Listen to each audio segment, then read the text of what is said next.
ಗಜಮುಖದವಗೆ ಗಣಪಗೆ ಜಲತೆ ಜಗಾಮೃತ ಆರತಿ ಎತ್ತಿರೆ ಆರತಿ ಎತ್ತಿರೆ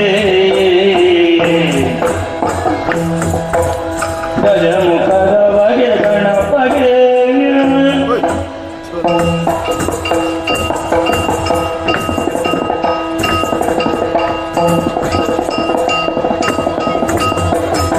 ಹರದೊಳು ಪರಶು ಆಶಾಂಕುಶಧಾರಗಿ ಹರುಷದಿ ಭಕ್ತರ ಪೊರೆವಗೆ ಪುರಗಭೂಷಣನ ಸುಕುಮಾರ ಗಜವದನನ ಚರಣ ಕಮಲಕ್ಕೆ ಆರತಿ ಎತ್ತಿರೆ ಆರತಿ ಎತ್ತಿರೆ ಗಜಮುಖದ ಬಗೆ ಗಣಪಗೆ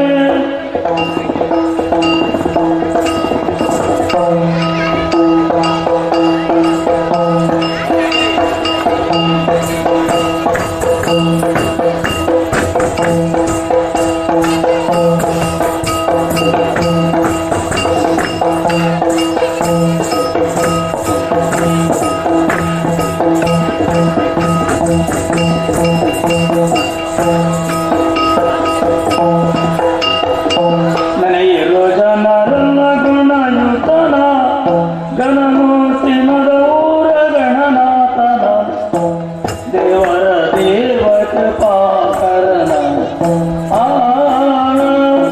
ಆ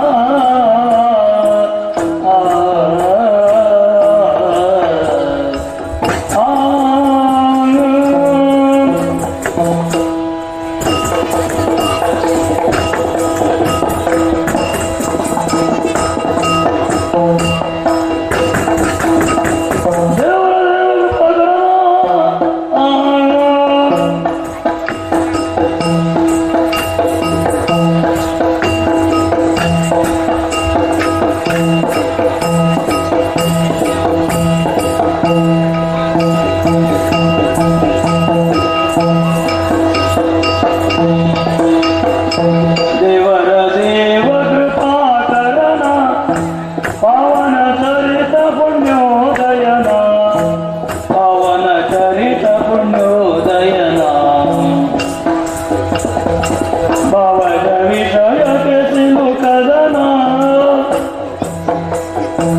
ಭಾವದ ವಿಷಯಕ್ಕೆ ಸಿಲುಕದನ ಪುಸ್ತಕ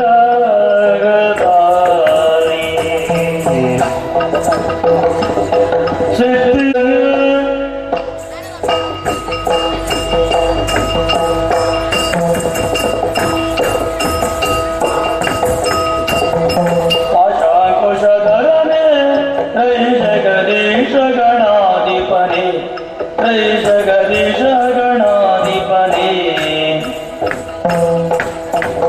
ದೋಷರಹಿತ ಸುವಿಲಾಸಿಯ ನಿರ್ನಡೆ ದೋಷರಹಿತ ಸುವಿಲಾಸಿಯ ನಿರ್ನಡೆ ದಾಸನೆಂದು ಪೋಷಿಸು ಕರುಣದೆ ಪಾಲಿಸು ಗಜವದನ ಸುಗುಣ ವಿಶಾಲ ದಯಾ ಸದನ ಸುಗುಣ ವಿಶಾಲ ದಯಾ ಸದನ ಸೋಮನ ದಿನ ತೈ ದಿನ ತೈ ದಿನ ತಿಂದನ ದಿನ ತೈ ದಿನ ತೈ ದಿನ ಸೋಮನ ದಯತ ದಿನ ದಯತ ಹರೇ ದಯತ ಹರೇ ದಯತ ಹರೇ ದಿನ ದಿನ ದಿನ ದಿನ ದಯ ದಯ ದಯ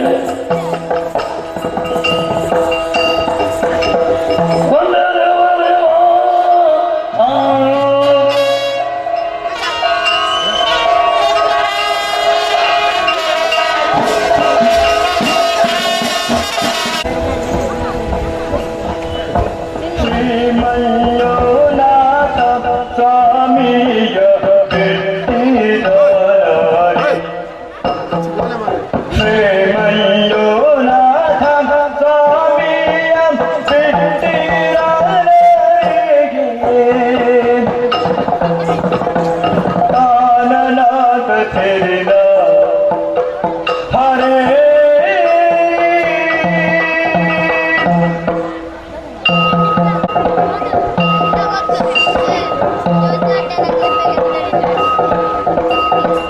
Thank you.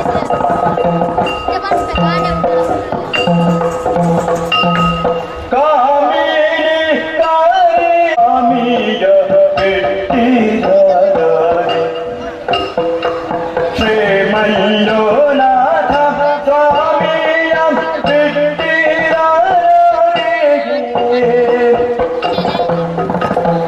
ಈ ಮಹಿಳೊಳಗಿಂತ ಪುರುಷ ನುಳ್ಳನೆ ಕಾತಿ ತಾರರಾಟ ಸಿರಿಲ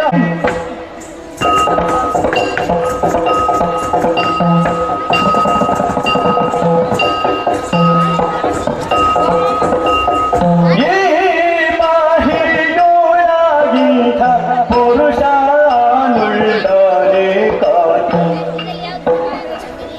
ಭೀಮನರು ಬರು ಸಾಧಿ ಕರೆದರೆ ಕಾಮಿತ ಭೀಮನ ಭೀಮನಿ ಕರೆದರೆ ಕಾಮಿತ ಭೀಮನದಿ ಕೆಳದೆ ತಗೊಂಡ ಧಿನದಿ ಧೀರ ಧಿನದಿ ತಗದ ಧಿನದಿ ಧಿನದ ಧಿನದಿ ಧಿನದಿ ಧಿನದಿ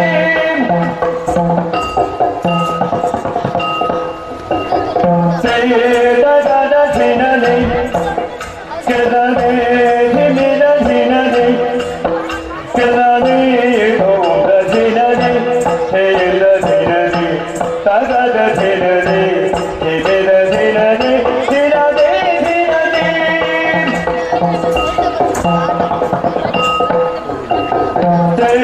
ತಗದ ಧಿನದಿ ಕೆಳದೆ ಧಿಮಿದ ಧಿನದಿ ಕೆಳದೆ ತಗೊಂಡ ಧಿನದಿ ಧೀರ ಧಿನದಿ ತಗದ ಧಿನದಿ ಧಿಮಿದ ಧಿನದಿ ಧಿನದಿ ಧಿನದಿ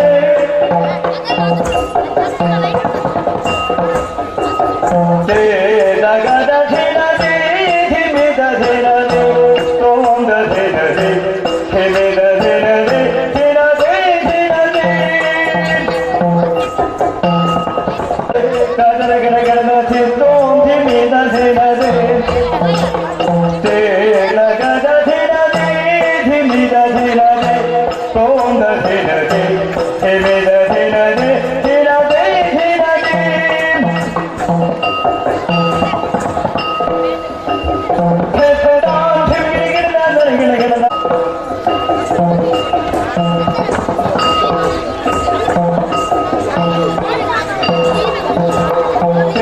ತಗದ ಧಿನದಿ ಧಿಮಿದ ಧಿನದಿ ತಗೊಂಡ ಧಿನದಿ ಧಿಮಿದ ಧಿನದಿ ಧಿನದಿ ಧಿನದಿ ಧಿನದಿ ಧಿನದಿ ಧಿನದಿ ಧಿನದಿ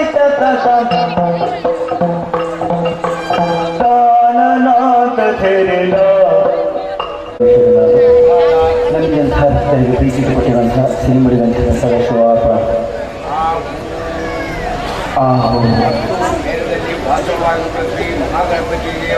ಮೇಳದಲ್ಲಿ ವಾಸವಂತಹ ಶ್ರೀ ಮಹಾಗಣಪತಿಗಳು ಮತ್ತು ಮೇಳದಲ್ಲಿ ವಾಸವಂತಹ ಶ್ರೀ ಮಹಾಗಣಪತಿಗಳು ನನ್ನಿಂತಹ ಭಕ್ತರಿಗೆ ಪ್ರೀತಿ ಕೊಟ್ಟಿರುವಂತಹ ಸಿರಿಮುಡಿದಂತಹ ಸದಾಶಿವ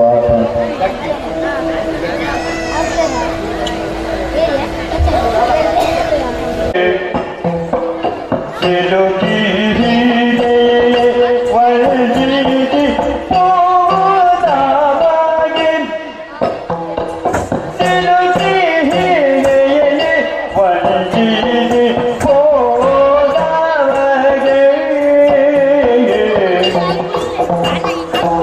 ಮುಂಚಿತವಾಗಿ ಬಂದೆಲ್ಲ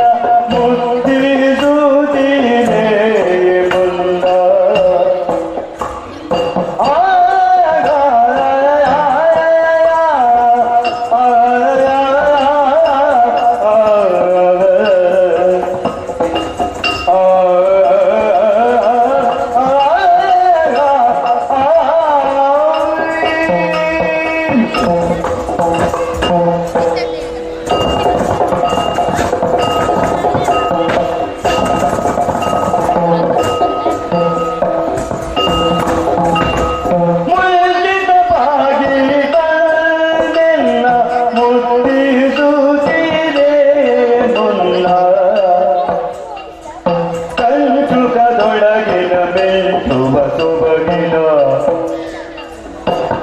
ಕಂಚುಕದೊಳಗಿನ ಮಿಂಚುವ ಸೊಬಗಿನ ಕಂಚು ಫಲ ಬೆಳೆದು ಚಂದನ ನೋರಲ ಕಂಚು ಫಲ ಬೆಳೆದು ಚಂದನ ಕಂಚು ಫಲ ಬೆಳೆ चल जरा कल चौपन पेड़े दो चल जरा दो कामिले करे दो तारी मंजो ना था स्वामिया तेरे लाएंगे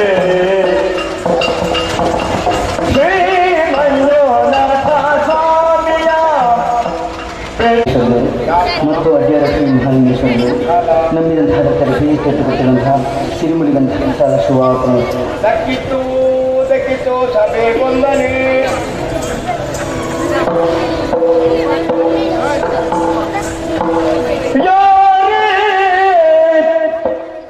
ರಂಗನ ಕರೆಯ ಬಂದವರು ಯಾರೇ ವೇದಾನ ಕರೆಯ ಬಂದವರು ಯಾರೇ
Hey!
ನೀನೇ ರಕ್ಷಿಸಬೇಕು.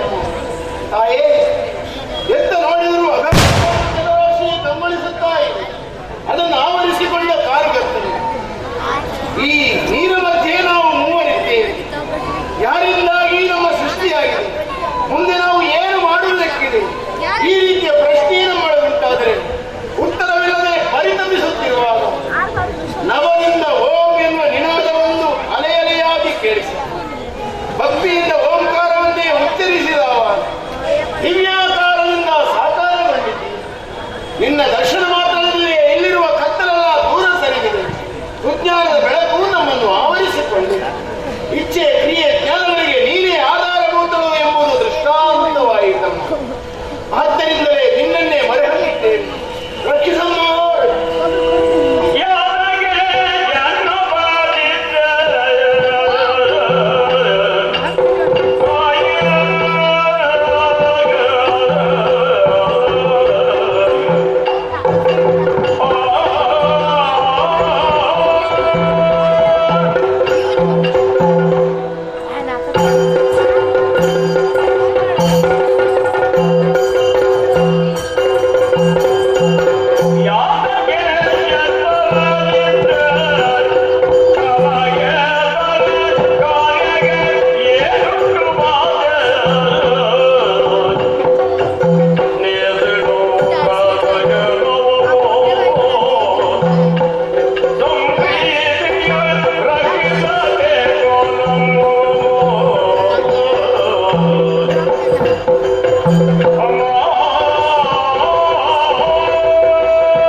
ನೋಡುತ್ತಿರುವುದನ್ನು ಬಿಟ್ಟು ಮುಂದೇನು ಮಾಡಬೇಕು ಎನ್ನುವಾಗೆ ಮುಖಾನೆ ಅಲದಾಡುತ್ತಿರುವ ಸಂದರ್ಭ ಓಂಕಾರ ನಿನಾದವೇ ಕಿವಿಗಳಿಗೆ ಕೇಳಿಸಿತು.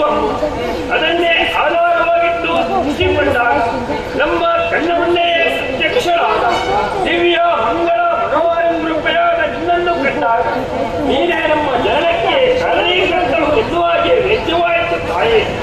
ಕರುಣೆಯ ಕಣ್ಣನ್ನು ತೆರೆದು ಈ ಕಾಲದಲ್ಲಿ ನಮ್ಮನ್ನು ಧರಿಸಿದ ಕಾರಣ ನೀನು ಕರುಣಾಸಾಗರೆನ್ನುವುದು ಹಿತವಾಯಿತು ತಾಯೇ. ಆದರೆ ಹತ್ತಾರು ಕುಡಿ ಜನರ ಮಧ್ಯದಲ್ಲಿಲ್ಲ. ನಮ್ಮ ಊರನ್ನೇ ಕಳಬೇಕು ತಾಯೇ. ಯಾವುದೋ ಕರ್ತವ್ಯವಾದಂತಹ ಕರ್ತವ್ಯ ಎನ್ನುವುದನ್ನು ಅರಿತು ಮಾಡಿ ನೋಡಿ.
ನೀನೇ ನಮ್ಮ ಸ್ಥಿತಿಗೆ ಕಾರ್ಯಕರ್ತರು ಎಂಬುದನ್ನು ನಾವು ಅರ್ಥೈಸಿಕೊಳ್ಳುತ್ತೇವೆ ತಾಯಿ.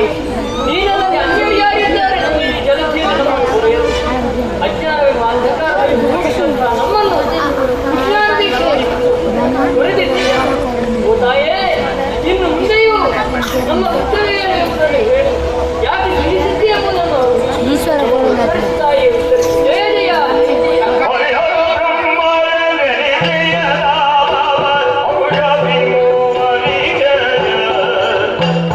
ಇರುವಾಗ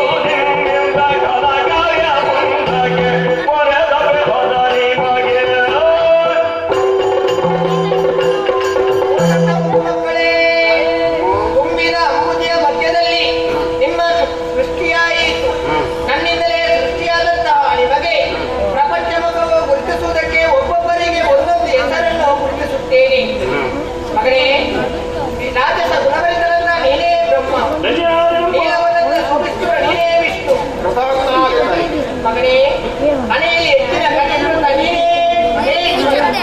ಮಕ್ಕಳೇ, ನಿಮ್ಮನ್ನು ಶಿಕ್ಷಿಸುವುದಕ್ಕೆ ಬಲವಾದ ಕಾರಣವಿದೆ.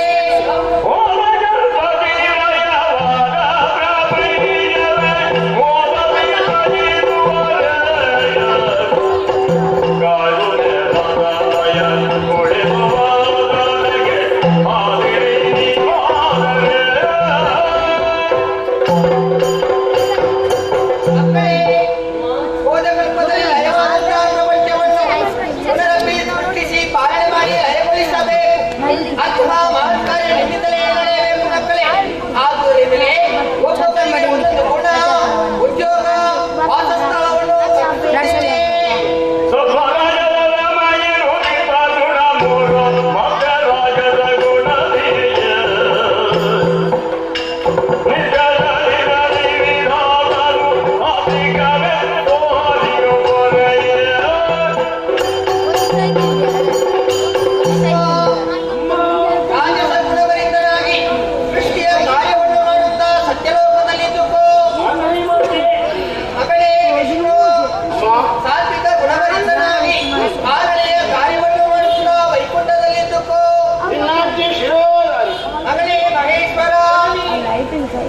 ತಾಮಸ ಗುಣವರಿತನಾಗಿ ಲಯಕಾರ್ಯದ ಅಧಿಕಾರಿಯಾಗಿ ಕೈಲಾಸದಲ್ಲಿದ್ದುಕೋ. ಮಕ್ಕಳೇ, ನಾನು ಕೊಟ್ಟಂತ ಉದ್ಯೋಗವನ್ನು ಚಾಚೂ ತಪ್ಪದೆ ನಿಷ್ಠೆಯಿಂದ ಪಾಲನೆ ಮಾಡುತ್ತಾ ಬನ್ನಿ ಮಕ್ಕಳೇ. ತಾಯೇ, ಜಲದಲ್ಲಿ ಅನಾಥರಂತೆ ಅಲೆಯುತ್ತಿರುವಾಗ ನಮ್ಮ ಮೊರೆಯನ್ನು ಕೇಳಿ ನಮ್ಮ ಕಣ್ಮುಂಭಾಗದಲ್ಲಿ ಪ್ರತ್ಯಕ್ಷರಾಗಿ ನಮಗೆ ಏನು ಬೇಕೋ ಅದೆಲ್ಲವನ್ನು ಕರುಣಿಸಿದ್ದೀಯ. ನಿನ್ನ ಸಂತೋಷಕ್ಕಾಗಿ ಆ ಕಾರ್ಯದಲ್ಲಿ ತೊಡಗಿಕೊಂಡಾಗ ಕಷ್ಟ ಬಂದ್ರೆ ಏನು ಮಾಡಿ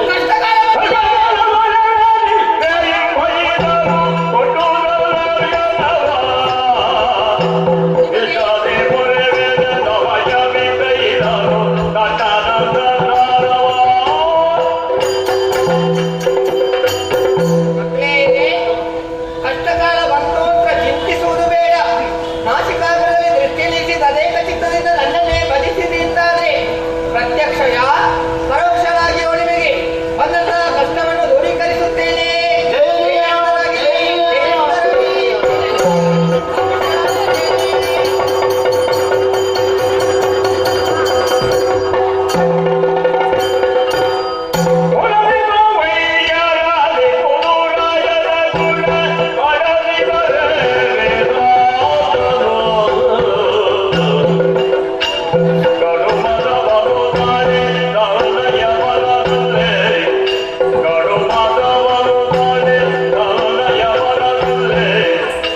Oh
ಚಿಂತಿಸಬೇಡ, ನನ್ನಲ್ಲಿ ಹೇಳಿ.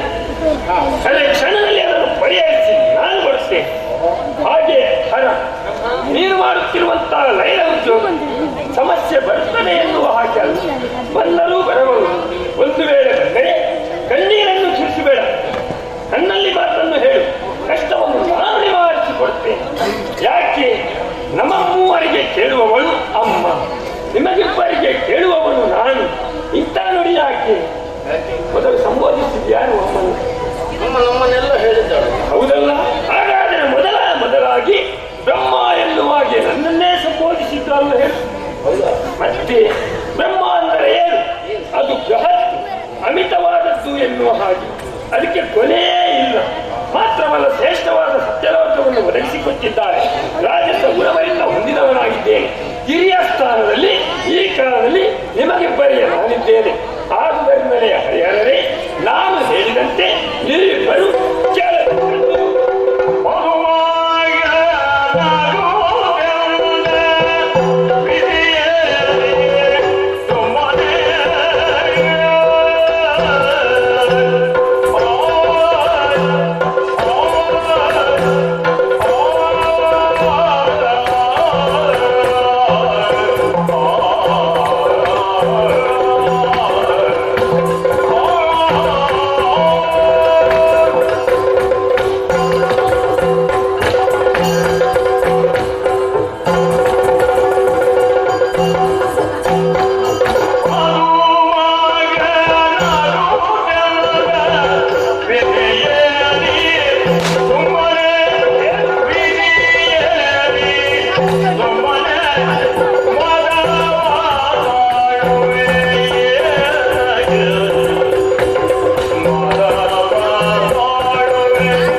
ಪ್ರಕಟಿಸುವುದಕ್ಕೆ ಮೊದಲು ತುಂಬಾ ಚಿಂತನೆ ಮಾಡಬೇಕು. ಚಿಂತಿಸಿದ್ದೇ ನಾನು ಹೇಳಿ ಬಾಲಿಶ ಜನವಾಯಿತು. ಎಲ್ಲಿ ಮಕ್ಕಳ ಆರ್ಟಿಕೆ ಆಯಿತು. ನಮಗಿಂತ ಹಿರಿಯನಾಗುವುದಕ್ಕೆ ಹೊರಟಿದ್ದೀಯಲ್ಲ, ನೀನೇನು ಎಂಬ ಅರಿವು ನಿನಗೆ ಆಗಿದೆ. ಮತ್ತೆ ನಮಗಿಂತ ಪೂರ್ವದಲ್ಲಿ ನಿಂತಿದ್ದವನಲ್ಲ. ಅಮ್ಮ ಎಲ್ಲವನ್ನೂ ನಮಗೆ ಬಂದು ಕರುಣಿಸಿದ್ದಾಳೆ. ಹೆಸರನ್ನು ಮೊದಲು ನಿನಗೆ ಇಟ್ಟಿದ್ದಾಳೆ ಎನ್ನುವ ಕಾರಣಕ್ಕೆ ನಾನು ದೊಡ್ಡವ, ಕೇಳುವವ, ಈ ರೀತಿ ಮುಂದುವರಿಯುತ್ತಾ ಇದ್ದೀಯಲ್ಲ. ಹೌದು, ಅಮ್ಮನಿಗೆ ಮೂವರು ನಾವು ಮಕ್ಕಳು ಕೂಡ. ಎಳೆಯ ಮಗುವಿನ ಮೇಲೆ ಅತ್ಯಂತ ಹೆಚ್ಚು ಪ್ರೀತಿ ತಾಯಿಗೆ. ಸಣ್ಣವನಿಗೆ ಆಹಾರ ಇತ್ಯಾದಿಗಳನ್ನು ಕೊಟ್ಟು ಆ ಮಗುವನ್ನು ಸಮಾಧಾನ ಪಡಿಸಿದ ನಂತರ ಹಿರಿಯ ಮಕ್ಕಳನ್ನು ವಿಚಾರಿಸುವುದು ಆ ತಾಯಿಯ ಕರ್ತವ್ಯ. ನಿನ್ನ ಮಾತಿನ ತನ್ನ ಕಿರಿಯಮನಂತೆಯೋ ಮತ್ತೇನು ಹಾಗಲ್ಲ, ಇಬ್ಬರನ್ನು ಸುಧಾರಿಸಿಕೊಂಡು ಹೋಗುವ ಚೈತನ್ಯದಲ್ಲಿ ಇವರಲ್ಲಿ ಲಕ್ಷ್ಯವಾಗಿದೆ ಎನ್ನುವುದನ್ನೇ ತೀರ್ಮಾನಿಸಿ ಜ್ಯೇಷ್ಠ ಪುತ್ರ ಇವರು ಎನ್ನುವುದನ್ನು ಅರ್ಥವಿಸಿ ನನ್ನನ್ನು ಕರೆದರು. ಅಮ್ಮ ಒಂದು ಹೇಳಿದರೆ ನೀನು 10 ಯೋಚನೆ ಮಾಡುತ್ತೀನಿ. ಮತ್ತೆ ಆದರೆ ಅದರಲ್ಲಿ ಬೇಕಾದುದು ಯಾವುದಿಲ್ಲ. ಅದಕ್ಕೆ ವಿರುದ್ಧವಾದ ವಿಷಯಗಳೇ ನಿನ್ನ ಮನಸ್ಸಿನಲ್ಲಿ ಮೂಡಿಕೊಂಡು ಯಾವುದು ಬ್ರಹ್ಮ ಅನ್ನುವುದು ದೊಡ್ಡದೆ. ಎಂಬುದು ನಿನಗೆ ಅರಿವಾಗಿದೆ. ಕಲ್ಪಿಸಿಕೊಳ್ಳುವುದು ಹೀಗಿದೆ. ಕಲ್ಪನೆ ಮಾತ್ರ. ನಿನಗಿಂತ ಎಷ್ಟು ದೃಷ್ಟಿ ಹರಿಯುತ್ತದೆ ಅಲ್ಲಿವರೆಗೆ ಬ್ರಹ್ಮ. ಕಣ್ಣಿಗೆ ಕಾಣುವಷ್ಟು ನಾನು ಯೋಚಿಸುವುದೀಗ. ಬ್ರಹ್ಮ, ನಿನ್ನ ಹೆಸರಲ್ಲಿ ಅಂತ ಯೋಗ್ಯತೆ ಉಂಟು ಅಂತಾದ್ರೆ ನಾನು ನಾರಾಯಣ. ಏನು ನೀರಿನಲ್ಲಿ ಸಂಚರಿಸುವ ಏನು ಅಂದ್ರೆ ಜ್ಞಾನದಲ್ಲಿ ವ್ಯವಹಾರ ಮಾಡುವ. ವಿಷ್ಣು ಅಂದ್ರೆ ಕಾಣುತ್ತಿರುವ ಈ ಜಲವನ್ನು ನಿಮ್ಮನ್ನು ವ್ಯಾಪಿಸಿಕೊಂಡವ ಎಂದು. ವ್ಯಾಪಕ ಅಂದ್ರೆ ನೀನು ಎಷ್ಟು ಎತ್ತರವಾಗಿದೆಯೋ ಅದಕ್ಕಿಂತಲೂ ಮೇಲ್ಪಟ್ಟು ಸುತ್ತಲೂ ವ್ಯಾಪಿಸಿಕೊಂಡವ ಅಂತ. ಹಾಗಾದ್ರೆ ವ್ಯಾಪಕ ಶ್ರೇಷ್ಠವ ಬ್ರಹ್ಮ ದೊಡ್ಡದ ಎಂಬುದನ್ನು ನೀವು ತೀರ್ಮಾನಿಸಿ. ಬೇಡ ಬೇಡು. ಈಶ ಅಂದ್ರೆ ಮಂಗಳಕಾರಕನಿದ್ದಾನೆ, ಜ್ಞಾನಕ್ಕೆ ಅಧೀಶನಿದ್ದಾನೆ. ಮೂವರ ಹೆಸರಲ್ಲಿ ಯೋಗ್ಯತೆ ಇದೆ. ನೀನೊಬ್ಬ ಶ್ರೇಷ್ಠ, ನಾವು ಕನಿಷ್ಠರು ಎನ್ನುವ ಮನೋಭಾವನೆ ನಿನ್ನಲ್ಲಿ ಯಾಕೆ ಉಂಟಾಯಿತು? ನಮಗೇನಾದ್ರೂ ಕಷ್ಟ ಬಂದ್ರೆ ನಿನ್ನಲ್ಲಿ ಹೇಳಿಕೊಳ್ಳಬೇಕು. ನನ್ನಲ್ಲಿ ಕ್ಷಣದಲ್ಲಿ ಪರಿಹರಿಸುತ್ತೀಯ. ಕ್ಷಣವೇ ನಿನಗೆ ಸಂಕಟ ಆರಂಭದ ಯಾರು ಸರಿಪಡುವುದು? ನನಗೆ ಸಮಸ್ಯೆ ಬರ್ಲಿಕ್ಕೆ ಇಲ್ಲ, ಆತ್ಮವಿಶ್ವಾಸ ಉಂಟು. ಒಂದು ವೇಳೆ ಬಂದ್ರಮ್ಮ ಅಲ್ಲ, ಅಮ್ಮನಿಗೆ ಪದೇ ಪದೇ ಅದೇ ಉದ್ಯೋಗ ಆಗುತ್ತದೆ. ನಿನಗೆ ಕಷ್ಟ ಬರುತ್ತಲೇ ಇರುವುದು, ಅಮ್ಮ ನಿನ್ನನ್ನು ಸರಿ ಮಾಡೋದಕ್ಕೆ ಬರುವುದಿಲ್ಲ. ನೀನು ಹಾಗೆ ಭಾವಿಸುವುದು ಬ್ರಹ್ಮ. ಕಷ್ಟ ಸುಖ ಯಾರಿಗೂ ಇದ್ದದ್ದೇ. ಆದ್ದರಿಂದಲೇ ಅಮ್ಮನಲ್ಲಿ ನಾನು ನಿವೇದಿಸಿಕೊಂಡದ್ದು. ಮುಂದೆ ಕಷ್ಟ ಬಂದ್ರೆ ಏನು ಮಾಡಬೇಕು? ಎಲ್ಲರಿಗೂ ಬೇಕಾದ್ದು ಆತ್ಮವಿಶ್ವಾಸ. ಅಮ್ಮ ಹೇಳಿದ್ದೇನು? ಅಂತರ್ಧಾರಾಗಿ ನಿಮ್ಮನ್ನು ರಕ್ಷಿಸುತ್ತೇನೆ, ನಿಮ್ಮಿಂದ ಅಸಾಧ್ಯವಾದದನ್ನು ನಾನು ಸಾಧಿಸಿ ತೋರಿಸುತ್ತೇನೆ ಎಂದು ಅವಳಿರುವಾಗ ನೀನೇನು ನನಗೆ ಕರ? ಎಲ್ಲವೂ ಅಮ್ಮನಿಗೆ ಪಠಣ ಕೊಡುತ್ತದೆ. ಬ್ರಹ್ಮ, ನೀನೊಬ್ಬ ಮಧ್ಯವರ್ತಿಯಾಗಿ ವ್ಯವಹರಿಸಬೇಡ. ನಿನ್ನನ್ನು ನೀನು ನೋಡಿಕೊ, ನಿನ್ನ ಉದ್ಯೋಗದ ಕಡೆಗೆ ಗಮನ ಹರಿಸು. ನಾನು ಆಗದಿಂದ ನಿನ್ನ ಮಾತನ್ನು ಆಲಿಸುತ್ತಾ ಇದ್ದೇನೆ. ಏನು ನೀನು ನೀನಾಗಿ ಮಾತನಾಡುವುದಲ್ಲ. ನಾನೇ ಮಾತನಾಡುತ್ತೇನೆ. ಆರಂಭದಲ್ಲಿ ನೀನು ಎಳೆಯ ಮಗುವಿನಂತೆ ನಾನೊಬ್ಬನೇ ಭಯ ಆಗುತ್ತದೆ, ನೀರಲ್ಲಿ ಮುಳುಗುತ್ತೇನೆ, ಬಿಟ್ಟು ಹೋಗಬೇಡಿ ಎಂದು ಗೋಗರೆದವ. ಆಗ ಏನು ಇರಲಿಲ್ಲ, ಈಗ ಬೇಕಾದಷ್ಟು ಪಡೆದಿದ್ದೇನೆ. ಅದು ನೀನು ಸಂಪಾದಿಸಿದ್ದಲ್ಲ, ಅಮ್ಮ ಬಿಟ್ಟ ಕರುಣೆಯಿಂದ ಅಮ್ಮ ಕರುಣಿಸಿದ್ದು. ಅದನ್ನು ಯಾವತ್ತೂ ಸದುಪಯೋಗಪಡಿಸಬೇಕು, ದುರುಪಯೋಗಕ್ಕಲ್ಲ. ಜೊತೆಯಲ್ಲಿದ್ದವರನ್ನು ಅಧಿಕಾರ ಸಿಕ್ಕಿದ ತಕ್ಷಣ ಮರೆಯುವುದಲ್ಲ ಬ್ರಹ್ಮ. ಸಂಪೂರ್ಣವಾಗಿ ಸೇರಿಸಿಕೊಳ್ಳುತ್ತೇನೆ. ಅವರನ್ನು ಮೂಲೆ ಗುಂಪಾಗಿಸುವುದು ಅಥವಾ ನಿಕೃಷ್ಟವಾಗಿ ಕಾಣುವುದು ಅದು ನಿನ್ನ ದೌರ್ಬಲ್ಯ ಆಗುತ್ತದೆ. ಆದುದರಿಂದ ನಿನ್ನತ್ತಿನಲ್ಲಿರುವವರು ನಿನಗಿಂತ ಎತ್ತರವಾಗಿ ಕಾಣಬೇಕಾದ ನಿನ್ನ ಹೃದಯ ಹಾಗೂ ವಿಶಾಲ ದೃಷ್ಟಿ. ಆದ್ದರಿಂದ ಹೇಳ್ತೇನೆ, ನಾವು ಮೂವರು ಒಮ್ಮತದಿಂದ ಅಮ್ಮ ತೋರಿದ ಲೋಕವನ್ನು ಸೃಷ್ಟಿಸಿ ಪಾಲಿಸಿ ಲಯಗೊಳಿಸುವಲ್ಲಿ ಮನ ಮಾಡೋಣ. ಅದು ತುಂಬಾ ಸುಂದರವಾಗಿ ಬೆಳಗಲಿ. ಆಗಲಿ ಅಂತೂ ಮನಸ್ಸಿಲ್ಲ ಮತ್ತೆ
ಇದ್ದದ್ದನ್ನು ಹೇಳಿದ್ದೇನೆ.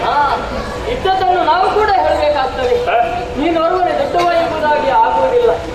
ನಮ್ಮನ್ನು ನೋಡು, ನಮಗೂ ಉದ್ಯೋಗ ಇದೆ, ನಮಗೂ ಒಂದು ಸ್ವಂತಿಕೆ ಎನ್ನುವುದಿದೆ. ಅದನ್ನು ನಾವು ಹೇಳ್ಬೋದಲ್ಲ. ಈಗ ನಿನ್ನ ಸ್ವಂತಿಕೆ ಏನು ವಿಶೇಷ ನೋಡು, ಮಹಾಮಾತೆ ನನಗೂ ಅನುಗ್ರಹಿಸಿದಾಗ ನಿಮಗಿಂತ ವಿಶೇಷತೆಗಳು ನನ್ನಲ್ಲಿ ಉಂಟು. ಯಾವುದು? ಸರಿಯಾಗಿ ನನ್ನನ್ನು ನೋಡು. ಪಂಚಶಿರಗಳು, ತಲೆ ಉಂಟು. ಹೌದು. ಮತ್ತೆ ಅದಕ್ಕೊಪ್ಪಂತ ಹೆಸರುಗಳು. ಮತ್ತೆ ಈಶಾ ಎಂಬ ಹೆಸರು. ಈ ಈಶಾ ಎಂದ್ರೆ ಏನು? ಯಜಮಾನ ಎಂಬ ಅರ್ಥ ಸೂಚಿಸುತ್ತದೆ. ಹೌದು, ನಾನು ಯಜಮಾನ, ನಿನಗೆ ನೀನೆ, ನನಗೆ ನಾನು ಅಂತ ನಿಮಗಂತ ಆಗುದಿಲ್ವಾ? ಈಶಾ ಅಂದ್ರೆ ಯಜಮಾನ. ಯಜಮಾನ ಯಾರಿಗೆ? ನಿಮಗಿಬ್ಬರಿಗೂ ಆಗ್ತದೆ. ಹೌದಾ? ಯಾಕೆ ಹೆಚ್ಚಿನ ಕಣ್ಣುಂಟು. ಏನು ಮಾಡಿದ್ದೀವಿ? ಹೆಚ್ಚಿನ ಕಣ್ಣಿನಲ್ಲಿಯೇ ವಿಶೇಷತೆ ಇರುವುದು. ನಿಮ್ಮಲ್ಲಿ ಇಲ್ಲದಂತಹ ಒಂದು ಕಣ್ಣು ನನ್ನಲ್ಲಿ ಉಂಟು. ನಾನು ಮುರಿದೆ ಅಂತಾದ್ರೆ ಸಕಲ ಲೋಕವನ್ನು ಸುಡುವಂತ ಸಾಮರ್ಥ್ಯ ಆ ಚಿಚ್ಚಿಗಣ್ಣಿಗೆ ಉಂಟು. ಮೊದಲಿನಿಂದ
ನಾನು ಕೆಲಸ ಮಾಡಿದ ಬಳಿಕವೇ ನಿಮಗೆ ಕೆಲಸ ಹೌದಲ್ವ?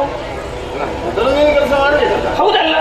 ಅನಂತರ ನಿಮ್ಮ ಉದ್ಯೋಗ ಸೃಷ್ಟಿ ಕಾರ್ಯ ಎಷ್ಟೊಂದು ಘನ 84 ಲಕ್ಷ ಜೀವರಾಶಿಗಳನ್ನು ಸೃಷ್ಟಿಸುತ್ತಾ ನವವಿಧದ ಸೃಷ್ಟಿಗಳಲ್ಲಿ ಪ್ರಾಧಾನ್ಯವಿಲ್ಲದ ಚಿತ್ರವಿಧದ ಸೃಷ್ಟಿಗಳನ್ನು ಮಾಡಿ ನಮ್ಮ ಏನು ಎನ್ನುವ ಹಾಗೆ ತೋರಿಸಿಕೊಳ್ಳಲಿಕ್ಕಿದ್ದೇವೆ. ಒಂದೊಂದು ಜೀವಿ ಇಷ್ಟೇ ವರ್ಷ ಬದುಕಬೇಕು, ಹೀಗೆ ಬದುಕಬೇಕು ಎನ್ನುವ ಹಾಗೆ ಬರೆಯುವಂತ ಕರ್ಣಿಕರ ಕರ್ತವ್ಯವನ್ನು ಮಾಡುವ ನಾನು ಹಾಗೂ ನನ್ನಲ್ಲೇ ಹೇಳುತ್ತಾ ಇದ್ದೇನೆ. ಹರಿಯರೆ ಉದ್ಯೋಗದ ದೃಷ್ಟಿಯಿಂದಲಾದರೂ ನನ್ನನ್ನು ದೊಡ್ಡವಂತು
ನನ್ನ ಮಾತಿಗೆ ಮಾನ್ಯತೆ ಇಲ್ಲ. ಅಗತ್ಯ ಇಲ್ಲ. ಈರುವಲ್ಲಿ ಇರುವ ಶ್ರೇಷ್ಠತೆಯನ್ನು ಪ್ರಕಟಗೊಳಿಸುವುದಕ್ಕೆ ಹೊರಟಿದ್ದೀರಿ.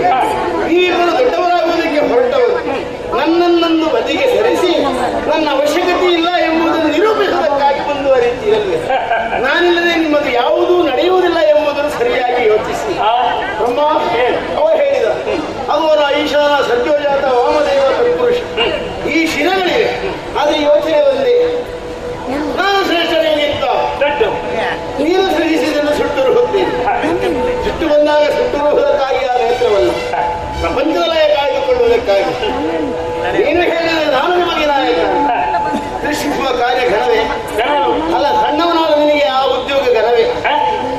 ನೀನದರ ಕುರಿತು ಇನ್ನು ಯೋಚಿಸಬೇಕಷ್ಟೇ.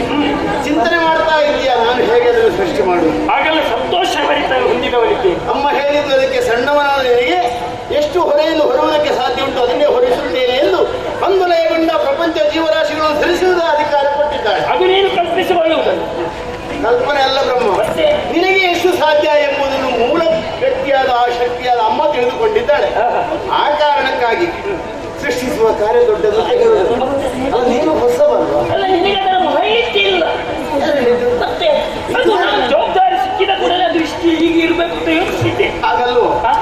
ಯಾರಿಗೆ ಯಾವ ಉದ್ಯೋಗ ಮಾಡುವುದಕ್ಕೆ ಅರ್ಹತೆ ಇದೆ ಎಂಬುದನ್ನು ತೀರ್ಮಾನಿಸಿ ನನಗೆ ಪಾಲನೆಯ ಉದ್ಯೋಗವನ್ನು ಕರುಣಿಸಿದ್ದಾಳೆ. ಸೃಷ್ಟಿಸುವುದು ಅಂದ್ರೆ ಏನು? ಹೋದ ಕಾಲದಲ್ಲಿ ಲಯಗೊಂಡ ಜೀವರಾಶಿ ಅಂದ್ರೆ ಮೂಲ ವಸ್ತು ಅಲ್ಲಿ ಇದೆ. ಆ ಹಳೆಯ ವಸ್ತುವನ್ನು ಧೂಳುವರೆಸಿ ಮತ್ತೆ ಒಮ್ಮೆ ಹೊಸತಾಗಿ ನೀನು ಕಾಣಿಸಿಕೊಡುವುದು ಅಂದ್ರೆ ಜೀವರಾಶಿಗಳನ್ನು ಸೃಷ್ಟಿಸುವುದು. ದಿನವೊಂದಕ್ಕೆ 84 ಲಕ್ಷ ಜೀವಿಯನ್ನು ಸೃಷ್ಟಿಸುವ ಅಧಿಕಾರ ನಿನಗಿದೆ. ಆದ್ರೆ ನಿನ್ನ ಇಚ್ಛೆಯಂತೆ ಒಂದು ಪ್ರತ್ಯೇಕವಾದ ಜೀವಿಯನ್ನು ನೀನು ಸೃಷ್ಟಿಸುವ ಹಾಗಿಲ್ಲ. ಅಧಿಕ ಪ್ರಸಂಗ ಮಾಡುವುದೂ ಇಲ್ಲ. ಅಧಿಕವಾಗಿ ನೀನು ಯಾವುದನ್ನು ಸೃಷ್ಟಿಸುವುದಿಲ್ಲ. ಅಮ್ಮ ಎಷ್ಟು ಹೇಳಿದ್ದಾರೋ ಅಷ್ಟನ್ನೇ ಮಾಡು. ಅದು ಘನವ? ಮತ್ತೆ ನೀನು ಅಷ್ಟನ್ನು ಮಾಡದಿದ್ರೆ ಬ್ರಹ್ಮನಿಗೆ ಆ ಹೆಸರು ಬರ್ತದ? ಆ ಉದ್ಯೋಗ ಸಿಗ್ತದ? ಸ್ವಲ್ಪ ವಿನ್ಯಾಸದಲ್ಲಿ ಬದಲಾವಣೆ ಮಾಡಬಹುದು. ವಿನ್ಯಾಸ ಅಲ್ವೋ? ಮತ್ತೆ ಅದರ ಹಣೆಯಲ್ಲಿ ಬರೆಯುವ ಕರ್ಣಿಕ ನೀನಲ್ಲ, ಮೊದಲೇ ಅದಕ್ಕೆ ಕರ್ಮಕ್ಕನುಸಾರವಾಗಿ ಹಣೆಯಲ್ಲಿ ಬರೆದಿದೆ. ಈಗ ನೋಡಿ ಬರೀಬೇಕು ಬೇಡ. ಯಾವುದನ್ನು ನೀನು ಬರೆಯಲಿಕ್ಕಿಲ್ಲ. ಅದರ ಹಣೆಯಲ್ಲಿ ಏನು ಬರೆದಿದೆ? ಅದು ಪೂರ್ವಜನ್ಮದಲ್ಲಿ ಯಾವ ಕರ್ಮವನ್ನು ಎಸಗಿದೆ, ಎಷ್ಟು ಪಾಪ ಇದೆ, ಎಷ್ಟು ಪುಣ್ಯ ಇದೆ, ಯಾವ ಜನ್ಮವನ್ನು ಪಡೆಯಬಹುದು, ಯಾವ ಕಾಲಕ್ಕೆ ಆಯುಷ್ಯ ಮುಗಿಯುತ್ತದೆ ಎಂಬುದನ್ನು ತಿಳಿದು ಆ ಕಾಲದಲ್ಲಿ ಅವುಗಳನ್ನು ತಿಳಿಸುವುದು. ಇಷ್ಟು ಮಾತ್ರ ನಿನ್ನ ಉದ್ಯೋಗ. ನೀನು ಮಾಡುವ ಉದ್ಯೋಗದ ಕಡೆಗೆ ನಾವು ದೃಷ್ಟಿ ಹರಿಸಬೇಕು. ಜನ್ಮನಾದಾಯಲ್ಲಿ ಜಂತು, ಅದು ಹಾಗೆ ಉಳಿಯಿತು ಎಂದರೆ ಜಂತುವಾಗಿ ಕೆಲವು ಕಾಲದಲ್ಲಿ ಸತ್ತು ಹೋಗುತ್ತದೆ. ಅದು ಬದುಕಬೇಕು, ಬೆಳಗಬೇಕು, ಪ್ರಪಂಚದಲ್ಲಿ ಬಾಳಬೇಕು ಅಂತಾದ್ರೆ ಅದರೊಂದಿಗೆ ನಾನು ಪಾಲಕನಾಗಿ ಮುಂದುವರಿಯಬೇಕು. ಆರಂಭದಿಂದ ಅಂತ್ಯಕಾಲದವರೆಗೆ ಎಷ್ಟು ಆಹಾರ ಬೇಕು, ಯಾವ ಔಷಧ ಸಾಕು ಎಂಬುದನ್ನು ತಿಳಿದು ಮಧ್ಯದಲ್ಲಿ ಕೆಟ್ಟು ಹೋಗದಂತೆ, ಸತ್ತು ಹೋಗದಂತೆ ಸದಾ ಕಾಪಾಡಿಕೊಂಡು ಬರಬೇಕಾದಂತ ಮಹತ್ತರ ಹೊಣೆ ನನ್ನದು. ದೀರ್ಘವಾದ ಕ್ರಿಯೆ. ನಿನ್ನ ಕ್ಷಣದ ಸೃಷ್ಟಿಯ ಆ ಜೀವಿ ಅದರ ಆಯುಷ್ಯಕ್ಕೆ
ಮತ್ತೆ ಲಯ ಅದಿನ್ನೇ ಯಾವತ್ತೂ ಆಗ್ತದೆ.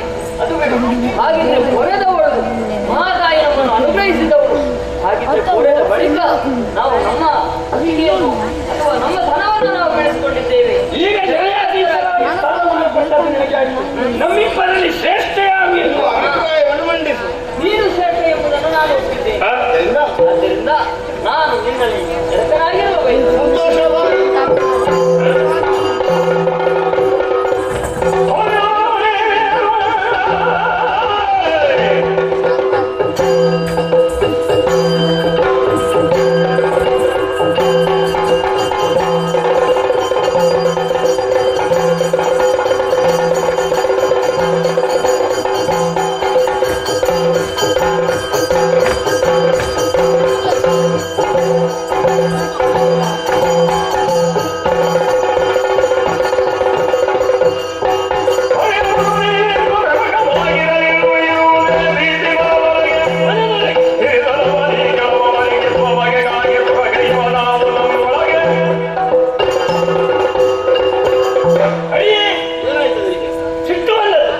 ನನಗೆ ಅರ್ಥ ಆಯ್ತು. ಸಿಟ್ಟು ಬಂದಾಗ ನಿನ್ನ ತಾಪ ಅಧಿಕ ಆಗುತ್ತದೆ, ಹತ್ತಿರ ಬರುವುದಕ್ಕಾಗುದಿಲ್ಲ. ನನ್ನ ಒಂದು ಮುಖವನ್ನು ಮಾತ್ರ ಮಂಡಿಸಿದ್ದು. ಅಲ್ಲ, ಸಿಟ್ಟು ಬಂದದ್ದು ಯಾಕೆ ಅಂತ ಗೊತ್ತಾಗ್ತದೆ. ಹರಣ ನೀನೊಂದಿಗೆ ಐಕ್ಯರಾಗಿದ್ದಾನೆ. ಅವ ನನ್ನ ಜೊತೆಗಿದ್ರೆ ಸಿಟ್ಟು ಬರುದ? ಏನು ಮಾಯ ಉಂಟು? ಯಾಕೆ ಮಾಯ? 4 ಸಾವಿರ ಬಿಟ್ಟು ಮುಗುಲಗೆಯನ್ನು ಸುರಿಸುತ್ತಾ ಅವನನ್ನು ನಿನ್ನ ಮುಖ್ಯವಾಗಿ ಹಾಕಿಸಿಕೊಂಡು ಬಿಟ್ಟೆ. ನಾನು ವಶೀಕರಣ ಮಾಡಿದ್ದಲ್ಲ, ನನ್ನಲ್ಲಿ ಶ್ರೇಷ್ಠತ್ವ ಇದೆ ಎಂಬುದನ್ನು ಅರಿತು ಅವ ನಿರೂಪಿಸುವುದಕ್ಕೆ ಒಂದಾಗಿದ್ದ. ನನ್ನ ವಿಶಾಲವಾದ ಹೃದಯ ಅರ್ಥ ಮಾಡಿಕೊಳ್ಳುವುದಕ್ಕೆ ಅವನಿಂದ ಆಗಲಿಲ್ಲವಲ್ಲ. ಇದೇ ಇದು ಬೇಸರ ಆಗುವುದು ನನಗೆ. ಅಲ್ಲ, ಇದೆ ಎಂದು ಅವನಿಗೆ ಅರ್ಥ ಆಗಿಲ್ಲ. ಗೊತ್ತಾಗಲಿಲ್ಲ ಅವನಿಗೆ. ಇಬ್ಬರು ಒಂದಾದರೆ ಪ್ರೀತಿಯೇ ಎನಗೆ. ನೀನು ಭಯ ಹೊಂದಬೇಕು ಅಂತ ನಾವು ಒಂದಾದದ್ದಲ್ಲ. ನಮ್ಮಲ್ಲಿ ಶ್ರೇಷ್ಠತ್ವ ಇದೆ ಎಂಬುದನ್ನು ತೋರಿಸಿಕೊಡು. ಮಾತೃಸ್ಥಾನವನ್ನು ನೀನು ಅಲಂಕರಿಸಿಕೊಂಡೇ ಇರ್ತಾರೆ. ಪಿತೃಸ್ಥಾನಕ್ಕೆ ಎಷ್ಟು ಯೋಗ್ಯತೆ ಇದೆ ಎನ್ನುವುದನ್ನು ನಾನು ತೋರಿಸಿಕೊಡುತ್ತೇನೆ. ಹಾಗಾದ್ರೆ ನೀನು ಸೃಷ್ಟಿಗೆ ತೊಡಗುವುದಿಲ್ಲ. ಇನ್ನೊಂದು ಮುಖದಿಂದ ಇನ್ನೊಂದು ಮುಖದಿಂದ ಹೇಳುವ ಅದು ಇದೆ. ಅದು ಕೈ ನಿನ್ನ ಕಪಾಲಕ್ಕೆ ಬಂದು ಕಾಲಿನ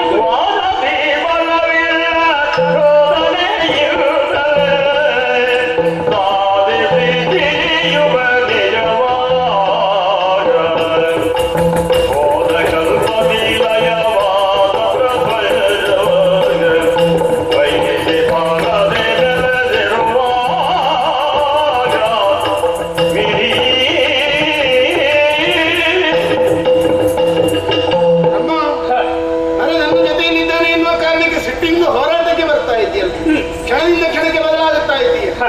ನಿನ್ನ ವರ್ತನೆಯೇ ಅರ್ಥವಾಗುವುದಿಲ್ಲವಲ್ಲ. ಕಟ್ಟೆಯಲ್ಲಿ ಬಲ ಇದ್ದವ ಪೆಟ್ಟಿನಲ್ಲಿ ದೊಡ್ಡವನಾಗಬಹುದು. ಈಗ ನೀನು ಕೈ ಬೀಸಿಕೊಂಡು ಬರುವಾಗ ನಾನೇನು ಕಣ್ಣು ಮುಚ್ಚಿ ಕುಳಿತುಕೊಳ್ತೇನಾ? ಹೊಡೆಯದೆ ಸಾಧ್ಯ ಉಂಟು. ಒಬ್ಬಳೆ ಅಮ್ಮನ ಮಕ್ಕಳು ಆಗಿರಬಹುದು. ಆದ್ರಿಂದ ಯೋಚನೆ ಮಾಡಿ ಕಾರ್ಯಕ್ಷೇತ್ರಕ್ಕೆ ಧುಮುಕಬೇಕು. ಇರ್ತವ ಆರಂಭಿಸಬಹುದು, ಇದನ್ನು ಕೊನೆಗೊಳಿಸುವುದು ಯಾವಾಗ ಅಂತ ಗೊತ್ತಿದೆ. ಒಬ್ಬ ಗೆದ್ದಾಗ ಒಬ್ಬ ಸೋತ. ಇನ್ನೊಮ್ಮೆ ಅಮ್ಮನಿಗೆ ಕಷ್ಟ ಕೂಡ ಯೋಚನೆ ಮಾಡುತ್ತೀನಿ. ನೀರಿನಲ್ಲಿ ಮುಳುಗಿ ಅಮ್ಮ ನಾನು ಬಿದ್ದಿದ್ದೇನೆ ಎಮ್ಮೆ ಕೈ ಕೊಟ್ಟು ಎತ್ತಮ್ಮ ಅಂತ ಅವಳನ್ನು ಕರೆಯುವುದು. ಯಾರು ಕೂಗುದು? ನಾನು ಕೂಗುವುದು. ಗೆಲ್ಲುತ್ತೇನೆ ಅನ್ನೋ ಆತ್ಮವಿಶ್ವಾಸ. ವಿಶ್ವಾಸದಲ್ಲೇ ಮುಂದುವರಿದರೆ ಜೀವನಕ್ಕೆ ಕಷ್ಟ ಉಂಟು. ಪ್ರಯತ್ನ ಮಾಡಬೇಕು. ಆದ್ರೆ ನಿನ್ನಲ್ಲಿ ಎಷ್ಟು ಉಂಟು ಅಂತ ಮೊದಲು ಅರಿತುಕೊಳ್ಳಬೇಕು. ಈಗ ನಾವು ಯುದ್ಧ ಮಾಡೋದಕ್ಕೆ ಪಟ್ಟಿಕೊಂಡವರು. ನಮ್ಮೊಳಗೆ ಯುದ್ಧ ಮಾಡಿದರೆ ಮುಂದಿನ ಜೀವರಾಶಿಗಳು ನಿನಗೊಂದು ಅಪವಾದವನ್ನು ಹೊರಿಸುತ್ತವೆ. ಆರಂಭದಲ್ಲೇ ಬ್ರಹ್ಮ ಈ ಕಲಹವನ್ನೇ ಸೃಷ್ಟಿ ಮಾಡಿದ್ದಾನೆ, ಮತ್ತೆಷ್ಟು ಒಳ್ಳೇದು ಮಾಡ್ತಾನೆ. ಈಗ ಗೊತ್ತಾಯ್ತು ಹೀಗೆ ಮಾತನಾಡುವುದು ಯಾಕೆ. ಸಿಟ್ಟಿನಿಂದ 4 ನಾನು ನಿನ್ನ ದವರಿಗೆ ಬಾರಿಸಿದೆ ಎಂದಾಗ ಸಹಿಸಿಕೊಳ್ಳುವುದಕ್ಕೆ ನಿನ್ನಿಂದ ಅದಕ್ಕೆ ಮೆತ್ತಗೆ ಮಾತಾಡ್ತೇನೆ. ಹಾಗಲ್ಲ, ಮತ್ತೆ ಸುಮ್ಮನೆ ನಾನು ಯಾಕೆ ನನಗೆ ಹೊಡೆಯುವುದು? ಬ್ರಹ್ಮ ಈ ಅಮ್ಮ ಯೋಚನೆ ಮಾಡ್ತಾಳೆ, ಎಲ್ಲವನ್ನು ಕರುಣಿಸಿ ಬಂದಿದ್ದೇನೆ, ಅಧಿಕಾರಕ್ಕಾಗಿ ಮಕ್ಕಳು ಹೋರಾಡ್ತಾರೆ. ಇಂಥ ಮಕ್ಕಳಪ್ಪ. ಆ ಬ್ರಹ್ಮ ಏನೋ ಸಣ್ಣವ, ಬುದ್ಧಿ ಇಲ್ಲ, ಅಷ್ಟು ಇದು ಗೊತ್ತಾಗೋದಿಲ್ಲ. ಅದೆಲ್ಲ ಹೇಳ್ಬೇಡ. ಬ್ರಹ್ಮನಿಗೆ ಬುದ್ಧಿ ಇಲ್ಲ ಅಂತ ಹೇಳ್ಬೇಡ. ಬ್ರಹ್ಮ ಹೇಳಿದ್ದನ್ನು ಹರಿ ಕೇಳಲಿಲ್ಲ ಅಂತ ಬೇಸರ ಮಾಡ್ತಾಳು. ಹಾಗೆ ಬೇಡ. ನಾನೀಗ ಕೇಳೋದೇನು ಹೇಳೋದೇನು ಅಂತ ಸರಿಯಾಗಿ ಯೋಚನೆ ಮಾಡ್ತೇನೆ. ಯುದ್ಧ ನಾವು ಮಾಡುವುದಲ್ಲ, ನಮ್ಮ ಗನಸ್ತಿಕೆಗೆ ಅದು ಕೊರತೆ. ನಾವು ಯುದ್ಧ ಮಾಡುವುದು, ಯುದ್ಧ ಮಾಡಿದ್ರೆ ನಮಗೆ ಭೂಷಣವ. ದೊಡ್ಡವಂತ ಹೇಳಿದ್ರೆ ಮುಗಿಯುತ್ತಲ್ಲ. ಅದರ ದಾರಿಯನ್ನು ಹುಡುಕುತ್ತಾ ಇದ್ದೇನೆ. ಯಾವ ರೀತಿ? ವಾದವೂ ಬೇಡ. ವಾದದಿಂದ ಮತ್ತೆ ಜಗಳ ಆಗುವುದು, ಮತ್ತೆ ನೀನು ಕೈ ಎತ್ತಿಕೊಂಡು ಮುಂದೆ ಬರುವುದು. ಆದ್ದರಿಂದ ಮಾತು ಈ ಯುದ್ಧ ನಿಲ್ಲಿಸುವ. ಅಮ್ಮ ಹೇಳಿದ ಪ್ರಪಂಚ ಜೀವರಾಶಿಗಳು 3ರಲ್ಲಿ ಅಡಕವಾಗಿದೆ. ಅಧಿಕವಾಗಿ ಯಾರಲ್ಲಿದೆ ಎಂಬುದನ್ನು ನೋಡಬೇಕು. ನಿನ್ನೊಳಗೆ ನಾನು, ನನ್ನೊಳಗೆ ನೀನು ಹೋಗಿ ಶೋಧನೆ ಮಾಡೋಣ. ಉದರ ಶೋಧನೆ ಮೂಲಕವಾಗಿ ಜ್ಯೇಷ್ಠತ್ವವನ್ನು ಅರ್ಥ ಮಾಡಿಕೊಳ್ಳಬಹುದು ಎಲ್ಲೋ ಹಾಗೆ. ಸರಿ, ಒಟ್ಟು ಬಂದಿದ್ದೇನೆ. ಹೌದು. ನೀ ನಾನೇ ಹೌದು. ಮೊದಲು ಹೋಗುವ ಹಿರಿಯನಾಗ್ತಾನೆ, ಗೊತ್ತಿದೆ ನಿನಗೆ? ಅದು ಶೋಧಿಸುವುದಕ್ಕೆ ಶೋಧನೆಯಲ್ಲಿ ಯಾವುದೇ ಇಲ್ಲಿ ಮೊದಲು ತೆರಳುವ ಅನುಭವ ಹೆಚ್ಚಿಗೆ ಪಡೆಯುವ ಅಂತ. ಪರೀಕ್ಷೆಯಲ್ಲಿ ಮೊದಲು ಕುಳಿತವನೇ ತೆರಗಡೆ ಹೊಂದಬೇಕು ಅಂತ ಇದಿಲ್ಲ. ಮೊದಲು ಪರೀಕ್ಷೆಗೆ ಕುಳಿತವ ಹೆಚ್ಚು ಪ್ರಾಯದ ಅಂತ ಹಾಗಲ್ವೇನು? ಇಲ್ಲಿ ನಾನು ದೊಡ್ಡವ ಅಂತ ನನಗೆ ಗೊತ್ತುಂಟು. ನಾನು ಕೊನೆಗೆ ಕುಳಿತಿರುವುದು ದೊಡ್ಡವನಾಗಿ. ಬೇಡ, ಇದು ನಾವೊಂದು ಪಂಥ ಮಾಡಿಕೊಳ್ಳು. ಹೇಗೆ? ಮತ್ತೆ ನೀನು ಹೋಗ್ಬೇಕು. ಈಗ ನಾನು ಅಷ್ಟು ಗೊತ್ತಿಲ್ವ ನನಗೆ? ಮತ್ತೆ ಮತ್ತೆ ಹೋಗ್ತೀನಿ. ಮತ್ತೆ ಹೋಗ್ಬೇಕೆಂದು ಗೊತ್ತಿಲ್ಲ. ಮತ್ತಿನ ವಿಷಯ ಅಲ್ಲ, ನಂತರ ಹೋಗ್ಬೇಕು. ಹೌದು. ಹೋಗ್ತೀಯಲ್ಲ, ಹಾಗಾದ್ರೆ ದಾರಿಗೆ ಅವಕಾಶ ಸಿಗೋ, ನನಗೆ ಗೊತ್ತಿಲ್ಲ. ಮುಂದೆ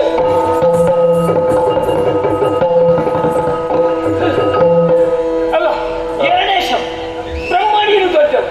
ಇಷ್ಟು ಹೇಳಿಕೊಳ್ಳುವುದಕ್ಕೆ ಇವರಿವರಿಗೆ ಬಂದ ಸಂಕಟವಾದರೆ ಹಾಗಾದರೆ ಬ್ರಹ್ಮನ ಯೋಗ್ಯತೆ ಇವರೊಬ್ಬರು ಅರ್ಥ ಮಾಡಿಕೊಳ್ಳಲಿಲ್ಲ ಎನ್ನುವುದೇ ಕಷ್ಟ. ಹೊಟ್ಟೆಯೊಳಗೆ ಹೋಗಿದ್ದಾಳಲ್ಲ, ಕಣ್ಣೀರನ್ನು ಸುರಿಸಬೇಕು. ಬ್ರಹ್ಮ, ನೀನೇ ನನಗೆ ಕಾಪಾಡು, ಬೇರೆ ನನಗೆ ಯಾರು ಗತಿ ಇಲ್ಲ. ದೈನ್ಯದಿಂದ ಸರಿಯಾಗಿ ನಂತಿಸುವವರಿಗೆ ಸರಿಯಾದ ಚಿತ್ರಹಿಂಸೆಯನ್ನು ನೀಡದ ಹೋದರೆ ನಾನು ವಿಧಾರ್ತನೆ. ಏನು ಮಾಡೋಣ? ಶರೀರದಲ್ಲಿರುವಂತಹ ನವದ್ವಾರಗಳು ಏಕಕಾಲದಲ್ಲಿ ನವದ್ವಾರಗಳನ್ನು ಬಂಧಿಸಬೇಕು ಎನ್ನುವ ಹಾಗೆ ಆಲೋಚನೆ ಮಾಡಿ ನವದ್ವಾರಗಳನ್ನು ಬಂಧಿಸಿದೆ ಅಂತಾದ್ರೆ ನನಗೆ ಬದುಕಬೇಕೋ ಬೇಡ? ಹೀಗೆ ಅಷ್ಟದ್ವಾರಗಳನ್ನು ಬಂಧಿಸಿ ಹೊಳೆಯಲಾದಂತಹ ದ್ವಾರವನ್ನು ತೆರವುಗೊಳಿಸ್ತೇನೆ. ಮರ್ಯಾದಿದ್ರೆ ಬಂದಾಳು ಹೇಗೆ ಬರ್ತಂದು ನೋಡ್ತೇನೆ.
ಒಳಗೇನಿದೆ ಎಂದು ಸರಿದು ನೋಡಿ.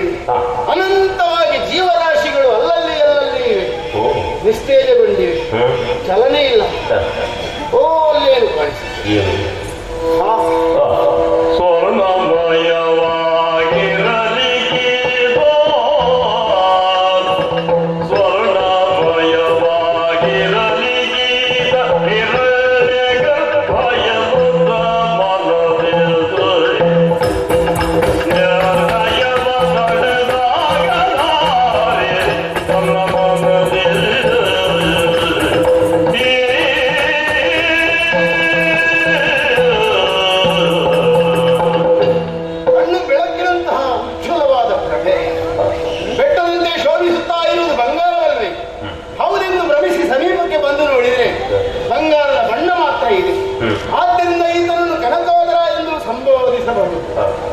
ಇನ್ನೇನಿದೆ ಎಂದು ಕೆಲವು ಕಾಲದಿಂದ ಹುಡುಕಿದೆ, ಶ್ರಮಿಸಿದೆ, ವ್ಯರ್ಥ ಕಾಲಹರಣ ಮಾಡುವುದಕ್ಕೆ ಏನೂ ಇಲ್ಲ. ವಿತ್ತ ಜೀವರಾಶಿಗಳು ಒಂದೇ ಬ್ರಹ್ಮಾಂಡ, ಬಂಗಾರದ ಬಣ್ಣ. ಇದನ್ನು ಹೊರತುಪಡಿಸಿದರೆ ವಿಧಿಯುವುದರಲ್ಲಿ ಬೇರೆ ಯಾವುದೂ ಇಲ್ಲ. ನಾನೇ ದೊಡ್ಡವ, ನಿಮಗೆ ಶ್ರೇಷ್ಠ ಪರಬ್ರಹ್ಮ ಎಂಬುದನ್ನು ವಾದಿಸುವುದಕ್ಕೆ ತೊಡಗಿ ಇವನಲ್ಲಿ ಆ ಶಕ್ತಿಯಾಗುವುದಕ್ಕೆ ಸಾಧ್ಯ. ಪರಬ್ರಹ್ಮ ಏನು ಮಹಾನ್ ಚೇತನ, ಉಪವೇಗದ ನಿರಾಕಾರವಾಗಿರುವ ಆ ಆದಿಮಾಯ ಅಲ್ಲದೆ ಇವನಲ್ಲಿಂದ ಸಾಧ್ಯ. ಇವ ಏನು ಎಂಬುದು ನಾನು ಅರಿತವಾಯಿ ಅವನಿಗೂ ತಿಳಿಸಬೇಕು.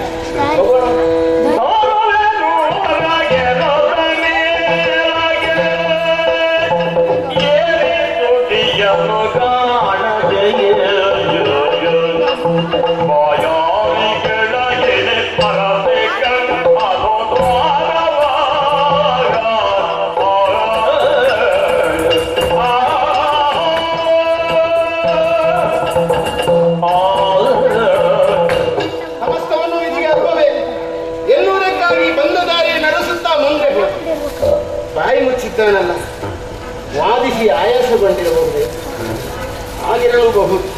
ಆ ದಾರಿಯೇ ಬೇಡ, ಕಣ್ಣು ಕಿವಿ ಮೂಗಿದೆಯಲ್ಲ, ಅಲ್ಲಿಂದ ಹೋಗೋಣ ಎಂದು ಮೇಲೆ ಹೋದರೆ ಅವುಗಳನ್ನು ಮುಚ್ಚಿದ್ದಾನೆ.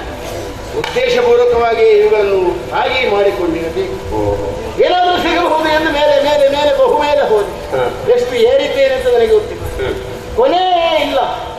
ಇಳಿದೆ ಇಳಿದದ್ದೆಲ್ಲ ಜಾರಿ, ಏರಿದವ ಜಾರ್ತಾನೆ ಎನ್ನುವುದಕ್ಕೆ ಪ್ರಥಮವಾಗಿ ನಾನೇ ನಿದರ್ಶನವಾಗಿ ಹೋದೆನಲ್ಲ. ಬ್ರಹ್ಮ ಮತ್ತು ಹರನಲ್ಲಿ ನಾನು ದಟ್ಟವ ಎಂದು ಏರಿದ ಧ್ವನಿಯಲ್ಲಿ ವಾದಿಸಿದೆ. ಅಲ್ಲಿ ಏರಿದ್ದೀವಿ, ಬಿಡೋಣ. ಹೊರಹೋಗಬೇಕು ಎಂದು ಆಳದಲ್ಲಿ ದಾರಿಯನ್ನು ಹುಡುಕುತ್ತಾ ಇಳಿದರೆ ತಳವೇ ಸಿಗುವುದಿಲ್ಲ. ಅಲ್ಲಿ ಕೊನೆ ಇಲ್ಲ, ಕೆಳಗೆ ತಳವಿಲ್ಲ. ದೇಹ ದಣಿದಿದೆ, ದಾಹ ಅಧಿಕವಾಗುತ್ತೆ, ಇನ್ನು ಹೋಗುವುದು ಕಷ್ಟ. ಆದರೆ ಈ ಹೊಟ್ಟೆಯೊಳಗಿಂದ ಹೊರ ಹೋಗಬೇಕು. ಎಲ್ಲಿಂದ? ಇದೆಯಲ್ಲ ಒಂದು ದಾರಿ. ಈ ದಾರಿಯ ನಿರೀಕ್ಷೆ ನನಗಿರಲಿಲ್ಲ. ಉದ್ದೇಶವೇ ಇರಬೇಕು, ಈ ಹರಿಯಲ್ಲಿಂದ ಬಂದರೆ ಸಣ್ಣವನಾಗುತ್ತಾನೆ ಎನ್ನುವ ಮನೋಭಾವನೆಯ ಬ್ರಹ್ಮನಿಗೆ. ನಾನು ದೊಡ್ಡವ ಅಂತ ಹೇಳ್ತಾನೆ, ದೊಡ್ಡವರೆಲ್ಲ ಸಣ್ಣ ಕಾರ್ಯ ಮಾಡೋದೇ ಇರಲಿ. ನಮಗೆ ಮಾನ ಅಪಮಾನ ಸಮಾನ ಎಂದು ಯೋಚಿಸುವ ನಾನು ಅಲ್ಲಿಂದ ಹೋದರೆ ಹೋಗುವ ಮಾನ ಯಾವುದು?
ಬೇಗಲ್ಲ, ಇಲ್ಲಿ ಇರುವುದನ್ನು ನೋಡಿ ಶೋಧಿಸಿ ಅದಕ್ಕೆ ಹೋದಲ್ಲವೇ? ಸರಿಯಾಗಿ ಹುಡುಕಾಡಿ ಎಲ್ಲ ವಸ್ತುವನ್ನು ಮೂರು ಬಾರಿ ನೋಡಿದ್ದು. ಹೇಗೆ? ನಾನು ಅಮ್ಮ ಹೆಸರಿಟ್ಟದ್ದು ಸಾರ್ಥಕವಾಯಿತು. ಬ್ರಹ್ಮಾಂಡವನ್ನು ಗೋಚರಿಸುತ್ತಾ ಇದೆ. ಹೌದಾ? ಒಳಗೆ ಏನಿದೆ ಎಂದು ನೋಡಿದೆ ಬ್ರಹ್ಮ. ಅಧಿಕ ಸಂಖ್ಯೆಯಲ್ಲಿ ಜೀವರಾಶಿಗಳು. ಹತ್ತಿರ ಹೋದೆ, ಯಾವುದೂ ಮಿಸುಕಾಡುವುದಿಲ್ಲ. ಅಲ್ವಾ? ಕಾರಣ ಸುಖ ಸಿಗ್ಲಿಕ್ಕಿಲ್ಲ. ಹಾಗೆ ಹೀಗೆ ಮಲಗಿದವರು ಹೀಗೆ ಎಲ್ಲ ನಿನ್ನ ಗುಣವೇ ಅವುಗಳಿಗೆ ಬಂದದ್ದು. ಹೊಟ್ಟೆಯೊಳಗೆ ಇರುವುದಲ್ವೇ? ಹೊಟ್ಟೆಯೊಳಗಿದ್ರೆ ನನ್ನ ಗುಣ ನನ್ನದೇ ಬರಬೇಕು. ನನ್ನನ್ನು ಅವುಗಳು ಮೊದಲು ಗುರುತಿಸಿದ್ದಾವೆ. ಹಾಗಲ್ಲ, ಹಾಗಲ್ಲ ಬ್ರಹ್ಮ. ಲಯಗೊಂಡ ಜೀವರಾಶಿಗಳು ಪ್ರಾಣರಹಿತವಾಗಿ. ಹೌದಾ? ಆದ್ರಿಂದ ಹೇಗೆ ಮಾತಾಡುವುದು? ಮತ್ತೆ ಅದು ದೊಡ್ಡ ಸಂಗತಿ. ಈಗ ಉಸಿರಾಟ ಇಲ್ಲ, ಜೀವ ಇಲ್ಲ ಎನ್ನುವ ಹಾಗೆ. ಅದಿಲ್ಲದಿದ್ರೆ ಏನು? ಜೀವ ಇಲ್ಲಕ್ಕಾದ್ರೂ ಉಂಟಲ್ಲ. ನನಗೆ ಸಮಾಧಾನ ಅಂದ್ರೆ ಬೇರೆ ಏನಿದೆ ಮುಂದೆ ನೋಡಿದ್ರೆ ಬಂಗಾರ ಕಣ್ಣು. ಹೌದು, ಹೌದಾ? ಸಂತೋಷ ಆಯ್ತಾ? ಸಂತೋಷ ಆಗದೇ ಇಲ್ಲ. ನಿನಗೆ ಎಷ್ಟು ಸಂತೋಷ ಆಯಿತು ಹಾಗೆ ನನಗೂ ಆಯಿತು. ಅದು ನಿನಗೆ ಬ್ರಹ್ಮನಲ್ಲಿ ಅಪರಿಮಿತವಾದ ಚಿಹ್ನೆ ಇದೆ. ಕಷ್ಟ ಬಂದ್ರೆ ಆದೀತು. ದೂರದಲ್ಲಿ ಬಂಗಾರ ಮಾಡಿದ ಕೂಡಲೇ ಹಾಗೆ ಮನೋಭಾವ. ಇಲ್ಲಾದ್ರೂ ಮುಂದೆ ಬವಣೆ ಬಂದ್ರೆ ಹಾಗೆ ಹತ್ತಿರ ಹೋಗಿ ನೋಡಿ, ಮುಟ್ಟಿದೆ, ಮೆಟ್ಟಿದ್ದು ಬಂಗಾರ. ಹೌದು, ಬಂಗಾರಕ್ಕೆ ಮೆಟ್ಟುವುದೇ ಶೋಧನೆಗೆ ಹೋಗ್ತದೆ. ಬಂಗಾರ ಆದ್ರೆ ನಾನು ಶೋಧನೆ ಮಾಡುದು. ಶೋಧನೆ ಮಾಡಿದ್ರೆ ಮುಟ್ಟಿದ್ರೆ ಮತ್ತೆ ಅವನ ಕಾಲಿಂದ ಮೆಟ್ಟುವುದೇ ಗಟ್ಟಿ ಉಂಟಂತ ಗೊತ್ತಾಗಬೇಕಲ್ಲ. ಅದು ಈಗ ಒತ್ತು ಇರಲಿ. ಹೋಗುವಾಗ ನಿನ್ನನ್ನೇ ಮೆಟ್ಟಿಕೊಂಡು ಹೋಗಿದ್ದೇನೆ. ಅದು ಶೋಧನೆ ಇದೆ. ಹೌದು. ಹೇಗೆ ಬಂಗಾರ ಹೇಗೆ? ಬಂಗಾರ ಇಲ್ಲ ಬ್ರಹ್ಮ, ಕೇವಲ ಬಂಗಾರದ ಬಣ್ಣ ಮಾತ್ರ ಇದೆ. ಬಂಗಾರ ಬಂಗಾರದ ಬಣ್ಣ. ಹೌದು. ಬಂಗಾರ ಇಲ್ಲದಿದ್ದರೆ ಏನು? ಬಂಗಾರದ ಬಣ್ಣವಾದರೂ ಉಂಟಲ್ಲ. ನಿನಗೆ ಬಣ್ಣ ಸಾಕಲ್ಲ, ಅಷ್ಟು ವಿಜೃಂಭಿಸುತ್ತಾ ಇದೆ ಉದರದಲ್ಲಿ. ಬೆಳಕಿನ ಆ ಬೆಳಕಿನ ಹತ್ತಿರ ನಿಲ್ಲುವುದಕ್ಕಾಗುವುದಿಲ್ಲ. ಆದ್ದರಿಂದ ಯೋಚಿಸುತ್ತಾ ಹೊರಬಂದು ನಿನಗೊಂದು ನಾಮಕರಣ ಮಾಡಬೇಕು ಅಂತಿದ್ದೇನೆ. ನಾಮಕರಣ ಮಾಡುತ್ತೇವೆ. ಮಗನಿಗೆ ಅಪ್ಪ ಅಮ್ಮ ಮಾಡೋದು. ಈಗ ಅಮ್ಮ ಇಲ್ಲ, ನಾನಿದ್ದೇನೆ. ಅಮ್ಮ ಇಲ್ಲ, ನಾನಿದ್ದೇನೆ ಅಂದ್ರೆ ನಾನು ಮಗನೇ. ಅರ್ಥ ಆಗ್ತದೆ ನನಗೆ. ನನಗೊಂದು ಹೆಸರನ್ನು ಸೂಚಿಸಿ ನೀನೊಬ್ಬ ದೊಡ್ಡ ವ್ಯಕ್ತಿ ಆಗಬೇಕು ಎನ್ನುವ ಹಾಗೆ. ಅದು ಬೇಡ. ನನ್ನ ಪ್ರತಿಭೆಯನ್ನು ಗುರುತಿಸಿ ಸನ್ಮಾನವಾಗಿ ಮಾಡುವುದಿದ್ರೆ ಪಾರಿತೋಷಿಕವಾಗಿ ಕಾಣಿಕೆ ಉಂಟು. ಕಾಣಿಕೆಗಳಿಗೆ ನೀರೇ ದೇವಸ್ಥಾನದಲ್ಲಿ ಹಾಗೆಲ್ಲ ಪುರಸ್ಕಾರ. ನೀನು ಇನ್ನು ಮುಂದೆ ಹಿರಣ್ಯ ಗರ್ಭನ. ಹಿರಣ್ಯ ಆ ಮುಖ ನೋಡ ಇಷ್ಟಗಳಾಯ್ತು. ಧರ್ಮಕ್ಕದ ಹೆಸರು ಬರ್ತದೆ. ಧರ್ಮಕ್ಕೇನು? ನನ್ನ ಯೋಗ್ಯತೆ ಅಷ್ಟಡಕವಾಗಿ ಈಗ ನೋಡಿದ್ದೆ. ಕಷ್ಟಪಟ್ಟದ್ದು ನಾನಲ್ವೇನು? ಅದು ಹಾಗೆ ಸನ್ಮಾನ ಮಾಡಬೇಕು ಅಂತಾದ್ರೆ ಅವರವರ ಕೊರಳಿಗೆ ಆ ಮಾರಾಟಕ್ಕೆ ಆಗುವುದಿಲ್ಲ. ನಿನ್ನೊಬ್ಬರ ಪ್ರತಿಭೆಯನ್ನು ಗುರುತಿಸಿ ಹಾಕ್ತದೆ. ಈಗ ನಿನ್ನ ಪ್ರತಿಭೆಗೆ ನಾನು ಬಹುಮಾನ ಉಡುಗೊರೆ ಕೊಟ್ಟದ್ದಲ್ಲ. ಹೊಟ್ಟೆಯಾಗಿ ಒಂದಷ್ಟು ಉಂಟು. ಆದ್ದರಿಂದ ನಿನಗೆ ಗೊತ್ತಾಗಲಿ ಎನ್ನುವುದಕ್ಕೆ ಪ್ರಕಟಗೊಳಿಸಿ. ಹಾಗೆ ಎರಡು ವಿಷಯ ಬೇಡ. ದೊಡ್ಡ ವ್ಯಕ್ತಿಯಾದ ನಾನು ನಿನ್ನನ್ನು ಹೀಗೆ ಬರೀ ಕೈಯಲ್ಲಿ ಕಳಿಸುವುದಿಲ್ಲ. ಮತ್ತೆ ನಾನು ಸಂಭಾವನೆಗೆ ಹೋದದ್ದ. ನನಗೆ ಆರ್ಥಿಕ ದುರಂತ ಏನಿಲ್ಲ, ನನಗೆ ಬೇಡ. ಪ್ರಸಾದ ಯಾಕೆ ನಿನ್ನ ಇಷ್ಟ. ಯಾವತ್ತು ವಾರದಿಂದ ಬಂದವರು ಅದೇ ದ್ವಾರ ಅಲ್ಲ. ನಿನಗೆ ತೆರೆದಿರಿಸುವುದಕ್ಕೆ ನಾಚಿಕೆ ಇಲ್ಲವಂತೆ, ಮತ್ತೆ ನನ್ನ ನೀನು ಅಂದುಕೊಳ್ಳುವುದು. ಬಂದವರು ಯಾವ ದಾರಿಯಿಂದ ಬಂದಿದ್ದೇನೆ, ಯಾವ ಮಾರ್ಗದಿಂದ ಬಂದಿದ್ದೇನೆ ಅಷ್ಟಾದ್ರೂ ಅಲ್ಲ, ನನಗೆ ಹೇಳುವುದಕ್ಕೆ ಅಸಹ್ಯ ಆಗುತ್ತದೆ. ನೀನು ಉಸಿರಾಡುತ್ತಿದ್ದಂತಹ ನನಗೆ ಅಸಹ್ಯವೇ ಇಲ್ಲ. ಅದು ದ್ವಾರದಿಂದ ನೀನು ಬಂದವ. ಆದ್ರಿಂದಲೇ ಇನ್ನು ಮುಂದಕ್ಕೆ ನೀನು ಅದೋ ನಾನು ಹಿರಣ್ಯ ಗರ್ಭ ಎಂದು ಉತ್ತಮವಾದ ನಾಮಕರಣವನ್ನು ನಿನಗೆ ಮಾಡಿದರೆ ನೀನು ಅಷ್ಟು ಕೀಳು ಮಟ್ಟದ ಹೆಸರನ್ನು ಅಲ್ಲ. ನಿನಗೆ ಇದಕ್ಕಿಂತ ಶ್ರೇಷ್ಠದ್ದು ಯಾವುದು ಸಿಗ್ಲಿಕ್ಕಿಲ್ಲ. ನಿನಗೆ ಅದೇ ಘನ ಬ್ರಹ್ಮ.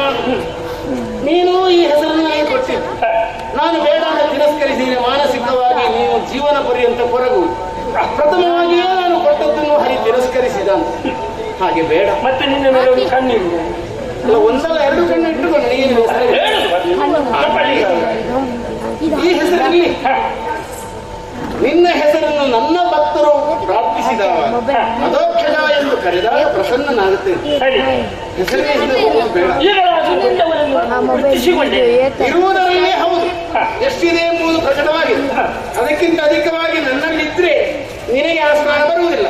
ಒಂದು ವೇಳೆ ಕಡಿಮೆ ಇದ್ರೆ ಅಥವಾ ನಿನಗಿಂತ ನಾನು ಕ್ಷೀಣನಾಗಿದ್ದರೆ ನಿನ್ನನ್ನು ದೊಡ್ಡವರೆಂದು ಒಪ್ಪಿಕೊಳ್ಳುವುದಕ್ಕೆ ಆಕ್ಷೇಪ ಇಲ್ಲ. ಆದ್ದರಿಂದ ನಿನ್ನ ಶೋಧನೆ ಆರಂಭವಾಗಬೇಕು. ನೀನು ನಾನು ಶೋಧಿಸಿದ್ದೆ. ಮತ್ತೆ ಮಕ್ಕಳಾಟ ಆರಂಭ ಮಾಡ್ತೀಯ ಅಂತ. ನಾನು ಹೋಗುದಿಲ್ಲ. ಹೋಗುದಿಲ್ಲ ಅಂದ್ರೆ ಮೊದಲು ಹೇಳಿದ್ದಿಲ್ಲ ಹೋಗ್ತೇನೆ. ಅದು ಹಾಗೆ ಹೌದು. ಈಗ ಹೇಳುದು ಯಾಕೆ ಹೇಳುದು? ಬ್ರಹ್ಮ ಹೋಗ್ಬೇಕು. ನೀನು ಹೋಗದಿದ್ರೆ ಮಾತು ತಪ್ಪುತ್ತಿ. ಭಾಷೆಗೆಟ್ಟ ಬ್ರಹ್ಮ ಅಂತ ಭಾಷೆಗೆಟ್ಟ ಬ್ರಹ್ಮ ಅಂತ ಹೇಳಿ ಮತ್ತೆ ಹೇಳು. ಭಾಷೆ ಇದ್ದ ಬ್ರಹ್ಮ ತೋರಿಸಿ.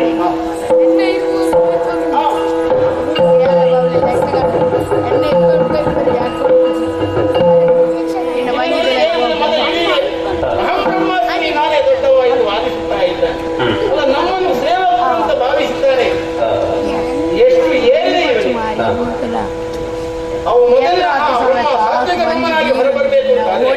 ನವದ್ವಾರಗಳನ್ನು ಸ್ತಬ್ಧಗೊಳಿಸಿ ಹಾಗೆ ಇರಿಸೋಣ.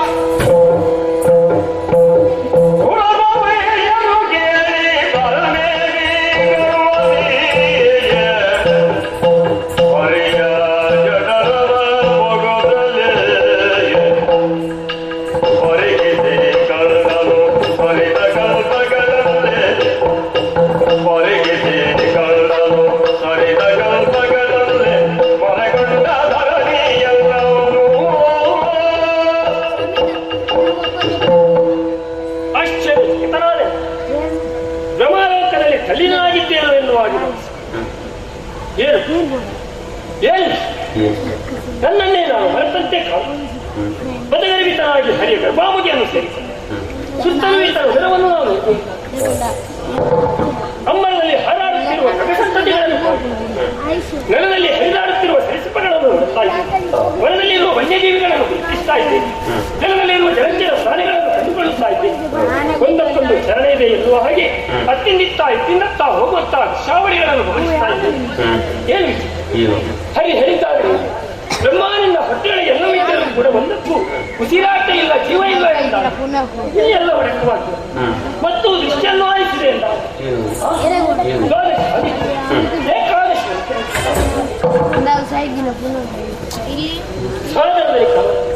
ಅರ್ಥಾತ್ ನನ್ನಂತೆ ಬ್ರಹ್ಮಂದಿರನ್ನು ನಾನು ಇಟ್ಟುಕೊಳ್ಳುತ್ತಾ ಇದ್ದೆ. ಅನೇಕ ಮಂದಿ ಇದ್ದ.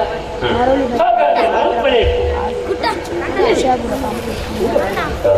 ಸರಿ ಈಗ ಅರ್ಥ ಮಾಡಿ ಸಕಲ ಜೀವರಾಶಿಗಳನ್ನು ಬ್ರಹ್ಮಾಂಡವನ್ನೇ ಬೆಳೆಸಿಕೊಂಡ ಕಾರಣ ಇತ್ತನು ಬ್ರಹ್ಮಾಂಡವಾದರೆ ಸಕಲ ಜೀವಿಗಳಿಗೆ ಚೇತನದಾಯಕನಾಗಿ ಗಮನಿಸಿಕೊಂಡ ಕಾರಣ ಈತನು ಚೇತನ ಎನ್ನುವುದರಲ್ಲೇ ನಾನೇ ಬೆಟ್ಟ ಅಂತ ತೀರ್ಮಾನಕ್ಕೆ ನನಗಿಂತ ನಿಜರಾದಂತಹ ಬೆಟ್ಟ ಇನ್ನೊಂದಿದೆ ಎಂದು ಯೋಚಿಸಿಕೊಳ್ಳುವುದಕ್ಕೆ ಸಮಯವಾಗಿ ಗುಣಕ್ಕೆ ಮತ್ಸರವಿಲ್ಲ.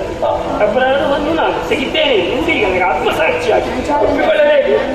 ಹಾಗಾದರೆ ಏನು ಮಾಡೋಣ ಎನ್ನುವಾಗ ಕೈ ವಿಚಾರವನ್ನು ತಿಳಿಬೇಕಲ್ಲ.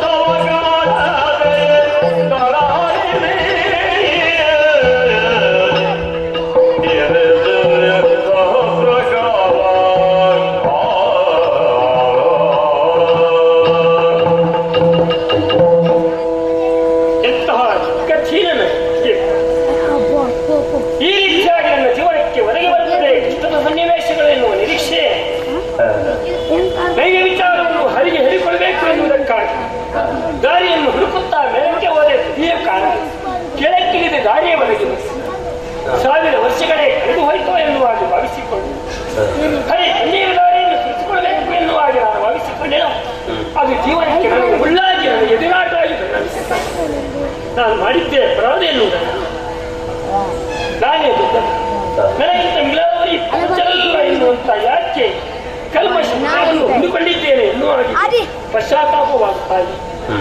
ಆದಿ ಮಾಯಕನ ಸಹೋದರತೆ ಜೀವನವನ್ನು ಒಳ್ಳೆಯ ರೀತಿಯಿಂದಲೇ ನಡೆಸಿಕೊಳ್ಳಬೇಕಾದಂತಹ ನಾನಿಂದು ಯಾಕೆ ಕಲುಷಿತ ಭಾವನೆಯನ್ನು ಹೊಂದಿಕೊಂಡು ವ್ಯವಹರಿಸುತ್ತೇನೆ. ನನ್ನ ವ್ಯಕ್ತಿತ್ವಕ್ಕೆ ನಾನೇ ಹಸಿಬೆಳೆದಂತಹ ಪರಿಸ್ಥಿತಿಗೆ ಒದಗಿಸುತ್ತೇನೆ. ಏನು ಮಾತಾಡುವುದು?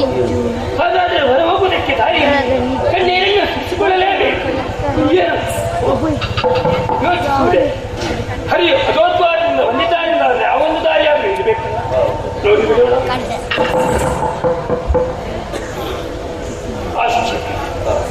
ಅಜೋದ್ವಾರವು ಶರೀರದಲ್ಲಿರುವ ನವದ್ವಾರಗಳನ್ನು ಬಂಧಿಸುವ ಚೈತನ್ಯವನ್ನು ನಾನು ಪಡಪಂಡವನ ಇವರ ಪಡಪಂಡಿದ್ದಾರೆಂದಾದರೆ ಇವರು ಸಾಮಾನ್ಯ ಮಾತೃಸ್ಥಾನವನ್ನು ಅಲಂಕರಿಸಿಕೊಂಡ ಪಿತೃಸ್ಥಾನವನ್ನು ಧರಿಸಿಕೊಂಡ ಇವರೇ ಸರ್ವಾತ್ಮಕ, ಇವರೇ ಸ್ವಾತ್ಮಕ, ಇವರೇ ಪರಬ್ರಹ್ಮ ಎನ್ನುವುದರಲ್ಲಿ ಯಾವುದೇ ರೀತಿಯ ಅನುಮಾನವಿಲ್ಲ. ಹಾಗಾದರೆ ನಾನೇ ನನ್ನ ಜೀವನಕ್ಕೆ ಮೌಲ್ಯ ಇದ್ದು ಕಣ್ಣೀರನ್ನೇ ತೊರೆಯುತ್ತಾ ಉದರಲ್ಲಿ ಇರಬೇಕು. ದುಃಖಿಸುವುದ ಕಟ್ಟಿ ಅಮ್ಮನ ಆಡಿದ ನೆನಪು ಮರುಕಳಿಸುತ್ತಾ ಆದ್ದರಿಂದ ಅಮ್ಮನನ್ನೇ ಪ್ರಾರ್ಥಿಸುತ್ತಾ ಇದ್ದ.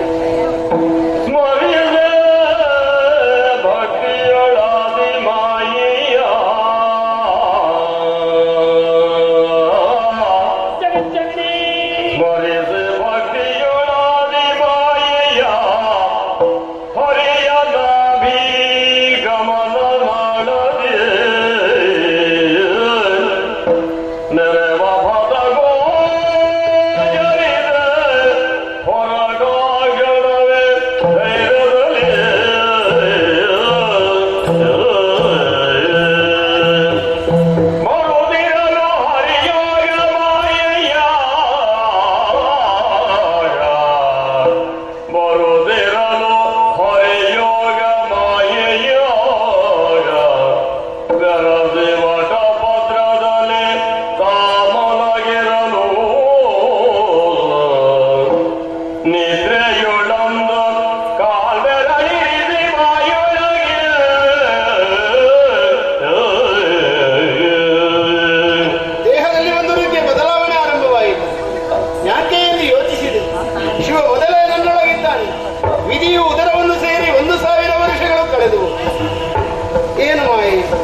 ತ್ರೈಗುಣಗಳು ಮತ್ತೆ ಒಂದಾದ ಕಾರಣವಿರಬೇಕು.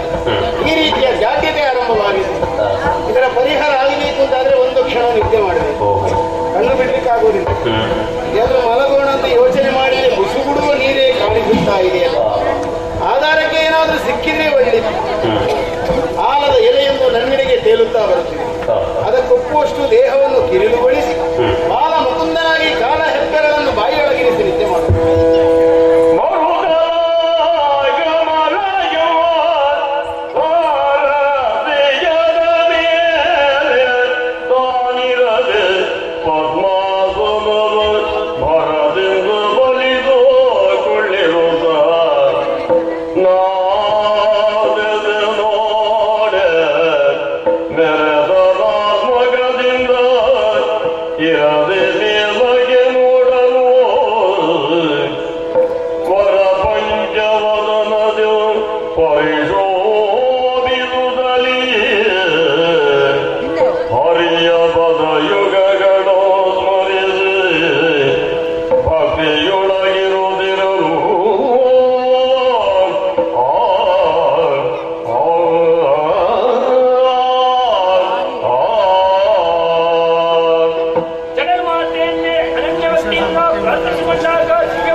ಸತ್ಯ ವಿಚಾರವನ್ನು ಹೇಳಿಕೊಳ್ಳುವವೇ ಎನ್ನುವ ಹಾಗೆ ಕುತೂಹಲ ಭರಿತನಾಗಿ ನಾಲ್ಕು ದಿಕ್ಕುಗಳಿಗೆ ನೋಡಿದೆ ಎಂದಾದರೆ ನಾಲ್ಕು ದಿಕ್ಕುಗಳಿಂದ ಗಮನಿಸುತ್ತಾ ಇದ್ದೇನೆ. ಆಗ ಇದ್ದದ್ದು ಒಂದು ಮುಖ, ಈಗ ಚತುರ್ಮುಖ ಬ್ರಹ್ಮನೆಂದೆನಿಸಿಕೊಂಡೆ. ಬೇರಕ್ಕೆ ನೋಡಿದರೆ ಮತ್ತೊಂದು ಅದನ್ನು ಆರಾಧಿಸುತ್ತಾ ಇದೆ. ಪಂಚವರದಿಂದ ಪರಿಶೋಧಿಸುತ್ತಾ ಇದ್ದೇನೆ ಎನ್ನುವುದು ದಿಟ್ಟವಾಯಿತು. ಯಾಕೆ ಈ ರೀತಿಯಾಗಿದೆ? ಹಳ್ಳಿಯಲ್ಲಿಯೇ ಇರಬಹುದು, ಏನೇ ಇರಲಿ ದೈನ್ಯ ವಿಚಾರವನ್ನು ಹೇಳಿಕೊಳ್ಳಬೇಕಾದುದನ್ನು ಎಬ್ಬಿಸುವುದೇ ಇವರನ್ನು.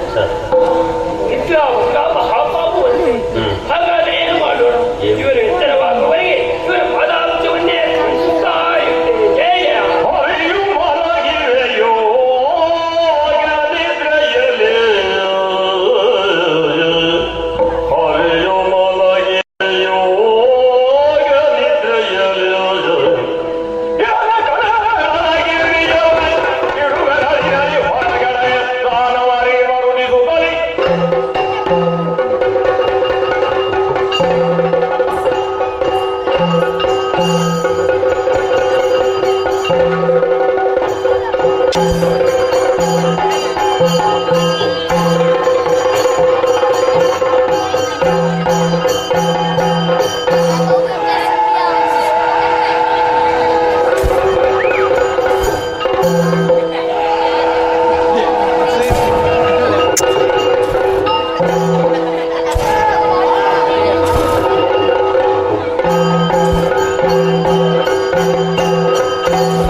ಗುರು ಜಮಯವಾಗಿ ಹೊರದು ಕಾಣದ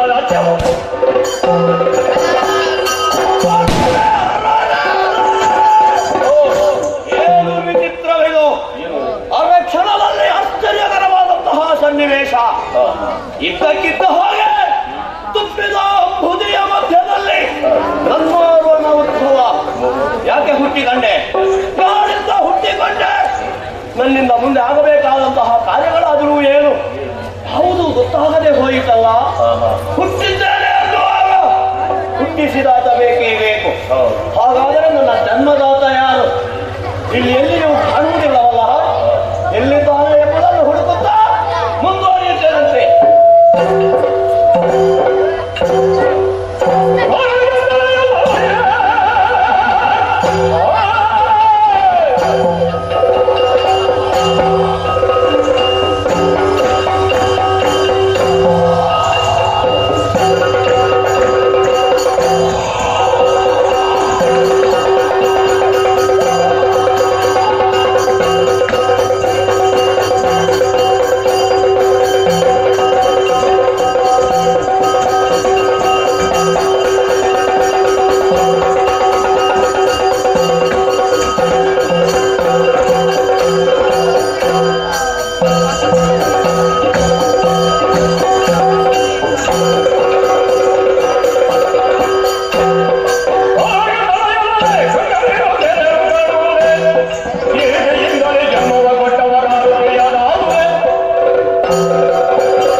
ವಿಶಾಲವಾದಂತಹ ನೀರಿನಲ್ಲಿ ಹುಡುಕುತ್ತಾ ಮುಂದುವರಿದ್ದೇನೆ.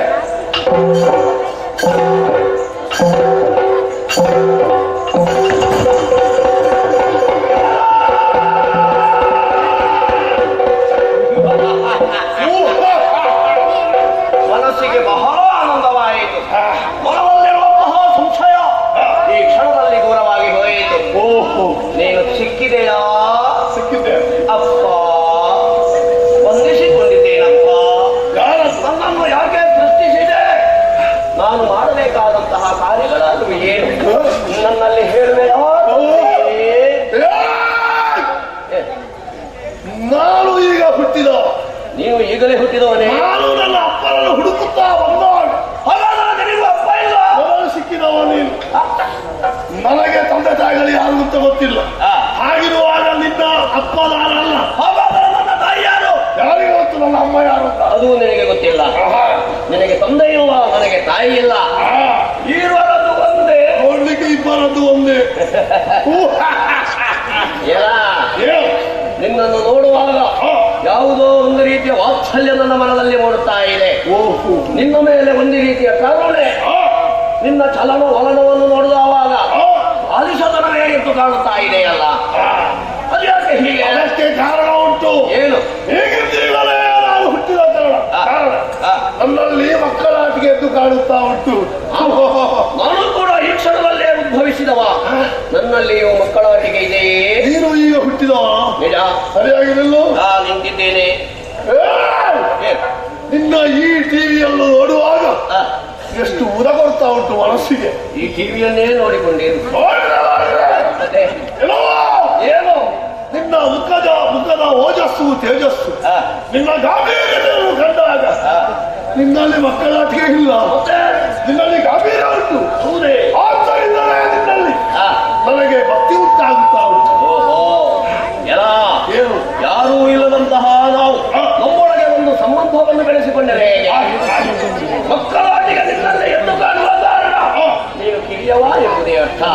ಗಾಂಭೀರ್ಯದ ನನ್ನಲ್ಲಿ ಇರುವ ಕಾರಣ ನಾನು ಹಿರಿಯವ ಎಂಬುದೇ ಅರ್ಥ. ಕಿರಿಯವ ಅಂದರೆ ತಮ್ಮ, ಹಿರಿಯವ ಅಂದರೆ ಅಣ್ಣ. ನಾನು ಅಣ್ಣ, ನೀನು ತಮ್ಮ.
ಈ ಜಲದಿಯನ್ನು ನಾವು ಶೋಧನೆ ಮಾಡಬೇಕು. ಮೊಣಕಾಲ ಪರ್ಯಂತ ಇರುವ ನೀರನ್ನು ಶೋಧಿಸಿದರೆ ಸಿಕ್ಕುವುದಾದರೆ ಒಳಕಾಲ ಪರ್ಯಂತ ಇರುವ ನೀರನ್ನು ಒಡೆದಪ್ಪಿಸಿದಾಗ ನೀರು ಬಿಸಿಯಾಗುತ್ತದೆ. ಓಹೋ, ನೀರು ಬಿಸಿಯಾದಾಗ ಒಳಗಿದ್ದಂತಹ ಪ್ರಾಣಿಗಳು ಮೇಲೆ ಬರುತ್ತವೆ.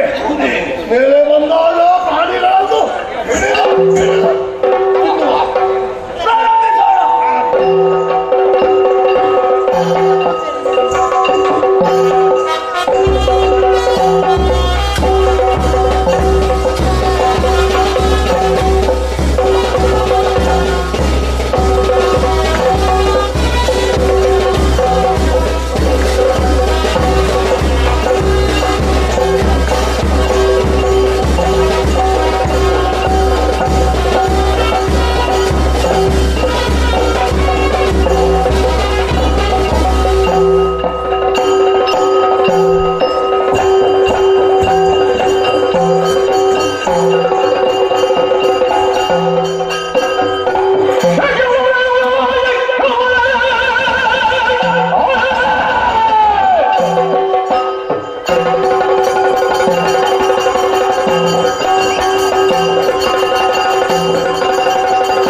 ಕಷ್ಟಪಟ್ಟೆವು, ಆದರೂ ಕೂಡ ಒಂದೇ ಒಂದು ಪ್ರಾಣಿ ನಮಗೆ ಸಿಕ್ಕಿದ್ದಿಲ್ಲ.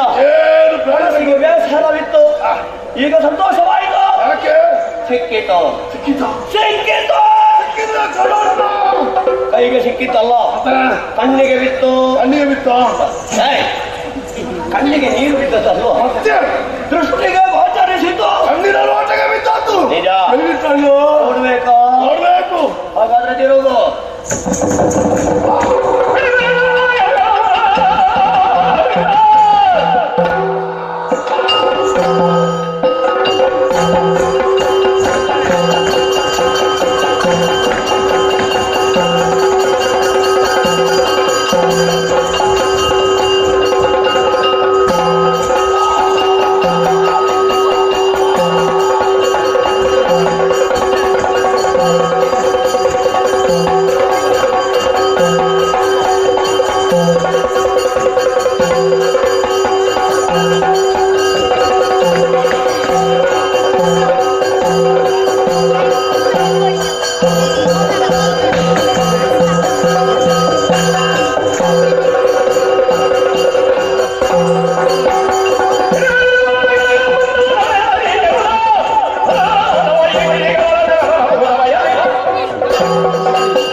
ಎಂತಹ ಕಷ್ಟ, ಎಂತಹ ಕಾಯುಳ್ಳಂತಹ ಹೀಗಿದೆ. ಏಕಕಾಲದಲ್ಲಿ ನನ್ನನ್ನು ಕಾಣುವುದರ ಮೂಲಕವಾಗಿ ತಿನ್ನುವುದಕ್ಕೆ ಮಾಡಿ ಪ್ರಾಣವನ್ನು ಉಳಿಸಿಕೊಳ್ಳಬೇಕು ಎನ್ನುವಂತಹ ಧ್ಯೇಯದಿಂದ ಕೊಡುತ್ತಾ ಹಿಂಬಾಲಿಸಿಕೊಂಡೆ. ನನ್ನ ಜೀವನ ಉಳಿಸಿಕೊಳ್ಳುವುದಕ್ಕೆ ಸಮರ್ಥನಾಗಿದ್ದರೆ ಏನು ಹರಿಯೇ ಈ ಕಾಲದಲ್ಲಿ ನನ್ನ ಕೈ ಬಿಟ್ಟಿದ್ದಾನೆ, ನನ್ನ ಸಹಾಯಕ್ಕೆ ಇಲ್ಲ ಎನ್ನುವುದು ಸತ್ಯವಾಗಿ ಗೊತ್ತಾಯಿತು. ಹಾಗಾದ್ರೆ ನನ್ನ ರಕ್ಷಣೆ ಮಾಡುವುದಾಗಿಲ್ಲ. ಅಮ್ಮ ಇದ್ದಾರೆ, ಅಮ್ಮನನ್ನೇ ಇದ್ದಾರೆ. ಅಮ್ಮ ನೀನೇ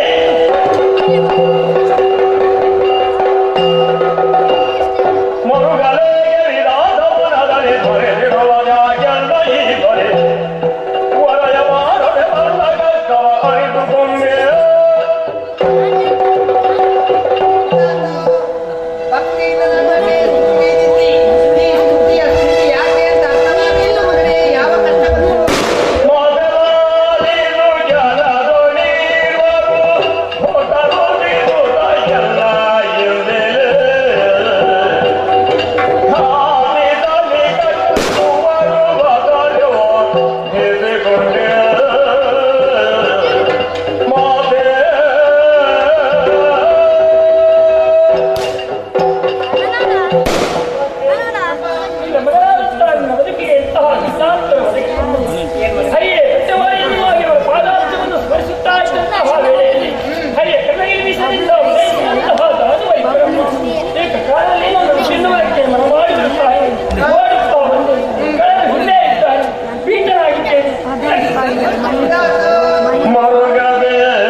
ಸಿಗ್ತಾರ ಅಂತ ನೋಡು. ಸಿಕ್ಕಿದ್ರು ಅವರಿಗೆ ಸಿಗಲಿ.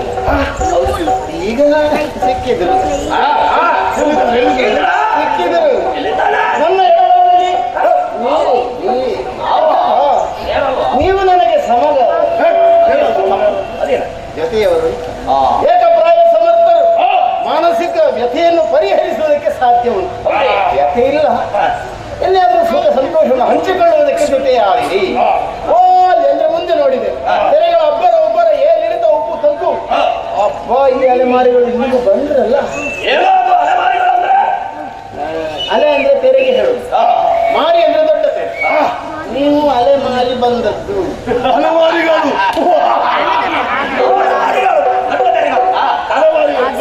ಆ ಅಲೆ ಮೈ ಹೊತ್ತು ಕಣ್ಮುಂಬಾಗಲಿದ್ದ ಹಾಗೆ ವಾಸವಾಗುತ್ತಾ ಇದೆ. ಒಬ್ಬ ಪಿಡಿಬೇಕು ಅಂತ ಹೇಳಿ ಇನ್ನೊಬ್ಬ ಹಿಡಿಯಿಂದ ಮಾಡಿಸುದು. ಇವರು ಕೂಡ ಈಗ ಗೊತ್ತಾಗಿದೆ ನೀವು ಕೇಳುತ್ತಿರುವುದು ಪ್ರಾಣಿಯ ವಿಚಾರ ಅಂತ. ಹೌದಲ್ವಾ? ಒಂದು ಪ್ರಾಣಿಯನ್ನು ನೋಡಿದ್ದೀರಿ, ಹಿಡಿಯುವುದಕ್ಕೆ ಬೆನ್ನಟ್ಟಿದ್ದೀರಿ. ಈ ನೀರಿನಲ್ಲಿ ಅನಂತ ಕಾಲದಿಂದ ಇದ್ದೇನೆ, ಒಂದೇ ಒಂದು ಪ್ರಾಣಿ ಇದೆ ಎಂಬುದು ನನ್ನ ಕಣ್ಣಿಗೆ ಗೋಚರವಾಗಿಲ್ಲ. ಆದ್ರೆ ನೀವು ಸುಳ್ಳು ಹೇಳಲಿಕ್ಕಿಲ್ಲ. ನೋಡಿದ್ದೀರಾ? ಓಡಿಸ್ಕೊಂಡು ಬಂದಿದ್ದೇವೆ. ನಿಮ್ಮ ಬಯಲಿಂದ ಎಲ್ಲಿ ಓಡಿತೋ, ಹೇಗೆ ಮುಳುಗಿತೋ ನಾನು ಗೊತ್ತಿಲ್ಲ. ನಾನು ಅರಿಯೇ ನಾ ಓರ್ವನೇ ಇರುವೆ. ನಾ ಇಲ್ಲಿರುವೆ. ನಾ ಅರಿಯೇ ನಾ ಇರುವೆ. ನಿಮಗೆ ಅಷ್ಟು ಗೊತ್ತಾಗಲಿಲ್ಲ. ಅಪಾರವಾದ ಈ ಜನರಿಗೆ ನಾನೇ ಒಡೆ.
ಮಾಡುವ ಹಸಿವಾಗ್ತಾ ಉಂಟು. ಹಸಿವೆ ಅಂತ ನಾನು ತಿನ್ನೋದಕ್ಕೆ ಬರುದಾ? ಅದೆಲ್ಲ ತೋರಿಸಿ, ಅದೆಲ್ಲ ತೋರಿಸಿ. ನಾನು ಹೇಗೆ ತೋರಿಸುದು? ಎಲ್ಲಿ ಸದೇನ ಎಲ್ಲಿ ನಾವೇ ಕೈ ಹಾಕಿದ್ರೆ ಬರ್ತೇವೆ. ಇದ್ರಲ್ವಾ ನೀವು? ನಾನು ತೋರಿಸಿ. ನನಗೆ ಗೊತ್ತಿಲ್ಲ ಅಂತ ಮೊದಲೇ ಹೇಳಿದ್ದೇನೆ. ಹಠದಿಂದ ಮುಂದೆ ಬರ್ತಾ ಇದೆ. ನುಂಗುವುದು ಏನು ಸಣ್ಣ ವಸ್ತು. ನಾನು ತಿನ್ನೋದಕ್ಕೆ ಮೊದಲು ಯೋಚನೆ ಮಾಡಬೇಕು. ಇದನ್ನು ತಿಂದ್ರೆ ಆ ರೀತಿ ಆರೋಗ್ಯ ಉಳಿದಿದೆ, ನಾಳೆ ನಾವು ಸತ್ತೇವಾ ಎನ್ನುವ ಹಾಗೆ ಯೋಚಿಸಿ ಮತ್ತೆ ನೋಡಿಕೊಂಡೆವು. ಮತ್ತೆ ನೋಡಿದ್ದೇನೆ. ಸತ್ತ ಮೇಲೆ ನೋಡ್ಲಿಕ್ಕೆ ಏನಿಲ್ಲ. ಸತ್ರು ತೊಂದರೆ ನೀವು ನಿಮ್ಮ ಗಂಟಲಲ್ಲಿ ಅಟ್ಟ ಸಿಕ್ಕಿಕೊಳ್ತಾರೆ. ಕೈ ಹಾಕಿ ತುರುಕಿಸೇವು. ವಿಷ ವಿಷ ಅದೇ ಅರಗುವಂತ ವಸ್ತು. ನಾನೆಲ್ಲ ಘನವಾಗಿದ್ದೇನೆ. ಮತ್ತೆ ನೀವು ಯೋಚಿಸಿರಬಹುದು ಸಣ್ಣ ವೈವ ತಿನ್ನಬಹುದು ಅಂತ. ನೀವು ಬಿಡಿ. ಅವ ಇದ್ದಾರಲ್ಲ 5 ಶಿರದವರನ್ನು ನೋಡಿದ್ದೇವೆ ಅಂತ. ಅವನನ್ನು ನೀವು ಜೊತೆಯಲ್ಲಿ ಕರೆದುಕೊಂಡು ಬನ್ನಿ. ಮೂವರನ್ನು ಒಂದೇ ಮುಚ್ಚಿಯಲ್ಲಿ ಹಿಡಿದು ಈ ನೀರಿನಲ್ಲಿ ಮುಳುಗಿಸಿ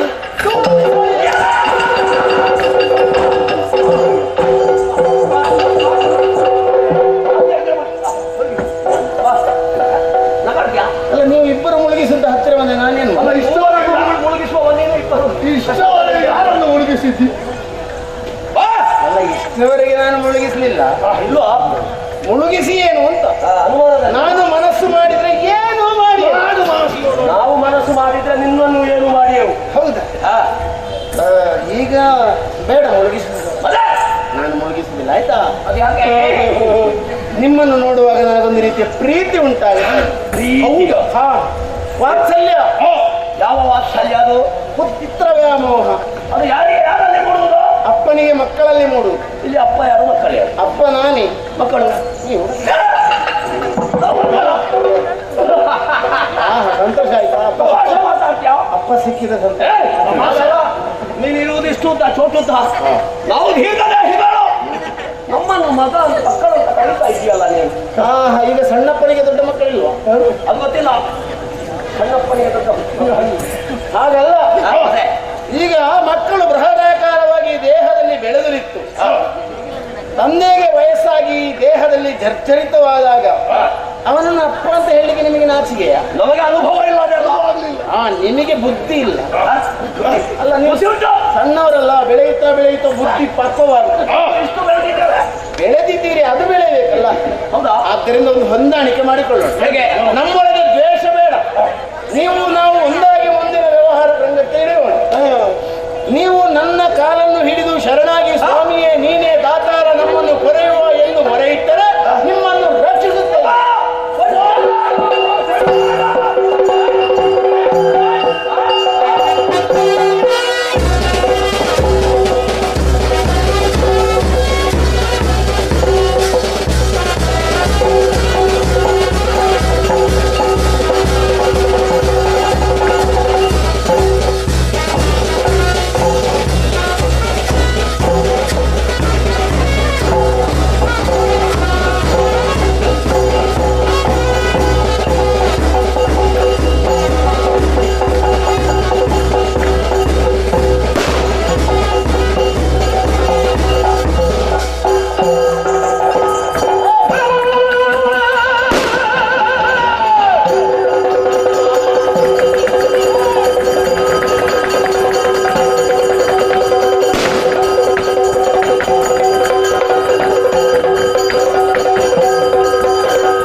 ಮೋಸಗಾರ, ವಂಚಕ, ಮಾತಿನಲ್ಲಿ ನಮ್ಮನ್ನು ಸಿಲುಕಿಸಿ ಮೋಸ ಮಾಡುವುದಕ್ಕೆ ಆಲೋಚನೆ ಮಾಡಿದ. ಈಗ ಸಂತೋಷ ಪೆಟ್ಟು ತಿಂದು ಬಿದ್ದಿದ್ದಾನಲ್ಲ, ಅಲ್ಲಿಗೆ ಅವನ ಸೊಂಟಕ್ಕೆ ಒಂದು ಒತ್ತೆ. ಹೌದಾ? ನನ್ನ ಕಾಲಿನ ಕೀಳು ಜಾರಿ ಹೋಯ್ತು ಅಂತ ಹೇಳ್ತೇನೆ. ಈಗ ಸರಿ ಆಯ್ತಲ್ಲ? ಇಲ್ಲೋ ನಾನು ಸ್ವಲ್ಪ ತಿಂದು ಬರ್ತೇನಾ? ಅವಸರ ಮಾಡುವ ಹಸಿವೆ ಆಗ್ತದೆ. ಮತ್ತೆ ನಾನು ಯಾಕೆ? ನಿನಗೆ ನನಗೂ ಹಸಿವೆ ಆಗುತ್ತಾ ಉಂಟು. ನೀವು ಸ್ವಲ್ಪ ಬೇಡ ಬೇಡ ಬೇಡ ಬೇಡ, ಮತ್ತೆ ತಕರಾರು ಬೇಡ, ಮತ್ತೆ ಗಲಾಟೆ ಬೇಡ. ಈಗಲೇ ನಾವು ಸರಿಯಾಗಿ ಪಾಲು ಮಾಡಿ ತಿಂದ್ರೆ ಒಳ್ಳೆಯದು. ಹಾಗಾದ್ರೆ ಪಾಲು ಮಾಡಿದ್ದೀನಿ. ಪಾಲು ಮಾಡ್ಬೇಕು ನೀನು ಮಾಡ್ತೀಯ. ನಾನು ಹಿರಿಯವ, ಪಾಲು ಮಾಡುವ ನಾನು. ಏನವ್ವ? ಸೊಂಟದಿಂದ ಮೇಲೆ ನನಗೆ, ಸೊಂಟದಿಂದ ಕೆಳಗೆ ನಿನಗೆ. ಸ್ವಂತದಿಂದ ಕೆಳಗೆ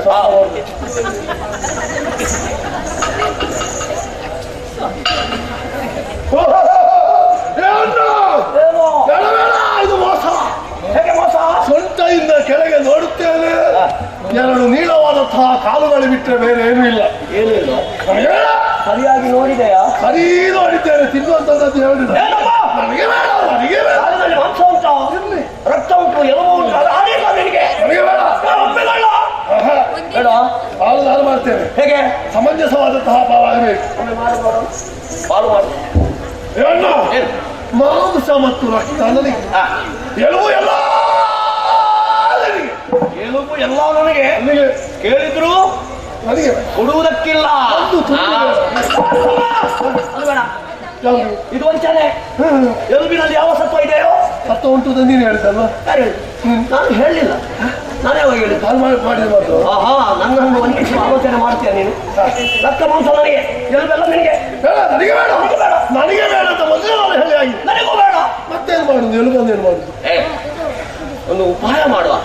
ಕೈ ತಪ್ಪಿಸಿ ಪಂಚಶಿರದ ಪ್ರಾಣಿಯೊಂದು ಓಡಿ ಹೋಗಿದೆಯಲ್ಲ, ಆ ಪ್ರಾಣಿಯನ್ನು ಹಿಡಿಯಬೇಕು. ಆ ಪ್ರಾಣಿ ಸಿಕ್ಕಿದ್ರೆ ನನಗೊಂದು ನಿನಗೊಂದು. ಪಾಲು ಮಾಡುವ ಅಗತ್ಯ ಇಲ್ಲ. ನಿಜ. ಎಲ್ಲಿದೆ ಅವನನ್ನು ಹುಡುಕುತ್ತಾ ಏನು ಮಾಡೋಣ?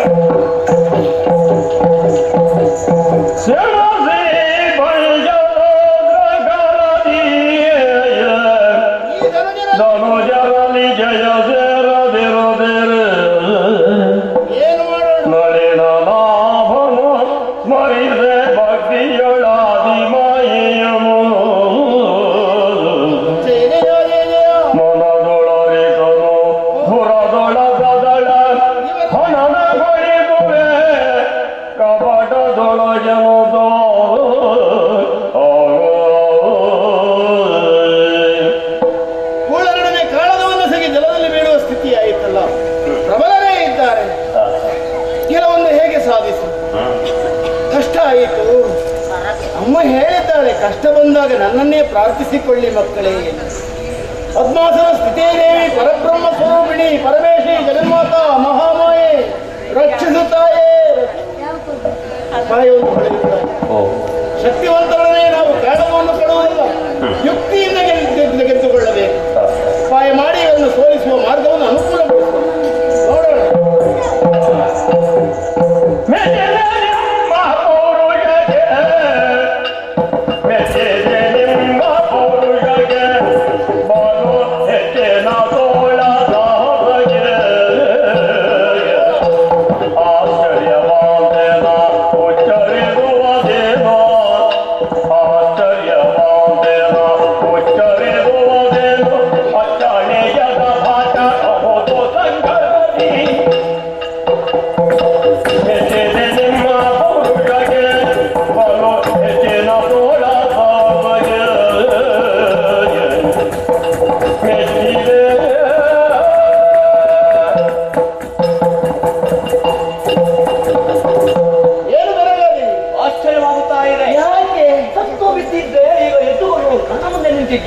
ನಾನ ನೀವೇ ಸತ್ತದ್ದು. ನಾನು ಸತ್ತವನಲ್ಲ. ಇಲ್ಲ. ಸಂಶಯ ಅವನು ಇವನು. ನೀವು ಯಾರನ್ನ ಬೇರೆ ತಂದಿದ್ದೀರಿ, ಆದ್ರೆ ಯುದ್ಧ ಮಾಡಿದ ನಾನೇ ನಿಮ್ಮಲ್ಲಿ. ಸತ್ತವ ಎದ್ದು ಕುಳಿತುಕೊಳ್ಳಬೇಕಾಗುತ್ತದೆ. ನೀವು ಒಂದೆರಡು ಹೊಡೆದರೆ ಪ್ರಜ್ಞೆ ತಪ್ಪಿರಬಹುದು. ಮತ್ತೆ ಮೊದಲಿಗಿಂತ ಉತ್ಸಾಹದಿಂದ ಚೈತನ್ಯ ತುಂಬಿ ಎಂದು ಕುಳಿತಿದ್ದೇನೆ. ಮತ್ತೆ ಪ್ರಜ್ಞೆ ತಪ್ಪುವ ಕ್ರಮ. ಪ್ರಜ್ಞೆ ತಪ್ಪಿದ್ದು ತಾನಾಗಿ ಅಲ್ಲ, ನಿಮ್ಮ ಅಗಾಧವಾದ ಶಕ್ತಿಯಿಂದ ನಾನು ಸೋತದ್ದು. ಹೌದೇ? ಅದೇ ಒಂದೆರಡು ಪೆಟ್ಟಿಗೆ ಈಗ ಎದ್ದು ಕುಳಿತಿದ್ದೇನೆ, ಯುದ್ಧ ವಿರಾಮ ಸಾರಿದ್ದೇನೆ. ಯಾರು ನೀನು ನೀನೇನು ಸಾರುವುದು? ಸಾರಿ ಆಗಿದೆ. ನಿಮಗೆ ಸಾರ ಆಗಿದೆ. ಯುದ್ಧ ವಿರಾಮ ಸಾರಿ ಆಗಿದೆ. ನೀನೇನು ಸಾರುವುದು? ಹೌದು. ನಾನು ಯುದ್ಧ ಮಾಡಿದ್ರೆ ನೀವೇನು ಸಾರಿ ಆಗುವುದು? ನೀನು ಬಿದ್ದ ಮೇಲೆ ಯುದ್ಧ ಯಾರಲ್ಲಿ ಮಾಡುವುದು? ಹಾಗೆ ನೀವು ಯುದ್ಧ ಮಾಡದೇ ಇರುವುದು. ಈಗ ಎದ್ದಿದ್ದೇನಲ್ವ, ಆದ್ರೆ ನಾನು ಯುದ್ಧ ಮಾಡುದು ನಿಮ್ಗೆ ಸಾಧ್ಯ ಇಲ್ಲ ಮಾಡ್ಲಿಕ್ಕೆ. ಸಾಧ್ಯ ಇಲ್ಲದೇನು? ನಿಮಗೆ ತಿನ್ನಬೇಕು ಅಂತ ಮುಂದೆ ಒಂದು ಯುದ್ಧ ಮಾಡ್ತೇನೆ, ನನಗೆ ಗೆಲುವಾಗಬೇಕು ಅಂತ ಯುದ್ಧ ಮಾಡ್ತೇನೆ. 5,000 ವರ್ಷಗಳು ಕಳೆದು ಹೋಯಿತು, ಮತ್ತೆ 10,000 ವರ್ಷಗಳು ಏರ್ಪಡಿಸುತ್ತಾ ಇದ್ದೇವೆ. ವಿನಾಕಾರಣ ಕಾಳಗ ಬೇಡ, ಮೊದಲೇ ಹೇಳಿದ್ದೇನೆ ನಮ್ಮೊಳಗೆ ಯುದ್ಧ ಬೇಡ. ಆದರೂ ನನ್ನ ಮಾತಿಗೆ ಬೆಲೆ ಕೊಡಲಿಲ್ಲ ನೀವು. ಈಗ ನನಗೆ ಅರಿವಾಯಿತು ಯುದ್ಧದ ಈ ಪರಿಣಾಮ ಏನು ಎಂದು. ಏನು ಯುದ್ಧದಲ್ಲಿ ಗೆದ್ದವ ನಾನು. ನೀನು ಬಿದ್ದವ ಗೆದ್ದವರು ನಾವು, ನೀನಲ್ಲ. ಅಲ್ಲ, ನಿಮಗೆ ಇಬ್ಬರಿಗೂ ಮಧ್ಯಕ್ಕೆ ಬಾಯಿ ಹಾಕೋ ಅಭ್ಯಾಸ ಇದೆ. ಮತ್ತೆ ಈಗ ಮಧ್ಯಕ್ಕೆ ಬಾಯಿ ಆಗಿದೆ. ಒಬ್ಬೊಬ್ಬ ಮಧ್ಯೆ ಮಾತಾಡಿದ ಸರ್ಕಾರ ಮಧ್ಯಕ್ಕೆ ಬಾಯಿ ಹಾಕಿದ ಈರುವರು. ನಾನು ವಿಷಯ ಪೂರ್ಣಗೊಳಿಸಲಿಲ್ಲ. ಇಲ್ಲ. ನಾನೇ, ಇದು ಪ್ರಶ್ನೆ. ಗೆದ್ದವ ನಾನೇ ಅಲ್ಲ ನಿಮಗೆ ಎಂಬುದು ಗೊತ್ತಾಯಿತಾ? ನೀನು ಅಲ್ಲ, ನಾನು ಅಲ್ಲ ನಿಮಗೆ, ನಾವೇ. ಗೊತ್ತಾಯ್ತಲ್ಲ? ಆಗ್ತಾಯಿತ್ತು. ಯುದ್ಧದಲ್ಲಿ ಗೆದ್ದವನು ಅಲ್ಲ ನೀವು ಎಂಬುದು ನಿಮಗೆ ವೇದ್ಯವಾಗಿದೆ. ಆದುದರಿಂದ ನಿಮ್ಮಲ್ಲಿರುವ ಈ ಶಕ್ತಿಯನ್ನು ಮತ್ತೊಮ್ಮೆ ಪರೀಕ್ಷಿಸಲಿಕ್ಕೆ ಮುಂದುವರಿಯುವುದಿಲ್ಲ. ಕೂತು ಮಜರೆ ಕುಬಲ ಬಲ ಬಲ ಬಲ ಅಲ್ಲರೇ ಬಾಪುರೇ ಮಜರೆ ಕೂತುರೇ ಕೂತು ಮಜರೆ ಏನು ಅರ್ಥ ಆಗ್ಲಿಲ್ಲ. ಅಲ್ಲ, ನಿಮಗೆ ಅರ್ಥ ಆಗ್ಲಿಕ್ಕಿಲ್ಲ, ಅದು ಉದ್ಗಾರ. ಸಂತೋಷದಿಂದ ಬರುವ ವಿಚಾರ, ಅದರ ವಿಮರ್ಶೆ ಮಾಡಕೂಡದು. ಇಲ್ಲಾದ್ರೂ ನಿನಗೆ ತಿಳಿದ್ರೆ ಬಿಟ್ಟುಕೋ, ಇಲ್ಲಿದ್ರೆ ಇಲ್ಲದಿದ್ರೆ ಬಿಟ್ಟು ಮತ್ತೆ ಕಲಿಯು. ನಾನು ನಿಮ್ಮ ಯುದ್ಧದ ವೈಖರಿಯನ್ನು ಕಂಡು ಮೆಚ್ಚಿ ಮೆಚ್ಚಿ ಮೆಚ್ಚಿ ಮೆಚ್ಚಿ ಇಲ್ಲಿ ಈಗ ನೀನು ಸಂತೋಷಗೊಂಡಿದ್ದೇನೆ. ನಿಮ್ಮನ್ನು ಹೀಗೆ ಬಿಡಲಾರೆ, ಬಿಟ್ಟುಕೊಡಬೇಕು. ನಿಮ್ಮ ಸಂತೋಷಕ್ಕಾಗಿ ಹೋಗುವಾಗ ನಿಮ್ಮನ್ನು ಬರಿಗೈಯಿಂದ ಕಳಿಸಿಕೊಡುವುದಿಲ್ಲ. ನಿಮ್ಮ ಸಂತೋಷಕ್ಕೆ ಏನಾದರೂ ಕೊಡಬೇಕು ಅಂತ ಇದ್ದೇನೆ, ಉಡುಗೊರೆಯ ರೂಪದಲ್ಲಿ. ಯೋಚಿಸಿ ಯಾಚಿಸಿ. ಸೋತವರು ಗೆದ್ದವರಿಗೆ ಕೊಡುವ ಕ್ರಮ ಇದೆಯೋ? ಹೌದು, ನಮ್ಮ ಕ್ರಮ ಹಾಗಲ್ಲ. ಮತ್ತೆ ಸೋತವರಿಗೆ ಗೆದ್ದವರು ಕೊಡುವುದು ಹೊಸ ಕ್ರಮ. ಈಗ ಸೋತವರಿಗೆ ಇದ್ದವರು ಕೊಡುದ? ನಿಮ್ಮಲ್ಲಿ ಏನಂತ ಕೊಡುದು? ನೀನು ಕೇಳಬೇಕು. ನಾವು ಇದ್ದದ್ದನ್ನು ಕೊಡ್ತೇವೆ, ಏನು ಉಂಟೋ ಅದನ್ನು ಕೊಡುವುದಕ್ಕೆ ನಾವು ಅಲ್ಲ, ಏನಿಲ್ಲ, ಇದರಲ್ಲಿ ಸ್ವಲ್ಪ ಒಳ್ಳೆಯದನ್ನು ಕೇಳುವುದನ್ನು. ಏನು ಬೇಕೋ ಯಾತೀಸು. ಈಗ ನೀವು ನನ್ನಿಂದ ಕೇಳುವುದಿಲ್ಲ. ಇಲ್ಲ, ನೀವು ಬೇಡದವರು, ನಾವು ಹೇಳೋದಿಲ್ಲ. ಯಾಚಿಸದವರು ನೀವು ಬೇಡವ. ನಿಮ್ದು ಕೊಟ್ಟ ಕೈಯ ಇಷ್ಟರವರೆಗೆ ಕೊಡಲಿಲ್ಲ, ಕೊಡುವ ಆಲೋಚನೆ ಇದೆ. ಹಾಗಾದ್ರೆ ಕೊಟ್ಟ ಕೈ ಕೊಡುವ ಕೈ. ಮುಂದೆ ಮುಂದೆ ಕೊಡುವ ಕೈ. ಕೈ ಕೊಟ್ಟದ್ದಲ್ಲ, ಕೊಡುವಂತಹ ಕೈ ಕೊಡುಗೈಗಳು ಆಗಲಿ. ಈಗ ನನ್ನದೇನು ಬೇಡಲ್ಲ ನಿಮಗೆ, ಬೇಡ. ನೀವೇ ಕೊಡ್ತೀರಿ. ಒಂದು ಮುಖದಲ್ಲಿ ಕೊಡುವುದಲ್ಲ, ಒಂದು ಮುಖದಲ್ಲಿ ಲಕ್ಷಣ, ಕೈಯಲ್ಲಿ ಕೊಡುವುದು. ಲಕ್ಷಣ ಇಲ್ವಾ? ಹುಳಿ ಹುಳಿ ಮುಖ, ಕಣ್ಣು ಕೆಂಪಗೆ ಮಾಡಿದ್ರೆ ಏನು ಬೇಕಂತ ಕೇಳಿದ್ರೆ ಯಾರಾದ್ರೂ ಹತ್ತಿರ ಬಂದಾರ? ನಮ್ಮ ಅಭ್ಯಾಸ ಅದೇ. ಹಾಗೆ ಆ ಅಭ್ಯಾಸನ ಬಿಟ್ಟು ಬಿಡಿ. ಒಂದು ಮಗುವಿನಗೆ ಮನಸ್ಸಿನಲ್ಲಿ ಒಂದು ಶಾಂತ ಭಾವನೆ, ಕೈ ಮೃದುವಾಗಿ ಏನು ಬೇಕು ಬಾ, ಕೈಕೋ. ಹೀಗೆ. ಅದೆಲ್ಲ ಅಭಿನಯ ಮಾಡುದಲ್ಲ, ಸ್ವಾಭಾವಿಕವಾಗಿ ಬರಬೇಕು. ನಮಗೆ ಬರೋದಿಲ್ಲ ಅದೆಲ್ಲ. ಆದ್ರಿಂದ ನಾನು ಕೇಳಿದ್ರೆ ನೀವು ಮುಂದೆ ಅದಾಗುವುದಿಲ್ಲ, ಇನ್ನೊಂದು ಕೇಳು, ಅದು ಬೇಡ ಬೇಡ ಬೇರೆ ಬೇರೆ ಅಂತ ಹೇಳಿ ಮತ್ತೆ ನನ್ನ ನೀರಿನಲ್ಲಿ ಮುಳುಗಿಸಲಿಕ್ಕೆ ಆರಂಭ ಮಾಡಿದ್ರೆ ಅದು ಕಷ್ಟ ಅಲ್ಲ. ಧೈರ್ಯ ಉಂಟು, ಮತ್ತೆ ಯುದ್ಧ ಆಗುವುದಕ್ಕೆ. ನಾನು ಕೇಳದ್ದನ್ನು ನೀವು ಕೊಡದೇ ಇರುವುದು, ಮಾತು ತಪ್ಪಿದ್ರೆ ಮತ್ತೆ ಯುದ್ಧ ಆಗುವುದು. ಆದ್ರಿಂದ ನನಗೆ ಭರವಸೆ ಬರಬೇಕು, ನಿಮ್ಮೊಳಗೆ ವಿಶ್ವಾಸ ಇಲ್ಲ. ಹೌದಾ? ಅಮ್ಮ, ಅವನ ಮೇಲೆ ಅವರಿಗೆ ವಿಶ್ವಾಸ ಇಲ್ಲ, ಮತ್ತೆ ನಮ್ಮ ಮೇಲೆ ಹೇಗೆ ಇರುವುದು?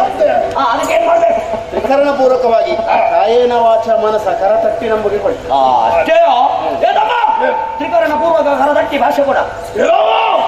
ನೀನು ಕೇಳಿದ್ದನ್ನು ಕೊಡ್ತೇವೆ ಕೊಡ್ತೇವೆ ಕೊಡ್ತೇವೆ. ಒಳ್ಳೆ ಅಭ್ಯಾಸ ಮಾಡಿದಲ್ಲ, ಧೈರ್ಯವಂತ ಅಲ್ಲ. ಕೊಡು ಕೇಳು.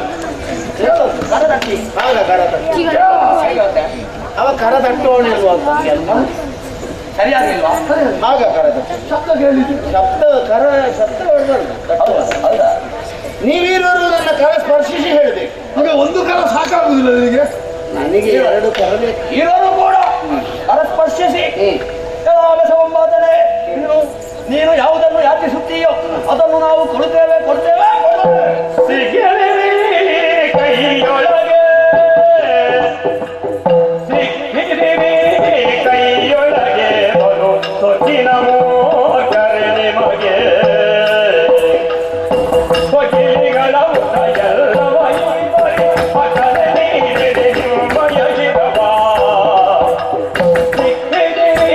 ಕೈಯೊಳಗೆ ಸೊಚ್ಚಿನ ಕರೆ ನಿಮಗೆ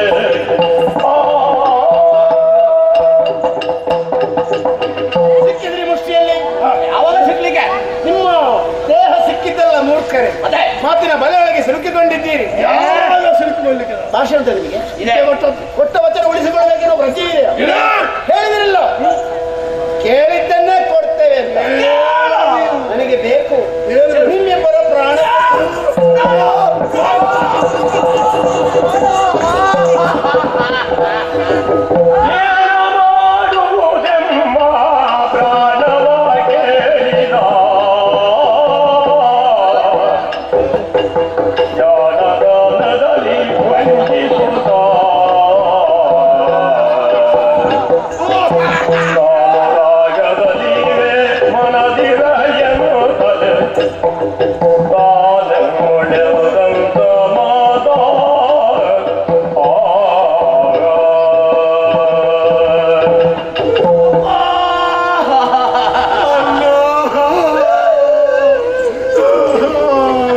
ಮಾತಿನ ಬಲೆಯಲ್ಲಿ ಸಿಲುಕಿಸಿದನಲ್ಲ,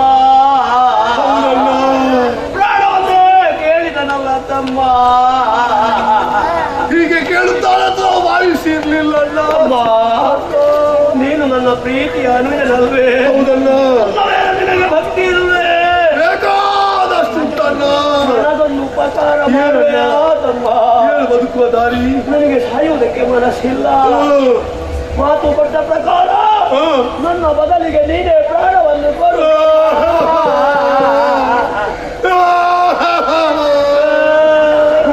ಅಣ್ಣ, ನಿನ್ನ ಹಾಗೆ ನನಗೂ ಸಾಯಲಿಕ್ಕೆ ಮನಸ್ಸಿಲ್ಲ ಅಣ್ಣ. ನೀನು ಸಾಯುವುದಿಲ್ಲ. ನಾನು ಮಾತ್ರ ಅಲ್ಲ, ನೀನು ಕೂಡ ಸಾಯಬಾರದು. ಹೇಗೆ ಇಬ್ಬರೂ ಬದುಕಬೇಕಣ್ಣ. ಹೇಗೆ? ಬರುವಂತ ಅಪಾಯವನ್ನು ಉಪಾಯದಿಂದಲೇ ಪರಿಹಾರ ಮಾಡಿಕೊಳ್ಬೇಕಣ್ಣ. ಏನಾದ್ರೂ ಉಪಾಯ ಹೊಳೆಯುತ್ತದೆ ನನಗೆ ಹೊಳೆಯುವುದಿಲ್ಲ.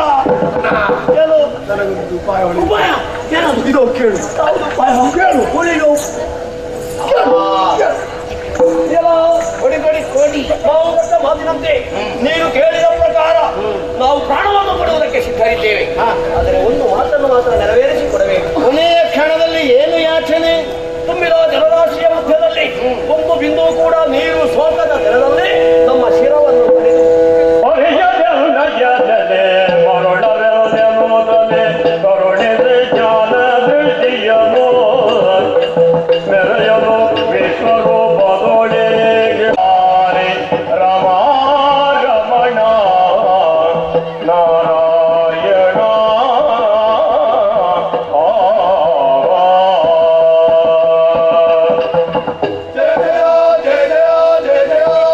ಓ ಶ್ರೀರಾಣವಶಯನ ಅನಂತನೇ ಅವ್ಯಯನೇ ಸ್ಪರ್ಶನೆ ಅರೂಪನೆ ಕರುಣಾಸಾಗರನೆ ಇದೋ ತಂದೆ ನಿನ್ನ ಪಾದ ಬುಡದಲ್ಲಿ ನಾವು ಹೊರಡಾಡುತ್ತಾ ಇದ್ದೇವೆ. ಹುಟ್ಟಿದ್ದೇವೆ, ಬೆಳೆದಿದ್ದೇವೆ. ಹಸಿವೆ ಎಂಬನ್ನು ಬಿಟ್ಟು ಬೇರೆ ಯಾವುದನ್ನು ನಾವು ತಿಳಿದಿಲ್ಲ. ಅದರಿಂದಲೇ ಹೊಟ್ಟೆಯನ್ನು ತುಂಬಿಸಬೇಕು ಎಂಬ ಉದ್ದೇಶದಿಂದ ಮನವನ್ನಂತೆ ನಾವು ವರ್ತಿಸಿದೆವು. ಹುಟ್ಟಿಸಿದಾತ ಇರುತ್ತಿದ್ರೆ ಬುದ್ಧಿವಾದವನ್ನು ಹೇಳುತ್ತಿದ್ದರೋ ಏನು? ಹೆತ್ತಮ್ಮೆಯನ್ನು ಕೂಡ ನಾವು ಕಂಡವರಲ್ಲ. ನಾವು ನಾವಾಗಿ ಸಂಚರಿಸಿಕೊಂಡಿದ್ದೇವೆ. ಆ ಸಂಶಯ ಮನದಲ್ಲಿರುವಾಗಲೇ ಹಸಿವೆಯಾಯಿತು. ಹಸಿವೆಯನ್ನು ನೀಗಿಸುವ ಸಲುವಾಗಿ ಮನವಂತಂತೆ ನಾವು ವರ್ತಿಸಿದೆವು. ಜ್ಞಾನೋದಯವಾದಂತಹ ಈ ಸಂದರ್ಭದಲ್ಲಿ ನಾವು ಮಾಡಿದ್ದೆಲ್ಲ ಅನ್ಯಾಯ ಎಂಬುದು ಈಗ ನಮಗೆ ತಿಳುವಳಿಕೆಯಾಗಿ ತಂದೆ.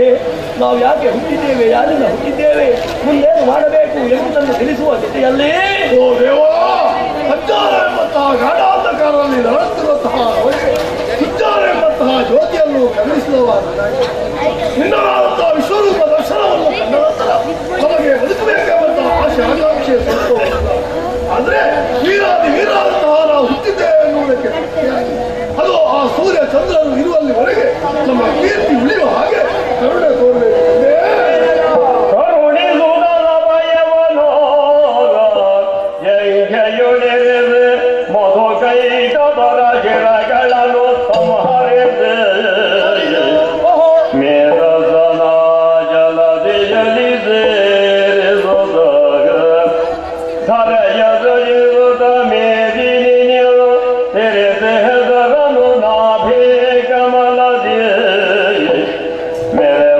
ಯಮರಾಜನನ್ನು ನೇಮಿದೆ ಸೃಷ್ಟಿ ಕಾರ್ಯದಲ್ಲಿ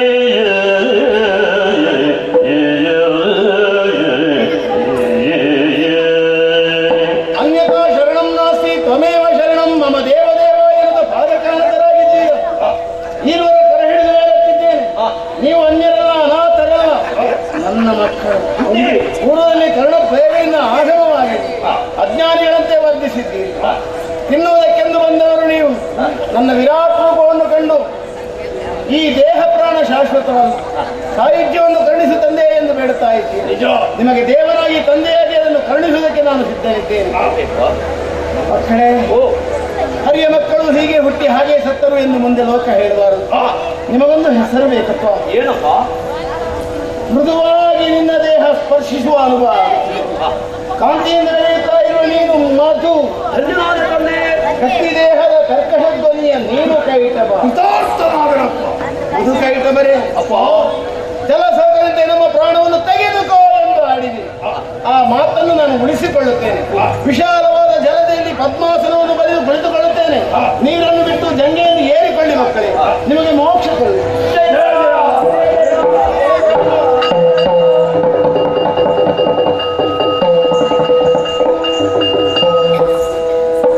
ಮಧು ಕೈಟಬರು ನನ್ನಲ್ಲೇ ಲೀನವಾಗಿದ್ದಾರೆ.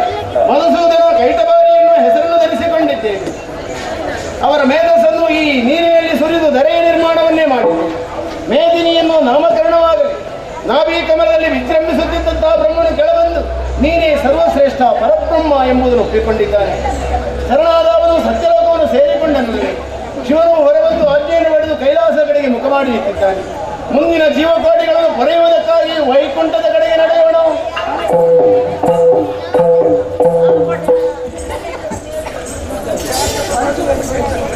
ಕಲಾಭಿಮಾನಿಗಳ ವಿಜ್ಞಾಪನೆ. ಇವತ್ತಿನ ಕಲಾ ಸೇವೆಯನ್ನು ಏರ್ಪಡಿಸಿದ ಮಹನೀಯರಿಗೆ ನಮ್ಮ ಆರಾಧ್ಯ ಮೂರ್ತಿಯಾದ ಕರೀರು ಶ್ರೀ ದುರ್ಗಾ ಪರಮೇಶ್ವರ ಮನವರು ಸಕಲ ಸುಖ ಸಂಪತ್ತು ನೀಡಲಿ ಎಂಬುದು ಬೇಡಿಕೊಡ್ತಾ ಇದ್ದೇವೆ. ಹಾಗೆಯೇ ಬರಲಾದ ನಾವು ಬಚ್ಚ ಕಟ್ಟಾಡ್ತಾರೆ ಎಂಬಲ್ಲಿ ಪಶ್ಚಿಮೋತ್ತರವಾಗಿ ಅತಿನೂತನ ಕಥಾಭಾಗವನ್ನು ಆಡ್ತಿದ್ದೇವೆ. ಅಲ್ಲದೆ ತಾರೀಕು 2-3-19 ಕಂಕನಾಡಿ ವಲಯ ಭಟ್ಟರ ಸಂಘ ಇದರ ಆಶ್ರಯದಲ್ಲಿ ಶ್ರೀ ದೇವಿ ಮಹಾತ್ಮವು ಕಾವು ಶ್ರೀ ಪಂಚಲಿಂಗೇಶ್ವರ ದೇವಸ್ಥಾನ ರಾಜಾಂಗಣದಲ್ಲಿ ನಡೆಯಲಿದೆ.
ಹೆಣ್ಣ ಜೀವನ ಸಾರ್ಥಕ ಆಗ್ಬೇಕಿದ್ರೆ ಉತ್ತಮ ಫಲನೆ ಹುಟ್ಟಬೇಕಂತೆ. ಈ ವಿಚಾರದಲ್ಲಿ ಯೋಚನೆ ಮಾಡಿಕೊಂಡಾಗ ನಾನೇ ಭಾಗ್ಯವತಿರನ್ನುವುದಕ್ಕೆ ಎರಡು ಮಾತಿಲ್ಲ.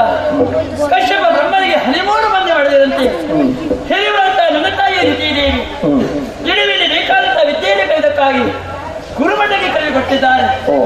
ಸಕಲ ವಿದ್ಯೆಯನ್ನು ಕಲಿತು ಅರಮನೆಯನ್ನು ಸೇವಿಸದಲ್ಲಿ ತಾಯತ್ತ ದಿತಿದೇವಿ ಕಣ್ಣೀರನ್ನು ಸುತ್ತಾ ಇದ್ದು ಅಮ್ಮನ ಕಣ್ಣೀರಿಗೆ ಕಾರಣ ಏನಿರಬಹುದು. ಹತ್ತಿರಕ್ಕೆ ಹೋಗಿ ವಿಚಾರಿಸಿಕೊಂಡಾಗ ಮಾತಿನುಳಿದ ಮಾತಾದರೂ ಏನು, ಮಗಳೇ ಮಾಲಿನಿ, ನಿನ್ನನ್ನು ಪಡೆಗಿದ್ದ ಪೂರ್ವದಲ್ಲಿ ಅದೆಷ್ಟು ಮಂದಿ ಗಂಡು ಮಕ್ಕಳನ್ನು ಪಡೆದಿದ್ದೇನೆ, ಅವರನ್ನು ಉಳಿಸುವಂತಹ ಭಾಗ್ಯ ನನ್ನ ಪಾಡಿಗೆ ಇಲ್ಲದೆ ಹೋಯಿತು ಅಂತ ಹೇಳಿದ್ರು. ಅದಕ್ಕೆ ನಾನೇನು ಮಾಡಬೇಕು ತಾಯಿ ಕೇಳಿಕೊಂಡಾಗ ಜನ ನುಡಿದಂತಹ ಮಾತು ಬೇರೆ ಏನಲ್ಲ, ಸ್ವರ್ಗವನ್ನು ಸ್ವಾಧೀನಪಡಿಸುವುದಕ್ಕಾಗಿ ನೇರವಾಗಿ ನಾಲ್ಕಲೋಕವನ್ನು ಏರಿದ್ರು. ನನ್ನ ತನ್ನ ಮಗಳು ನಾಲ್ಕವನ್ನು ಸ್ವಾಧೀನಾದ ಬಳಿಕ ಆ ಇಂದ್ರ ಮೋಸ ವಂಚನೆ ಮಾಡುವುದಕ್ಕೆ ಮುಂದಾದ, ಕುತಂತ್ರದಿಂದ ನನ್ನ ಮಕ್ಕಳನ್ನ ಕೊಂದ. ಅಮ್ಮ, ಮುಂದೆ ನಾನೇ ಮಾಡಬೇಕಂತ ಕೇಳಿಕೊಂಡಾಗ ನನ್ನವರ ಹತ್ತಿರಕ್ಕೆ ಹೋಗಿ ಕಾಡಿ ಬೇಡಿ ಆ ಮುಖೇನವಾಗಿ ಹೆಣ್ಣು ಸಂತಾನವನ್ನು ಪಡೆದುಕೊಂಡೆ. ಆ ಮುಖೇನ ಹುಟ್ಟಲ್ಪಟ್ಟವನು ನೀನು ಮಾಡಬೇಕಾದ ಕರ್ತವ್ಯ ಬೇರೇನಲ್ಲ, ಅಸಂತ ಹೇಳಿಗಾಗಿ ನೀನು ದುಡಿಯಬೇಕು ಮಗಡೆ ಅಂತ ಹೇಳಿದೆ. ಹೀಗಮ್ಮ ಕೇಳಿಕೊಂಡಾಗ ನೇರವಾಗಿ ಕಾಡಿನ ಪೇರು ಅದನ್ನು ಭಜನೆಯ ಮೂಲಕ ಮೆಚ್ಚಿಸಿ ನಿನ್ನ ಉದರದಲ್ಲಿ ವೀರದಿರುವಂತಹ ಕುಮಾರನ ಪಡೆಯುವಂತೆ ವರವನ್ನು ಪಡೆದುಕೊಂಡು ಬಾಮಕರಂತೆ ಹೇಳಿದ್ದಾರೆ. ಅಮ್ಮನ ಮಾತಿಗೆ ಎಡುತ್ತರ ಕೊಡೋದಕ್ಕೆ ಸಾಧ್ಯವಂತೆ ಹೇಳಿ ಪ್ರೀತಿ ಅಕ್ಕರೆ ಮಗಳಂತ ನಾನು ಮಾಡಬೇಕಾದ ಕರ್ತವ್ಯ ತರೆಯಲ್ವೇ. ಅಮ್ಮನಿಗೆ ಧೈರ್ಯದ ಮಾತನ್ನು ಹೇಳಿದೆ. ಅಮ್ಮನ ಆಶೀರ್ವಾದ ಪಡೆದುಕೊಂಡು ದಟ್ಟವಾದ ಕಾಂತಾರಿಗೆ ಹೊರಟಿದ್ದೆ. ತಡ ಮಾಡಿ ಯಾಕಂತೆ ಸ್ವಲ್ಪ ಮುಂದುವರೆದ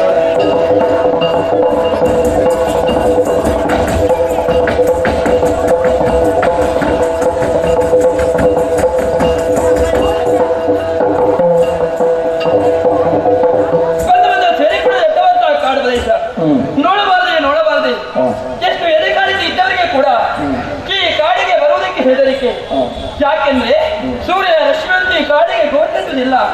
ಕತ್ತಲೆ ಕವಿದಂತ ಈ ವಾತಾವರಣ ತಪಸ್ಸಿಗೆ ಯೋಗ್ಯವಾದ ನೆಲೆ ಎಂಬುದನ್ನು ಭಾವಿಸಿಕೊಂಡೆ. ತಪಸ್ಸು ಮಾಡಬೇಕಿದ್ರೆ ಕೇವಲ ಮನಶುದ್ಧವಾಗಿದ್ರೆ ಸಾಕೆ. ಮೇಯನ್ನು ಶುದ್ಧೀಕರಿಸುವುದಕ್ಕಾಗಿ ಪರಿಶುದ್ಧವಾದಂತಹ ಪದ್ಮಾಕರಗಿಳಿದು ಮೇಯನ್ನು ಶುದ್ಧೀಕರಿಸಿದ್ದೇನೆ. ತಪಸ್ಸು ಮಾಡಬೇಕಂತ ಮುಂದುವರಿತಾ ಇದ್ರೆ ನನ್ನ ಬಗ್ಗೆ ಸ್ವಲ್ಪ ಯೋಚನೆ ಮಾಡಬೇಕೇ ಬಿಡುವೆ. ಹೇಗಿದ್ದೇನೆ ನಾನು?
ಆಗುವುದೈದೆ ಚೆಲುವಿಗೆ ಯೌವನದಿಂದ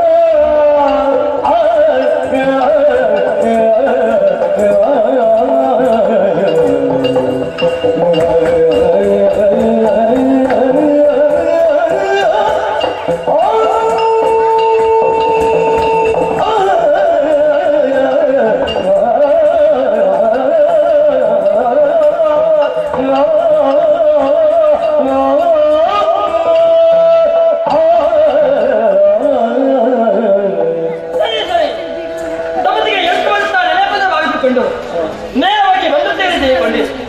ತಮ್ಮದು ಮಾಡಬೇಕಂತ ಮುಂದಂತ ಇದ್ರೆ ನನ್ನ ಬಗ್ಗೆ ಸ್ವಲ್ಪ ಯೋಚನೆ ಮಾಡಬೇಕೇ ಬಿಡುವೆ. ಹೇಗಿದೆ ನಾನು ಯವನಾವತಿ ರೂಪಾವತಿ ಶೋಣದ ಪ್ರಾಯವಂತ ಆಗಿದ್ದೇನೆ.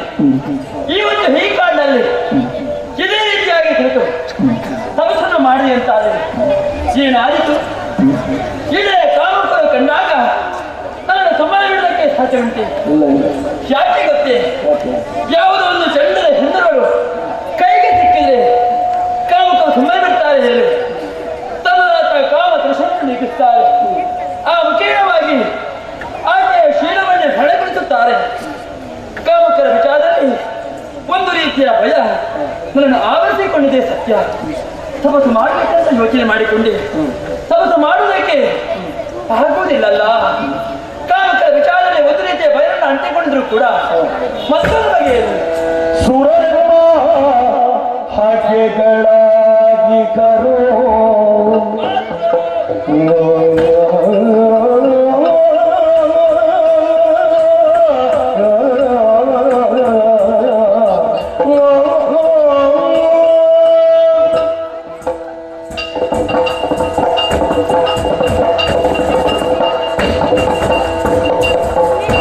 ಸುರಮ್ಮ ಹಾಗೆಗಳಾಗಿ ಕರೋ ನಿಜ ನಿಜ ಅರಿತರೆ ತಪಕ್ಕೆಂದು ಮಿಥ್ಯ ತರುವರು. ಹೌದಲ್ವೇ? ಮರೆಸಿನ ನಿಜವನ್ನು ಸರಿಸಿ ಮಗಿಸಿರೋ ಮರೆಸಿನ ನಿಜವನ್ನು ಸರಿಸಿ ಮಗಿಸಿರೋ ವಿರತಿ ತಪವೆಂದು ತರೆಯ ದಿನದಲ್ಲಿ ಸುರವೆಮ್ಮ ಹಾಗೆಗಳಾಗಿದ್ದರು.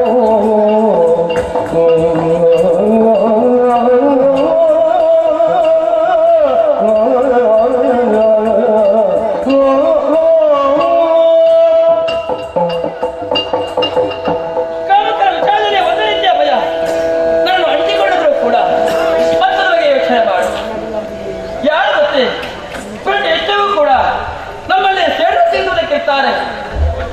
ಆ ದೇವತೆ ಎಲ್ಲಿ ಹೋಗ್ತಾರೆ ಹಸಿರರು ಹೊತ್ತು ಹುಟ್ಟಿಯ ಸಂಚಿಗೆ ನಾವು ಯಾವತ್ತೂ ಸಿಲುಕಕೂಡದು. ಸರಿಯಾಗಿ ಯೋಚನೆ ಮಾಡಿಕೊಂಡು ಕಾರ್ಯಕ್ಕೆ ಬರಬೇಕಾದದ್ದು ನನ್ನ ಕರ್ತವ್ಯ. ಸರಿ, ಹಾಗಿರುವಾಗ ಈ ಕುಳಿತ ತಪಸ್ಸಿಗೆ ಕುಳಿತೆ ಅಂತಾದರೆ ದೇವತೆಗಳು ಹೇಗಾದರೂ ಮಾಡಿ ನನ್ನ ತಪಸ್ಸನ್ನು ಕಳಿಸಿ ಬಿಡ್ತಾರೆ. ಬಂದಂತಹ ಕಾರ್ಯ ಚಿತ್ರಿಸುವುದಕ್ಕೆ ಸಾಧ್ಯ ಉಂಟೇ ಹೇಳಿ? ಖಂಡಿತವಾಗಿಲ್ಲ. ಕೂಗುತ್ತಿರುವಂತಹ ಅಮ್ಮನಿಗೆ ಧೈರ್ಯದ ಮಾತನ್ನು ಹೇಳಿ ಬಂದಿದ್ದೇನೆ. ಅಮ್ಮನ ಮಾತು ಸುಳ್ಳಾಗುವುದಿಲ್ಲವೇ? ಅಸುರ ಕೂಡ ಹೇಳಿಗಾಗಿ ನಾನು ಮಾಡಬೇಕಾದ ಕರ್ತವ್ಯ, ಅದನ್ನು ಮಾಡಬೇಕಾದದ್ದು ನನ್ನ ಸತ್ಯ ತಾನೆ. ಹೀಗೆಂದು ಹೇಳಿಕೊಂಡು ಕಾರ್ಯವಾಗಿದ್ದೇನೆ. ಸತ್ಯ ತಮ್ಮದು ಮಾಡಬೇಕು ಹೇಗಂತ ಯೋಚನೆ ಮಾಡಿಕೊಂಡಾಗ ನಮ್ಮಂತವರಿಗೆ ಯೋಚನೆ ಮಾಡುವ ಅಗತ್ಯವೇನಿಲ್ಲ. ಯಾಕೆ ಗೊತ್ತೇ? ಅಷ್ಟ ಸಿದ್ಧಿಯನ್ನೇ ಬಲ್ಲವರು ನಾವು. ಕ್ಷಣ ಮಾತ್ರದಲ್ಲಿ ಸದಾತ ರೂಪವನ್ನು ಮರೆಗೊಳಿಸಿ ಮಗದೊಂದು ರೂಪವನ್ನು ಧರಿಸುವುದಕ್ಕೆ ಸಾಮರ್ಥ್ಯ ಯೋಗ್ಯತೆಯನ್ನೇ ಗಳಿಸಿದವರು ನಾವಿದ್ದೇವೆ. ಈ ರೂಪದಿಂದ ಕುಳಿತರಲ್ಲವೇ ಕಾಮಕರಿಂದ ದೇವತೆಗಳಿಂದ ನನಗೆ ಭಯ. ಈ ರೂಪವನ್ನು ಮರೆಗೊಳಿಸಿ ಮಗದೊಂದು ರೂಪವನ್ನು ಧರಿಸಬೇಕು.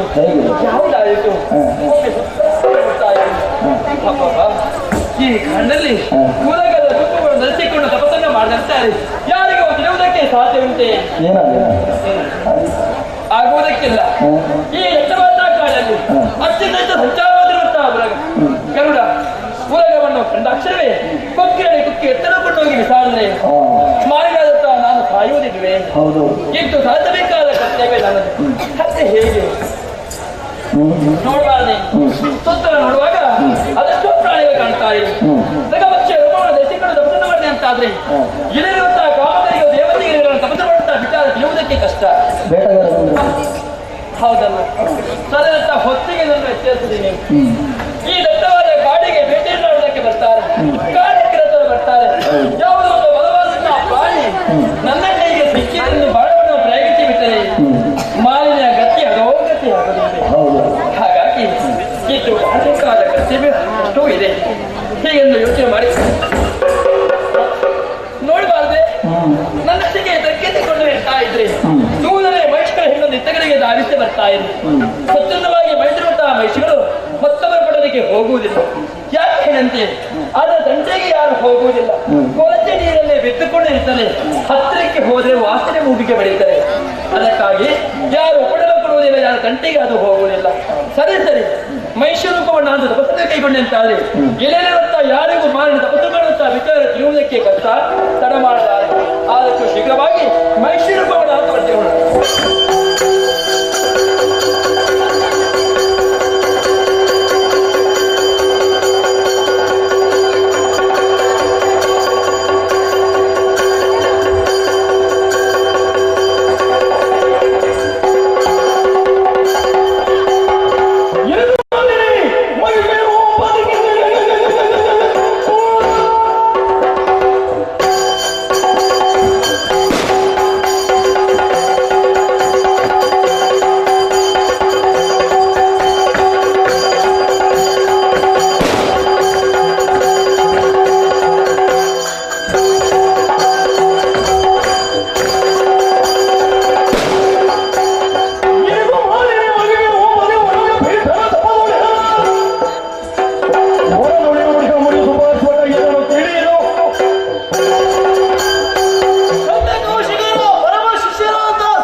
ಕರುಣಿಸಿಕೊಡುತ್ತೇನೆ.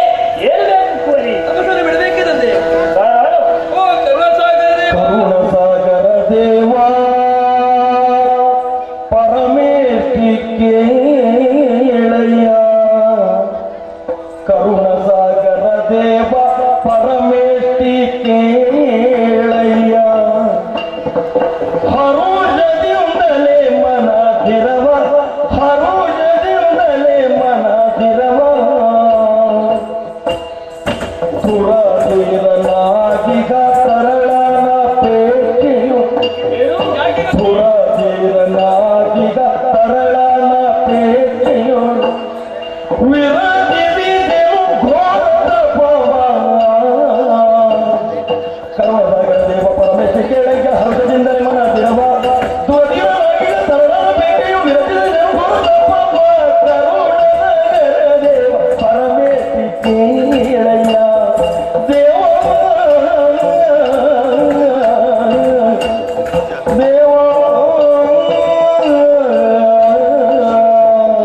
ಜಯ ಜಯ ಬ್ರಹ್ಮದೇವ ಜಯ ಜಯ ಜಯ ಜಯ ವಾಣೇರವನ ಸೃಷ್ಟಿಕರ್ತನೇ ವಿಧಾತನಿ ಹೀಗೂ ಮೊದಲಾಗಿ ನಿನ್ನ ಪವಿತ್ರವಾದ ಪಾದಪತ್ರಗಳಿಗೆ ಶಿರವಾಗಿದ್ದೇನೆ ತಂದೆ ನಿನ್ನ ಮಗಳಾದಂತ ಮಾಲಿನಿ ಈ ದತ್ತವಾದ ಕಾಡಲ್ಲಿ ತಪಸ್ಸನ್ನು ಮಾಡುವುದಕ್ಕೆ ಬಲವಾದ ಕಾರಣವುಂಟು ಅಸುರ ಕೂಡ ಹೇಳಿಗಾಗಿ ನನ್ನ ಮಾತು ಹೇಳಿದ್ದಾರೆ ಮಾತೆಯಿಂದ ಆಶೀರ್ವಾದವನ್ನು ಪಡೆದುಕೊಂಡು ಅಮ್ಮನಿಗೆ ಧೈರ್ಯದ ಮಾತನ್ನು ಹೇಳಿ ನಿನ್ನಲ್ಲಿಗೆ ಬಂದು ಈ ರೀತಿಯಾಗಿ ಪ್ರಾರ್ಥಿಸಿದಿಷ್ಟೇ ನನ್ನ ಹೃದಯದಲ್ಲಿ ವೀರ ನಿರುಳತ್ತ ಕುಮಾರನು ತಡೆದುಕೊಳ್ಳಬೇಕು ತಂದೆ ಕುಲೋದ್ಧಾರಕರಾದಂತಹ ಮಗರೊಬ್ಬನನ್ನು ಪಡೆಯಬೇಕು ಎನ್ನುವಂತ ಬಯಕೆ ಹೌದು ನಿಮ್ಮಂತೆ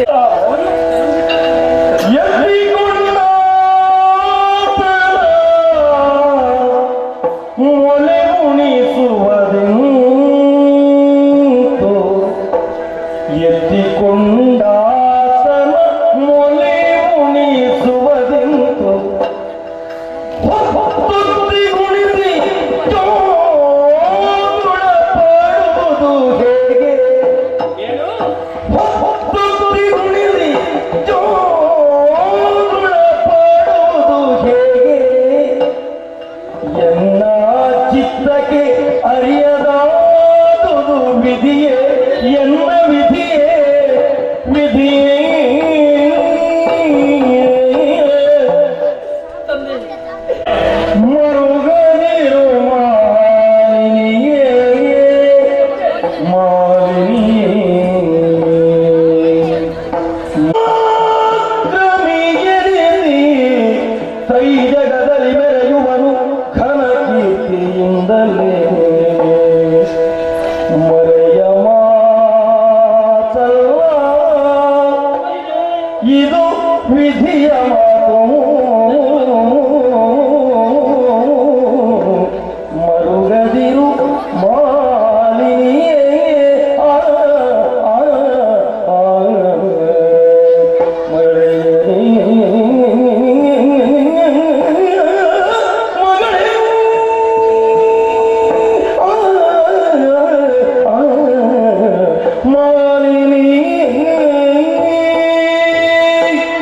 ಮಾಲಿನಿ ತಂದೆ ಕಣ್ಣೀರನ್ನು ಸುರಿಸಬೇಡ. ಮತ್ತೇನು ಮಾಡಬೇಕು ನಿನ್ನ ಅಂತರಂಗದ ವೇದನೆಯನ್ನು ಎನ್ನುವ ಹಾಗೆ ಸ್ಪಷ್ಟವಾಗಿ ನಾನು ಅರ್ಥ ಮಾಡಿಕೊಂಡವನೇ ಇದ್ದೀನಿ. ಸರಿ ನಿನ್ನ ಹೃದಯಕ್ಕೆ ನೋವನ್ನು ತರಬೇಕು ಎನ್ನುವಂತಹ ಉದ್ದೇಶದಿಂದ ಮಾತನಾಡಿದವನೆಯ ಕರುಣಹೀನ ಎನ್ನುವ ಹಾಗೆ ಭಾವಿಸಿಕೊಳ್ಳಬೇಡ. ಏನು ಮಾಡೋಣ ಹೇಳು? ಏನಾಯ್ತು ಕಾಲದ ಕೈವಾಡದಲ್ಲಿ ಎಲ್ಲರೂ ಭಾಗಿಗಳಾಗಲೇ ಇದೆ.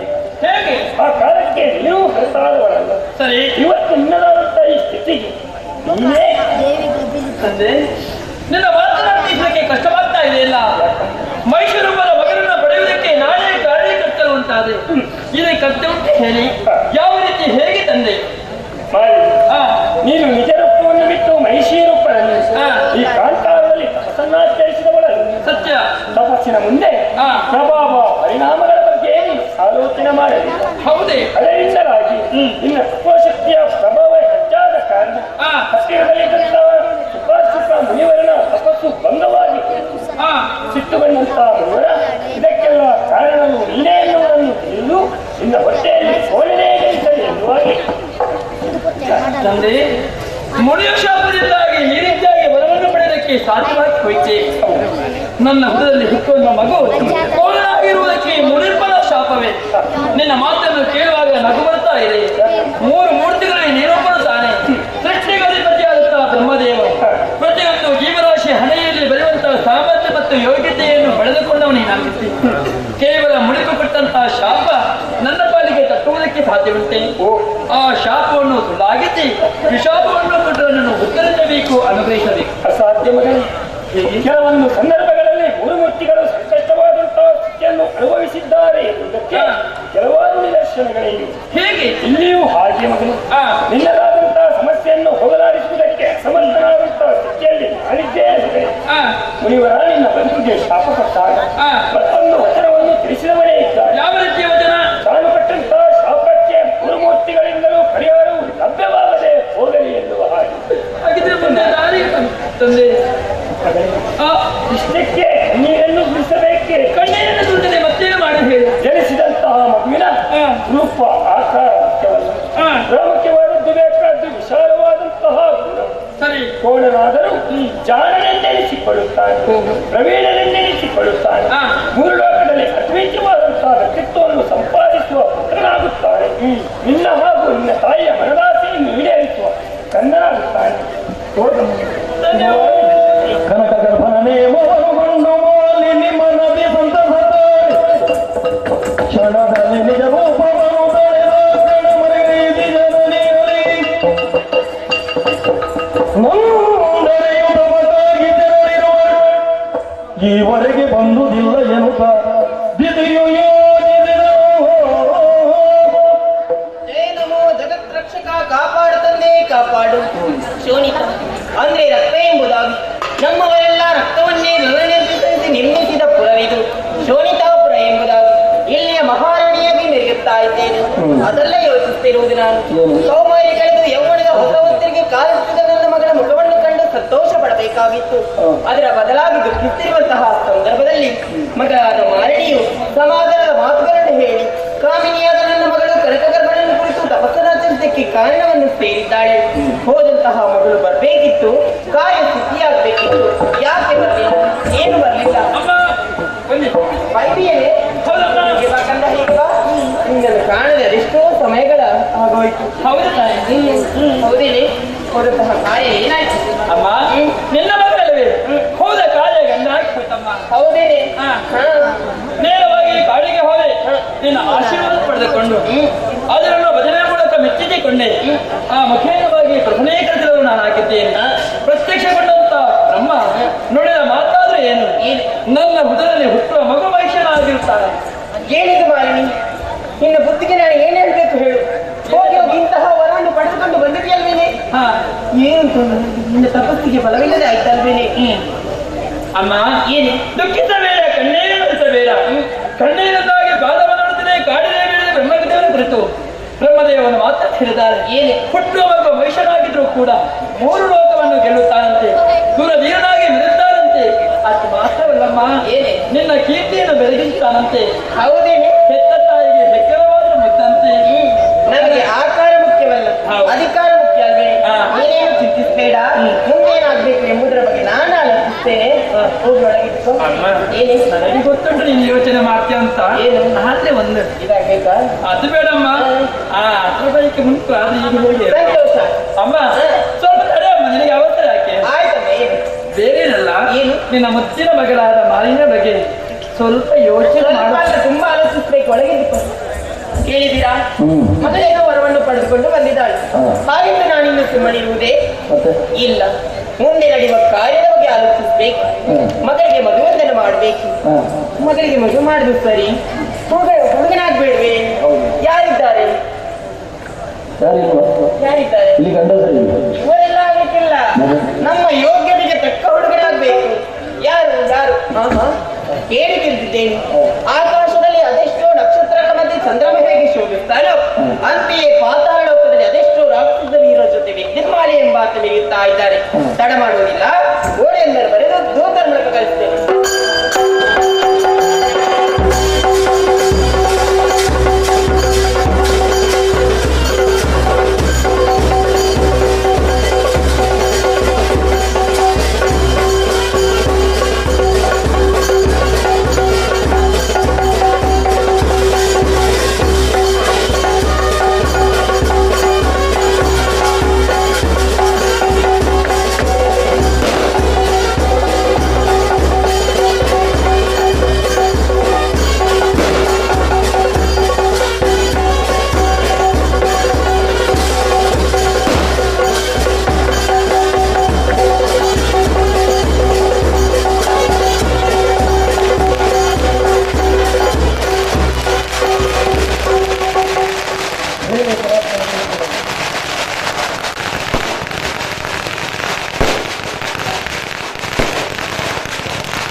ಏನ್ ಮಾಡಿ ಏನು ಹೊರಟು ಬಂದಿಲ್ಲ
ಹೋದೆ ಮರಣವೇ ಬರದಂತ ವರವನ್ನು ಅನುಗ್ರಹಿಸಿದೆ. ಮತ್ತೆ ಬ್ರಹ್ಮದೇವರು ಹೇಳಿದ ಮಾತಿನ ಗೊತ್ತೇ, ಒಂದು ವೇಳೆ ನಿನಗೆ ಮರಣ ಬಂದ್ರೆ ಯಕ್ಷಣ ಎಂದು ಹೇಳಿದ್ದಾರೆ. ಆ ವಿಚಾರವನ್ನು ನಾನು ಬಿಟ್ಟಿದ್ದೇನೆ. ಆ ತರಲೋಕದಲ್ಲಿ ವೀರ ವಿಕೃತಿಗಳಾಗಿ ವೈಭವದಿಂದ ಬೆರೆಯುತ್ತಿದ್ದೇನೆ. ಮಾಡುವುದಕ್ಕೆ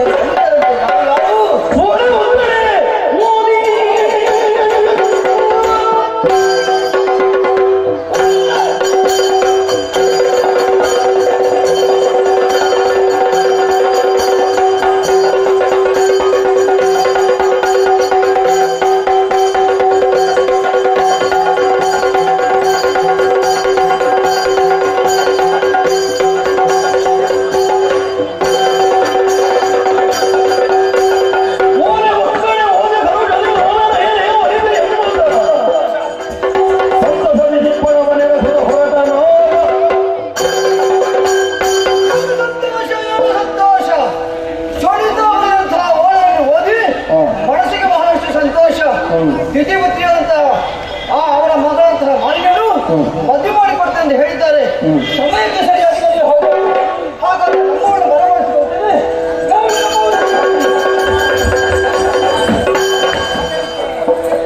ಅವಸರವಾಗಿ ನಿಮ್ಮನ್ನು ಬರಮಾಡಿಸಿಕೊಂಡಿದ್ದೇನೆ.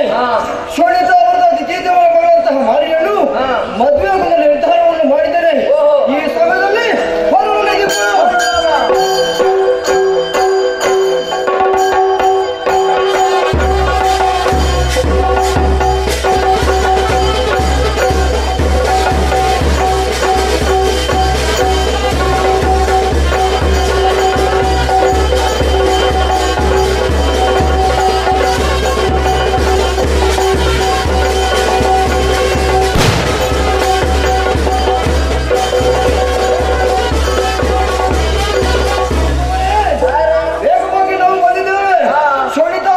ಸ್ಪಷ್ಟವಾಯ್ತು.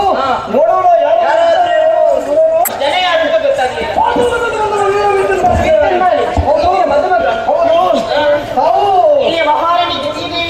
ವಂದಿಸಿಕೊಂಡಿದ್ದೇನೆ.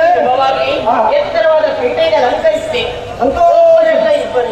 ಅದೆಷ್ಟೋ ಜನ ಬಂದಿದೆ. ಎಲ್ಲರಿಗೂ ಪ್ರತ್ಯೇಕವಾದ ವ್ಯವಸ್ಥೆ ಇದೆ. ಇರಬೇಕು ಬಾಸಿಂಗವನ್ನು ಹೌದು. ಮತ್ತೆ ತಡ ಮಾಡೋದು ಯಾಕೆ? ಮದುವೆ ಮಾಡಿಸಿದ್ದು ನೀವೇ ಯಾರು ಬರ್ಲಿಕ್ಕೆ ಅಗತ್ಯ ಮತ್ತೆ ಯಾಕೆ ಬರಲಿಲ್ಲ?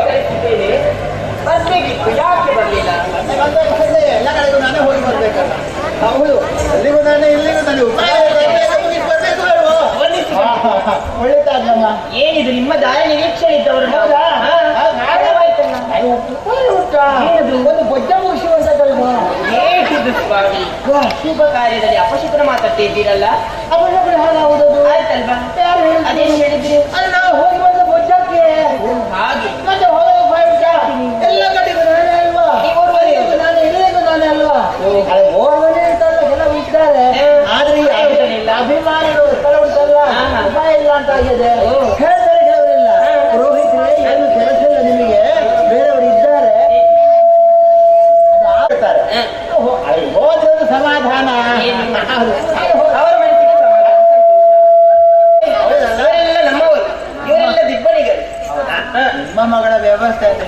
ಮದುವೆ ಇಲ್ಲಿ ಏನಾದ್ರೂ ಕೊರತೆ ಆಗೋದಕ್ಕುಂಟೆ? ಉಂಟಾದ್ರೂ ಆಗ್ಲಿಕ್ಕೆ ಇಲ್ಲ, ಅದು ಬಾರದು. ಹಾಗೆ ವ್ಯವಸ್ಥೆ ನೀವೇನು ಸಭೆ ನೋಡುದು? ಹೌದು, ಬಹಳ ಮಂದಿ ಬಂದಿದ್ದಾರೆ. ಸಭೆಯನ್ನು ನೋಡು. ನನಗೆ ಬೇಕಾದ ಮುಖ ಕಾಣಿಸುವುದಿಲ್ಲ. ಯಾವುದು? ಅದು ಮಗ ಎಲ್ಲಿದ್ದಾರೆ? ಪುರೋಹಿತ್ರೆ ಹೌದಾ? ಅವರು ಇಬ್ಬರು ಮದುವುದಲ್ಲ. ಹಳೆಯ ಕಾರಣ ಮದುವೆಗೆ ಸಭೆ ಇರ್ತಾನ? ಪ್ರತ್ಯೇಕವಾದ ವ್ಯವಸ್ಥೆ ಮಾಡಿದ್ದೇನೆ, ಈಗ ಬನ್ನಿ. ಅಲ್ಲ, ನಿಮ್ಮ ವ್ಯವಸ್ಥೆ ಬೇಕಾದ್ರೆ ಮಾತಾಡ್ಲಿಕ್ಕೆ ಇತ್ತು. ಇಲ್ಲಿ ನೋಡಿ, ನಾವು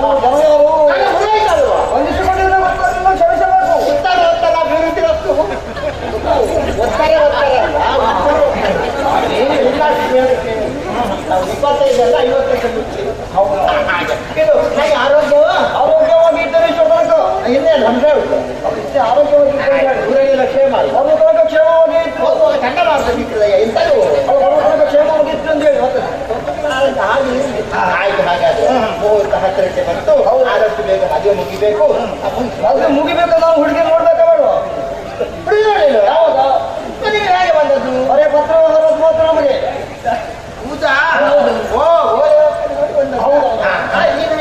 ಹುಡುಗಿಯನ್ನು ನನಗೆ ನೋಡ್ಲೇಬೇಕು. ನಾಳೆ ಕೊರತೆ ಬಂದ್ರೆ ಮತ್ತೆ ನಮ್ಮ ವಾತಾವರಣದಲ್ಲಿ ಹೌದು, ಕೊರತೆ ಬರಲೇಬಾರ್ದು. ಯಾಕಂದ್ರೆ ಯೋಗ್ಯತೆ ಕೊಡ್ಬೇಕಾಗ್ತದೆ. ಸರಿ, ಹಾಗಾದ್ರೆ ವ್ಯವಸ್ಥೆ ಮಾಡುವ. ಹಾಗಾದ್ರೆ ಮತ್ತೆ ತಲೆ ಸರಿ ಇಲ್ಲದೆಲ್ಲ ಕಟ್ಟಿಕೊಂಡು ಎಂತ ಮಾಡಿ ಇಲ್ಲಿ ಹೌದಮ್ಮ. ಈಗ ಹುಡುಗಿಯ ನೋಡ್ಲೇ ನೋಡ್ಲಿಲ್ಲ. ಹತ್ತಿರದ ಹೊರ ಮಾತ್ರ ನಮ್ಮವರಿಗೆ ಸರಿ. ಯಾಕೆ ಹುಡುಗ ಹೇಳ್ತಾರೆ ಹುಡುಗಿಯರ ನೋಡ್ಬೇಕು, ನೀವು ನೋಡ್ಲಿಲ್ವೇ? ನಾಳೆ ಮಾಡುದು ಅಂತ ದೊಡ್ಡ ಸಣ್ಣವಳಿರುವಾಗ ಈ ಕೈಯಲ್ಲಿ ಎತ್ತಿ ಮುದ್ದಾಡಿಸಿದವರು ನೀವೇ. ಹೌದಮ್ಮ. ಮತ್ತೆ ನಮ್ಮ ಹುಡುಗರಿಗೆ ಏನಾದ್ರು ಕೊರತೆ ಇರುವುದು? ನನಗೆ ಗೊತ್ತುಂಟು, ನಿಮಗೆ ಗೊತ್ತುಂಟು, ಹುಡುಗನಿಗೆ ಗೊತ್ತುಂಟು. ಇಲ್ಲ ಅಲ್ಲ, ಹಾಗಾದ್ರೆ ಕೊರತೆ ಇಲ್ಲ ಅಂದ ಮೇಲೆ ತೋರಿಸುವುದು ತಪ್ಪಿದೆ. ಶೃಂಗಾರ ಆಗ್ತಾ ಇದೆ. ಹೌದಾ? ಕರ್ಕೊಂಡು ಬನ್ನಿ ಹೋಗಿ. ಇದನ್ನು ನಾಳಿನ ಹೊಂದಿನ ಬೇಗ ಹೋದ ಬುಡದ ಅಲಂಕಾರ ಮಾಡ್ತಾರೆ. ಒಂದು ಹೂವು ಕೊಟ್ಟಿಗೆ ಮಳ ಕಟ್ಟಾಣ ನಿಕ್ಕಲ್ಲಾಕದ ಸೀರೆ ಬಡಿಸಿದಾಗ ಮುಲ್ಪ ಮುಟ್ಟುದ. ಸ್ವಾಮಿ ಅಮ್ಮ ಬರಲಿ. ನನ್ನ ಅಮ್ಮ ತೀರಿ ಹೋಗಿ ವರ್ಷ ಇಷ್ಟ. ನಿಮ್ಮಮ್ಮನ ಧರ್ಮ ಸರಿ ಹೆಣ್ಣಮ್ಮ, ನಿಮ್ಮ ಹೆಂಡತಿ ಒಂದು ಗೌರವ ಕೊಟ್ಟು ನಾವು ಹೇಳಿ. ಆಗ ಅವಳಿಗೆ ಬರ್ಲಿಕ್ಕೆ ಗೊತ್ತಿಲ್ಲ ಏನು ಅಲ್ಲಲ್ಲ, ಅವಳಿಗ ವಾಯುದೋಷ ವಾಯುದೋಷ ಗರ್ಭಿಣಿ ಅಂತೆ. ಯಾವ ನನ್ನ ಹೆಂಡತಿ? ನಿಮ್ಮ ಹೆಂಡತಿ? ಹೌದು, ಗರ್ಭಿಣಿ. ಹೌದು, ಅದೇನು ಮುಖ ಮುಖ ನನ್ನ ಹೆಂಡತಿ ಗರ್ಭಿಣಿ ಆಗಿಲ್ವಾ? ನಿಮ್ಮ ಹೆಂಡತಿ ಅವತ್ತು ಗರ್ಭಿಣಿ. ಹೌದು, ನೀವು ವಯಸ್ಸಾಗ ತಗೊಂಡು ಈಗ 9ನೇ ಅಷ್ಟರಲ್ಲಿ ನಿಲ್ಲಿಸಿದ್ದೀರಿ. ಬದುಕಿದ್ದೀರಿ, ನಿಲ್ಲಿಸಿಕ್ಕಿಲ್ಲ. ನೋಡಲಿಲ್ಲ ನಮ್ಮ ನಿಲ್ಲಿಸಿಕ್ಕಿಲ್ಲ. ನಮ್ಮದೇನುಂಟಯ್ಯ, ಎಲ್ಲ ದೇವರದ್ದಲ್ವ? ಹಾಗಂತ ಪ್ರಯತ್ನ ನನ್ನದು. ದೇವರೇ ಬಂದಾಗ ಬರುತ್ತೆ. ಹೌದಲ್ಲ? ಹೌದು, ಹೌದೌದು. ಶ್ರೀಮತಿ ಕಾದು ಬಿಟ್ಕೊಂಡ್ರೆ ನಮಗೆಲ್ಲ ಸಾಕ್ಷಿ ಅಲ್ಲ. ಇದು ಮುಹೂರ್ತ ತಪ್ಪದಲ್ಲ, ಮುಹೂರ್ತ ಮೀರಿ ಹೋಗ್ತದೆ. ಏನು ಎತ್ತಿನ ಕಡೆ ಅಲಂಕಾರ ಏನು ಕರ್ಮ ಆಗಿಲ್ವಾ? ಈ ಹೆಣ್ಮಕ್ಳನ್ನ ಅಲಂಕಾರ ಉಂಟಲ್ಲ, ಅದು ಹೊತ್ತಿಗೆ ಸರಿಯಾಗಿ ಆಗಲಿಕ್ಕೆ ಇಲ್ಲ. ಏನು ಸ್ವಾಮಿ, ಹೆಣ್ಮಕ್ಕಳ ಮೇಲೆ ನಿಮ್ಮ ಆರೋಪವ? ಹೆಣ್ಮಕ್ಕಳ ಮೇಲೆ ನಿಮ್ಮ ಆರೋಪವ? ಅಲ್ಲ ಮತ್ತೆ ಹಾಗಿಂತ ಗಂಡ್ಮಕ್ಳು ಏನು ಕಡಿಮೆ ಇಲ್ಲ. ನೋಡಿ ಅಂತೆ ಅವನ ಮುಖದಲ್ಲಿ ಮೀಸೆ ಬರಲಿಲ್ಲ. ಹೌದಾ?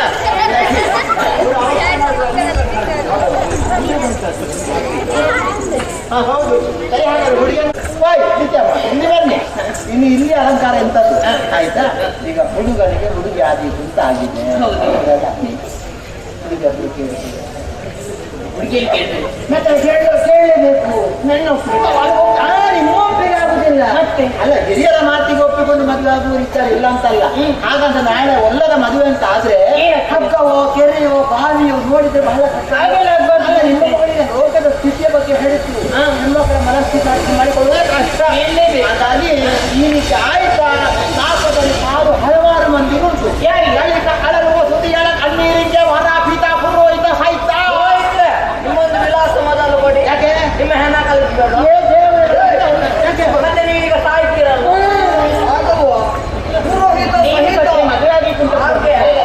ಮದುವೆಯಲ್ಲಿ ಬಿಟ್ಟದ್ದ? ಮದುವೆಯಲ್ಲಿ ಬಿಟ್ಟದ್ದು ಬಿಟ್ಟು ಹೋಯ್ತು.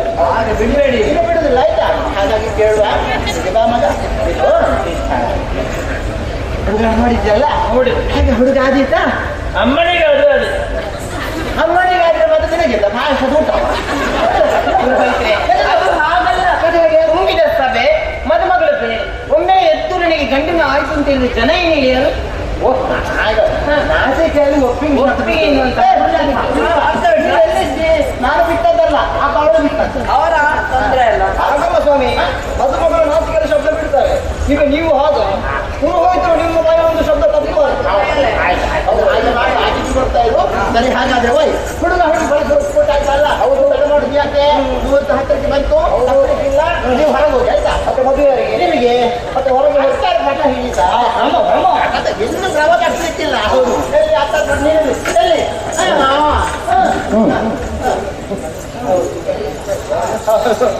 ಎಲ್ಲಿ ಆಹಾರ ಏನುಂಟು? ಆಹಾರ ಆಹಾರ ಎಂತ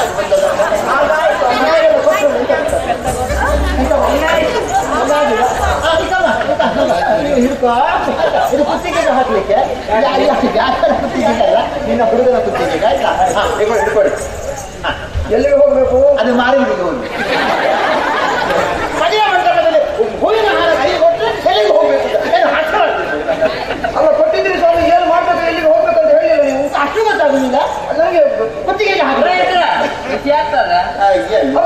ಹೋಗಿ ಪ್ರಮಾಣ ಗೊತ್ತಿಲ್ಲ ಸ್ವಾಮಿ. ಇದನ್ನು ನಾವು ನೋಡಿ ನನಗೆ ಬರೋ ಸಿಟ್ಟಿಗೆ ಉಂಟು. ಅದು ಏನು ಮಾಡುದು? ಕುತ್ತಿಗೆಗೆ ಹಾಕ್ಲಿಕ್ಕೆ ಇನ್ನು ಯಾರ್ಯಾರ ಕುತ್ತಿಗೆಗಲ್ಲ, ಯಾರ ಕುತ್ತಿಗೆ? ನಿಮ್ಮ ಹುಡುಗಿಯ ಕುತ್ತಿಗೆಗೆ ಹಾಕಿ ಮದುವೆ ಮಾಡಿದೀಗ ಮದುಮಗಳ ಕುತ್ತಿಗೆ. ಈಗ ಬನ್ನಿ ಅಂತರ ಕೊಟ್ಟಕ್ಕೆ ಎದುರು ಬದಲೇ. ಹೌದು, ಅವಸರ ಮಾಡಬೇಡಿ, ಹೇಳ್ತೇನೆ ನಾನು.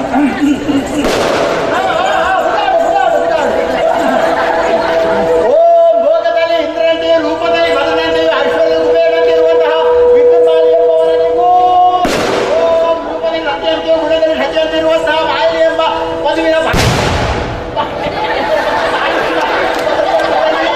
ಓಂ ಕಾಲಿಯ ಗಂಟೆ ಗಂಟೆ ಕಾಲಿಯ ಒಂದು ಕಾಲು ಮುಟ್ಟೆ ಕಳರಾಗಿರಿಸಿ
ಏನು ಸ್ವಾಮಿ ನಂಗಿಸಿದಿರಲ್ವಾ? ಮತ್ತೆ ಆರತಿ ಬೆಳಗಿನ ದೀಪ ನಂಗಿಸ್ಬೇಕಂದ್ರೆ ಶಾಸ್ತ್ರ ಉಂಟು. ತಪ್ಪದ ಗ್ರಂಥ ಉಂಟು. ಯಾವುದು ಹೆಸರು ತೈಲ ಕುದಿ ಸಿರಿ ಪುರಾಣ. ಒಂದಮ್ಮ ಒಂದು ಎಣ್ಣೆ ಹಾಕುವುದಕ್ಕೆ ಲೆಕ್ಕಾಚಾರ ಬೇಕು. ಎಣ್ಣೆ ವಿಚಾರ ಅಲ್ವಾ? ನನಗೆ ಗೊತ್ತು. ಹೇಗಾದ್ರೆ ಎಷ್ಟೊತ್ತಿಗೆಲ್ಲ ಉಂಟು. ಎಷ್ಟು ಬೇಕಾ ಈ ಪ್ರಾಯ? ಎಣ್ಣೆ ಅಲ್ಲ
ಹೊಸತನ ಬೇಕು ಅಂತ ಭಾವಿಸುವವ ನಾನು. ಸರಿ, ಹಾಗಾದ್ರೆ ಈಗ ನಾನು ಕೊಡುದು ಪಟ್ಟೆ ಉಂಟಲ್ಲ ಅಷ್ಟೇ, ಅದೆಲ್ಲ ನನ್ನ ಭೂಷಣ ಅದು ಕೊಡ್ಲಿಕ್ಕೆ. ಅದು ಮುಂಡಾಸು ಬೇಡ. ಉಂಟಾತು, ಅದು ಬೇಡ. ಅದರಲ್ಲಿ ಎಂತ ಹೌದಾ? ಎಲ್ಲ ಸಿಕ್ಕಿ ಬಿಡುದು ಅಂತ ಉಂಟು. ಆವಾಗ ಎಲ್ಲ ಉಪಕಾರ ತಯಾರಿ ಎಲ್ಲ ಬಂದಿದ್ದಾರೆ. ಬರ್ತಾರೆ, ನಾವೆಲ್ಲ ಸಲಕಾರ ಸಿದ್ಧಪಡಿಸಿಕೊಂಡು ಬರ್ತೇವೆ. ಮತ್ತೆ ತುಂಬ ಹೊಟ್ಟೆ ಉಂಟು. ಹೊಟ್ಟೆ ಎಲ್ಲ ಪುಣ್ಯಾತ್ಮ, ಅದು ಚೆಲುವಿನ ಚಿತ್ತಾರ ಬಿಡಿಸಿದ್ದು. ಏನು ಬೇಕಿದ್ರೆ ಇದೇನು ಅದು ಪಟ್ಟೆ, ಇದರಲ್ಲಿ ಪಟ್ಟೆ ಮದುವೆ, ಅದು ಹೊಟ್ಟೆ ಅಲ್ಲ, ಚೆಲುವಿನ ಚಿತ್ತಾರ ಅಂತಲ್ಲ. ಕೊಡುವುದು ಕೊಡ್ತೇನೆ, ಹೊಟ್ಟೆ ಅಂತಲ್ಲ ಕೊಡುವುದು. ಪುರೋಹಿತನ ಪುರೋಹಿತನ ನೀವು ಎಷ್ಟೊತ್ತೆಯ ಬೋಲಿಗೆ ಪುರೋಹಿತನ ಕಡೆಯಿಂದ ಮದುಮಗಳ ಗುತ್ತಿಗೆಗೆ, ಅಲ್ಲಿಂದ ಮದುಮಗಳ ಗುತ್ತಿಗೆಗೆ ಪುನಃ ಯಥಾಸ್ಥಾನಕ್ಕೆ. ಅದು ಕೊಡ್ಲಿಕ್ಕಿಲ್ಲ. ಎಷ್ಟಾಯ್ತು? 99 ಮದುವೆ ಆಗಿದೆ, ಮೂರನೇ ಮದುವೆ ಆಗ್ಬೇಕು. ಯಾರದ್ದು? ನಿನ್ನ ಮದುವೆಗೆ ಕೊಡ್ತೇನೆ. ನನ್ನೆಲ್ಲ ಆಯ್ತು ಆಯ್ತು. ಅದಕ್ಕೊಂದು ಶಾಂತಿ ಮಾಡು. ಹೊಟ್ಟೆಗೆ ಶಾಂತಿಗೆ ಹುಡುಗಿ ಮತ್ತೆ ಒಳ್ಳೆದುಂಟು. ಆಯ್ತು. ಹೌದಾ? ಆಯ್ತಲ್ಲ, ಇನ್ನು ಹುಡುಗಿ ಒಂದು ಇಡ್ತಿಗಳು ಕ್ರಮ ಉಂಟು. ಈಗ ಅಮ್ಮ ಹೀಗೆ ಬಾ. ಅದು ಹಡ್ಡಿಯಲ್ಲಿ ಹೂವಲ್ಲಿ ಉಂಟು. ಎಷ್ಟದು ನನ್ನ ಕರ್ತ ಬೀದಿ ಗೊತ್ತಾಯ್ತು, ಹಸಿದ ಅಂತೆಲ್ಲ ಸುಮ್ಮನೆ ಕೈ ಮುಗಿಯಮ್ಮ. ಬೇಡಿ ಆಯ್ತಾ? ಎಂತ ಮುಖ ನೋಡುದು ನೋಡಿ ಅಂತ ನನ್ನ ಮಗಳು ಕೈ ಮುಗಿಯುವುದು ಹೇಳಿಲ್ಲ. ಅದಕ್ಕಿಂತ ಮೊದಲಾಗಿ ಮುಗಿದಿದ್ದಾರೆ. ಹೌದು. ಸಂಸ್ಕಾರವನ್ನು ಅಚ್ಚುಕಟ್ಟಾಗಿ ಹೇಳಿಕೊಟ್ಟಿದ್ದೇನೆ. ಅಲ್ಲ, ಸಂಸಾರ ಆಗುವಂತದ್ದೇ. ಆಯ್ತು, ಗೊತ್ತಿಲ್ಲ, ನಾನು ಹೇಳ್ಕೊಡ್ತೇನೆ ಮಗ. ಅದಕ್ಕೆ ಒಂದು ತಿಳಿದ್ರೆ 9 ಇಡುವ ಅಣ್ಣ ಕೂಸ್ ಅಲ್ವಾ? ಆಯ್ತು, ಹಾಗಂತ ಇಲ್ಲಿವರೆಗೆ ಮಾತ್ರ ನಾವು ಹೇಳಿಕೊಡುದು. ನಾಳೆ ನಿಮಗೆ ಗೊತ್ತಾಗ್ಬೇಕು. ಬಂದು ಸೇರಿರುವ ಬಂಧು ಬಾಂಧವರೇ, ಅಕ್ಕ ತಂಗಿಯರೇ, ಗುರು ಹಿರಿಯರೇ, ನಾನೇ ಈ ದಿನ ವಿವಾಹವಾಗಿ ಪ್ರತಿ ಮನೆಯನ್ನು ಸೇರುವಳಿದ್ದೇನೆ. ನೀವೆಲ್ಲರೂ ತುಂಬು ಹೃದಯದಿಂದ ಆಶೀರ್ವಾದ ಮಾಡಿ ಕಳಿಸಿಕೊಡ್ಬೇಕು ಅಂತ ಬೇಡ್ಕೊಳ್ತೇನೆ. ತುಂಬ ಹೃದಯದಿಂದ ಆಶೀರ್ವಾದ ಮಾಡಿ ಕಳುಹಿಸಿಕೊಡಬೇಕೆಂದು ಬಿಡ್ತಾ ಇದ್ದೇನೆ. ಎಂತದು? ಮೀನು ತಲೆ ಹಾಕಿದಲ್ಲ ಪುಣ್ಯಾತ್ಮ. ಇನ್ನು ಹುಡುಗಿ ಕೂಗಿ ಕೂಗಿ ಬಟ್ಟೆ ಸೀರೆ ಒತ್ತೆ ಆಗಬಾರ್ದು ಅಂತ ಅಲ್ಲೇ ಹಿಡ್ತಾರೆ. ಹುಡುಗಿ ಕೂಗಲೇ ಇಲ್ಲ. ಹೌದಲ್ಲ, ಬೇಡ ಕೂಗುದಾಗೆ ಸುಮಾರು. ಇಲ್ಲ ನಿಲ್ಲಿ ತುಂಬಿದ ಸಭೆ ಎಲ್ಲರೂ ಕಿವಿ ದಟ್ಟಾಗಿ ಮಾಡಿ ಕೂತ್ಕೊಂಡಿದ್ದಾರೆ. ಗೊತ್ತಾಯ್ತಾ? ನಿಮ್ಮ ಮಾತು ಕೇಳಬೇಕು ಅಂತ. ಮಾತು ಕೇಳಿ. ಹೌದೌದು. ಹಾಗಾಗಿ ಕೈ ಮುಗಿರಿ, ಬೇಡಿರಿ. ಈ ರಾಜಕೀಯ ಎಂತದ್ದು ಮಾಡಬಾರ್ದು. ರಾಜಕೀಯ ಇಲ್ಲ ನೀವೆಲ್ಲ. ನೀವು ಹೋದಲ್ಲಿ ಆಜ್ಞೆ ಹೊಟ್ಟು ಆಶ್ವಾಸ ಬಿಟ್ಟು ವಿಷಯವೇ ಇಲ್ಲ. ಎಂತದ್ದು ನಿಮ್ಮ ಆಸ್ಥಾನವಿದು? ಏನಾಯ್ತು? ಲಗ್ನ ಕಾರ್ಯ ಆದ್ಯಾರಿಗೆ ನನಗೆ ಹೌದಲ್ಲ, ಶುಭ ಕಾರ್ಯದಲ್ಲಿ ಆಶೀರ್ವಾದ ನೀವು ಪಡ್ಕೊಳ್ಳೋದು. ನೀವು ಆಗಿದ್ದೀರ ಕೈ ಮುಗಿಗೆ ಎಲ್ಲವೂ ಹೇಳಿಕೊಟ್ಟು ಈ ಮದುವೆಗೆ ಹೋಗುದಿಲ್ಲ. ನಮ್ಮ ಕ್ರಮವೇ ಅಷ್ಟಾದ್ರೆ ಮಾಡ್ತೀರಲ್ಲ. ಆಯ್ತು, ಕೈ ಮುಗಿರಿ ನೀವು. ಆಯ್ತಾ? ನಾನು ಹೇಳಿಕೊಡ್ತೇನೆ. ಬಂದು ಸೇರಿರುವ ಬಂಧು ಬಾಂಧವರೇ, ಗುರು ಹಿರಿಯರೇ, ಅಣ್ಣ ತಮ್ಮಂದಿರೇ, ನಾನು ಈ ದಿನ ಮಾಲಿನಿ ಎಂಬವಳನ್ನು ವಿವಾಹವಾಗಿ ನನ್ನ ಊರಿಗೆ ಕರ್ಕೊಂಡು ಹೋಗ್ತೇನೆ. ನೀವೆಲ್ಲರೂ ತುಂಬ ಹೃದಯದಿಂದ ಆಶ್ರಿತ ಮಾಡಿ ಕಳುಹಿಕೊಡ್ಬೇಕಾಗಿದೆ. ಎಲ್ಲರೂ ಕೈ ಎತ್ತಿದ್ದಾರೆ, ಬಿಡ್ತಾರೆ. ಆಶೀರ್ವಾದ ಕೂಡ ಅಷ್ಟಪುತ್ರವತಿ ಭವ. 8 ಅಲ್ಲ 18 ಆಗಲಿ. ಏನಾದ್ರು ಹೆಮ್ಮೆ ಕೆಲವು ದಿನಗಳ ಕಾಲ ನೀನು ಇಲ್ಲೇ ಇದ್ದು ಹೋಗ್ಬೇಕೆಂಬುದನ್ನ ಅವರು ಇರ್ತಾರಪ್ಪ. ಹೌದೌದು, ಅದನ್ನ ಹಾಲು ಹಣ್ಣು ವ್ಯವಸ್ಥೆ ಮಾಡಿ. ಹೌದಲ್ಲ, ನೋಡಿ ಗಡಿಬಿಡಿ ಮಾಡಬೇಡಿ. ಸತ್ರ ಇಲ್ಲ ಅಲ್ಲಲ್ಲ. ಹೌದು, ಸತ್ರ 18 ಮಂದಿ ಬ್ರಾಹ್ಮಣರು ಇದ್ದಾರೆ. ಬೆಳಗ್ಗೆ ಶುರುವಾಗಿದೆ ಬೇಯಿಸಲಿಕ್ಕೆ. ಹೌದಪ್ಪ, ಏನುಂಟು ಏನಿಲ್ಲ ಎಲ್ಲ ಉಂಟು, ತುಂಬ ಉಂಟು. ಹಾಗಾಗಿ ಬಗೆ ಬಗೆಯ ಭಕ್ಷ್ಯ ಭೋಜ್ಯಗಳು ಎಲ್ಲ ಉಂಟು. ಸಾವಧಾನವಾಗಿ ಕುಳಿತು ಉಂಡು ಹೋಗಬೇಕು ನೀವು. ಗೊತ್ತಾಯ್ತಲ್ಲ? ಇನ್ನು ಊಟ ಬೇಡ ಅಂತ ಆದ್ರೆ ಫಲಾಹಾರದ ವ್ಯವಸ್ಥೆ ಉಂಟು. 8 ಮಂದಿ ಯುವಕರು ಕಾಯರಾಗಿದ್ದಾರೆ. ಅವರು ಬಡಿಸ್ತಾರೆ, ಮಾಡ್ಕೊಂಡು ಹೋಗ್ತಾರೆ.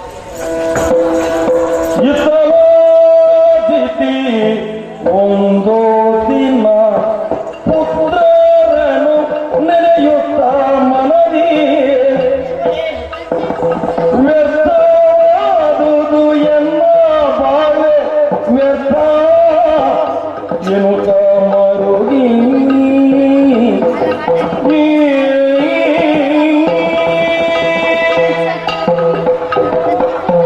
ಮಗಳ ಮದುವೆ ಏನೋ ವಿಜೃಂಭಣೆ ನಡೆದು ಹೋಯಿತು. ಅವರಾದಂತಹ ಸುಖಮಯ ದಾಂಪತ್ಯ ಜೀವನದ ಪ್ರತೀಕ ಎಂಬಂತೆ ಮಗನವರು ಹುಟ್ಟಿಕೊಂಡಿದ್ದಾನೆ. ಆದ್ರೆ ಕೆಲವು ದಿನಗಳ ಆಸೆ ಕನಸಿನ ಗಟ್ಟಾಗಿಯೇ ಉಳಿಯುತ್ತಲ್ವೇ? ಯಾರು ಹೇಳುವುದು? ಹಾ ವಿಧಿಯೇ.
ಆದರೆ ಯಾವುದೋ ಒಂದು ಕಷ್ಟ ನಿಮ್ಮನ್ನು ಬಾಧಿಸ್ತಾ ಉಂಟು.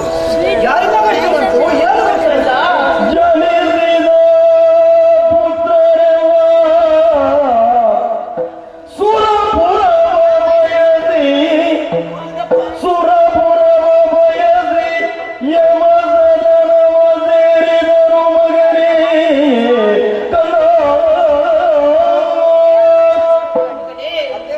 ನನ್ನ ತಿರುಡಿಗೆ ಕಾರಣ ನಮ್ಮವರ ಮರಣ. ಸ್ವರ್ಗವನ್ನು ಪಡೆಯುವಂತಹ ಉದ್ದೇಶದಿಂದ ಅದೆಷ್ಟೋ ಜನರನ್ನು ಕಳುಹಿಸಿಕೊಟ್ಟವಳು. ಆದ್ರೆ ಮೋಸದಿಂದ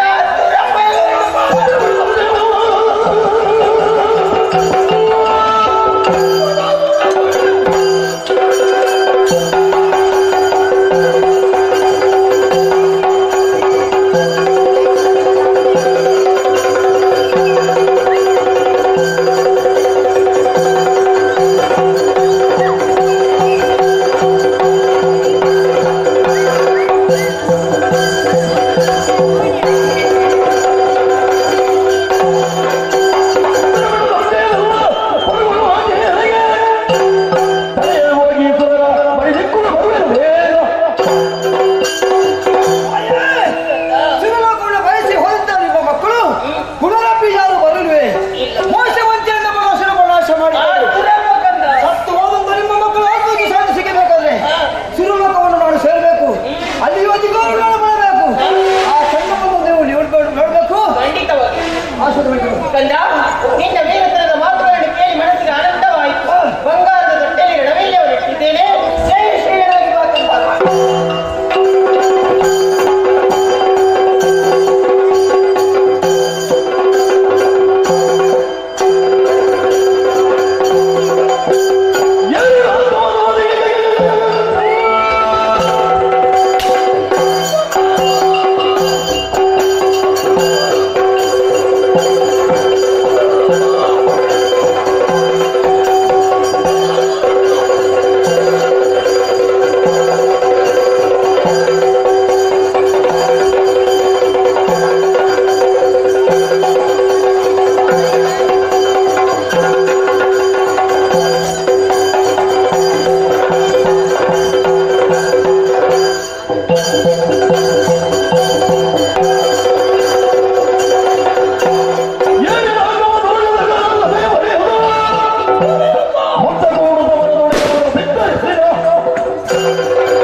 ಸಂಬರದಲ್ಲಿ ಕೈಸುವುದು ದಿಕ್ಕು ದಿಸೆ ಇಲ್ಲದೆ ಓಡಿ ಹೋಗ್ತಿದ್ದಾಳೆ. ಓಡಿ ಹೋಗುವುದು ಒಳ್ಳೆಯ ಮುಖ್ಯ ಉದ್ದೇಶವಲ್ಲ. ಯಾವುದನ್ನು ಮಾಡಬೇಕು ಆಶೀರ್ವಾದ ಅದು ಬರಿದಾಗಿದೆ. ಇಟ್ಟುಕೊಳ್ಳೋ ನಿಜ.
ಇನ್ನೂರಿಂದ ಕೊಲ್ಲಗುಳಿಯ ಮೊದಲ ರಾಕ್ಷಸ. ನಿನಗೆ ನೀತಿ ಮಾತುಗಳನ್ನು ಹೇಳಿದ್ದೇನೆ, ಸತ್ಯವಾಗುವುದಿಲ್ಲ. ಸಾಯುವ ಕಾಲ ಸಮೀಪಿತಾರ್ಥವಾಗಿದೆ. ಈ ಹಿಂದೆ ಅನೇಕ ದಾನವ ದಾಳಿಯಲ್ಲಿ ಯಾರು ಶಾಶ್ವತವಾಗಿ ಉಳಿದಿಲ್ಲ. ಇದರಿಂದಲೇ ತಿಳುಕ ನೀನು, ಯಾರು ಶಾಶ್ವತವಾಗಿ ಉಳಿಯುವುದಿಲ್ಲ. ಆದ್ದರಿಂದ ವರವನ್ನು ಪಡೆದು ಬಂದವನಿದ್ದೀಯ. ನಿನಗೆ ಮರಣ ಬರೆಸಿದ್ರೆ ರಕ್ಷಣೆ ಕಂಡ ಮುಂದೆ ಪ್ರತೀಕ್ಷೆಯಾದರೆ ನಿನ್ನನ್ನು ವಧಿಸದೆ ಬಿಡ್ತೇವೆ.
ನಗಗಳ ಮಾಲಿನಿ ಗುಣಮಣಿ ಮಾಲಿನಿ ಗುಣಮಣಿ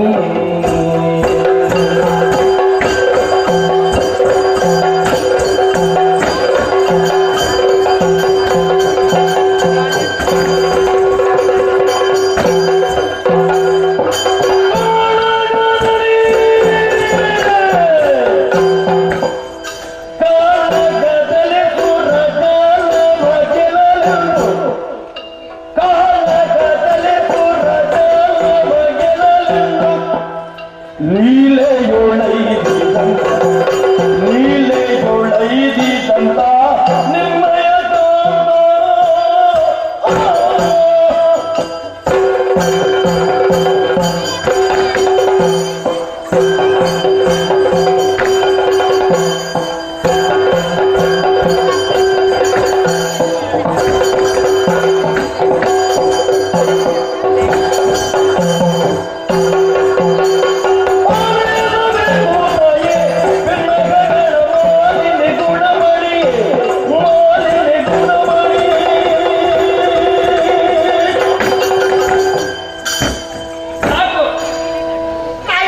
ಸಾಕು ಉಂಟಲ್ಲಪ್ಪ ಅಲ್ಲಿಗೆ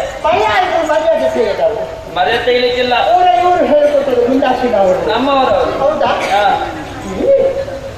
ಹೌದು ಅಮ್ಮ ಏನು ನಿಮ್ಮ ಕಾಂತಪ್ಪಣ್ಣ ಇದ್ದಾರ ಯಾರು ನಿಮ್ಮ ಕಾಂತಪ್ಪಣ್ಣ ನನ್ನ ಕಾಂತ ಪಾಂಡೇಶ್ವರ ಯಾವುದು ಪಾಂಡೇಶ್ವರ ಸ್ವಲ್ಪ ಮುಂದೆ ಹೋಗು ಅದಲ್ಲ ಅದೇ ನಿಮ್ಮದೇನು ಪ್ರಾಣೇಶ್ವರ ಓಳೆಬೆಲ್ಲ ಬೇಕಾ ನಿಮ್ಮ ಓಳೆಬೆಲ್ಲ ವಲ್ಲಭ ಭಕ್ತಿ ದೀಪ ಯಾರಿಗೆ ಯಾರಿಗೆ ನಿಮ್ಮದೇ ಭಕ್ತಿ ದೀಪ ಪತಿದೇವ ಹೌದು ಅವರು ಮೊನ್ನೆ ಎಲ್ಲರೂ ಓಟು ಹಾಕಿಸಿ ಯಾವುದು ಓಟು ಇನ್ನು ಸುಧಾಗಬೇಕು ಪುಣ್ಯಾತ್ಮ ಅಂತದ್ದು ಮೊನ್ನೆ ಆಯ್ತು ಇನ್ನೊಮ್ಮೆ ಉಂಟಲ್ಲ ಅಲ್ಲಿ ಹೋಗಿದ್ದಾರೆ ಯಾವುದು ಎಲ್ಲ ಓಟು. ಎಲ್ಲರನ್ನ ಒಟ್ಟು ಸೇರಿಸಿ ಹಾ. ಆ ದೇವರ ಕಳ್ಳರನ್ನು ಯಾರನ್ನು ದೇವರ ಕಳ್ಳರು ಯಾವಾಗ ಆಗಿದ್ದ ಆದದವರು ದೇವರ ಕಳ್ಳರನ್ನು ದೇವರ ಕಲರನ್ನು ಬಡದಲ್ಲಿ ಹೋದಲ್ವಾ ಹೌದು. ಹೋದ ವಿಚಾರ ಅವರಿಗೆಲ್ಲ ಗೊತ್ತಾಯ್ತಮ್ಮ ಯಾರಿಗೆ ಜಾತಿಗಳಿಗೆ ದೇವತೆಗಳಿಗೆ ಎಲ್ಲ ಉದ್ದಕ್ಕೆ ಬಂದ್ರು ಅಲ್ಲ ಅಡ್ಡಕ್ಕೆ ಬಂದರು ಅಡ್ಡಕ ಉದ್ದಕ್ಕೆ ಬಂದದ್ದು ಎಲ್ಲರೂ ಯುದ್ಧಕ್ಕೆ ಬಂದ್ರು ಕೈಯಲ್ಲಿ ಕಾಯ್ದಿನ ಇತ್ತು ಯಾರು ಕಾಯ್ದಿನ ತಿನ್ನುವುದ ಅಲ್ಲ ಮತ್ತೆ ಮದುವೆ ಕಾಯ್ದಿನ ಕೈಯಲ್ಲೇ ಕೈ ಹಿಡಿದುಕೊಂಡು ಬಂದಿದ್ದಾರೆ ಎಲ್ಲ ಬಂದ್ರು ಅಲ್ಲ ಹಾ. ಮೊದಲಿಗೆ ಬಂದವ ಯಾವುದು ಒಬ್ಬ ದೇವತೆ ದೇವತೆ ಹೌದು ಯಾರನ್ನು? ಅಗ್ನಿ ಹ? ಅಗ್ನಿ ಹರಿದೆ ನೀ. ಅಗ್ನಿ ಕುಬೇರ. ಅವನ ಹೆಸರು ಕುಂಬಾರ ಕುಬೇರ. ಕುಬೇರನ. ಹೌದು. ಹೌದಾ ಹಾ. ಅಮ್ಮ ಅವ ಪುಷ್ಪಕನ ಏಮಾನಲ್ಲಿ ಬಂದ ಯಾವುದ್ರಲ್ಲಿ ಪುಷ್ಪಕನ ಏಮಾನ ಪುಷ್ಪ ಕೈಮಾನವನ್ನು ಏರಿಕೊಂಡು ಬಂದ ನೋಡಿದ್ದು ಹಾ. ನನಗೆ ಸಹಿತ ಬಿಟ್ಟು ಯಾವುದು ಆನ ಈ ಪರಿಣಾಮ ಸುತ್ತಲ ಬಗ್ಗೆ ಮುಸುಕಿತ್ತು ಕೆಳಗೆ ಕಾಣ ಗೋಚರಿಸಿ ಕೆಳಗೆಲಿಸಿದ್ರೆ ಗುಡಿಯಾಗಿ ಹೋದ್ರೆ ಓಹೋ ಕದರಿಗೆ ಫಲಾರ ಖಂಡಿತ ಓಡ್ಲಿ ಅಮ್ಮ ಅಷ್ಟಾದಾಗ ರಾಯರ ಹಿಂದಿನಿಂದ ವಾಯು ಬಂತು ನಿನಗೆ ಹೇಗೆ ಗೊತ್ತಾಯ್ತು ನಾನು ರಾಯರ ಹಿಂದೆ ಇದ್ದೆ ಯಾರಿಗೆ ಗೊತ್ತಾಯ್ತು ಎಚ್ಚರಿಸಿದೆ ಏನ್ ಹೇಳಿದ್ರು ಅವರು ಬಂತು ವಾಯು ಹಾ. ನಮ್ಮ ರಾಯರ ಹಿಡಿದೆಯ ಹಾ. ಮಾಡಿದ್ರ ಬಿಡ್ಲಿಕ್ಕೆ ಅವರು ಕೂಡ ಹೇಗೆ ಎಂತದ ಬಾಳ ಬಿಟ್ಟದವರ ಮೇಲೆ ಓಹೋ ಬಾಣ ಪ್ರಯೋಗ ಮಾಡಿಸಿದ್ರು ಅಮ್ಮ ಅತ್ತಲಾಗಿ ಅವ ವಾಯು ಹಾ. ಇತ್ತಲಾಗಿ ಇವರ ವಾಯು ಒಟ್ಟಿಗೆ ಉಂಟಲ್ಲ ನನಗೆ ಮೂಗು ಬಿಡ್ಲಿಕ್ಕೆ ಆಗಿಲ್ಲ ಓ ಹೌದು ಮಾಯ ಮಂಗ ಮಾಯ ಹೊಡೆದ ಹೋಗಿ ಮಾಯಮಂಗ ಮಾಯ ಅಷ್ಟಾಗ ಆ ಬಾಜಿಂದ ಏನೇ ಬಂತು ಏನೇ ಯಾವುದು ಏನೇ ಸರಿಯಾಗಿ ನೋಡಿದ್ಯಾ ನೋಡಿದ್ದೇನೆ ಹೇಗೆ ಬಂದ ಓಡನ ಮೇಲೆ ಬಂದ ಏನೇ ಓ ಪುಣ್ಯಾತ್ಮ ಯಮಧರ್ಮರಾಯ ಬದಲ ಕೈಯಲ್ಲಿ ಕಾಸಿತ್ತು ಬಲಗೈಗೆ ಬಂದಿಲ್ವಾ ಅದಲ್ಲ ಅದೇ. ಬಂದ ಕೈಯಲ್ಲಿ ಭಾಷೆ ಇತ್ತು ರಾಯ ಕುತ್ತಿಗೆ ಹಾಕಬೇಕು ನೋಡಿ ನಿನ್ನ ಕುತ್ತಿಗೆ ಹಾಕ್ಬೇಕಿತ್ತು ಬಿಡ್ಲಿಲ್ಲ ರಾಯರು ಏನ್ ಹೇಳಿದ್ರು? ಹೇಳಿದ್ರು ಹಾ. ನಾಲ್ಕು ಕೊಟ್ಟರು ಬಾರಿಸಿ ಹಾ ಪರಿಣಾಮ ಮನ್ನಾವಲ್ಲಿ ಕೋಣಗಡ್ಡೆಗೆ ಹಾ. ಯಮಗುಡ್ಡೆಗೆ ಹಾ. ಸಾಯಮನಿಗೆ ಹೋಗಲೇ ಇಲ್ಲ ಶೈಲಿಗೆ ಹೋಗಲಿಲ್ಲ ಇಲ್ಲ ಅದೆಲ್ಲ ಕಂಡು ಕಂಡು ಅವ ಬಂದ ಯಾರು ಐರಾವ ಆಟ ಏರಿಕೊಂಡು ಯಾರಿಗೆ ಮಾತಾಡಿದ್ರು ಅಲ್ಲ ಅಲ್ಲಿ ಉಂಟು ಐರಾವತವನ್ನು ಏರಿಕೊಂಡು ಕೈಯಲ್ಲಿ ಉಜ್ಜೆಲ್ ಹಿಡ್ಕೊಂಡು ಎಂತದದು ಉಜ್ಜೆಲ್ ಯಾವುದರ ಕುಟ್ಟಿಗೆ ಉಂಟಲ್ಲ ವಜ್ರಾಯುಧವನ್ನು ಹಿಡಿದುಕೊಂಡು ಅವ ಬಂದ ನಾಯಕ ದೂರಪ್ಪ ಸುರತ ಬಂದ ನಿನ್ನ ಕರಗೋರೆ ಸಂಗ್ರಾಮ ಅಲ್ಲಿ ಸಾಗಿಲ್ಲ ಗುರುಕುಲ ಫಲಾರಿ ಹೊಡೆದ ಹಾ ಹೊಡೆದ ಬಿಟ್ಟು ಮತ್ತೆ ಯಾವ್ದು ಗೊತ್ತಿಲ್ಲ ಸುಮ್ಮನಿರ್ಲಿಲ್ಲ ಹೋಗಿ. ಅಲ್ಲಿ ಇರುವ ಮಾಸಾಣಿ ಬಿಟ್ಟು ಏ,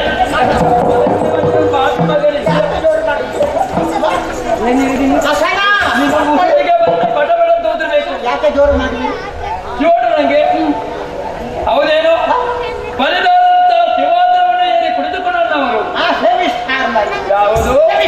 ಯೋಗಿಷ್ಠರು ಅಂತ ಹೇಳಿದ್ರು. ಹೌದು ಹೇಳಿದ್ರು. ಹೋಗುವಾಗ ಅಲ್ಲಿ ಅವರು ಇದ್ದಾರಲ್ಲ, ಯಾರು? ಆ ನರ್ತಕಿಯರು ನರ್ತನ ಮಾಡಿದ್ರು. ನಾಲ್ಕು ಸಾರಿಯರು ಅಪ್ಸರೆ. ಅವರು ಬಂದ್ರು. ಒಬ್ಬೊಬ್ರೆ ಯಾರು ಬಂದ್ರು? ನನಗೆ ಬಂದವಳು ಹಾ. ಹೆಸರು ಹೇಳ್ತಾನೆ, ದಂಬೆ. ಯಾರ ಹೆಸರು ಹೇಳುತ್ತೇನೆ? ಅಪ್ಸರ ಹೆಸರು ಹೇಳುದ? ಅಷ್ಟು ಚಂದದ ಹೆಸರು ಪುಣ್ಯಾತ್ಮ. ಮೊದಲಿಗೆ ಬಂದವಳು ರಂಬೆ, ಆಮೇಲೆ ಊದುಬತ್ತಿ, ಊರ್ವಶಿ, ಮೇಣದ ಬತ್ತಿ, ಮೇಣಕ್ಕೆ, ಒಂದು ಮಸಾಲೆ ದೋಸೆ, ಘೋಷೆ, ಆಮೇಲೆ ಪಿಶಾಚಿ, ವಿಶ್ವಾಚಿ, ಅಷ್ಟಾಗುವಾಗ ಅವಳು ಎಣಿಸು ಬಂತು. ಅಲಮಾಸೆ. ಅಲಂಬೂಸೆ ಅಲಮೂಸೆ ಅಲ್ಲ ಪುಣ್ಯಾತ್ಮ, ಅಲಂಬೂಸೆ. ಅಲಮಾಸೆ. ಹಾ, ಅಷ್ಟು ಮಾತ್ರ ಅಲ್ಲ, ಅದರ ಕಟ್ಟೆಲಿ ಕುಡಿತದ ಅಲ್ಲಿ. ಯಾರು? ಅದು ಪುಂಡಿಗಸಿ. ಪುಂಡಿಗಸಿ. ಆ ಪುಂಡಿಗಾಸ್ತ ಅಲ್ಲಿ. ಮುಂದೆ ಕಷ್ಟ. ಬೇಡ ಅವಳ ಹೆಸರು. ಶುರುವಾದ ಕುಡಿಲಿಕ್ಕೆ. ಹೇಗೆ?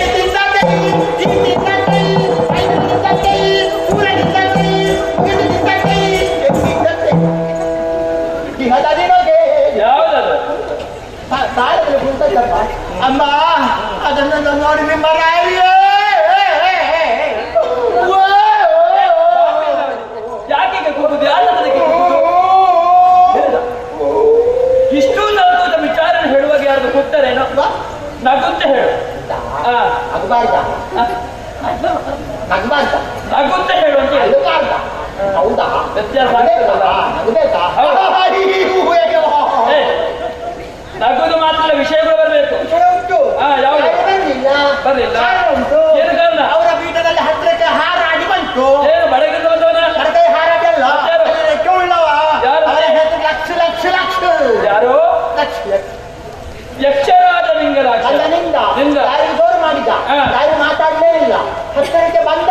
ಲೆಕ್ಕದಲ್ಲಿ ಎಕ್ಕರಿಸಿ ಪಾಠ. ಇದುವರೆ ಸಾರಿಗೆ ಏನಾಯ್ತು? ಮಾತಾಡಲಿಲ್ಲ. ಏನಾಗಿಲ್ವಾ? ಲಕ್ಷ ಅಲ್ಲ. ಲಕ್ಷವೆಲ್ಲ ಬೇಡ. ಹಾಗಂತ ಅವಸರ ಮನೆ ಇರ್ಬೇಕಲ್ಲ. ಏನು ಮಾಡಿದ? ಎರಡು ರೆಕ್ಕೆ ತರಿಸಿದ. ಪಟ ಪಟ ಪಟ ಪಟ ಕೊಟ್ಟ. ಗೊತ್ತಿದ ಹಾ. ಯಾರು ಎದುರಿದ್ರು. ಮೂರು ತುತ್ತುಗಳಿಗೆ ಮೂರು. ಅಯ್ಯೋ ಶಿವನೇ, ಏನಾಯ್ತು ನನಗೆ? ಏನು ಆಗಿಲ್ಲ. ಏನಾಗಿಲ್ಲ. ಇಷ್ಟು ಗಾಡಿಗೆ ಹೊರಗೆ ಹಾಕಿ ಸದೇ.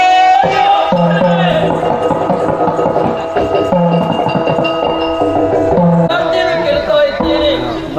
ಕೇಳುವಾಗ ಕಿವಿ ಕಿವಿಡಾಗಿ ಬದುಕಿದೆ.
ಈ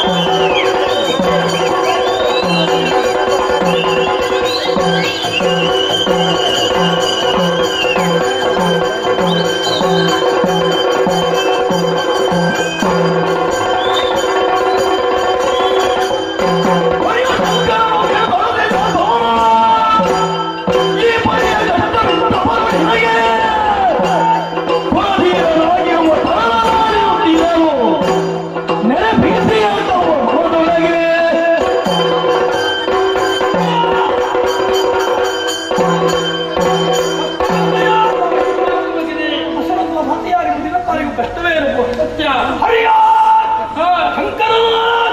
ಸರಸ್ವತಿ ಅನಿಮಿಷದ ವೈಶ ಆಗ್ತಿರುವಾಗ ಅಳಬೇಕಾದಂತಹ ಅವಶ್ಯಕತೆ ಇಲ್ಲ. ಉಂಟಾಗಿರುವ ಸಮಸ್ಯೆಗೆ ಪರಿಹಾರವನ್ನು ಕಂಡುಕೊಳ್ಳೋಣ.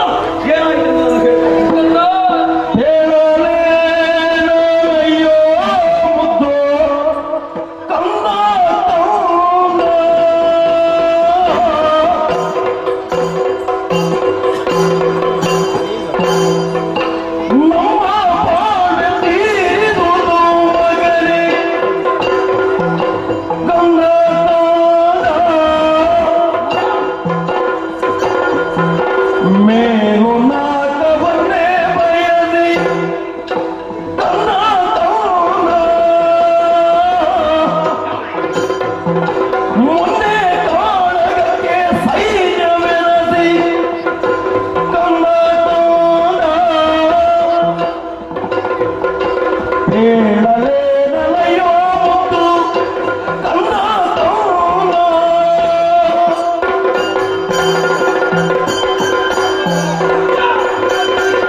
ಈ ಹೊತ್ತಿಗೆ ಮೋಸ ವಂಚನೆ ಮಾಡಲಿಕ್ಕಾಗಿ ಮುಂದಾದ ಇಂದ್ರ ಕುತಂತ್ರದಿಂದಾಗಿ ನೇರ ಹೋಗಿ ಹೆಚ್ಚಿನಿಗೆ ದೂರದ ಕೊಟ್ಟು ತಂದೆಯನ್ನು ಕೊಳ್ಳಿಸಿದ.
ತನ್ನಯ್ಯ ನಲಿವೆ ನಾವಿನ್ನು ಮುಂದೆ ಅನಾಥರೇ ನಮ್ಮ ಹೌದು ಮಗನೇ, ಯಾವ ಕಪ್ಪಲಿಗಳೇ ಸತ್ಯ. ಜನನೀಯ ಹೀನಾಯ ಸೋಲಮ್ಮನಂತಹ ದೇವತೆಗಳು ಕೈ ತಟ್ಟಿ ನಗಾಡದೆ ಉಳಿಯುತ್ತಾರೆ. ಖಂಡಿತವಾಗಿ ಪ್ರತೀಕಾರವನ್ನು ಮಾಡಿ ಆ ಸಿದ್ಧ ನನಗೊಂದು ಅನುಮತಿ ನೀಡಿದ್ದೆ ಹೌದಾದಲ್ಲಿ ದೇವ ತೃಪ್ತಿಗೊಂಡೆ ಫಲ ಮಾಡಿದ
ಬೇಡವಮ್ಮ.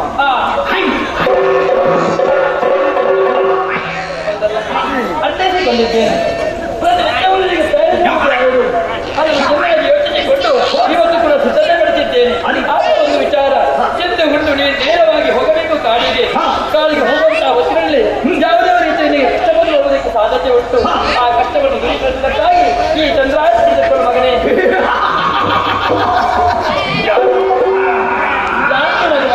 ಮಗನಿನ್ನೇನು ಮಾಡಲಮ್ಮ. ಬಲಿಷ್ಠವಾದಂತಹ ಕೋಡುಗಳೆರಡು ಎಂತಹ ವಿರೋಧಿಗಳನ್ನಾದರೂ ನಿಗ್ರಹಿಸುವುದಕ್ಕೆ ಶಕ್ತವಿರುವಾಗ ಅವನಿಗೆ ಕಟ್ಟ ಯಾಕಮ್ಮ? ಮಗನೇ ಅರ್ಥೈಸಿಕೊಂಡಿದ್ದೇನೆ. ನನ್ನ ಮಗನಿಗೆ ಇದರ ಅಗತ್ಯವಿಲ್ಲ. ಆದ್ರೆ ಒಂದು ವಿಚಾರ ಮಗನೇ, ದತ್ತವಾದಂತಹ ಕತ್ತಲೆ ಕವಿದ ಕಾಡದ ಪ್ರವೇಶ ಮಾಡುವಾಗ ಯಾವುದೋ ಒಂದು ರೀತಿಯ ಕಷ್ಟದ ಪಾಲಿಗೆ ಬರಬಹುದೆಂಬಂತ ಊಹಿಸಿಕೊಂಡಂತಹ ನಾನು ನನ್ನ ಧೈರ್ಯಕ್ಕಾಗಿ ನಾನು ಸಮಾಧಾನಕವಾಗಿ ಇದನ್ನು ಎಳೆದುಕೊಂಡು ಹೋದೆ. ನನ್ನ ಮಗ ತಪಸ್ಸು ಮಾಡಿ ಹಿಂತಿರುಗಿ ಬರ್ತಾನೆ ಎಂಬ ನಂಬಿಕೆ ಮಗನೇ.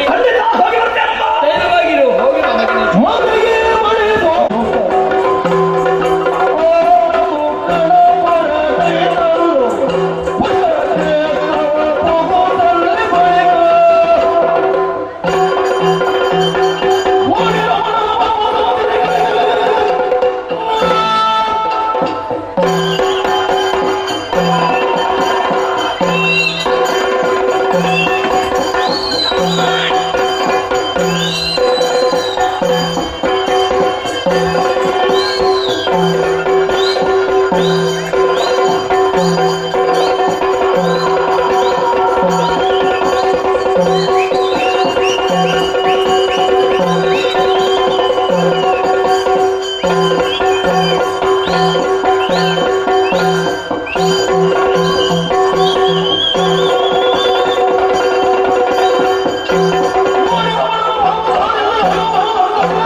ಚಂದದಿ ತಲೆಯೂರಿ ನಿಂತ ಜನ ನೆರವೆ ಒಲಿದುವಂತಹ ದೇವರಲ್ಲಿ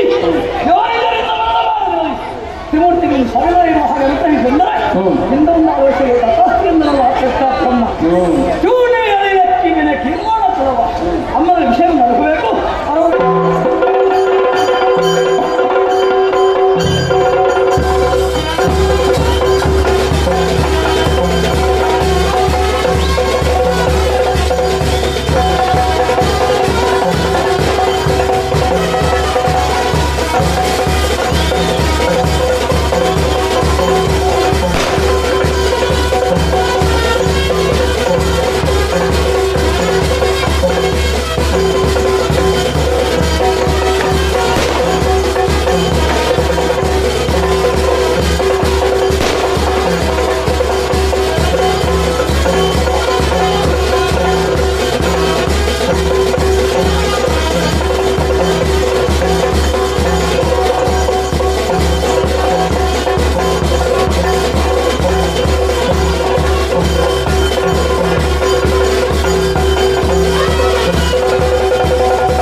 ಸ್ವರ್ಗಲೋಕದ ಸಂಪತ್ತನ್ನು ಪಡಿಬೇಡ ಎಂಬುದಾದಂತಹ ಉದ್ದೇಶವನ್ನು ತಿಳಿಸಿಕೊಂಡು ಒಂದು ಕಾಲದಲ್ಲಿ ಸ್ವರ್ಗಾರೋಹಣ ಮಾಡಿದೆವು. ಇಂದ್ರಾದಿ ಸುವರ್ಣ ಅಲ್ಲಿಯ ಗತ್ತಿಗೆಯನ್ನು ವಶ ಮಾಡಿಕೊಂಡೆವು.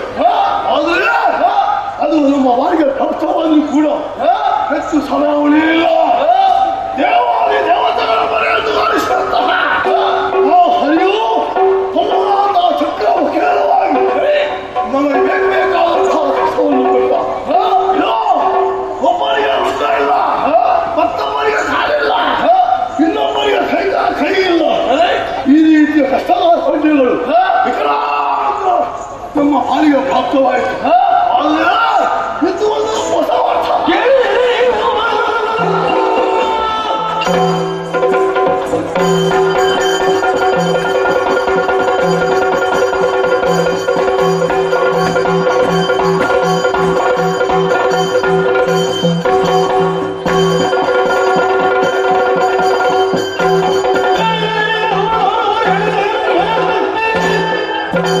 ಮಾಲಿಗೆ ಧರಿಸಿರುವುದಕ್ಕೆ ಕಟ್ಟ ನಿಜ.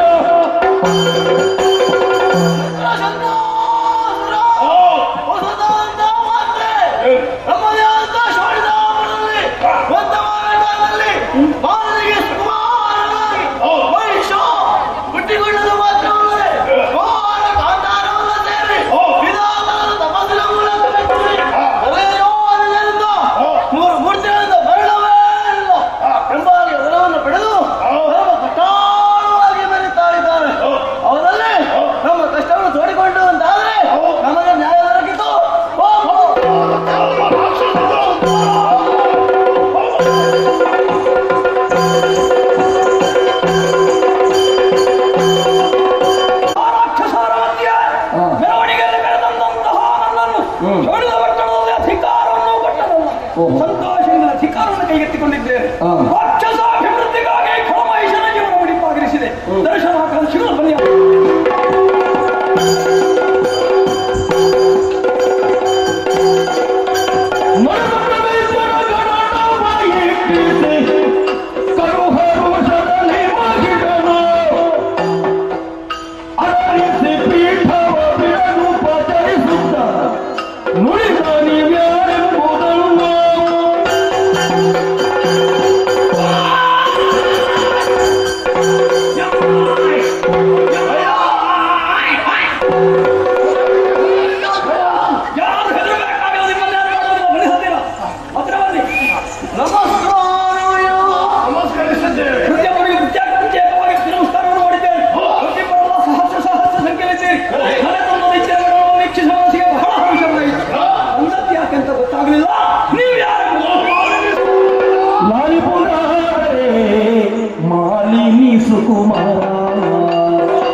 ಸ್ವರ್ಗಲೋಕದ ಸುಖವನ್ನು ನೋಡಬೇಕೆಂಬಂತಹ ಉದ್ದೇಶವನ್ನು ತಿಳಿಸಿಕೊಂಡು ಸ್ವರ್ಗಾರೋಹಣ ಮಾಡಿದಂತಹ ಮಾಧುರದಲ್ಲಿ ಇಂದ್ರಾದಿ ಅಲ್ಲಿಯ ಗದ್ದುಗೆಯನ್ನು ವಶ ಮಾಡಿಕೊಂಡೆವು. ತೋರಿಸಿಕೊಟ್ಟಿದ್ದೀರಿ. ಈಗ ನೋಡಿದರೆ ದುಃಖಿಸುತ್ತಾ ಇದ್ದೀರಲ್ಲ. ನಮ್ಮ ಮಾಲಿಗೆ ಗದ್ದುಗೆ ವಶವಾದರೂ ಕೂಡ ಹೆಚ್ಚು ಸಮಯ ಗದ್ದುಗೆಯಲ್ಲಿ ಇರಲಿಲ್ಲ. ಯಾಕೆ? ಇದು ಆ ಇಂದ್ರಾದಿ ಸುಮರಸನು ಹರಿಯಲ್ಲಿ ದೂರನ್ನು ಬಂದು ಹರಿಯು ತನ್ನ ಚಕ್ರವನ್ನು ಕಳುಹಿಸಿ ಇದು ಅವನ ಉಂಡು ಹೋಯಿತು, ಮತ್ತೊಬ್ಬರ ಉಂಡು ಹೋಯಿತು, ಕೈಕಾಲುಗಳು ಕತ್ತರಿಸಲ್ಪಟ್ಟು ಈ ರೀತಿಯ ಕಷ್ಟ ಕಾರ್ಪಣ್ಯಗಳು ಬಂತು. ಅಷ್ಟು ಮಾತ್ರವಲ್ಲ, ಒಂದು ಮಹತ್ತರವಾದ ಅನ್ಯಾಯವನ್ನು ಮಾಡಿದ್ದಾರೆ.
ನಿಂತದಲ್ಲ, ನನಗೂ ಉದ್ಯೋಗ ಉಂಟು.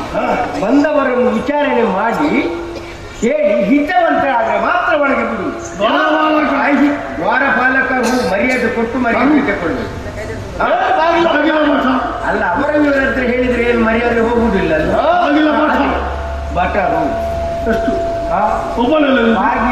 ಸಾಕು. ಅವರು ನೀವಾಗಿ ಬಂದದ್ದಲ್ಲ, ನಿಮ್ಮನ್ನು ಇಲ್ಲಿಗೆ ದೂಡಿ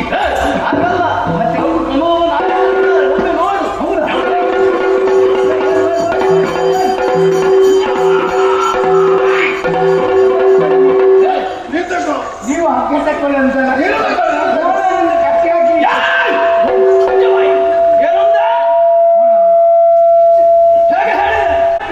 ಹೌದು.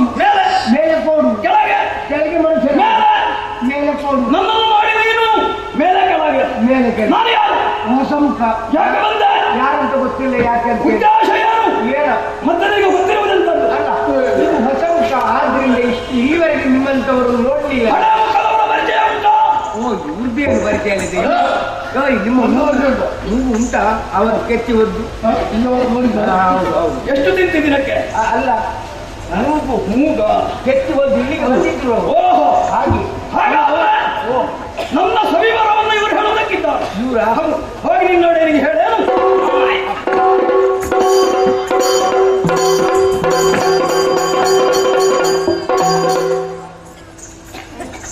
ಗೊತ್ತಾಯ್ತಾ? ಪರಿಚಯ ಸಿಕ್ಕಿತ? ಯಾಕೆ ಬಂದದ್ದು ಇವರು? ಯಾರು ಗೊತ್ತುಂಟ? ಯಾರು ಇಲ್ಲಿಗೆ ಬಂದಿದ್ರ? ಅವರು ಸತ್ತಿದ್ದಾರೆ. ಅವರು ಹೋಗಿ ಪುತ್ರ, ಅವರ ಪುತ್ರ. ಯಾವತ್ತು ಮರ್ಯಾದೆ ಕೊಟ್ಟು ಮರ್ಯಾದೆ ತೆಕ್ಕೊಳ್ಬೇಕಂತ ಹೇಳುದು ಅದಕ್ಕಾಗಿ. ನಮಗೆ ತೆಕ್ಕೊಳ್ಳಿಕ್ಕೆ ಕೊಡ್ಲಿಕ್ಕೆ ಕೊಡುವ ಅಭ್ಯಾಸವೇ ಇಲ್ಲ. ಹೊರತು ಮಾತಾಡುವುದಲ್ಲ, ಹಂಗೆ ಬಿಟ್ಟು ಮಾತಾಡು. ಇಲ್ಲಿವಾ? ಏನು? ನೀನು ನೇರವಾಗಿ ಹೋಗಿ ನಿನ್ನ ಅಪ್ಪನಲ್ಲಿ ಹೇಳ್ಬೇಕು. ಓ, ನಿನ್ನ ಅಪ್ಪನಲ್ಲಿ ಹೋಗಿ ಹೇಳ್ಬೇಕು. ಓ, ಮಾನವೀಯ ಸುಕುಮಾರ ಮಹಿಷಾಸುರ ಬಂದಿದ್ದಾರೆ. ಸ್ವರ್ಗಲೋಕದ ಸಿಂಹಾಸನವನ್ನು ಶಿವಾಸನವನ್ನು ಬಿಟ್ಟು ಕೊಡ್ಬೇಕಂತೆ. ಅವರು ಬಾರದಿರೆ ಕೊಡದಿರೆ ಕೊಡದಿದ್ದಾರೆ ಏನು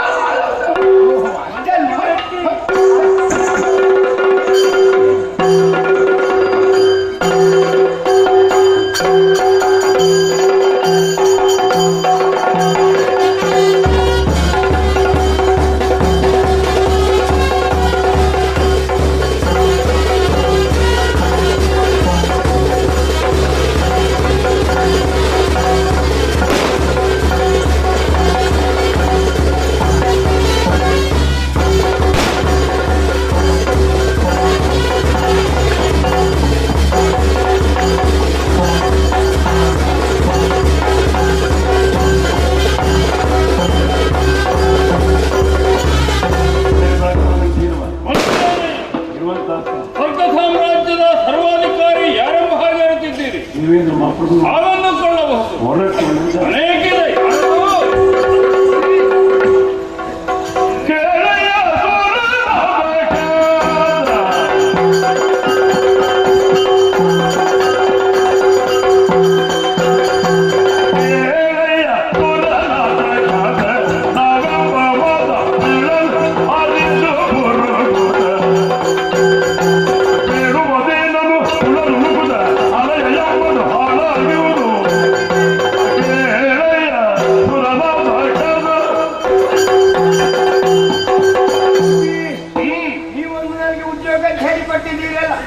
ದ್ವಾರದಲ್ಲಿ ಯಾರು ಸರ್ಕಾರನು ಹಿತವಂತ ಆದ್ರೆ ಒಳಗೆ ಬಿಡುವ, ಹಿತವಂತ ಆದ್ರೆ ಅಲ್ಲಿಂದಲೇ ಸುಧಾರಿಸಿ ಕಳಿಸುವಂತೆ.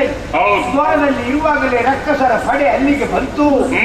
ಬುದ್ಧಿ ಕಷ್ಟ ಅಲ್ಲಿ ನಿಲ್ಲುವುದಕ್ಕೆ. ಯಾರು ಬಂದವರು? ಮೊದಲೊಬ್ಬ ವಿದ್ಯುನ್ಮಾಲಿ ಎಂಬವ ಇಲ್ಲಿಗೆ ಬಂದಿದ್ದಾರೆ ಅಂತಲ್ಲ, ಅವನನ್ನು ಅಕ್ಷರ ಮುಖೇನ ನೀವು ಕೊಲಿಸಿದ್ದೀರಂತೆ. ಆ ಸೇಡನ್ನು ತೀರಿಸುವುದಕ್ಕಾಗಿ ಅವರಿಗೆ ಹುಟ್ಟಿದಂತ ಮಗ ವೈಶಾಖ್ಯ ಎಂಬವನು ಶಂಕ ದುರ್ಗಾದಿಗಳು ಇಲ್ಲಿಂದ ಪೆಟ್ಟು ತಿಂದು ಓಡಿದ್ದಾರಲ್ಲ, ಸರಿಸಿಕೊಂಡು ಬಂದಿದ್ದಾರೆ. ಯಾಕೆ ಬಂದದು? ಸ್ವರ್ಗದ ಅಧಿಕಾರ ಅವರಿಗೆ ಬಿಟ್ಟು ಕೊಡಬೇಕಾದ್ರೆ ಹೊಡೆದಿದ್ರೆ ಯುದ್ಧಕ್ಕಾಗಿ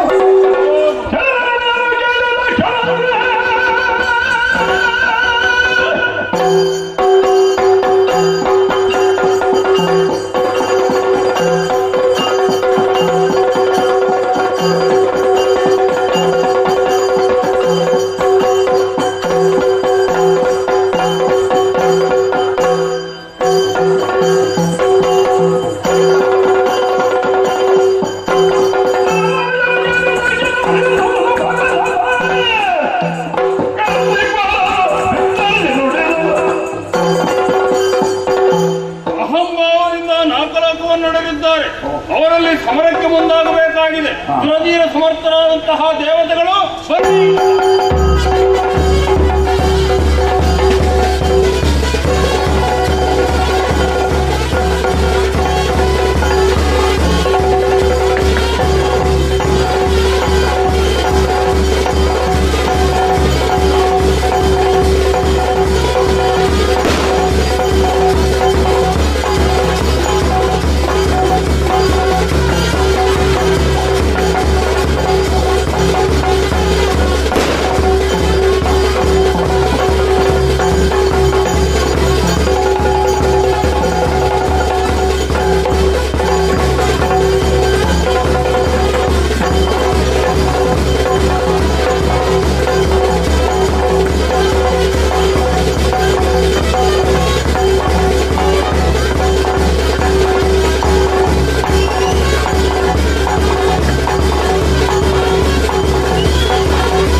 ಕೂಡಿಕೊಂಡು ಪ್ರವೇಶ ಮಾಡಿದ್ದಾನೆ.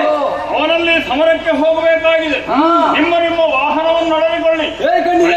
ಕೈದಿಗಳನ್ನು ಧಾರಣ ಮಾಡಿಕೊಂಡು ಜಯಘೋಷದೊಂದಿಗೆ ಮುಂದೆ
ಮತ್ತೆ ಬಂದಿದ್ದೀರಾ? ಒಂದು ಹಾಗೆ ಹೋದ್ರೆ ಸರಿ, ನಿಮ್ಮ ಶಿರ ಹೋದಿತ್ತು.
ತಲೆ ನೆಕ್ತೇನೆ.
ಇದೋ ಮಹಿಷಾಸುರ ಸಖ್ಯವನ್ನು ಬೆಳೆಸಂತಹ ನಾವು ಸಾಧಿಸಲೇ ಬಂದಿದ್ದೇವೆ. ಹೌದಾ? ನೀನು ಸರ್ಕಾರ ಅಧಿಕಾರವನ್ನು ಬಿಟ್ಟು ಹೋದ್ರೆ ಜೀವಂತವಾಗಿ ಬಿಟ್ಟರೆ ಇಲ್ಲಾಂದ್ರೆ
ನಿನ್ನಗೆ ಸಮ್ಮುಖನಾಗಿದ್ದೇನೆ.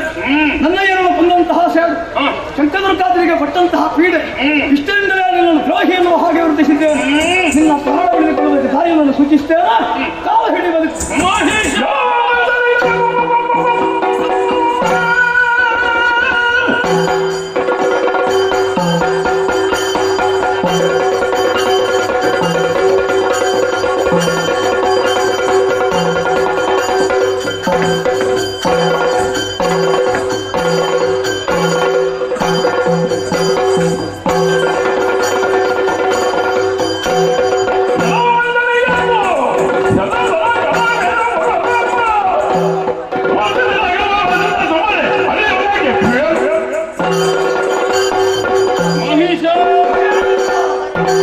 ಬಹುದೊಡ್ಡ ಆಸೆಯನ್ನಿರಿಸಿಕೊಂಡು ನಾಗಲೋಕವನ್ನು ಪ್ರವೇಶ ಮಾಡಿದ್ದೀಯ. ಹೌದು, ನಾಗಸಿಂಹಾಸನವನ್ನು ಅಡುತ್ತೇನೆ ಎನ್ನುವಂತಹ ಆಸೆಯನ್ನಿರಿಸಿಕೊಂಡಿದ್ದೀಯ. ಸುಲಭವಾಗಿ ದೊರಕುವಂತಹದ್ದಲ್ಲ. ನಾವು ಭಕ್ತಿಯ ಮೂಲಕ ಇದನ್ನು ಪಡೆದುಕೊಂಡಿದ್ದೇವೆ, ಶಕ್ತಿಯ ಮೂಲಕ ಪಡೆಯುತ್ತೇವೆ ಅಂತ ಬಂದ್ರೆ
ಗೌರವ ತ್ರೈಭುವನಾದೇಶ ವೈಶಾಖ್ಯ ಎನ್ನುವಂತಹ ವಿಚಾರ ಎಲ್ಲರಿಗೂ ತಿಳಿಯುವಂತಾಗಿ ಘೋರನೆ ಬೆಂಬಲ ವಹಿಸಿ ಸಾಲದು ಅಮ್ಮನ ಮನೆಗೆ ಆರೋಪವನ್ನು ಮಗ ದೇವಲೋಕದಲ್ಲಿ ಜನ್ಮಿಸುತ್ತಿದ್ದಾರೆ ಎನ್ನುವಂತಹ ವರ್ತಮಾನ ಹೆತ್ತ ಕರುಳು ತಿಳಿದರೆ ಎಷ್ಟು ಪ್ರಯತ್ನಗೊಳ್ಳುವುದಕ್ಕಿಲ್ಲ ಹರಿಹರರ ತಂತ್ರವನ್ನು ಬ್ಯಾರಿಸುವಂತಹ ಉಪಾಯವನ್ನು ಕಂಡುಕೊಳ್ಳಬೇಕು ಓಯ್ ಅದೇನಲ್ಲಿ ಬೆಳಕು ಇವನೇ ಸೂರ್ಯಚಂದ್ರ ನಮ್ಮ ಸಂಕೇತವೂ ಹಾಗೆಲ್ಲ ಉಲಯಿಸುವುದಕ್ಕಾಗಲ್ಲ ಶ್ರಮಿಸುವುದಕ್ಕಾಗಲ್ಲ ನಪ್ಪಣಬೇಕು ತಪ್ಪಿದ್ರೆ ಕಠಿಣ ಶಿಕ್ಷೆ ನಿಮಗೇನಾಗಬೇಕು ಬನ್ನಿ ಜೊತೆಯಲ್ಲಿ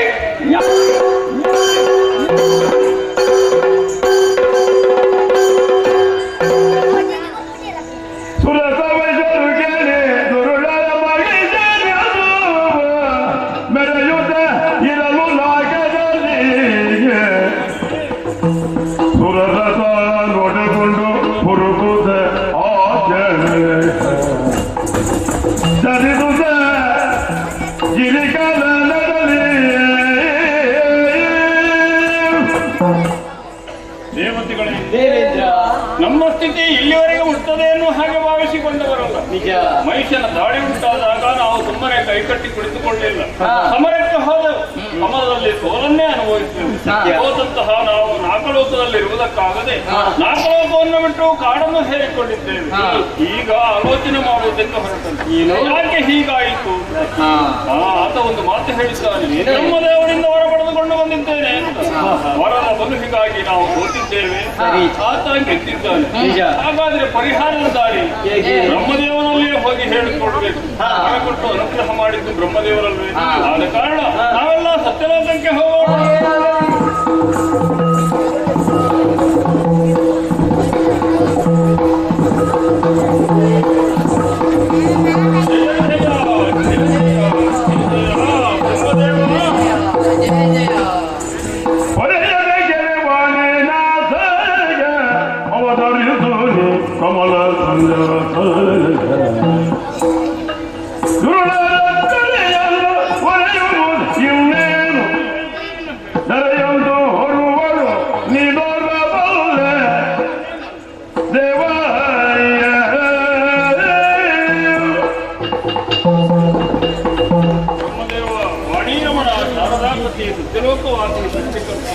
ನಿನ್ನ ಪರಮಪದ ಪ್ರಯೋಜನಗಳಿಗೆ ಸಾಷ್ಟಾಂಗ ಪ್ರಣಾಮ.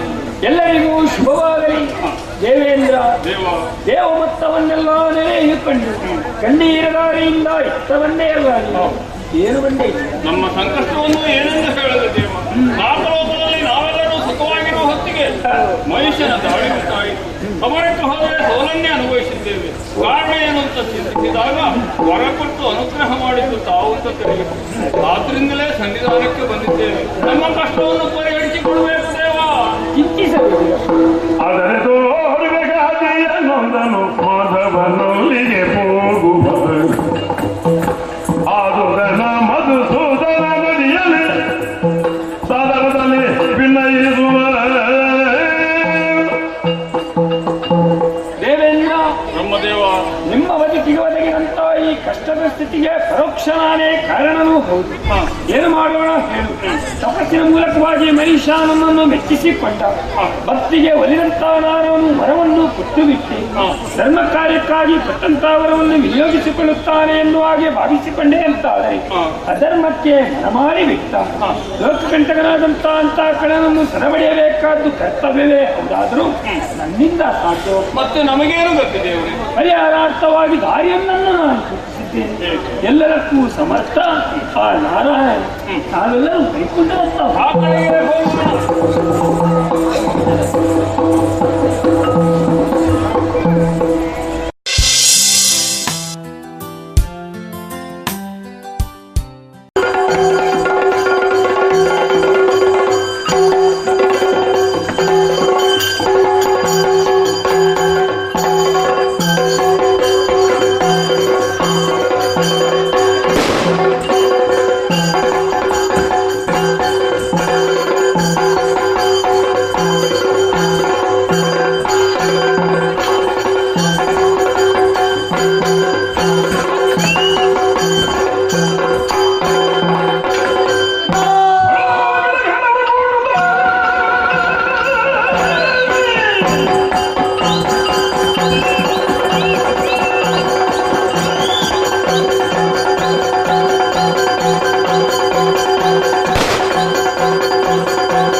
ಬಂದಿದ್ದೀರಿ ಬಂದವರೇ ಅಂಗಗಾನಗಳು ಬಂದವರು ಮತ್ತೆ ಬಂದಿದ್ದೀರಾ ಬಂದ ಹಾಗೆ ಹೋದ್ರೆ ಸರಿ ನಿಮ್ಮ ಶಿರ ಹೋದಿದ್ದು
ಬಂದಾಗಿಂದ ಹೋದರೆ ಸರಿ ಇಲ್ಲವಾದ ತಲೆ ನೆಕ್ತೇನೆ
ಇದೋ ಮಹಿಷಾಸುರ ಸಖ್ಯವನ್ನು ಬೆಳೆಸಂತಹ ನಾವು ವೀರೋತ್ಸಾಹದಿಂದಲೇ ಬಂದಿದ್ದೇವೆ. ಹೌದಾ? ಸರ್ಕಾರ ಅಧಿಕಾರವನ್ನು ಬಿಟ್ಟು ಹೋದ್ರೆ ಜೀವಂತವಾಗಿ ಬಿಟ್ಟರೆ ಇಲ್ಲಾಂದ್ರೆ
ನಿನ್ನಗೆ ಸಮ್ಮುಖನಾಗಿದ್ದೇನೆ.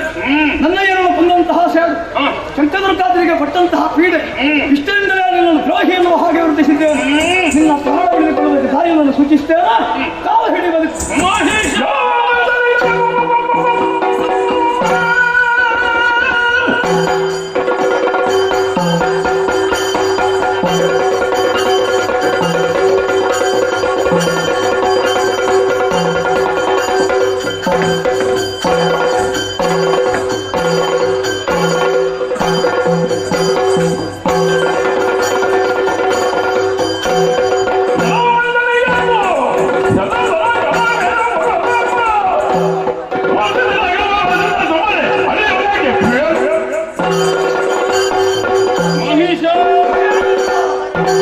ಬಹುದೊಡ್ಡ ಆಸೆಯನ್ನಿರಿಸಿಕೊಂಡು ನಾಗಲೋಕವನ್ನು ಪ್ರವೇಶ ಮಾಡಿದ್ದೀಯ.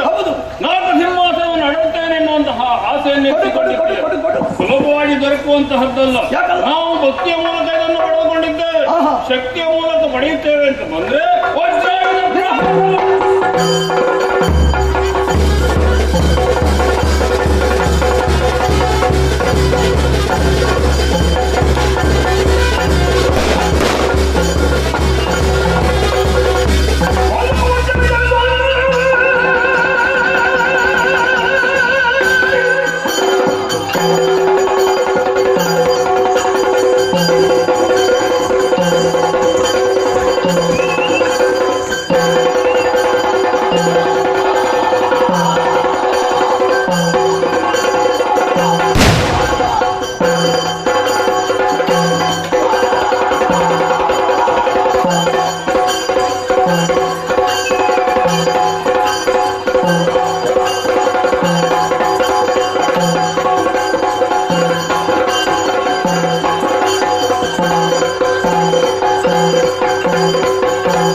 ನಿಮ್ಮ ಪಾತ್ರ ಮಹತ್ತರವಾದುದು. ನಾನೆಂದಿಗೂ ಅದನ್ನು ಹೊರೆಯಲಾರೆ. ಸ್ವರ್ಗ ಮಧ್ಯ ಪಾತ್ರವಲ್ಲ, ತ್ರೈಭುವನಾದೇಶ ವೈಶಾಖ್ಯ ಎನ್ನುವಂತಹ ವಿಚಾರ ಎಲ್ಲರಿಗೂ ತಿಳಿಯುವುದಕ್ಕಾಗಿ ಘೋರನೆ ಡಂಗುರ ವಹಿಸಿ ಸಾಲದು ಅಮ್ಮನ ಬಳಿಗೆ ಆರೋಪವನ್ನು ನೆಟ್ಟಿ ಮಗ ದೇವತನ್ನು ವಿಜೃಂಭಿಸುತ್ತಿದ್ದಾರೆ ಎನ್ನುವಂತಹ ವರ್ತಮಾನ ಹೆತ್ತ ಕಾಯ ಕರುಳು ತಿಳಿದರೆ ಎಷ್ಟು ಪುಳಕಿತಗೊಳ್ಳುವುದಕ್ಕಿಲ್ಲ. ಹರಿಹರರ ತಂತ್ರವನ್ನು ಬ್ಯಾಲಿಸುವಂತಹ ಉಪಾಯವನ್ನು ಕಂಡುಕೊಳ್ಳಬೇಕು. ಓಯ್ ಅದೇನಲ್ಲಿ ಬೆಳಕು ಇವನೇ ಯಾರು? ಚಂದ್ರ, ಸೂರ್ಯ ಚಂದ್ರ. ವಿಲಯಿಸುವುದಕ್ಕಾಗಲ್ಲ, ಶ್ರಮಿಸುವುದಕ್ಕಾಗಲ್ಲ. ನಮ್ಮ ಅಪ್ಪಣೆಬೇಕು. ತಪ್ಪಿದ್ರೆ ಕಠಿಣ ಶಿಕ್ಷೆ ನಿಮಗೇನಾಗಬೇಕು? ಬನ್ನಿ ಜೊತೆಯಲ್ಲಿ.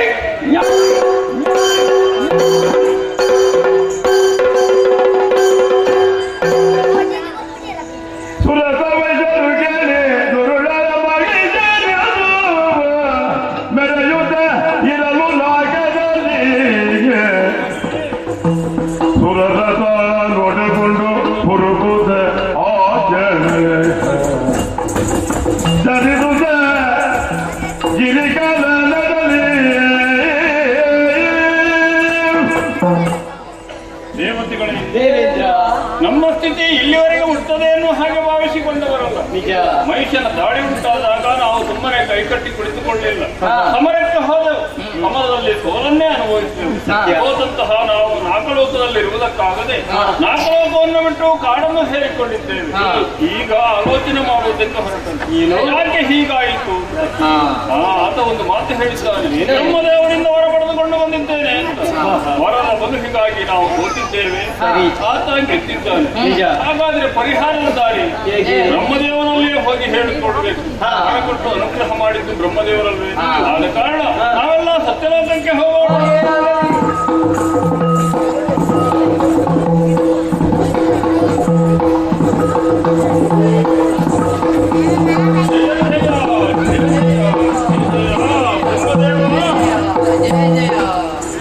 ಹೊರೆಯದ ಗೆಲುವಾನೆ ನಾಥ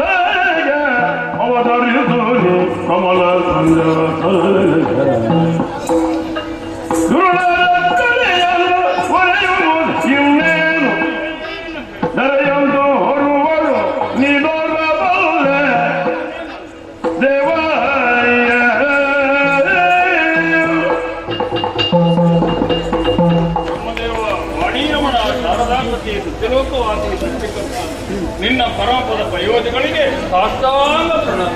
ಎಲ್ಲರಿಗೂ ಶುಭವಾಗಲಿ.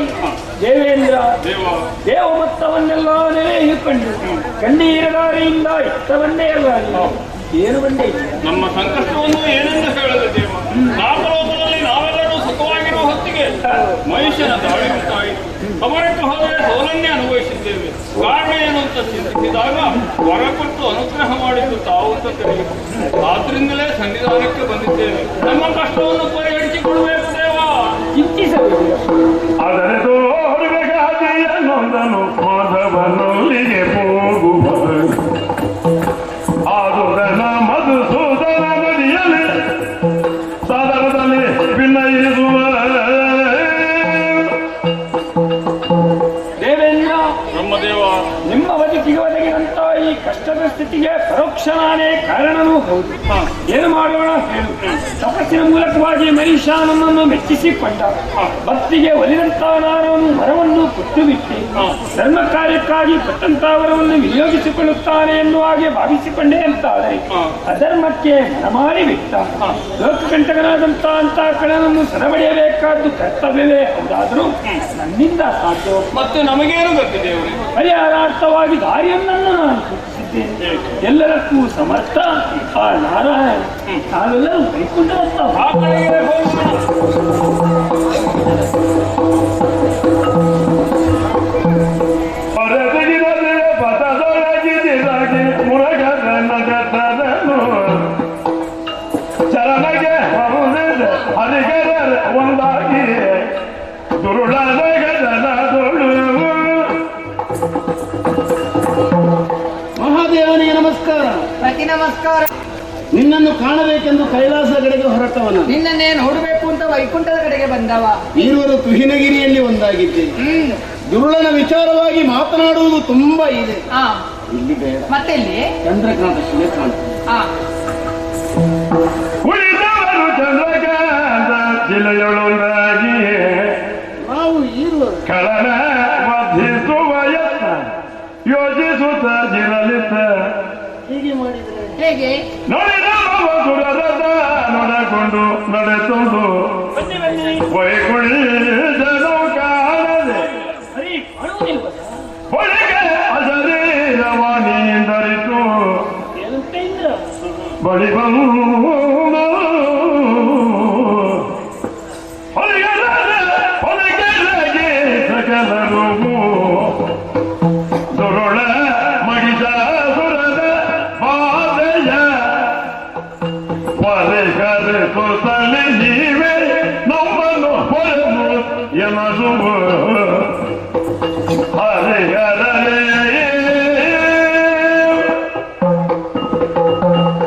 ಹರಿಹರರ ಪರಮಾತ್ಮಗಳಿಗೆ ನಮೋ ನಮಃ. ಶುಭವಾಗಲಿ. ಇಲ್ಲಿ ಕುಳಿತುಕೊಂಡಿದ್ದೀರಿ ಎನ್ನುವ ಹಾಗೆ ಅಶರೀರವಾಣಿಯ ನುಡಿಯನ್ನಾಲಿಸಿ ಇವರನ್ನೆಲ್ಲ ಜೊತೆ ಸೇರಿಸಿಕೊಂಡು ಬಂದಿದ್ದೇನೆ ದೇವ. ಯಾಕೆ ಬ್ರಹ್ಮ? ಲೋಕಕಂಟಕನಾಗಿ ನನ್ನಿಂದಲೇ ವರವನ್ನು ಪಡೆದ ಮಾಲಿನಿ ಸಂಜಾತನಾದ ಮಹಿಷದಾನವ ಇಂದು ವಿಜೃಂಭಿಸುತ್ತಾ ಇದ್ದಾನೆ. ಅಂತ ಕಳೆಯನ್ನು ಸದವಡಿಯವರೇ ಏನಾದರೂ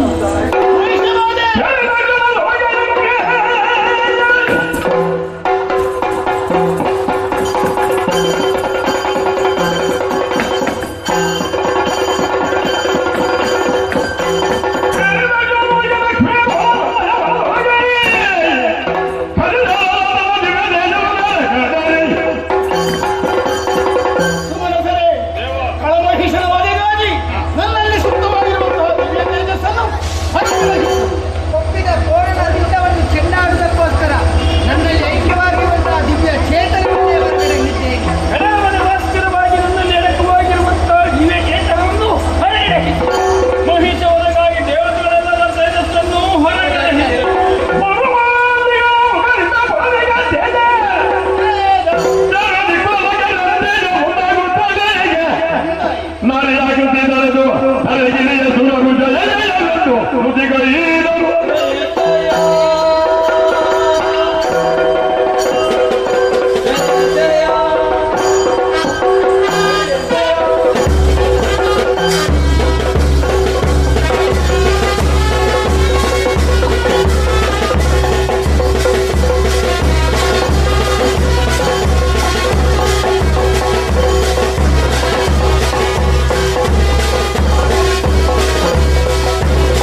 ಅವನು ಮಾತಿಗೆ ಭಾವಶುದ್ಧಿಯೊಳಿದು ಪದವ ಸಯನಾಮ ಭಯಗೊಂಡೆವು ಕರುಣಿಸ ಭಯವ ದೇವಿ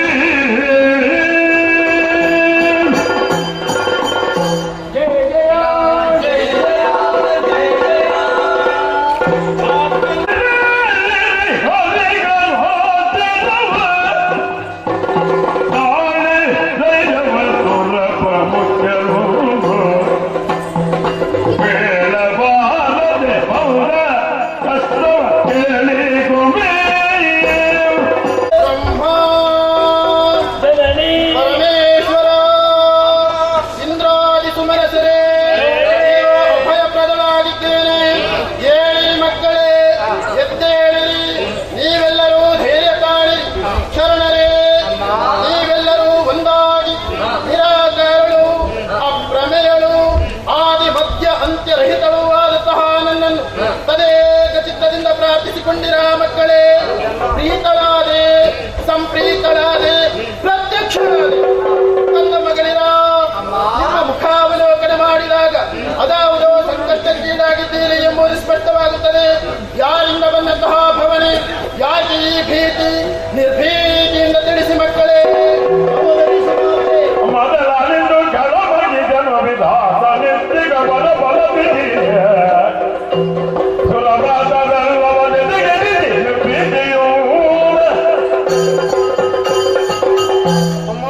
ನಾರಾಯಣ, ನಮಗೆಲ್ಲ ಬಂದಿರುವ ಕಷ್ಟವನ್ನು ನಿನ್ನಲ್ಲಿ ಹೇಳಿಕೊಳ್ಳದೆ ಪರಿಹರಿಸುವರು ಇನ್ಯಾರಿದ್ದಾರೆ ತಾಯಿ? ಆದಿಯಲ್ಲಿ ನೀನು ಕರುಣಿಸಿದ ಉದ್ಯೋಗವನ್ನು ಸಂತೋಷದಿಂದ ಎಸಗುತ್ತಿರುವಾಗ ಇತ್ತೀಚೆಗೆ ಹುಟ್ಟಿಕೊಂಡ ಮಾಲಿನ್ಯ ಸಂಜಾತನಾದ ಮನುಷ್ಯನೆಂಬ ದಾನವ ವಿಧಿಯಿಂದ ವರವನ್ನು ಪಡೆದು ನಾಕವನ್ನು ಅಡರಿ ಸುಮನಸರನ್ನು ಸಮರದಲ್ಲಿ ಹೊಡೆದುರುಳಿಸಿ ಲೋಕಲೋಕವನ್ನು ತನ್ನ ವಶದಲ್ಲಿರಿಸಿಕೊಂಡು ಅನ್ಯಾಯವನ್ನೇ ಮಾಡ್ತಾ ಇದ್ದಾರೆ.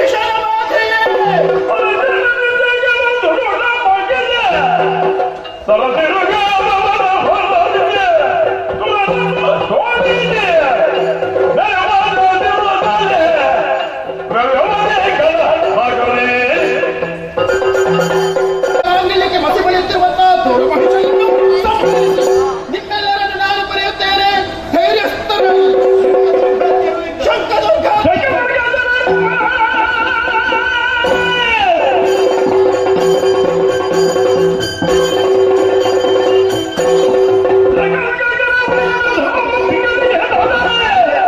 ಅಂತಹ ದಾನವನ್ನೆಲ್ಲ ಸಂಹರಿಸಿ ನಿಮ್ಮೆಲ್ಲರನ್ನು ನಾನು ಬರೆಯುತ್ತೇನೆ. ಧೈರ್ಯಸ್ಥರಾಗಿರಿ, ನಿಶ್ಚಿಂತರಾಗಿರಿ, ಧೈರ್ಯಸ್ಥರಾಗಿರಿ. ವಿಶ್ವಕರ್ಮ ಜನದಲ್ಲಿ ಶೋಭಿಸುವ ಭೂಷಣ ವಸನ ಅರ್ಪಿಸಲು ಜಯ ಜಯ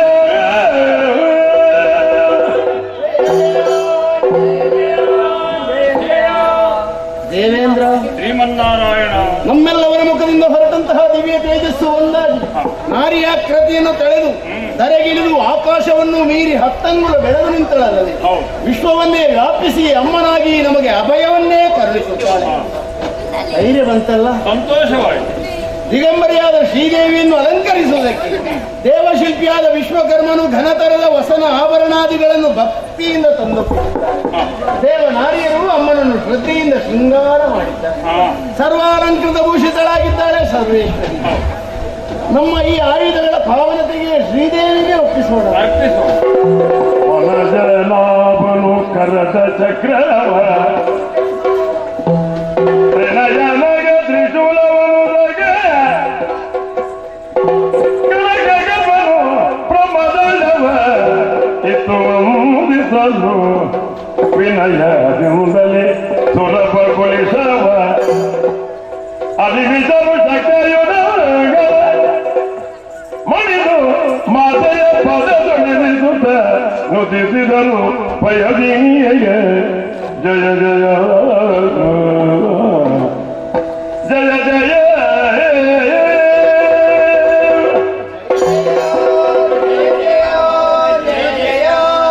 ಸುರನಾಥ, ಶ್ರೀಹರಿ ಭಯಭಕ್ತಿಯಿಂದ ನಮ್ಮ ವಿವಿಧ ಆಯುಧಗಳನ್ನು ಶ್ರೀದೇವಿಗೆ ಒಪ್ಪಿಸಿದ್ದೇವೆ. ಪ್ರೀತಿಯಿಂದ ಅಷ್ಟಭುಜದಲ್ಲಿ ಧರಿಸಿಕೊಂಡಿದ್ದಾನೆ. ಕಳರನ್ನೆಲ್ಲ ಸಲುವಾಗಿ ಸಮರಕ್ಕೆ ಹೊರಟೇ ನಿಂತಳಲ್ಲವೇ? ನಮ್ಮ ಜಯಘೋಷದೊಂದಿಗೆ ಅಮ್ಮ ಹೊರಟದ್ದು ಸತ್ಯ, ಆದ್ರೆ ಕಾಲ್ನಡಿಗೆಯಲ್ಲಿ ಹೋಗುವುದು ಭೂಷಣವಲ್ಲ. ಅಮ್ಮನ ಭವ್ಯವಾದ ಮೆರವಣಿಗೆಯನ್ನು ನಾವೆಲ್ಲ ನೋಡುವುದು ಬೇಡವೇ? ಇದನ್ನರಿತಂತಹ ದಿವ್ಯ ತೇಜಸ್ವಿಯು ಮಹಾಶೂರನೂ ಆದಂತಹ ಪರ್ವತರಾಜ ಸಿಂಹವಾಗಿ ಬರುತ್ತೇನೆ ಅಂದಿದ್ದ.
ಬಂದಿರುವಂತಹ ನಾರಿಗೆ ನಡಿ.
ನನ್ನನ್ನು ಹೆದರಿಸುತ್ತಿರುವೆಯೇ? ಸರಿ ಸರಿ. ಶೋಣಿತ ಪ್ರಪ್ರವೇಶ ಮಾಡಿರುವ ನೀನು ಶಂಕರಾಚಾರ್ಯರನ್ನು ಕೊಂದು ಮುಗಿಸಿದೆ. ನನ್ನ ವಿರುದ್ಧ ಸಮರ ಸಾರಿದೆ. ಯಾರು ನೀನು?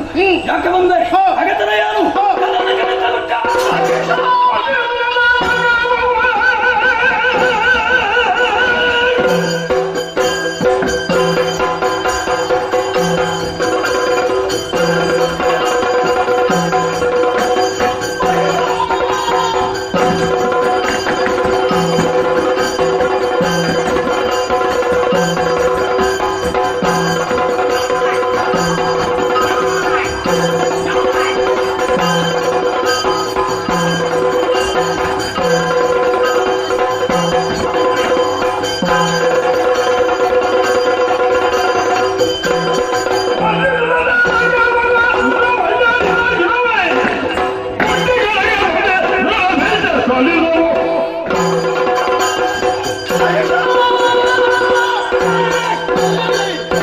ಒಂದು ಹೆಜ್ಜೆಯನ್ನು ಮುಂದಿರಿಸಿದ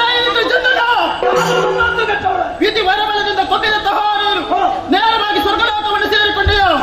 ಧರ್ಮಾತ್ಮರಾದಂತಹ ದೇವತೆಗಳಲ್ಲಿ ಎದ್ದ ಕಟ್ಟಕನಾಗಿ ಬೆಳೆದೆಯೋ? ಅಳುವ ಸುಮನಸರಿಗೆ ಅಭಯವನ್ನು ಕೊಟ್ಟು ಬಂದಿದ್ದೇನೆ. ಲೋಕಮಾರಕವಾದಂತಹ ದುಷ್ಟಶಕ್ತಿಯನ್ನು ಮೂರು ಲೋಕದಲ್ಲಿ ತೋರಿಸಬೇಕಾದ ಔಷಧಿತನವನ್ನು ನನ್ನಲ್ಲಿ ತೋರಿಸಿದೆ. ಶಿರವನ್ನೇ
ನೀನು ಜಾಣೆ.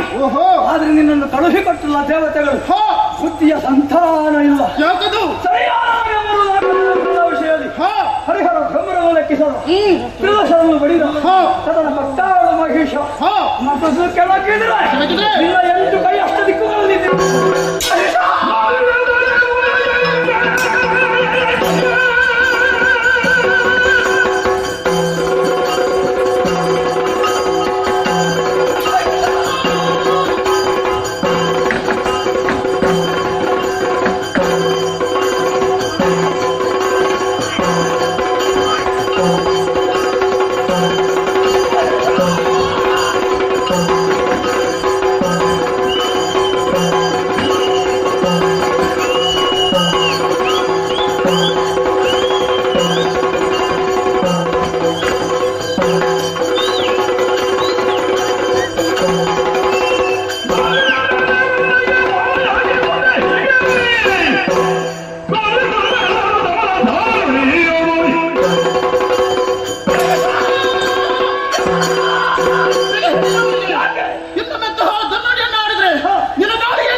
ನಿರತ ಮನದಿನಿಯೇ ಮಗನೇ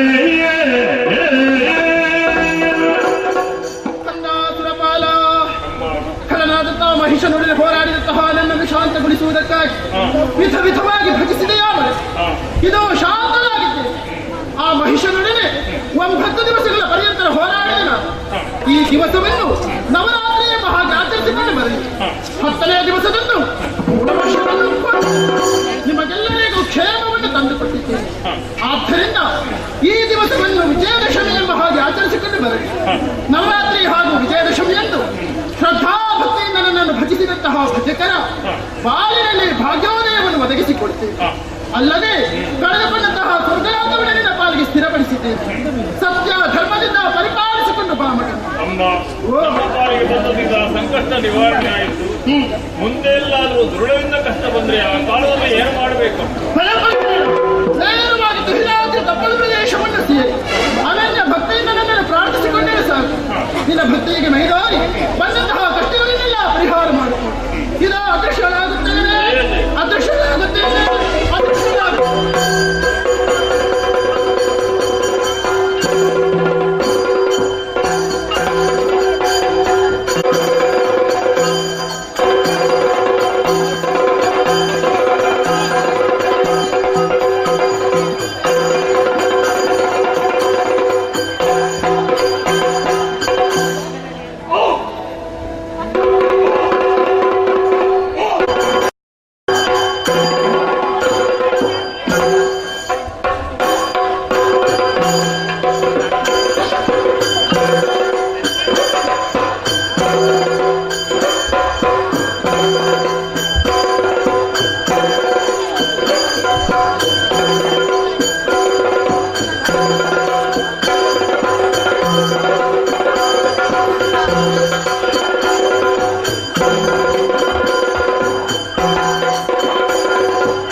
ಹೊರಟು ಬಂದ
ಮುಳುಗುಟ್ಟಿಗಳಿಂದ ಮರಣವೇ ಬಾರದ ರೀತಿಯಲ್ಲಿ ಹೊರಡು ಪಡೆಯುತ್ತೇವೆ.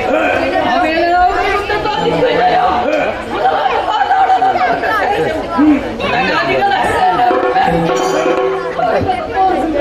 ನಿಜ. ಆಮೇಲೆ ಗೋಪಜರ ಧರ್ಮವನ್ನೇ ಬರೆದು ಅವರಿಂದ ಲೋಕವನ್ನು ಸಂಗ್ರಹಿಸಿ ನಮ್ಮ ಆಳಕ್ಕೆ ಒಳಪಡಿಸುತ್ತೇವೆ. ನಿಜ. ಅಣ್ಣ ತರವಾದ ಸಾಧನೆಯನ್ನು ಕೈಲಿದ್ದಾರೆ. ಇನ್ನು ಮುಂದೆ ನಮ್ಮ ಯೋಚನೆ ಸೇರೋಣ.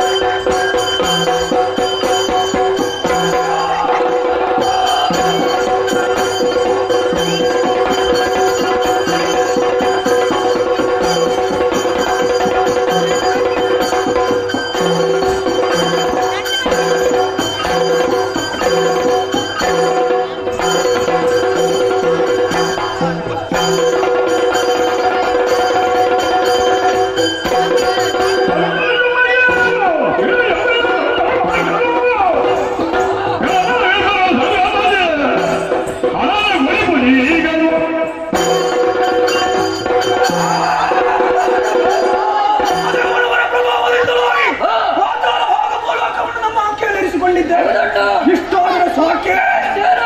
ಒಂದು ಲೋಕ ಇದೆ ಅಲ್ಲ, ನಾಲ್ಕು ಲೋಕ. ನಮ್ಮ ಚಿಕ್ಕವಯ್ಯ ಮಕ್ಕಳಾದಂತಹ ದೇವತೆಗಳು ಎಂದು ಸ್ವರ್ಗಲೋಕದಲ್ಲಿ ಅಹಂಕಾರ ಮನೋಭಾವದಿಂದ ಆಡಳಿತವನ್ನು ನಡೆಸುತ್ತಾ ಇದ್ದಾರೆ ಎನ್ನುವಂತಹ ವರ್ತಮಾನವನ್ನು ಅರಿತವರು ನಾವು. ತಡ ಮಾಡುವುದು ಸರಿಯಲ್ಲ. ಚತುರಂಗ ಸೇನೆಯನ್ನು ಸಿದ್ಧಗೊಳಿಸು. ನಾಲ್ಕರ ಬುದ್ಧಿಗೆಕ್ಕಾಗಿ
ಮರ್ಯಾದೆಯಲ್ಲಿ ಹೇಳ್ತಾ ಇದ್ದೇನೆ.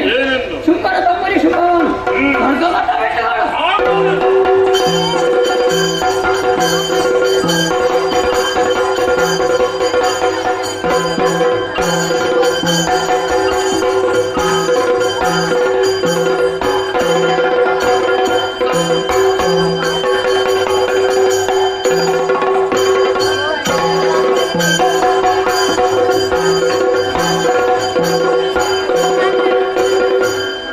Go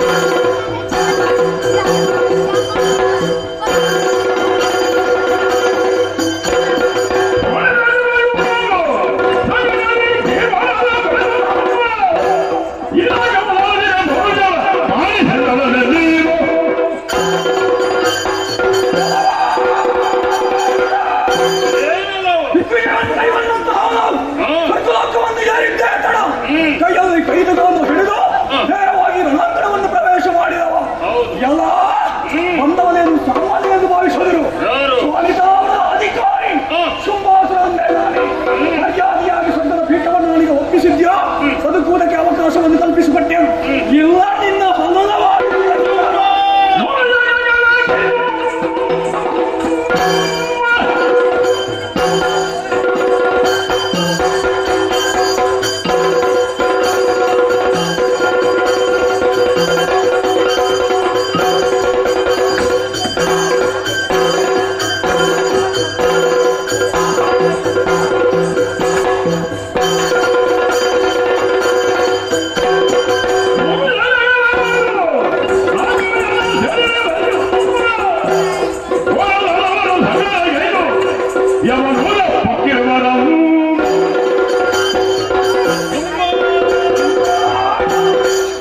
ಸೇನೆಯನ್ನು ಕೂಡಿಕೊಂಡು ನಾಗಲೋಕಕ್ಕೆ ಮುತ್ತಿಗೆಯನ್ನು ಹಾಕಿ ನಾಗಪೀಠವನ್ನು ಬಯಸುತ್ತೀಯ. ಕಿಟ್ಟುಗಳು ಏನು ಹಾಗಾಡ್ತಾ ಇದ್ದೀಯ? ಆಗುವುದಿಲ್ಲ. ಯಾಕಂದ್ರೆ ಭಕ್ತಿಯ ಮೂಲಕ ನಾವು ಇದನ್ನು ಪಡೆದುಕೊಂಡಿದ್ದೇವೆ. ನೀನು ಇದನ್ನು ಪಡೆಯುವುದಕ್ಕೆ ಬಂದವರಲ್ಲಿ ಮೊದಲಿಗನಲ್ಲ. ಇನ್ನಂತೆ ಅದೆಷ್ಟಾದರೂ ಈ ಹಿಂದೆ ಬಂದಿದ್ದಾರೆ. ಬಂದವರು ಯಾರು ಉಳಿಯಲಿಲ್ಲ. ಎಲ್ಲರೂ ಯಮನಾಲಯವನ್ನು ಸೇರಿಕೊಂಡಿದ್ದಾರೆ. ಹಾಗಾದ್ರೆ ನೀನು ಮತ್ತೆ ಬಂದಿದ್ದಿ ಅಂತಾದ್ರೆ ನಿನಗೂ ಯಮನ ಮನೆಗೆ ಹೋಗುವಂತಹ ದಾರಿ ಬೇಕು ಅಂತ ಕಾಣುತ್ತದೆ.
ಯುದ್ಧ ಮಾಡಿದ ಪರಿಣಾಮವಾಗಿ ನಿಮಗೆಲ್ಲರಿಗೂ ಪ್ರಯಾಸವಾಗಿದೆ. ವಿಶ್ರಾಂತಿಯನ್ನು ಬರೆಯೋಣ.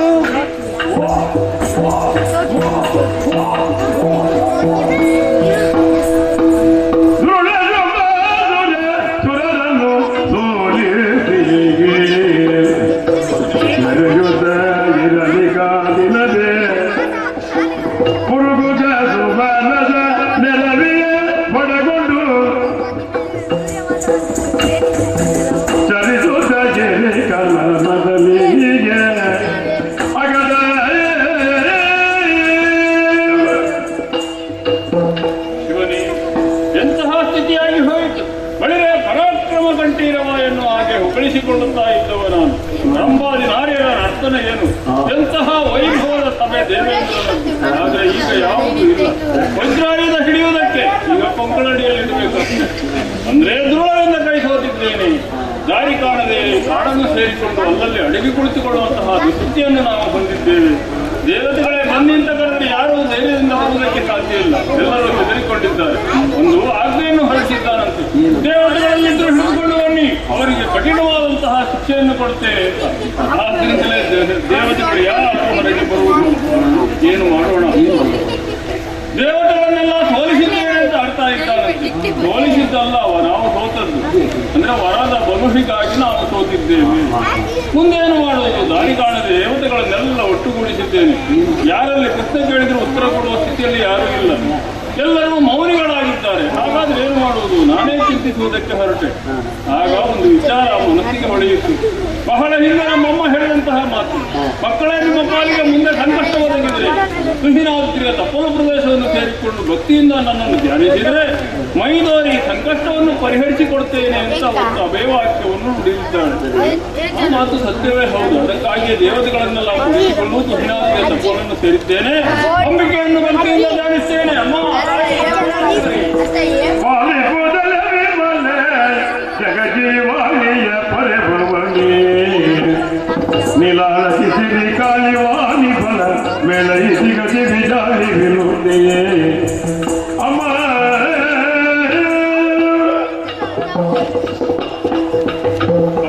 ಸರ್ವೇಶ್ವರಿ ಸರ್ವಸ್ವರೂಪೇ ಸರ್ವೇಶೇ ಸರ್ವಶಕ್ತಿ ಸಮನ್ವಿತೆ ಭಯೇಭ್ಯ ತ್ರಾಹಿನೋ ದೇವಿ ದುರ್ಗೇ ದೇವಿ ನಮೋಸ್ತುತೆ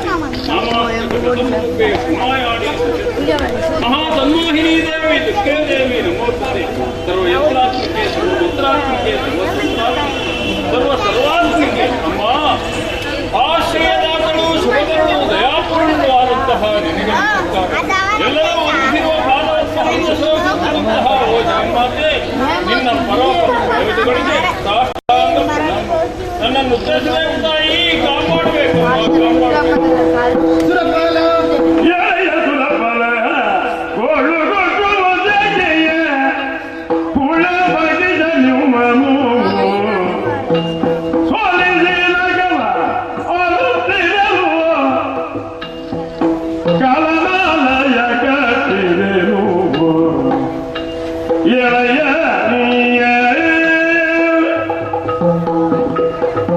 ಮಗನೇ ಅನಿಮಿಷ ಪಾಲಕ, ದೇವತೆಗಳನ್ನೆಲ್ಲ ಜೊತೆಯಲ್ಲಿ ಸೇರಿಸಿಕೊಂಡು ಈ ತುಹಿನಾದ್ರಿಯ ತಪ್ಪಲ ಪ್ರದೇಶದಲ್ಲಿ ಬಂದು ಅನನ್ಯ ಭಕ್ತಿಯಿಂದ ನನ್ನನ್ನು ಪ್ರಾರ್ಥಿಸಿಕೊಂಡೆಯಾ ಮಗನೇ. ಸಂಪುಷ್ಟಲಾದಂತಹ ನಾನು ಚರಣ ದರ್ಶನವಿತ್ತಿದ್ದೇನೆ. ನಿನ್ನ ಕಪೋಲದಲ್ಲಿ ಧಾರಾಕಾರವಾಗಿ ಹರಿಯುವಂತಹ ಕಬ್ಬಲಿ ಜೊತೆಯಲ್ಲಿ ತನು ಕಂಪಿಸುತ್ತಾ ಇದೆ. ಈ ಪೂರ್ವದಲ್ಲಿ ಶೂರನಾದಂತಹ ಮಹಿಷಾಸುರನನ್ನು ಸಂಹರಿಸಿ ಸ್ವರ್ಗಲೋಕದ ಪದವಿಯನ್ನು ನಿನ್ನ ಪಾಲಿಗೆ ಸ್ಥಿರಪಡಿಸಿದ್ದೇನೆ. ಮತ್ತೆ ಯಾರಿಂದ ಕಷ್ಟ ಬರ್ತದೆ ನಿವೇದಿಸಿಕೋ ಮಗನೇ.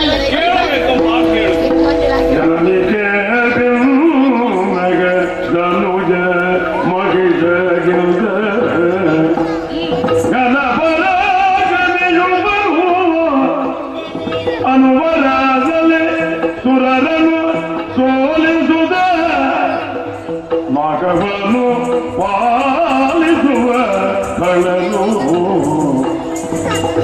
ದೇವಿ. ಸರ್ವೇಶ್ವರಿ ಪುರಂದರ, ಸಕಲವನ್ನು ಇದ್ದಲ್ಲಿಂದಲೇ ತಿಳಿದುಕೊಳ್ಳುವಂತಹ ಶಕ್ತಿಯುಳ್ಳವಳು ನೀನು. ಹಾಗೂ ನನ್ನಲ್ಲಿಯೇ ಪ್ರಶ್ನಿಸ್ತಾ ಇದ್ದೀಯ.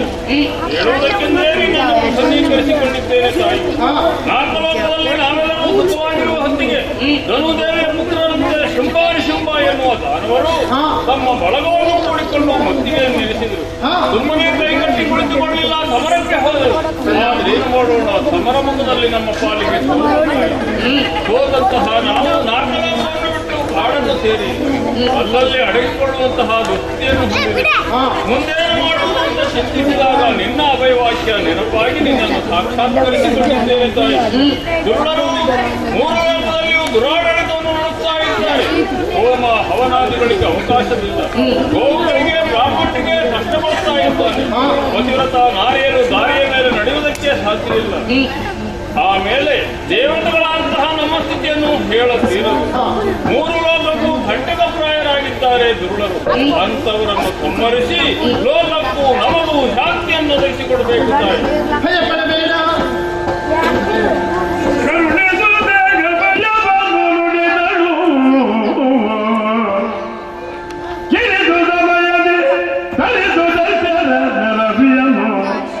ಪೊರೆಯುವೆನು ನಿಮ್ಮನು ಮರೆಯ ಮಾತಲ್ಲ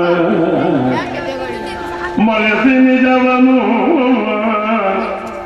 ತುಗಿದಗಿರಿಯಲು ಇರುತ್ತ ನೋಡುವುದೆಲ್ಲ ಲೀಲೆಯ ಹರುಷದೊಳಗೆನ್ನುತ್ತ ಶ್ರೀದೇವಿಯರಿಗೆ ಶ್ರೀದೇವಿ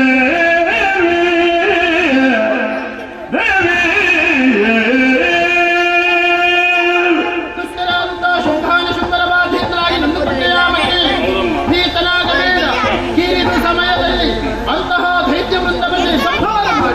ನಿಮ್ಮೆಲ್ಲರನ್ನೂ ಕರೆಯುತ್ತೇನೆ.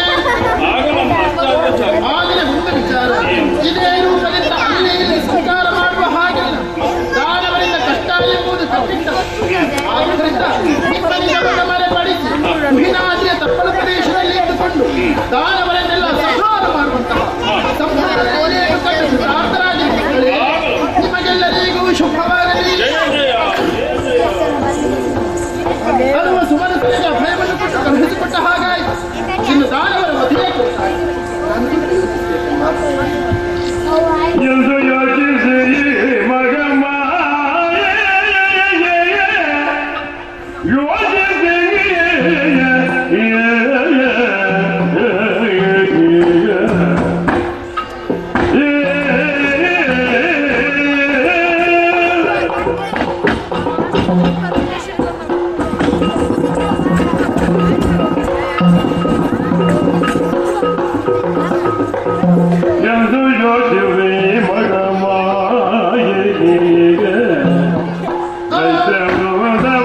ಯೋಚಿಸಿ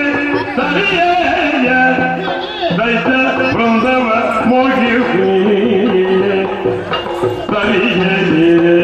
ಸರಿಯೇ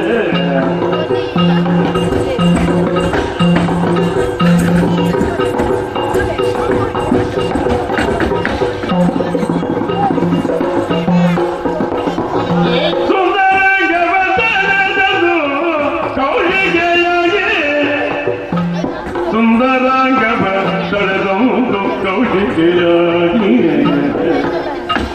ನಿಂದಳು ಮೆರವ ಕದವ ವನದೊಳಗು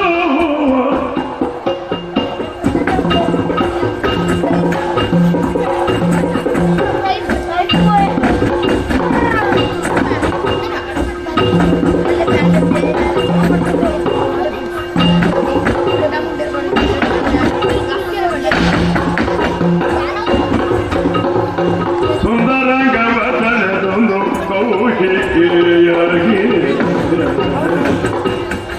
ನಿಂದಳು ಮೆರವ ಕದವ ವನದೊಳಗು ಯೋಚಿವಿ ಮಗಮಾಯೇ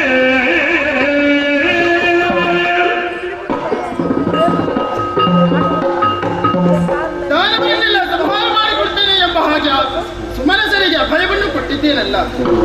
ಯಾವ ರೀತಿ ವಧಿಸುವುದು, ಅಲ್ಲಾಗಿ ದಾನವನ್ನು ಯಾವ ರೀತಿ ಸಂಹಾರ ಮಾಡು ಯೋಚಿಸಿದೆ.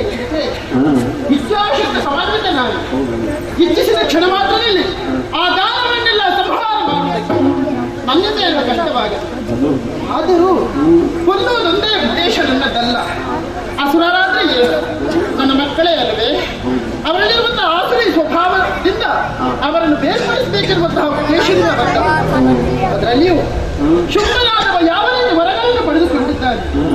ದಟ್ಟವಾದಂತಹ ಕಾಂತಾರವನ್ನು ಸೇರಿ ಆ ವಿಧಾತನ ಕುರಿತು ತಪವನ್ನಾಚರಿಸಿ ಪಡೆದಂತಹ ವರಗಳಾದರೂ ಅವನಿಗೆ ಮರಣ ಬರಬೇಕು ಎಂದಿದ್ರೆ ಆಕೆ ಕೋಶ ಸಂಭವಿಯಾಗಿರಬೇಕು, ಅಯೋನಿಜೆಯಾಗಿರಬೇಕು. ಆಕೆಯ ಕೋಶದಿಂದ ಮತ್ತೊಬ್ಬಲಾಕೆಯನ್ನು ಸೃಷ್ಟಿ ಮಾಡುವಂತಹ ಯೋಗ್ಯತೆಯನ್ನು ಹೊಂದಿಕೊಂಡವಳಾಗಿರಬೇಕು. ಆದರೂ ಕುಮಾರಿಯಾಗಿ ಆರಾಧಿಸಬೇಕು ಎಂಬ ಹಾಗೆ ಎಲ್ಲವನ್ನ ಅರ್ಥ ಮಾಡಿಕೊಂಡಂತಹ ನಾನು ಗೌರಿ ದೇವಿ ಆತ್ಮಕೋಶದಿಂದ ಹೊರಬಂದಿದ್ದೇನೆ. ನನಗೆ ನಾನೇ ಕೌಶಿಕಿ ಎಂಬ ಹಾಗೆ ನಾಮಕರಣ ಮಾಡಿಕೊಂಡ ಹಾಗಾಯಿತು. ಅಯೋನಿಜೆಯೂ ಸೃಷ್ಟಿ ಸಮಯ ಸಂದರ್ಭ ಒದಗಿ ಬರುವಾಗ ಮಾಡುವುದಕ್ಕೂ ಸಮರ್ಥಳಾಗಿದೆ. ಕುಮಾರಿಯಾಗಿ ಆರಾಧಿಸುತ್ತಾ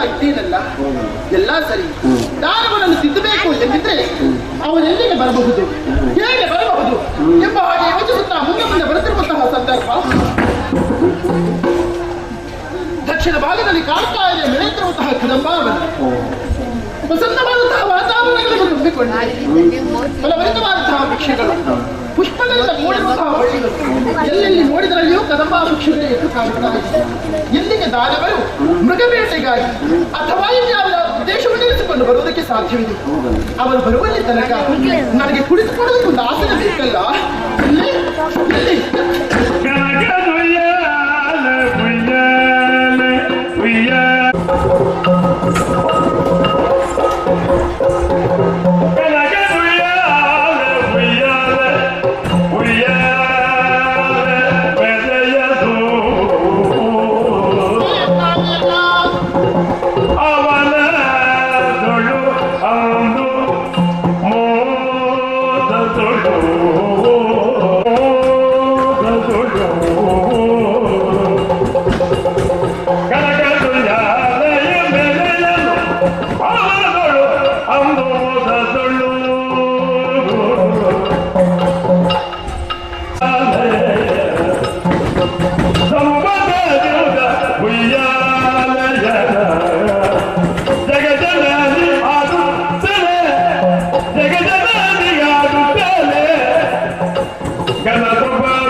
ದೇವತಾ ನಾರಿಯರು ನಾನಾ ರೀತಿಯ ಪುಷ್ಪಗಳನ್ನು ಅಲಂಕಾರ ಮಾಡಿದ್ದಾರೆ.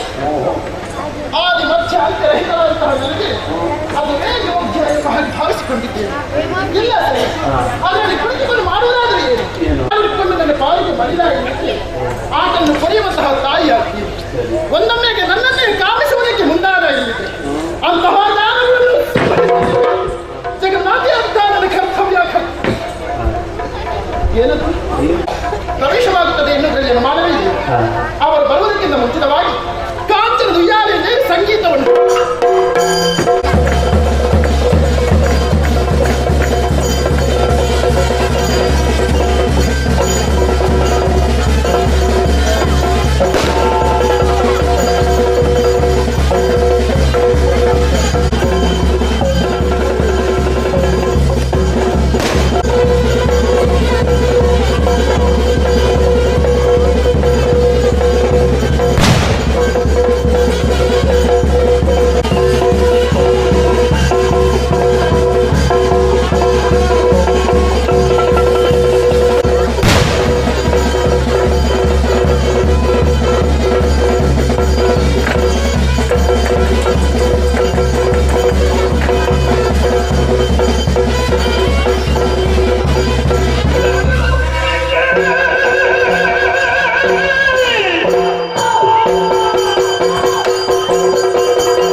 ಕೃಷ್ಣಬ್ರಹ್ಮನು ಹಾಗೂ ಕ್ರೋಧಾದೇವಿಗೆ ಮಕ್ಕಳಾಗಿ ಈ ಲೋಕದಲ್ಲಿ ನಾವು ಅಧಿಕವಾದಂತಹ ಮನೋವೇದ ಕೇಳಿ ಮನವ ಮಾಡಿದ್ದೇವೆ. ನಮ್ಮ ದೇವ ಕೇಳಿದ ಮಟ್ಟವರ ಯಾವುದು?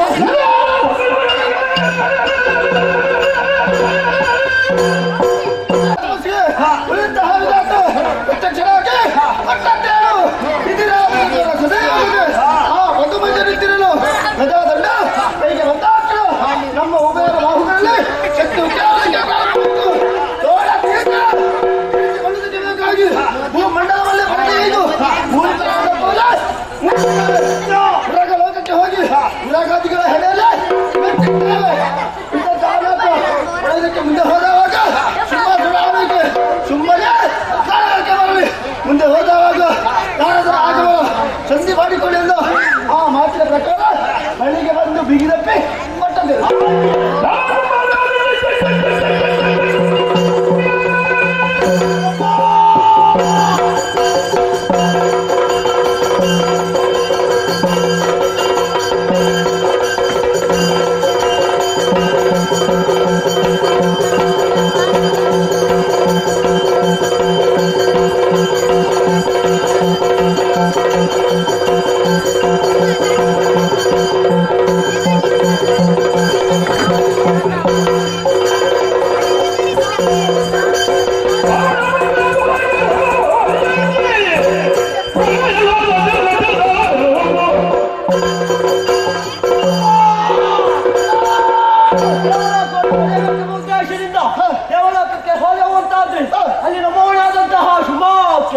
ನಮ್ಮ ಪರಾಕ್ರಮವನ್ನು ತಿಳಿದು ನಮ್ಮನ್ನು ಒಪ್ಪಿಕೊಂಡದ್ದು ಮಾತ್ರವಲ್ಲ ತನ್ನ ಸೇನಾಧಿಪತಿಗಳನ್ನಾಗಿ ಆಯ್ಕೆ ಮಾಡಿಕೊಂಡ ಆ ಬಳಿಕ ಆಜ್ಞೆಯನ್ನಿತ್ತ ಮೂರು ಲೋಕದಲ್ಲಿ ಆತನ ಬಗ್ಗೆ ಯಾವ ಅಭಿಪ್ರಾಯವನ್ನು ತಿಳಿದು ಬರುವುದಕ್ಕಾಗಿ ಅವನ ಆಜ್ಞೆಯನ್ನು ಶಿರಲಾಯಿತು ಮೂರು ಲೋಕವನ್ನು ಸಂಚರಿಸುವವ ನಾವು ಅದರ ಪರಿಣಾಮ ಅನ್ನುವ ಹಾಗೆ ಆ ಶಿವ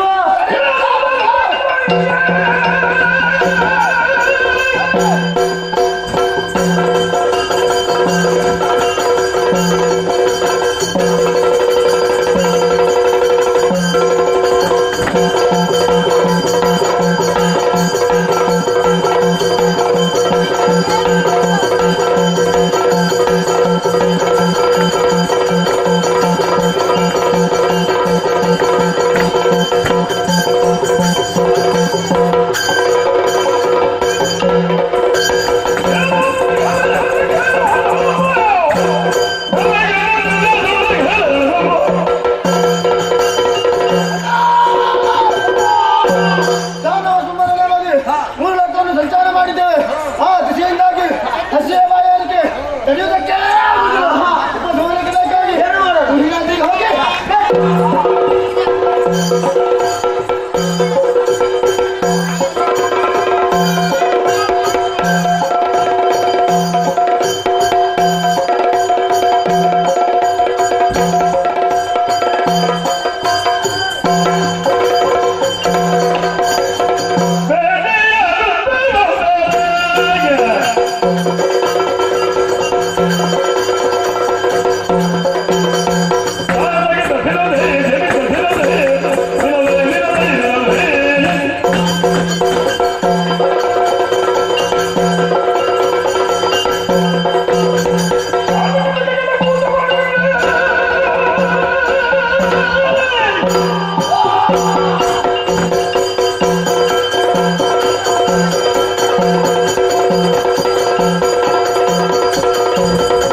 ಬೇಕಾಗಿ ಹೋಗಿ ಅರಮನೆಯಲ್ಲಿ ಧರ್ಮಕ್ಕೆ ನಿಲ್ಲದಲ್ವ ಅಲ್ಲ ದುಡಿಯುತ್ತಾರೆ ಅದು ಬೇರೆ ಪ್ರಶ್ನೆ ಇದು ಬೇರೆ ಅದು ಬೇರೆ ಇವ ಇಲ್ಲಿ ಹೋದ ಅಣ್ಣ ಅಣ್ಣಾಸುರ ಅಣ್ಣಾಸುರ ಏನು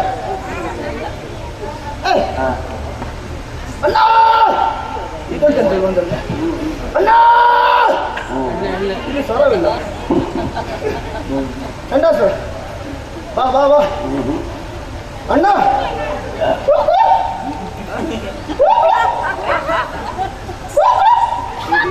ನಮ್ಮ ಹಿರಿಯವರು ಸತ್ತಿದ್ದಾರೆ. ಎಷ್ಟೋ ಪ್ರೇತಗಳು ಹೋಗುತ್ತಾ ಇವೆ. ಅಯ್ಯೋ ಅಯ್ಯೋ ಅಯ್ಯೋ ಹತ್ತಿರ ಬರೋದು ಬೇಡ. ಅಲ್ಲೇ ಇರಲಿ ಅಲ್ಲೇ ಇರಲಿ. ನನ್ನ ಅಣ್ಣ ಹತ್ತಿರ ಬಂದ್ರೆ ಸಾಕು.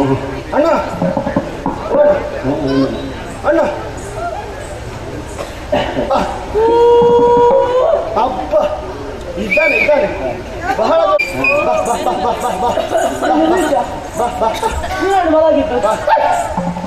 ಮಲಗುದು ಹೀಗ ಇದು ಉದ್ದಕ್ಕೆ ಕುಳಿತುಕೊಂಡದ್ದು. ಹೌದಾ? ಸ್ವಲ್ಪ ಕೈ ಕೊಡು. ಇತ್ತು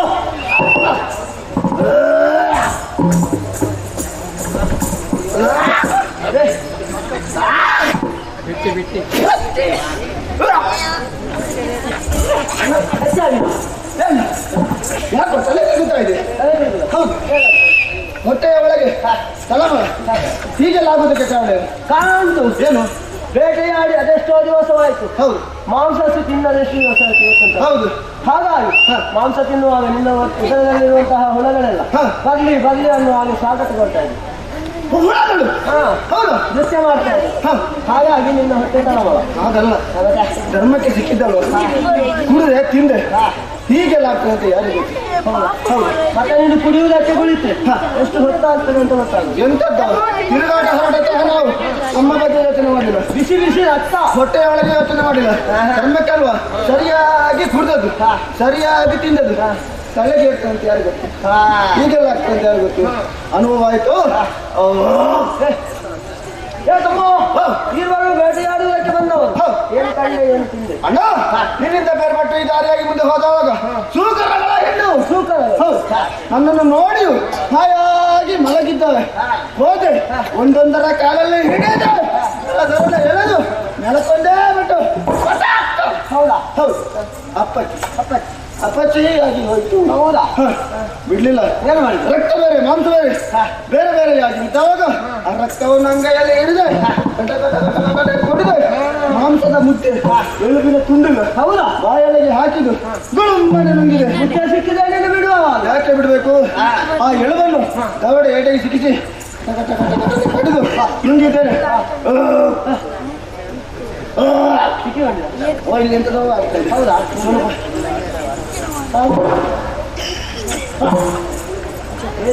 ಹೋಯ್ತು ಹೋಯ್ತು. ನನ್ನಿಂದ ಮುಂದೆ ಹೋದವ ನೀನು ನಿನಗೇನು ಸಿಕ್ಕಿದ್ದು? ಏತಮ್ಮ ಹೋಗುತ್ತಿರುವಂತಹ ಗಾಳಿಗಿದೆ ಹಾಗೆ ಕೆದರಿದ ಕೇಸರಿ ನೇರವಾಗಿ ಮುನ್ನುಗ್ಗಿ ಬರ್ತಾ ಇತ್ತು. ಹೌದು ಹೋದೆ ನೇರವಾಗಿ ಹೋಗಿ ಅದರ ಕೇಸರಕ್ಕೆ ಕೈ ಇಕ್ಕಿದೆ.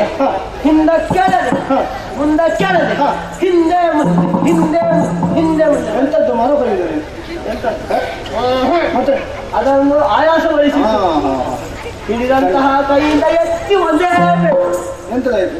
ತಪ್ಪಳಿಸಿ ಆಯ್ತು ತಿಳಿಲ್ವಾ? ಎಲ್ಲ ಚಲ್ಲಾಪಿ ಹೌದು ರಕ್ತ ಬೇರೆ ಮಾಂಸ ಬೇರೆ ಎಲುಬು ಬೇರೆ ಎಲ್ಲ ಬೇರೆ ಬೇರೆ ಅಲ್ಲಿಂದಲೇ ಒಟ್ಟಾಗಿ ರಾಶಿ ಮಾಡಿ ತಿಂದವನು. ಹಾಗಾಗಿ ಬೇಟೆಯಾಡಿ ಮಾಂಸ ತಿಂದದ್ದಾಯ್ತು. ಕೇವಲ ಅಷ್ಟೇ ಅಲ್ಲ ನೋಡಂತ ನಾವು ರಾಶಿ ಹಾಕಿದ್ವಿ. ಇದ್ಯಾವುದು? ಜಿಂಕೆ ಮಾರಿ ನಾನು ಜಿಂಕೆ ಮಾರಿ ಜಿಂಕೆ ಮರಿನಾ? ಯಾಕಲ್ಲ ಇದು? ನಮ್ಮಳಿಗಳಿಗೆ ಜಿಂಕೆ ಮಾಂಸ ಅಂದ್ರೆ ಬೇಡ. ಅದು ಎಂದರೆ ಸಿಕ್ಕಿದಂತಹ ಜಿಂಕೆಗಳನ್ನೆಲ್ಲ ಇಲ್ಲಿ ತಂದು ರಾಶಿ ಹಾಕಿದವ ನಾನು. ನಮ್ಮ ಒಡೆಯನಿಗೆ ಬೇಕಾಗಿ ಬಹಳ ಕೆಲಸವನ್ನ ಮಾಡಿದ್ದೀಯ.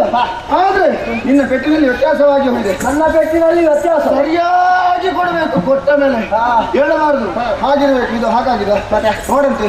ಕೆಲವು ಸೊಂಟ ಮುರಿದು ಬಿದ್ದಿವೆ, ಕೆಲವು ಕಾಲು ಮುರಿದು ಬಿದ್ದಿವೆ, ಕೆಲವು ಕಂಠಕ್ಕೆ ಬೆಟ್ಟಾಗಿದೆ, ಕೆಲವು ಅರೆ ಬೆಟ್ಟಾಗಿ ಹೋಗಿದೆ. ಆ ಸೊಂಟಕ್ಕೆ ಬೆಟ್ಟದ್ದು ಅರ್ಧ ಜೀವ ಅಲ್ಲಿಂದ್ರೆ ಎದ್ದು ನೋಡುವುದು. ಸೊಂಟದಿಂದ ಮೇಲೆ ಎತ್ತುವುದು ಹೌದು ಆಗುವುದಿಲ್ಲ. ತಪ್ಪಿಸಿಕೊಳ್ಳುವುದಕ್ಕಾಗುವುದಿಲ್ಲ. ಹೌದು ಮತ್ತೆ ಕಾಲು ತುಂಡದ್ದು ಒಂದು ಕಾಲಲ್ಲಿ ಹೇಳ್ಕೊಂಡು ಹೋಗುವ ಪ್ರಯತ್ನ ಬಿಡಬಾರದು. ಮತ್ತೆ ಕುತ್ತಿಗೆಗೆ ಬೆಟ್ಟದ್ದು ಅಲ್ಲಿಂದಲೇ ತೂಕಣಿಸ್ತಾ ಇದೆ. ಏನ್ ಮಾಡ್ತೇನೆ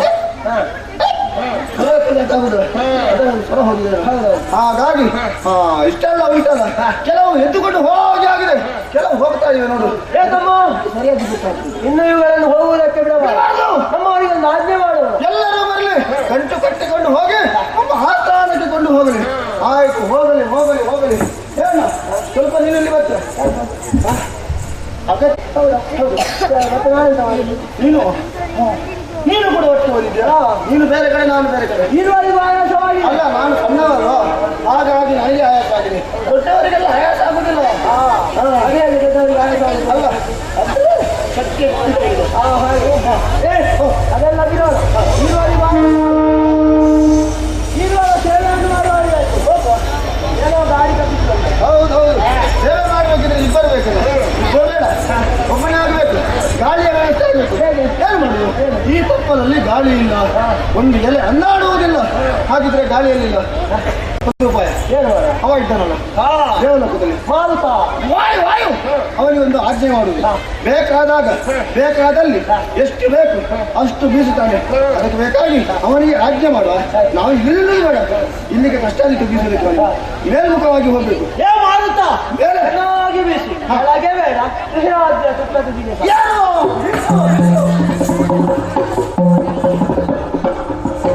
ಬರಲಿ. ಸರ್ವದ ಸಮಾಜದಲ್ಲಿ ಕೇಳಿವೆ ಮನವೇನು ಉಯ್ಯಾಲೆಯಲ್ಲಿಯೇ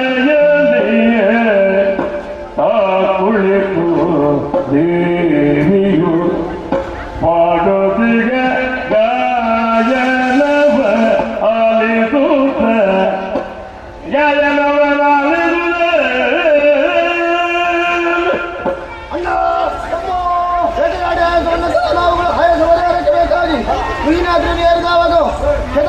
ಮಾರುತ ಮಂದವಾಗಿ ಅಲೆಯಲಿಗಾಗಿ ನಮ್ಮ ಶರೀರಕ್ಕೆ ಅಪ್ಪಳಿಸ್ತಾ ಇದ್ದಾನೆ. ಪರಿಣಾಮ ಆಯಾಸ ಮಾಯವಾಗಿ ಹೋಗಿದೆ, ಶ್ರಮ ಜಲ ನಿಂತು ಹೋಗಿದೆ. ಇಲ್ಲಿಗೆ ಸಾಕು ಅಂತ ಹೇಳಿದಲ್ಲ, ಇನ್ನು ಸ್ವಲ್ಪ ಬೀಸು ಬೀಸು.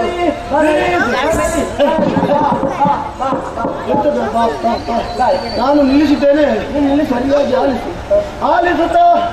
ಆಲಿಸುತ್ತಾ ಇದ್ದೇನೆ. ಸ್ವರವನ್ನು ಕೇಳುತ್ತಾ ಇದೆ. ಅದೇಂತದ್ದು ಶಬ್ದ ಬೀಸುತ್ತಿರುವಂತಹ ಮಂದ ಮಾರುತಳಿಗಿದಿರಾಗಿ ತಲೆ ತಿರುಗಿದಂತಹ ಬಿದಿರೆ ಮಳೆಗಳು. ಇದು ಹೇಗೆ ಕೇಳುದು? ಒಂದು ಸಾಕು ಅದರಿಂದ ಹೊರಟ ಶಬ್ದ ಇದು. ಬಿದಿರಿನಿಂದ ಉಂಟಾದಂತಹ ಶಬ್ದವೇ ಅದು ಈಗಲ್ಲ. ಅದು ಜರ ಜರ ಜರ ಜರ ಕರ್ಕಶವಾದಂತಹ ಶಬ್ದವುದು. ಇದು ಜರ ಅಲ್ಲ, ಇದು ಶೀತವಾಗಿ ಕೇಳಿಸ್ತಾ ಇದೆ. ಹೇಗೆ ಭಾಗವತ ಮಾಡುವಂತಹ ನೆಗಲ್ತೆಯನ್ನು ಮಾಡಿದಂತಹ ಗೋವಿಂದ ಭಟ್ಟರು ನಮ್ಮ ಆಸ್ಥಾನದಲ್ಲಿ ಯಾವಾಗಲೂ ಸಂಗೀತವನ್ನು ಹಾಡ್ತಾರೆ.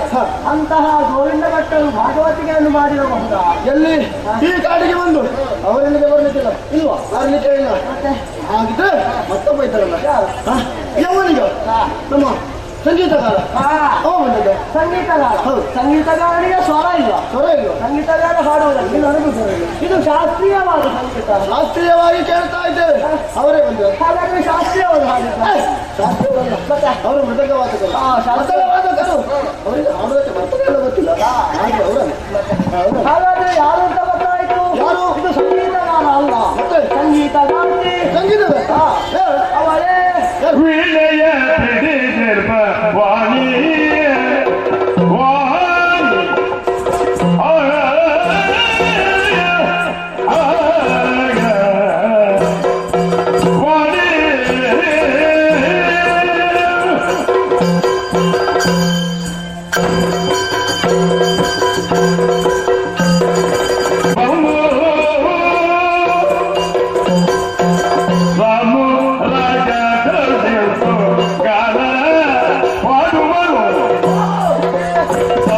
ಕಡೆಗೆ ಬಂದು ನಮ್ಮನ್ನು ಸಂತೋಷಗೊಳಿಸುತ್ತಲೇ ಬೇಕಾಗಿ ಸಂಗೀತ ಕಥೆಯಿಂದಲೂ ಏರ್ಪಡಿಸಿದ್ದಾರೆ. ನಾರದ ನಿಂತಲ್ಲಿ ನಿಲ್ಲದ, ಕನ್ನಲ್ಲಿಗೆ ಬಾರದ, ಕಾಣಾರದ.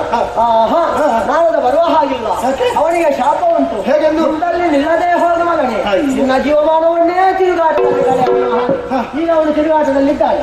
ಒಂದು ವೇಳೆ ಅವನೇ ಹಾಡಿದ್ದಿತ್ತು, ಒಮ್ಮೆ ಇಲ್ಲಿ ಕೇಳ್ಬೇಕು, ಮಗದೊಮ್ಮೆ ಅಲ್ಲಿ ಕೇಳ್ಬೇಕು, ಅಥವಾ ಅಲ್ಲಿ ಕೇಳ್ಬೇಕು, ಇಲ್ಲಿ ಕೇಳ್ಬೇಕು. ಹಾಗೆ ಏನಿಲ್ಲ. ಅಂತ ಪರಿಸ್ಥಿತಿ ಯಾರಿಗೂ ಬರಬಾರ್ದು. ಒಂದೇ ಕಡೆಯಿಂದ ಓದು ನಿಲ್ಲಿಸಬೇಕು. ನಾರದಲ್ವ ತಿರುಗಾಟ ನಿಲ್ಲಿಸುವಾಗಿಲ್ಲ. ಇಲ್ಲ ಅದೆಲ್ಲ ಅವನು ಹಾಡಿದ್ದಲ್ಲ. ಒಂದೇ ಕಡೆಯಿಂದ ಕೇಳುದಿಲ್ಲ. ಕೇಳ್ತಾ ಇದ್ವಿ. ತುಂಗುರಲ್ಲ, ನಾಡದಲ್ಲ, ಶಾರದಮ್ಮ ಅಲ್ಲ. ಹಾಗಿದ್ರೆ ಬೇರೆಯವರು ಹಾಡ್ತಾ ಇದ್ವಿ. ಪರಿಶೀಲನೆ ಮಾಡಬೇಕು. ಹೇಳ್ತಾ ಇದೆಯಲ್ಲ, ಹಿಡಿದು ಸ್ವರ ಹಿಡಿದು ನಡೆ ತರಲು ನಡುವಿನ ಪರಿಮಳವು ನಾಸಿಕ ಜಗದಲು ಅರರೆ ಕೌತುಕ ಬೆರಗಿನಲ್ಲಿ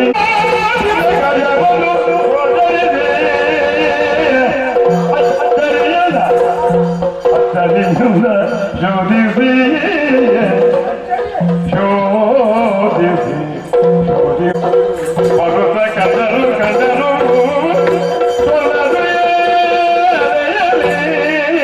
ದೇವಿಯನ್ನು ಕಂಡರು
ಅದನ್ನು ತೂಗುತ್ತಾ ಗಾಯನವನ್ನು ಹಾಡುತ್ತಾ ಇದ್ದಾಳೆ. ಹೌದು. ಅವರನ್ನೊಮ್ಮೆ ಸರಿಯಾಗಿ ನೋಡು. ಕಾಣ್ತಾ ಇದ್ದಾಳೆ. ಸೌಂದರ್ಯದಲ್ಲಿ 3 ವಿಧವಂತೆ, ಆರಾಧಕ, ಮಾದಕ, ಮೋದಕ. ಇವಳದು ಮಾದಕ ಸೌಂದರ್ಯ. ಒಮ್ಮೆ ನೋಡಿದ್ರೆ ಮತ್ತೊಮ್ಮೆ ನೋಡಬೇಕು, ಮತ್ತೊಮ್ಮೆ ನೋಡಬೇಕು ಎನ್ನುವಂತಹ ಸೌಂದರ್ಯ. ಹಾಗಾಗಿ ಇವಳು ನಮ್ಮನ್ನು ಅತ್ತ ಸೆಳೆಯುತ್ತಾ ಇದ್ದಾಳೆ. ಆಕರ್ಷಣೆ ಇದೆ. ಅತಿ ಅಗಲಿನ ನಿಮ್ನಾದ್ಯ ಮುಸಲ ಭಾಷೆಯ ತೋರುವ ಕುಚಗಳ ಬಿಸುವ ತೊಡೆಗಳ ಚಾರು ಗಂಗೆ ಚರಣ ಪಲ್ಲವದ ಶಿವತಂಗಳ ತೊಲಗಿ ಬೆಳಗುವ ನೊಸಲ ಕಾಂತಿಯ ಬಿಸಜ ಗಂಧಿಯಾರು ಅನ್ನುವ ಹಾಗೆ ನನ್ನಲ್ಲೇ ಪ್ರಶ್ನೆ ಮೂಡಿದೆ. ಹರಿಣಾಕ್ಷಿಯೋ ಜಲಜಾಕ್ಷಿಯೋ ಮೀನಾಕ್ಷಿಯೋ ಕಮಲಾಕ್ಷಿಯೋ ವಾರಿಜಾಕ್ಷಿಯೋ ವನಜಾಕ್ಷಿಯೋ ಅನ್ನುವಂತಹ ನಿಗಲ್ತೆ. ಅಷ್ಟು ಮಾತ್ರ ಅಲ್ಲ, ಸಿರಿ, ಐಸಿರಿ, ದೇವಸಿರಿ, ನಾಗಸಿರಿ, ವನಸಿರಿ ಅನ್ನುವಂತಹ ಸಂಶಯ ಅದೆಲ್ಲ ಬಿಡೋಣ. ಇವರನ್ನು ಎಲ್ಲ ಒಟ್ಟಾಗಿ ಹೇಳಿದ್ರೆ ಒಪ್ಪಿಕೊಳ್ಳುವಂತಹ ವ್ಯಕ್ತಿಗಳು ಬೇಕಲ್ಲ. ಹಾಗಾದ್ರೆ ಗುರುತ ಇದ್ರೆ ಹಾಗಾದ್ರೆ ಇವಳು ರಮೇಶನ ಮಾಡಿದ್ರೆ ರಮೇಶ್ ಅಥವಾ ಉಮೇಶನ ಮಾಡಿದ್ರೆ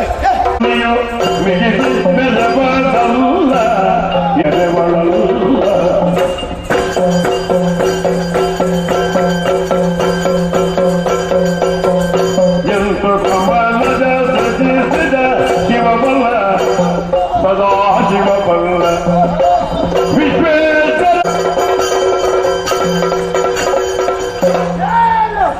ಒಳ್ಳೆಯದಾದಂತಹ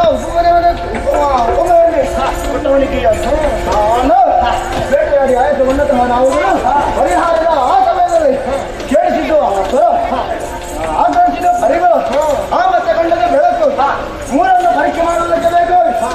ಮುಂದೆ ಮುಂದೆ ಬಂದವಾಗ ಅದನ್ನ ಅವನಲ್ಲಿ ಆಶ್ಚರ್ಯಕರವಾದ ವಿಷಯವನ್ನು ನಾವು ಕಾಡ್ತಾ ಇದ್ದೇವೆ.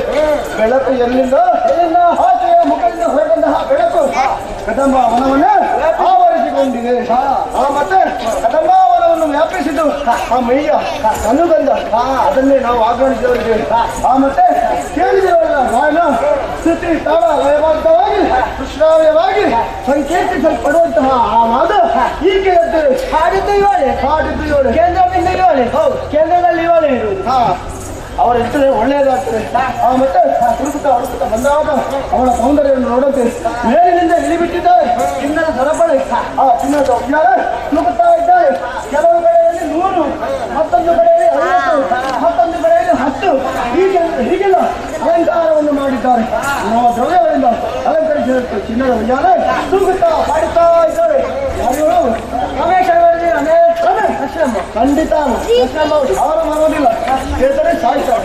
ಅವರ ವೈರವೇ ಅಷ್ಟು ಮಾತ್ರವಲ್ಲ, ನಾರಾಯಣ ವಕ್ಷಸ್ಥಳದಲ್ಲಿ ಕುಳಿತುಕೊಂಡಿದ್ದಾರೆ. ಅಂತಹ ಸ್ಥಳವನ್ನು ಬಿಟ್ಟು ಇಲ್ಲಿಗೆ ಯಾಕಪ್ಪ ಮಾಡ್ತಾರೆ? ಲಕ್ಷ್ಮಮ್ಮ ಬರುದಿಲ್ಲ ಅಂತ ಹೇಳಿ ಬಂದೇ ಬರ್ತಾಳೆ ಲಕ್ಷ್ಮಿ, ಬಂದೇ ಬರುವುದಿಲ್ಲ ಲಕ್ಷ್ಮಿ, ಬಂದೇ ಬಂದೇ ಬರ್ತಾಳೆ, ಬರ್ತಾಳೆ ಬರ್ತಾಳೆ.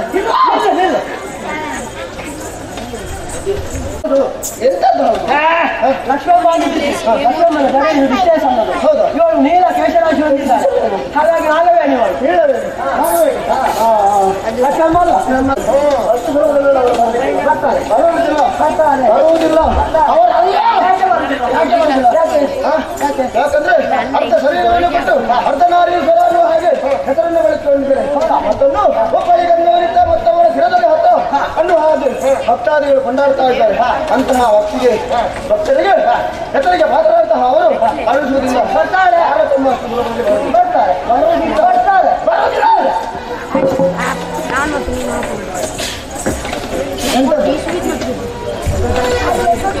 ಮನೆಯಲ್ಲಿ ದೊಡ್ಡದು ಗೊತ್ತಿರ್ತಿತ್ತು. ದೊಡ್ಡ ಬೊಟ್ಟು ಇಲ್ವಾ?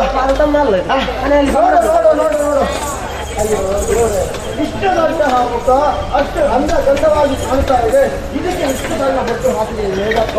ಅಯ್ಯೋ ಸ್ವಲ್ಪ ದೊಡ್ಡ ಬೊಟ್ಟು ಹಾಕ್ಲಿಕ್ಕೆ ಆಗುದಿಲ್ವಾ? ಔದಾಸೀನ್ಯ ಉಂಟು. ಬಿಡೋಣ, ಪಾರ್ವತಮ್ಮ ಅಲ್ಲ, ಹಾಗಾದ್ರೆ ಅವಳಿರಬಹುದು. ಯಾರು? ಆರತಿ ಇಲ್ಲಿಗೆ ಬರುವುದಿಲ್ಲ. ಕಥೆಯ ಮೇಲೆ ಹೋಗಿರುವ ಕಾಮ ಅನ್ನೋ ಹಾಗೆ ಪ್ರಪಂಚವೇ ಕೊಂಡಾಡ್ತಾ ಇದ್ದಾರೆ. ಒಂದು ವೇಳೆ ಅವ್ರು ಎಲ್ಲಿಗಾದ್ರೂ ಹೋಗಿದ್ರೆ ಒಟ್ಟಿಗೆ ಹೋಗುದು, ಒಟ್ಟಿಗೆ ಬರುವುದು. ಅದು ಹೌದು. ಎಲ್ಲಿಗಾದ್ರೂ ಹತ್ತಿರದಲ್ಲಿಲ್ಲ, ಅತ್ತ ಇತ್ತ ಯಾರೂ ಇಲ್ಲ. ಬಿಡೋಣ, ದೇವಾಂಗಣರು ಗಣಕಾಂಗಣರು ಸುಂದರಿಯರಿದ್ದಾರೆ, ಅಂತವರು ಯಾರಲ್ಲಿ ಒಬ್ಬರು ಇವರಾದ್ರು. ದೇವಲೋಕವನ್ನು ತಿರುಗಾಟ ಮಾಡಿದ್ದೇವೆ, ಭೂಲೋಕಕ್ಕೆ ಹೋಗಿದ್ದೇವೆ, ಪಾತಾಳಕ್ಕೆ ಹೋಗಿದ್ದೇವೆ. ನಾಗ ಕನ್ನಿಕೆಯರು, ಭೂಲೋಕದ ಕನ್ನಿಕೆಯರು, ದೇವಾಂಗನೆಯರು ನಾವು ನೋಡದಂತಹ ವ್ಯಕ್ತಿಗಳೇ ನಾರಿಯರೇ ಇಲ್ಲ. ಇಷ್ಟರವರೆಗೆ ನೋಡಕ್ಕೆ ಯಾವುದು ಗೊತ್ತು? ಇದು ಮೂರು ಲೋಕದಲ್ಲಿ ಸೌಂದರ್ಯವತಿಯಾಗಿ ಬೆಳೆಸಿರುವಂತಹ ಈಕೆಯನ್ನು ಇಷ್ಟು ಚಂದವಾಗಿ ಬಂದು ಅಲಂಕರಿಸಿ ಇಲ್ಲಿ ಕುಳ್ಳಿರಿಸಿದ್ದಾರಲ್ಲ, ಎಂತಹ ಚಂದ, ಎಂತಹ ಅಲಂಕಾರ.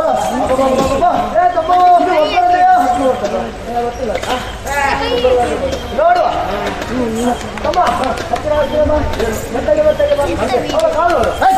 ಹೋಗಿ ಹೋಗಿ ಕಾಲು ನೋಡ್ತೇನೆ.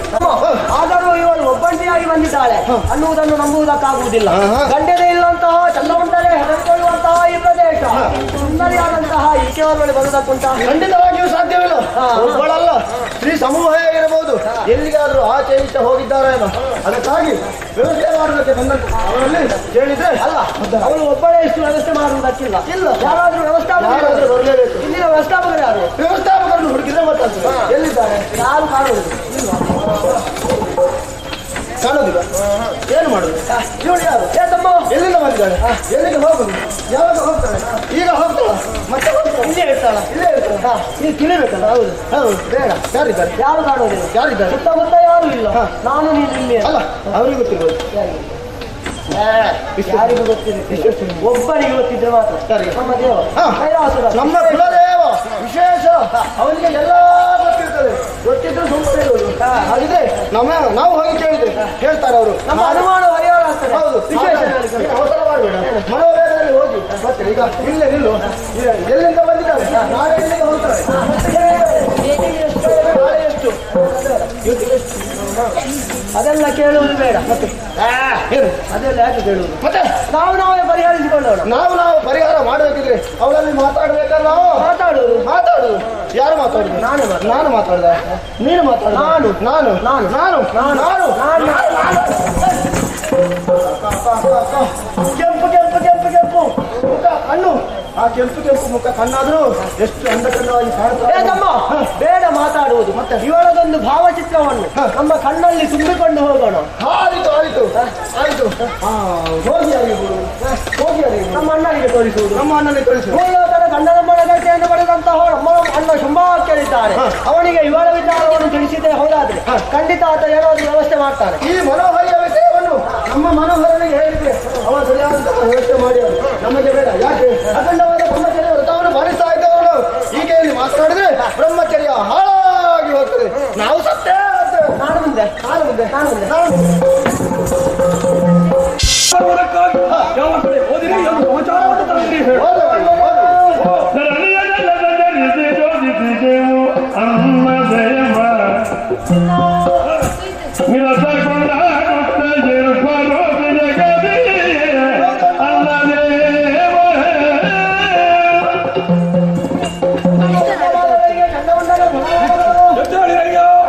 ತಪ್ಪಂದಿರೇ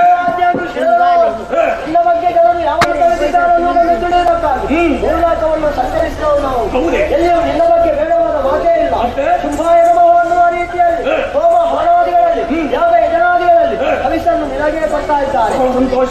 ಶುಂಭನೇ ಏಕಮೇವ ದೇವ ಅನ್ನುವ ರೀತಿಯಲ್ಲಿ ಎಲ್ಲಾ ದೇವರುಗಳನ್ನು ತ್ಯಜಿಸಿ ನಿನ್ನನ್ನೇ ಪೂಜಿಸ್ತಾ ಇದ್ದಾರೆ. ನೀನು ಚಿರಂಜೀವಿಯಂತೆ, ನೀನು ಸಂಜೀವನಂತೆ. ನಿನ್ನ ಬಗ್ಗೆ ತಿಳಿದುಕೊಂಡು ಸಂತೋಷಗೊಂಡಂತಹ ನಾವುಗಳು ತಿರುಗಾಡಿ ತಿರುಗಾಡಿ ತನ್ನ ನೇರವಾಗಿ ಅರಮನೆಗೆ ಬಂದು ಭೋಜನವನ್ನು ಸ್ವೀಕರಿಸಿ ಮತ್ತೆ ಹೋಗೋದಿತ್ತಲ್ವ? ಹತ್ತಿರದಲ್ಲೇ ಕೃಷ್ಣಾದ್ರಿ ಇತ್ತು. ಕಾಡನ್ನು ನುಗ್ಗಿ ಬೇಟೆಯಾಡಿ ಬೇಕಾದಷ್ಟು ಗಿಡವಂಶವನ್ನು ಮೆತ್ತವರು ನಾವು. ಆಮೇಲೆ ಆ ಬಳಿಕ ಆಯಾಸವಾಗಿತ್ತು, ದೇವರು ಸುರಿಯುತ್ತಾ ಇತ್ತು. ಕೃಷ್ಣಾದ್ರಿಯ ದಪ್ಪದಲ್ಲಿ ಗಾಳಿ ಇರಲಿಲ್ಲ. ಮಾರುತನಿಗೆ ಆಜ್ಞೆ ಮಾಡಿತ್ತು. ಕೃಷ್ಣಾದ್ರಿಯ ತುತ್ತಪಿಗೆಯನ್ನು ಏರಿಕೊಂಡವರು ನಾವು. ಆಶ್ಚರ್ಯ, ಏನು ಆಶ್ಚರ್ಯ? ಒಂದು ನಮ್ಮ ಕಿವಿಗಳಿಗೆ ಕೇಳಿಸಿತು. ಆ ಸ್ವರವನ್ನು ಅರಿಯಕ್ಕೆ ಬೇಕಾಗಿ ಸುತ್ತ ಮುಂದೆ ಮುಂದೆ ಹೋದಾಗ ಆ ಕದಮಾವನದಲ್ಲಿ ವಿಶೇಷವನ್ನು ಒಬ್ಬಳ ಕೆನಾರಿ ಮಣಿ ಚಿನ್ನದ ಉಯ್ಯಾಲಲ್ಲಿ ಕುಳಿತುಕೊಂಡು ಕಾಲವನ್ನು ಮಾಡುತ್ತಾ ವೀಣೆಯನ್ನು ಬಿಟ್ಟುತ್ತಾ ಇದ್ದಾಳೆ. ಆ ಕಂಡು ನೇರವಾಗಿ ಆಸ್ಥಾನಕ್ಕೆ ಬಂದಿದ್ದೇವೆ. 3 ಲೋಕದ ಒಡೆಯ ನೀನಾಗಿದ್ದೀರಾ, ಹಾಗಾಗಿ ಆಜ್ಞೆಯನ್ನು ಭರಿಸಿ ಮದುವೆಯಾಗಬೇಕು, ಮದುವೆಯಾಗಬೇಕು,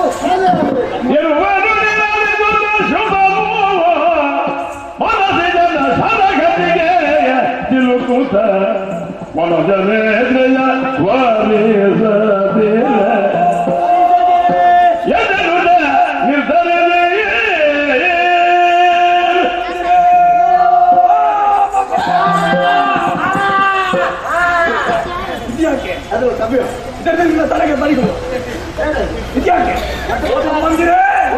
ಈ ವಿಚಾರವನ್ನು ಕೇಳಿದ ಕ್ಷಣವೇ ನನ್ನ ಶರೀರದಲ್ಲಿ ಏನೋ ಬದಲಾವಣೆ ಆಗುವುದಕ್ಕೆ ಪ್ರಾರಂಭವಾಗಿದೆ. ಚಳಿ ಚಳಿ ಚಳಿ ಆಗುತ್ತಾ ಇದೆ. ನನ್ನ ಶರೀರ ಬಿಸಿ ಏರುತ್ತಾ ಇದೆ. ನರನಾಡಿಗಳಲ್ಲಿ ಚೈತನ್ಯ ಮೂಡ್ತಾ ಇದೆ. ಯಾರಲ್ಲಿ 108 ಜನ ವೈದ್ಯರು ಅಸೌಖ್ಯದಿಂದ ಇದ್ದೇನಂತ ಭಾವಿಸುತ್ತೀರ ನೀವು? 108 1008 ವೈದ್ಯರು ಬಂದು ಇದಕ್ಕೆ ಚಿಕಿತ್ಸೆ ಮಾಡಲಿಕ್ಕೆ ಯಾವಿಂದ ಸಾಧ್ಯವಿಲ್ಲ. ಎಲ್ಲಿಂದಲೋ ಮರೆಯಿಂದ ಬಾಣವೊಂದು ಬಂದು ನನ್ನ ಎದೆಯನ್ನು ಹೊಕ್ಕವಾಗಿ ಭಾಸವಾಗುತ್ತದೆ.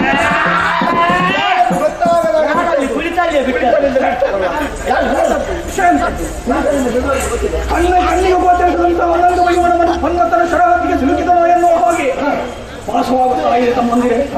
ಈ ವಿಚಾರವನ್ನು ಕೇಳಿ ಆಕೆಯನ್ನು ನಾನು ವರಿಸಬೇಕು, ಮದುವೆ ಆಗಬೇಕೆನ್ನುವಂತಹ ತೀರ್ಮಾನಕ್ಕೆ ಬಂದಿದ್ದೇನೆ ನಾನು. ಯೋಚನೆ ಮಾಡುವುದಿಲ್ಲ. ಈ ಕಂಡ ಬಂದರು ನಿನ್ನ ಸೇವೆಗಾಗಿ ಇರುವವರು ಒಂದು ಅಪ್ಪಣೆ ಮಾಡು, ಈಗಲೇ ಹೋಗಿ ಬರಲಿ. ಇದೀಗ ನೀವು ಬಂದವರಿದ್ದೀರಿ, ಆಯಾಸ ಬಂದವರಿದ್ದೀರಿ, ಸ್ವಲ್ಪ ಹೊತ್ತು ವಿಶ್ರಾಂತಿಯನ್ನು ಪಡೆಯಿರಿ. ಬೇಕೆಂದಾಗ ನಾನೇ ನಿಮ್ಮನ್ನು ಕರೆಸಿಕೊಳ್ತೇನೆ. ಸರಿ. ಓಹೋ, ವಿಚಾರ ಹೀಗಲ್ಲ. ಕುಟುಂಬ ಕೋಂತಾರದಲ್ಲಿರುವಂತಹ ಹೆಣ್ಣನ್ನು ಬಯಸಿದ್ದೇನೆ. ಆಕೆಯನ್ನು ಇಲ್ಲಿಗೆ ಕರೆತಂದು ನಾನು ಮದುವೆಯಾಗಬೇಕು. ಆದರೆ ಆಲೋಚನೆ ಮಾಡುವುದನ್ನಲ್ಲ, ಅಲ್ಲಿಗೆ ಹೋಗಿ ಆಕೆಯನ್ನು ಇಲ್ಲಿಗೆ ಕರೆತರಬೇಕಲ್ಲ. ಯಾರಿದ್ದಾರೆ ಎನ್ನುವ ಹಾಗೆ ಆಲೋಚನೆ ಮಾಡುವಾಗ ನಮ್ಮಲ್ಲೇ ಇದ್ದಾನೆ ಬುದ್ಧಿವಂತನಾದವ, ಜ್ಞಾನವೃತ್ತನೋ ವಯೋವೃತ್ತನಾದಂತಹ ಸುಗ್ರೀವ. ಆತನನ್ನೇ ಕರೆದು ಕಳುಹಿಸಿಕೊಡ್ತೇನೆ. ನೋಡೋಣ. ಸುಗ್ರೀವ ಮಾರಯ್ಯ ಈ ಕಡೆ.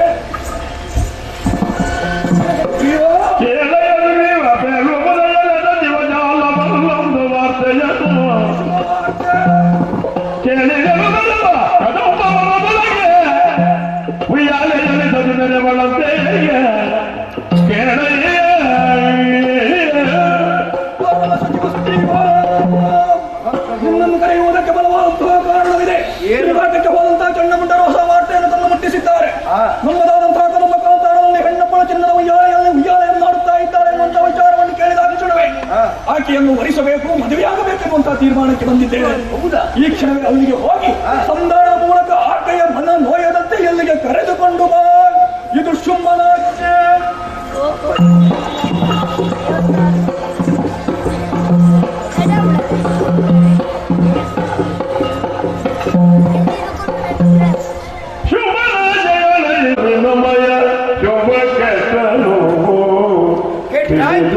ನೋಡಲಿಕ್ಕೆ ಮಾಲಿನಿ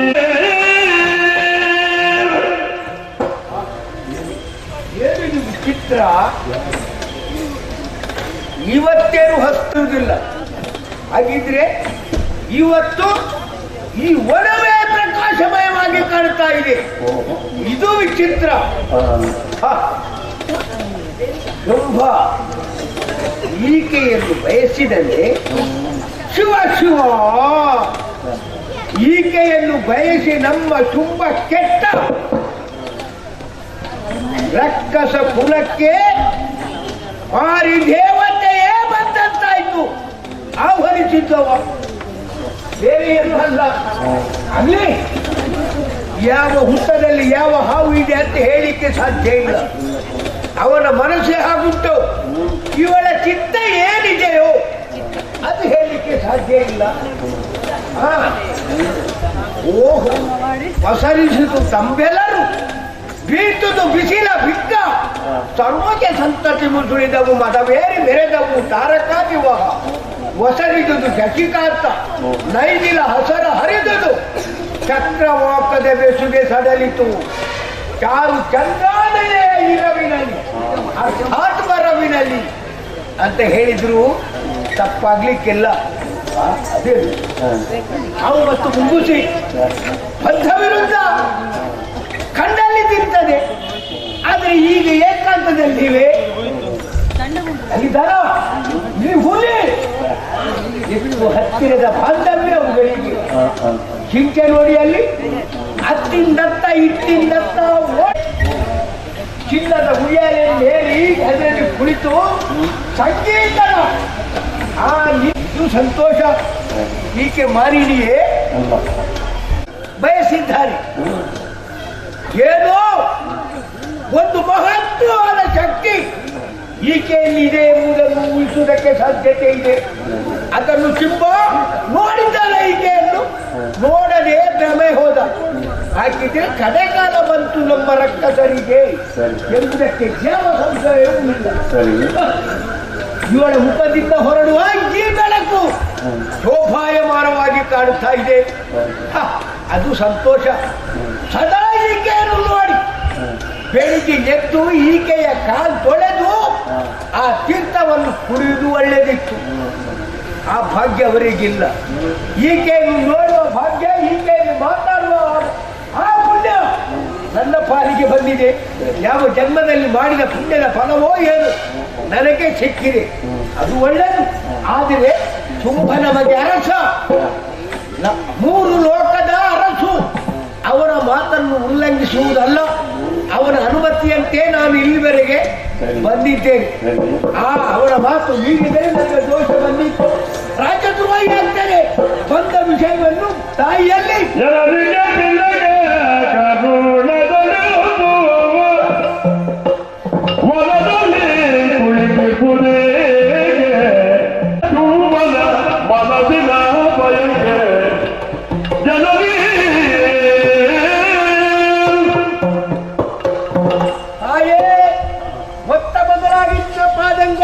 ತಲೆಯನ್ನು ಬಾಗಿದ್ದೇನೆ.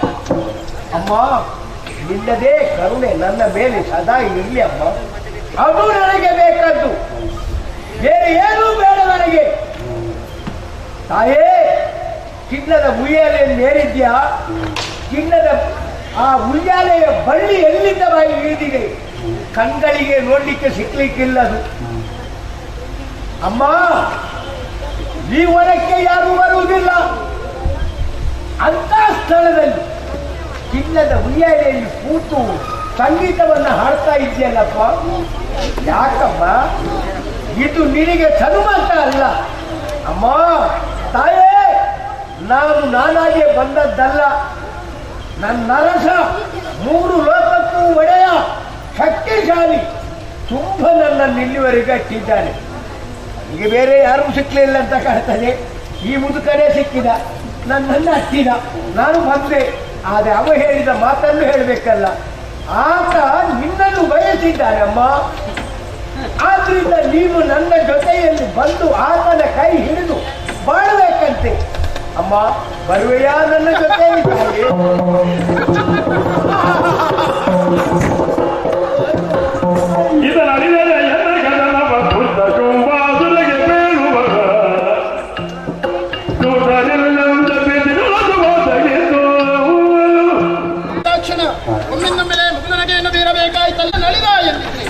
ನನ್ನ ವಿಚಾರವನ್ನು ಧೂರ್ತ ಶುಂಭನೆಗೆ ತಿಳಿಸುವಂತಹ ದೂತರು ಯಾರಿದ್ದಾರೆ? ಆದ್ದರಿಂದ ಕರುಣಾಕಟಾಕ್ಷವನ್ನು ಬೀರುವುದರ ಮೂಲಕವಾಗಿ ಈ ಸುಗ್ರೀವನನ್ನು ಬದುಕಿಸುತ್ತೇನೆ. ಸುಗ್ರೀವ, ಹೇಳಯ್ಯ.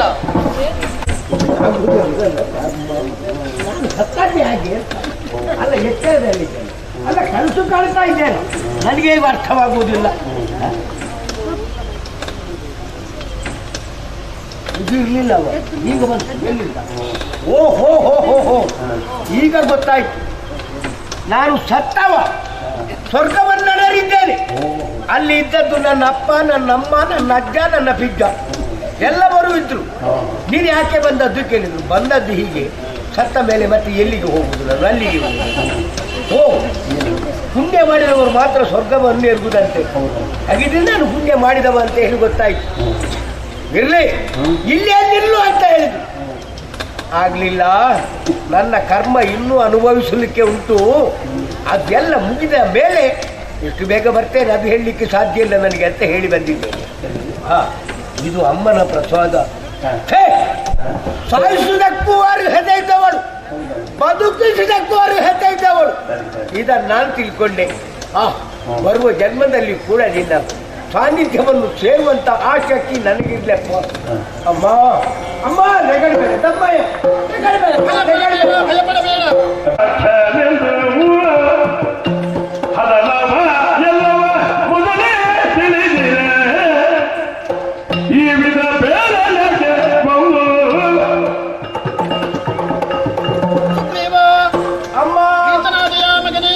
ಹೌದಮ್ಮ ಭಯಪಡಬೇಡ ತಾಯಿ ನೀನಾಗಿ ಕದಂಬಾವನಕ್ಕೆ ಬಂದವನಲ್ಲ ಅಲ್ಲ ಅಲ್ಲ ನಿನ್ನೊಡೆಯನಾದಂತಹ ಶುಂಭ ಕಳುಹಿಸಿಕೊಟ್ಟೆ ನನ್ನನ್ನು ದೂಡಿಸಿ ಇಲ್ಲಿಗೆ ಆತ ನನ್ನನ್ನು ಬಯಸಿದ್ದಾನೆ ಸರಿ ಮದುವೆ ಆಗಬೇಕು ಎಂಬ ಹಾಗೆ ಇಚ್ಛಿಸಿದ್ದಾನೆ ನಿಜಮ್ಮ ಸಂಧಾನಕ್ಕಾಗಿ ನಿನ್ನನ್ನು ಕಳುಹಿಸಿಕೊಟ್ಟ ಸರಿ ಶುಂಭನನ್ನು ವರಿಸುವಲ್ಲಿ ಯಾವ ಆಕ್ಷೇಪವೂ ಇಲ್ವಲ್ಲ ಓ ಹಾಗಿದ್ರೆ ಬರುವ ಮನಸ್ಸು ಉಂಟೆ ಅಮ್ಮ ಆದರೂ ಹಾ ಬಾಲ್ಯದಲ್ಲೇ ಕೈಗೊಂಡ ಪಣವೊಂದಿದೆಯಲ್ಲ ಯಾವುದಮ್ಮದು ಬೇಕಾದಂತಹ ವಿದ್ಯೆಗಳನ್ನೆಲ್ಲ ಕರಗತ ಮಾಡಿಕೊಂಡವಳು ನಾನು ಹಾ ಹಾ ಅದರಲ್ಲಿ ವಿಶೇಷವಾದಂತಹ ವಿದ್ಯೆ ಯಾವುದು ಕತ್ತೆ ವರಸೆ ಕತ್ತಿ ವರಸೆ ಹೌದು ಹಾ ಹಾ ಅದರಲ್ಲಿ ಪ್ರವೀಣನೆನಿಸಿಕೊಂಡಿದ್ದೇನೆ ಹಾ ಅವಾಗಲೇ ಒಂದು ತೀರ್ಮಾನವನ್ನು ಮಾಡಿದ್ದೇನೆ ಏನು ಯಾರಾತ ಕತ್ತಿ ಕಾಳಗ ಮಾಡುವುದರ ಮೂಲಕ ನನ್ನನ್ನು ಗೆಲ್ಲುತ್ತಾರೋ ಹಾ ಅಂತವರ ಕೊರಳಿಗೆ ಸುಮಹಾರ ಹಾಕುತ್ತೇನೆ ಎಂಬ ಹಾಗೆ ಓ ಓ ನನ್ನ ಪಣದ ವಿಚಾರ ತಿಳಿದು ಇಷ್ಟರ ತನಕ ಯಾರೂ ಬಂದವರಿಲ್ಲ ಬರ್ಲಿಕ್ಕೂ ಇಲ್ಲ ಈಗ ನಿನ್ನೊಡೆಯನಾದಂತಹ ಶುಂಭ ಹಾ. 3 ಲೋಕದಲ್ಲಿ ತನ್ನ ಶಕ್ತಿಯನ್ನು ಪ್ರದರ್ಶಿಸಿದಂತಹ ಚಂಡ ವಿಕ್ರಮಿಯೇ ಹೌದಮ್ಮ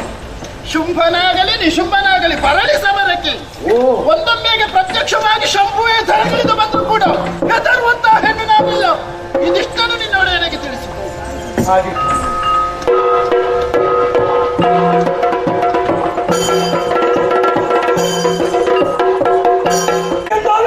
ಸಂಧಾನವನ್ನು ಮುರಿದು ಸಂಗ್ರಾಮ ಇವಳಿಗೆ ತಕ್ಕುದಾದಂತಹ ಪಾಠವನ್ನೇ ಕಲಿಸಬೇಕಾಗಿದೆ ಧೂಮ್ರಾಕ್ಷ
ಬಂದಿದ್ದೇನೆ.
ಮದುವೆಯಾಗಬೇಕೆನ್ನುವಂತ ತೀರ್ಮಾನಕ್ಕೆ ಬಂದಿದ್ದೇನೆ. ಅದಕ್ಕಾಗಿ ಏನು ಮಾಡಿ? ಸಂಧಾನಕ್ಕಾಗಿ ಸುಗ್ರೀವನನ್ನು ಕಳುಹಿಸಿಕೊಟ್ಟೆ. ಏನಾಯ್ತು ಪರಿಣಾಮ? ಸಂಧಾನವನ್ನು ಮುರಿದ ಸಂಗ್ರಾಮ. ಧೂಮ್ರಾಕ್ಷರನ್ನೇ ಕಳುಹಿಸಿಕೊಟ್ಟೆ. ಪರಿಣಾಮವಾಗಿ ನೋಡುತ್ತಿದ್ದಂತೆಯೇ ಕೇವಲ ತನ್ನ ಹುಂಕಾರ ಮಾತ್ರದಿಂದ ಧೂಮ್ರಾಕ್ಷರನ್ನು ಆಮೇಲೆ ಇದೊಂದು ನಾನು ಕಂಡುಗಳಾದಂತಹ ಚಂಡಮುಂಡರನ್ನು ಕಳುಹಿಸಿಕೊಟ್ಟೆ. ಚಂಡಿಕೆಯಾಗಿ ಬಂದು ಚಂಡಮುಂಡರನ್ನು ಅಂತ ಹೆಣ್ಣಿನಲ್ಲಿ ನಿನ್ನದೀಗ ಯುದ್ಧವ ಇನ್ನು ಸೈರಿಸಿಕೊಂಡು ಕುಳಿತುಕೊಳ್ಳುವಂತಹ ವ್ಯವಧಾನ ಶುಂಭಾಸುರನಿಗಿಲ್ಲ ಎನ್ನುವ ಹಾಗೆ ಅದೊಂಬ ಕಾಂತಾರಕ್ಕೆ ಪ್ರಭೋ ನನ್ನ ಮನೋರಥವನ್ನು ಅರಹುವಷ್ಟು ವ್ಯವಧಾನವನ್ನಾದರೂ ತಡೆಯಬೇಕು. ಕೇಳೋಣ. ಅವಧರಿಸಬೇಕು.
ಇದನ್ನು ನಾನು ಚೆನ್ನಾಗಿ ಬಲ್ಲೆ.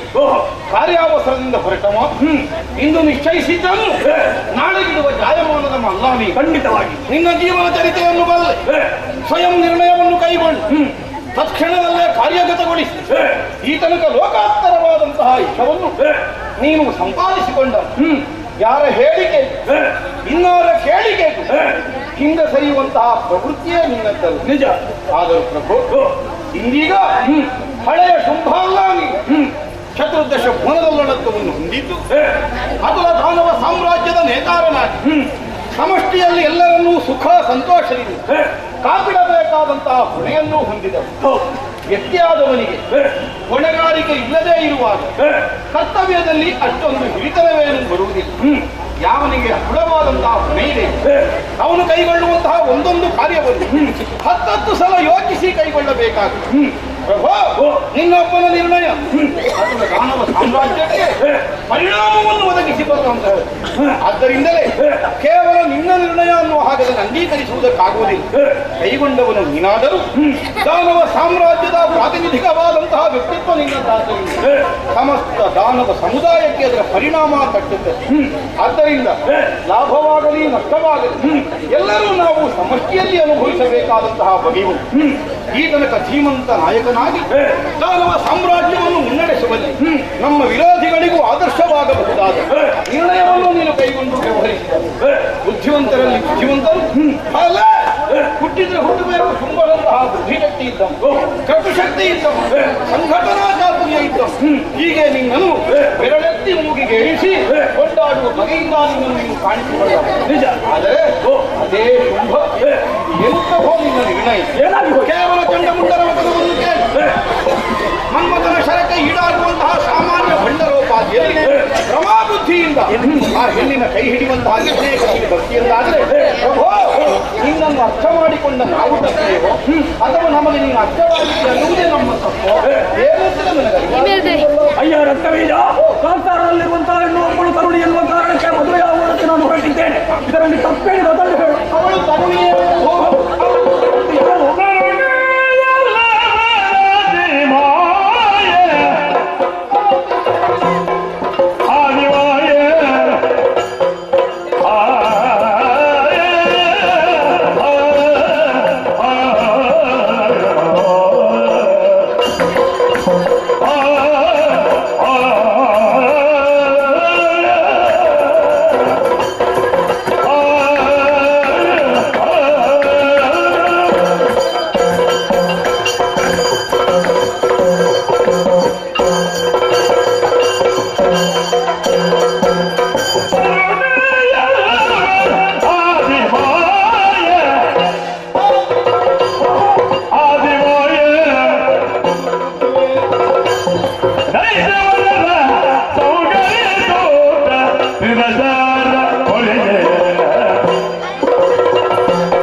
ವಿರಸದ ಹೊರೆಯೇ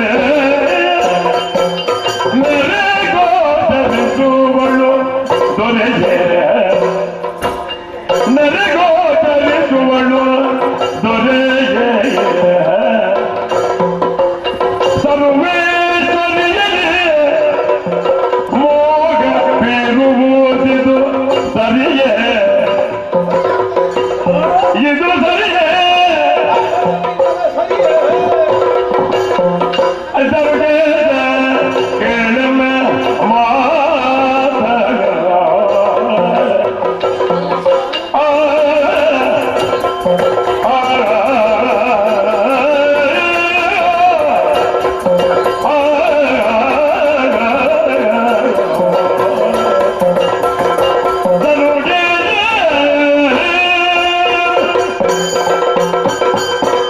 ಕದಂಬ ಕಾಂತಾರದಲ್ಲಿ ನೆಲೆಸಿದ್ದವು ಒಬ್ಬಳಾಕೆ ಲೋಕಸಾಮಾನ್ಯವಾದಂತಹ ಮಿತಿಯನ್ನು ಹೊಂದಿದ ಹೆಣ್ಣು ಈ ಕರ್ಕದಿಂದ ಕೈ ಹಿಡಿಯುವುದಕ್ಕೆ ಮುಂದಾದೆಯೋ ಆಕೆಯ ಸಾಮಾನ್ಯತೆ ಕಾಂತಾರದಲ್ಲಿ ನೆಲೆಸಿದವರಿಗೆ ನಮಗೆ ಅರಿವಾಗಬೇಕು.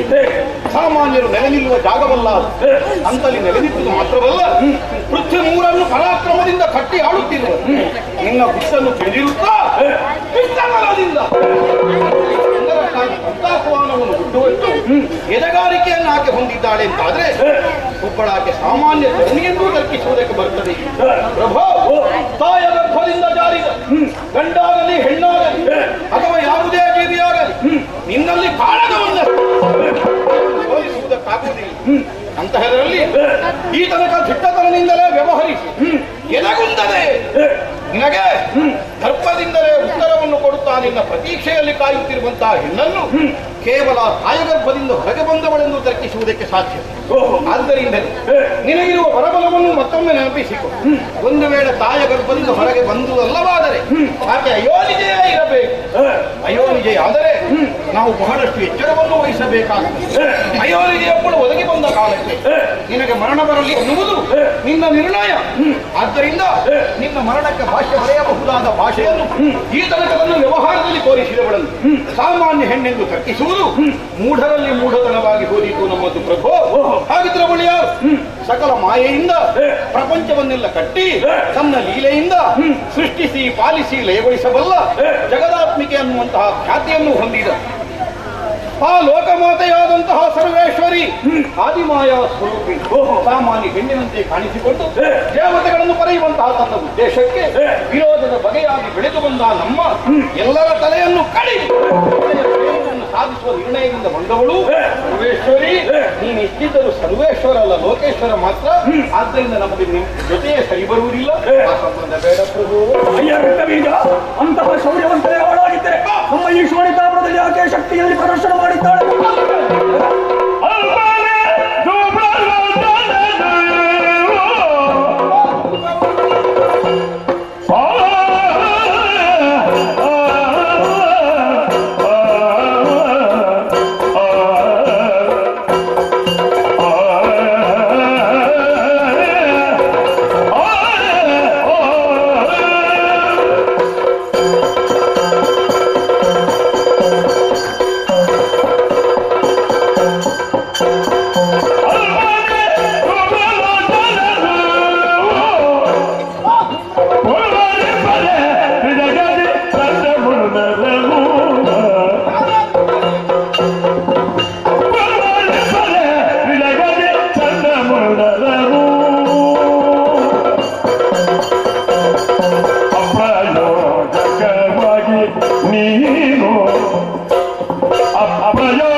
ನಿನಗೆ ವಿವರಿಸಬೇಕಾದದ್ದಿಲ್ಲ.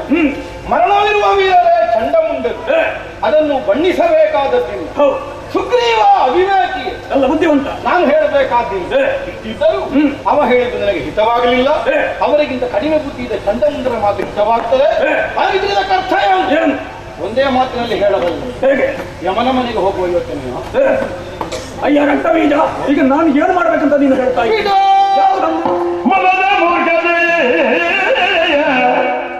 ಬಿಡು, ಹೊಲದ ಮೂರ್ಖತೆ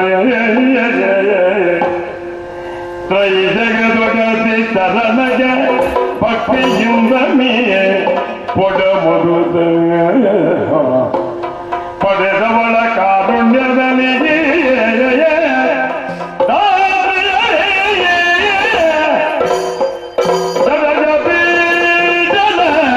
ವರದ ತೆರದನಿಯೇ ಪಡೆದು ಸುಖವನ್ನು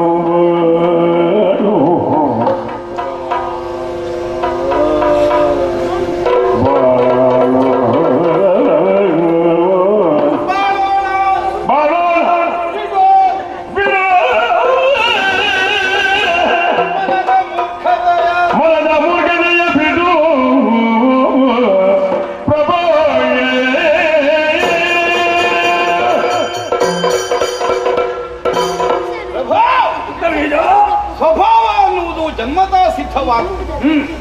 ಬೆಂಕಿಯಲ್ಲಿ ಉರಿಯುವ ಗುಣವನ್ನು ಕಾಣುತ್ತೇವೆ, ನೀರಿನಲ್ಲಿ ಹರಿಯುವ ಗುಣವನ್ನು ಕಾಣುತ್ತೇವೆ. ಯಾವತ್ತಾದರೂ ಪ್ರಯತ್ನಪೂರ್ವಕವಾಗಿ ಅದು ಬೆಂಕಿಯನ್ನು ಹರಿಯುವಂತೆಯೂ ನೀರನ್ನು ಉರಿಯುವಂತೆಯೂ ಒಬ್ಬನ ಕರ್ತಶಕ್ತಿಯಿಂದ ಮಾಡುವುದಕ್ಕಾಗುವುದಿಲ್ಲ. ಇಲ್ಲ. ಆದ್ದರಿಂದ ನಿನ್ನ ಸ್ವಭಾವವೇ ಹೀಗ. ಅದೇ ಹೌದಾದರೆ ಇದಕ್ಕಿಂತ ಮೊದಲು ಲೋಕದಲ್ಲಿ ಯಾವ ಮಾನವತೆ ಹೆಣ್ಣು ಮಾನದಿಂದ ಬದುಕಲಿಕ್ಕೆ ಸಾಧ್ಯ ಆಗುತ್ತಿರಲಿಲ್ಲ. ಕಂಡವರ ಸೆರಗು ಹಿಡಿದು ಎಳೆದು ನಿನ್ನ ಅಂತಃಪುರವನ್ನು ನೀನು ತುಂಬಿಕೊಳ್ಳುತ್ತೀರಿ. ನಿನ್ನ ಸ್ವಭಾವ ಅದಲ್ಲ.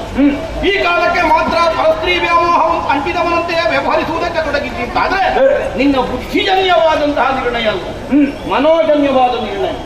ಆದ್ದರಿಂದ ನೀನು ಮೂರ್ಖ ಅಲ್ಲ, ನಿನ್ನ ಮನಸ್ಸು ಮೂರ್ಖತನದಾಗಿದೆ. ಬಿಡು, ಮನದ ಮೂರ್ಖತೆ ನಿನ್ನಲ್ಲಿ ಮೂರ್ಖತನ ಇಲ್ಲ, ನನ್ನ ಮನಸ್ಸಿನಲ್ಲಿ ಅದನ್ನು ಬಿಟ್ಟು ಬಿಡು. ಲೋಕ ಜನನಿ ಅವಳ ಕೈ ಹಿಡಿಯುವುದಲ್ಲ, ಅವಳ ಕಾಲು ಹಿಡಿ ನಮಗುಳಿ.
ಹೆಣ್ಣಪ್ಪಳ ಕಾಲಿಗೆರಗಿ ನಾನು ಶರಣಾಗತನಾಗಬೇಕೆ?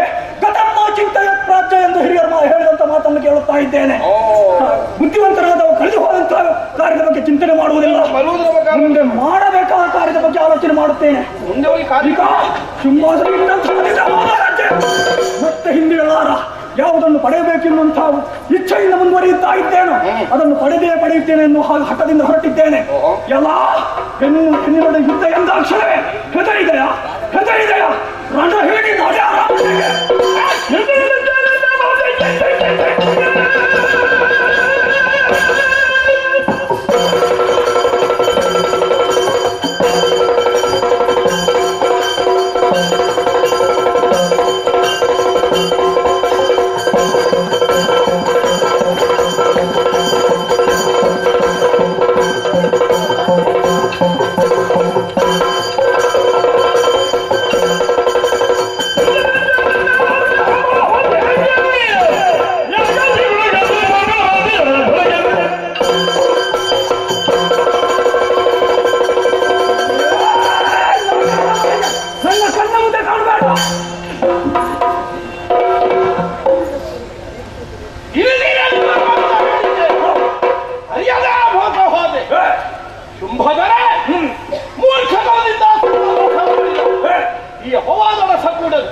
ಪ್ರಭಾ ಮರಣ ಕೈಯುವ ಮಲ್ಲ ರಕ್ತ ಬೀಜ ಮತ್ತೆ ಕೇವಲ ಆಡುವುದಲ್ಲ ಮಾಡಿ ತೋರಿಸಬಲ್ಲೆ. ನಿನಗಿಂತ ಮೊದಲು ನನ್ನ ಹೆಣ ಬಿಡಬೇಕು.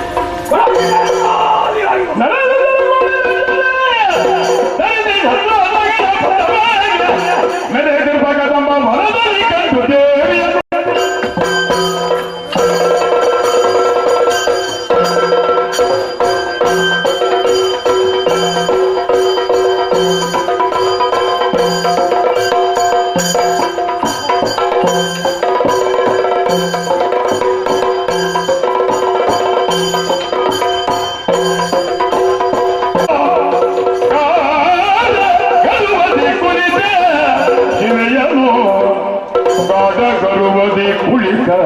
ಶಿವೆಯನು ಆಡಿದನು ತನ್ನೊಳಗೆ ಇವಳನ್ನು ತಿಳಿಯದೆ ಇನಿದೋಯ್ತೆ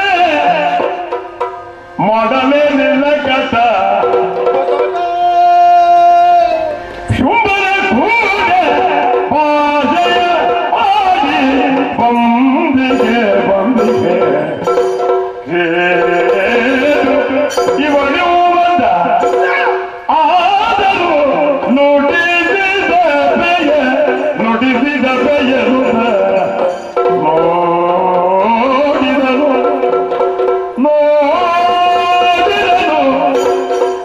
ಮಾಡಿದನು ನಮನಗಳ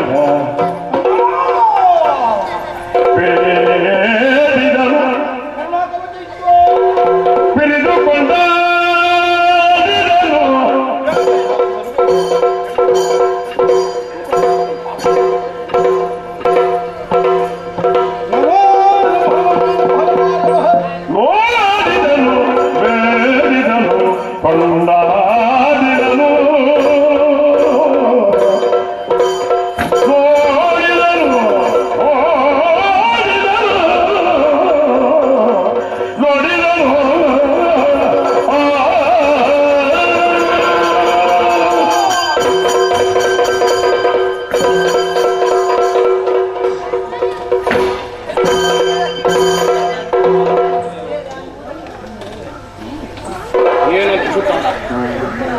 ಏನು ರಮಣೀಯಕವಾದ ರುದ್ರರಮಣೀಯಕವಾದಂತಹ ಸನ್ನಿವೇಶ.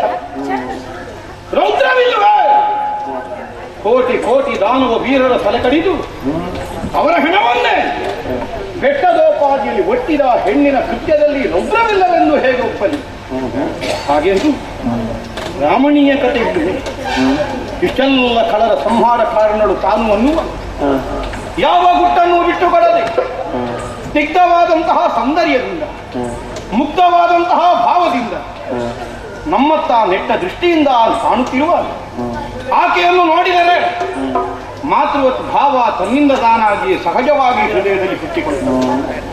ತಪ್ಪಪ್ಪ, ತ್ರಿಲೋಕ ಜನ, ತ್ರಿನೇತ್ರ, ತ್ರಿಶೂಲ ಪಾಂಚ, ತ್ರಿಕಾಲಾಬಾಧಿತವಾದ ಪ್ರಪಂಚದಲ್ಲಿ ತ್ರಿಗುಣಗಳನ್ನು ಮೀರಿ ವ್ಯವಹರಿಸಬಲ್ಲ ತ್ರಿಮೂರ್ತಿಗಳನ್ನು ಹೆತ್ತಂತಹ ತ್ರಿಲೋಕ ಜನನಿ ಈಕೆಯನ್ನು ನೋಡುವಾಗ ನಾವು ತ್ರಿಲೋಕ ಗೆದ್ದಿದ್ದೇವೆ ಅನ್ನುವುದೇ ಮಹತ್ವ. 14 ಲೋಕಗಳ ಪರುಪತ್ತಿಗೆಯನ್ನು ಹೊಂದಿದ ಶುಂಭನಿಗಾದರೂ ಮನದ ಬಯಕೆ ಮುಗಿಯಲಿಲ್ಲ. ಅದಕ್ಕಿಂತ ಅತಿಶಯವಾದದ್ದು ಇನ್ನೊಂದಿದೆ ಅನ್ನುವುದನ್ನು ಕಂಡಾಕ್ಷಣವೇ ಕೇಳಿದಾಕ್ಷಣವೇ ಅದನ್ನು ತನ್ನದಾಗಿಸಿಕೊಳ್ಳುವಂತಹ ಹುಚ್ಚು ಬಯಕೆ ಆತನಲ್ಲಿ ಪುಟಿದೇಳುತ್ತದೆ. ಬಹುಶಃ ನಮ್ಮನ್ನು ಪರೀಕ್ಷಿಸುವುದಕ್ಕಾಗಿ ಅನುಪಮವಾದ ಸೌಂದರ್ಯದ ನಿಧಿಯಾಗಿ ನಮ್ಮ ಕಣ್ಣ ಮುಂಭಾಗದಲ್ಲಿ ಕಾಣಿಸಿದವಳಿರಬೇಕು. ಇವರ ಬಯಕೆ ಸತ್ತೀತ ಅಲ್ಲ, ಬಯಕೆಗಾಗಿ ಇವರೇ ಸಾಯುತ್ತಾರೆ. ನೋಡೋಣ ಅನ್ನುವಂತೆ ನಮ್ಮನ್ನು ಪರೀಕ್ಷಿಸುವುದಕ್ಕಾಗಿ ಇವಳು ಬೀಸಿದ ಮಾಯಾಜಾಲದಿಂದ ತಪ್ಪಿಸಿಕೊಳ್ಳುವುದಕ್ಕೆ ಸಾಧ್ಯವಿಲ್ಲದೆ ನಾವೆಲ್ಲರೂ ಬೆಂಕಿಯನ್ನು ಆಶ್ರಯಿಸಿದಂತಹ ಪತಂಗದಂತೆ ಸರ್ವನಾಶವನ್ನು ಕಾಣುವ ಬಗೆಯಾಗಿ ಹೋಯಿತಲ್ಲ ಶಿವನೇ. ಈಕೆಯನ್ನು ಕಂಡೆವಲ್ಲ ಅಂತ ಮನಸ್ಸಿಗೆ ತೃಪ್ತಿಯಾಗ್ತದೆ. ಹಾಗೆಂದು ಕಾಣುವ ಬಗೆ ಯಾವ ಕಾರಣದಿಂದ ಮೂಡಿದ್ದು ಅನ್ನುವುದನ್ನು ಯೋಚಿಸುವಾಗ ಭಯವೂ ಆಗುತ್ತದೆ. ಅನ್ಯಾಯದಿಂದ ಬಯಸಿ ಅಕ್ರಮದಿಂದ ಸಂಪಾದಿಸಿ ಅಸಿಂಧುವಾದದ್ದನ್ನು ಸಿಂಧು ಅಂತ ಮಾಡಿಕೊಳ್ಳಿಕ್ಕೆ ಹೊರಟಂತಹ ಅಸುರವೀರರು ನಾವು. ನಮ್ಮ ಹಸುವಿಗಿನ್ನು ಉಳಿಗಾಲವಿದೆ, ಖಂಡಿತ ಸರ್ವನಾಶವಾಗ್ತದೆ. ಮೃತ್ಯು ದೇವತೆ ತನ್ನ ರೌದ್ರ ತಾಂಡವವನ್ನು ರಾಕ್ಷಸರ ನೆತ್ತಿಯ ಮೇಲೆ ನರ್ತಿಸುವುದಕ್ಕೆ ತೊಡಗಿದ್ದಾಳೆ ಎನ್ನುವುದು ಸ್ಪಷ್ಟ. ಶಿವನೇ ಏನು ಮಾಡಿ ಏನು ಮಾಡಲಿ? ಒಡೆಯನ ಮುಂಭಾಗದಲ್ಲಿ ಅಭಿಮಾನ ಕೆರಳಿ ಆಡಿ ಬಂದನು. ಮಾಡುವುದಕ್ಕೆ ಧೈರ್ಯ ಸಾಕಾಗುವುದಿಲ್ಲ. ಮುಂದುವರಿದರೆ ಮರಣ, ಹಿಂದಿರುಗಿದರೆ ಮರಣ ಸದೃಶವಾದ ಜೀವನ. ಯಾವುದನ್ನು ಸ್ವೀಕರಿಸಲಿ? ಪಲಾಯನ ಮಾಡುವ, ಹೋಗಿ ಮುಖ ತೋರಿಸುವುದು ಈಗ ಊರಿನಲ್ಲಿ. ಮುಂದುವರಿಯಿಲ್ಲ, ಊರಿಗೆ ಹೋಗಿ ಮುಖ ನೋಡುವುದು ಹೇಗೆ? ಇಲ್ಲೇ ಸಾಯ್ತೇವೆ. ಸಮಸ್ಯೆ ಆಯ್ತಲ್ಲ ನನಗೆ. ನಾವು ಯಾಕೆ ಹೊಣೆ ಹೊತ್ತುಕೊಳ್ಳಬೇಕು? ತಲೆಯ ಭಾರ ಕಡಿಮೆ ಮಾಡುವ. ಹೊಣೆ ಇದ್ದಷ್ಟು ದಿವಸ ತಲೆನೋವು ತಪ್ಪುವುದಿಲ್ಲ. ಎಲ್ಲ ಅವಳ ಪಾದ ಮೂಲಕ ಬಿಡು. ಅವಳನ್ನು ಕಂಡು ಶರಣಾಗತಿಯನ್ನು ಹೊಂದಿ ವಿಧ ವಿಧವಾಗಿ ನುತಿಸಿ ಆಕೆ ಅನುಗ್ರಹವನ್ನು ಸಂಪಾದಿಸುವಲ್ಲಿ ಸಾಧ್ಯವನ್ನು ಯತ್ನವನ್ನು ಮಾಡೋಣ. ಸಾಧ್ಯವಾದರೆ ಸಿಗುತ್ತದೆ, ಅಲ್ಲದಿದ್ರೆ ಇಲ್ಲಿ ಅಲ್ಲದಿದ್ರೆ ಇನ್ನೊಂದು ಕಡೆಯಲ್ಲಾದರೂ ಸಿಗುತ್ತದೆ. ಸಿಗಬೇಕಾದರೆ ಕೊನೆ ಅದೇ ಒಳ್ಳೆಯದು. ವಿಧ ವಿಧವಾಗಿ ಈಕೆಯನ್ನು ಕೊಂಡಾಡೋಣ.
ಪೂರ್ಣ ಶಶಿವದನೆಯಾಗಿ ಕಂಗಳಿಸುತ್ತಿರುವ ನಿನ್ನ ಬಗೆಯನ್ನರಿತ ನಮ್ಮೊಡೆಯ ದಾನವೇಶನಾದ ಶುಂಭ ನಿನ್ನನ್ನು ಕನ್ಯಾದಾನಕ್ಕಾಗಿ ಬಯಸಿದ.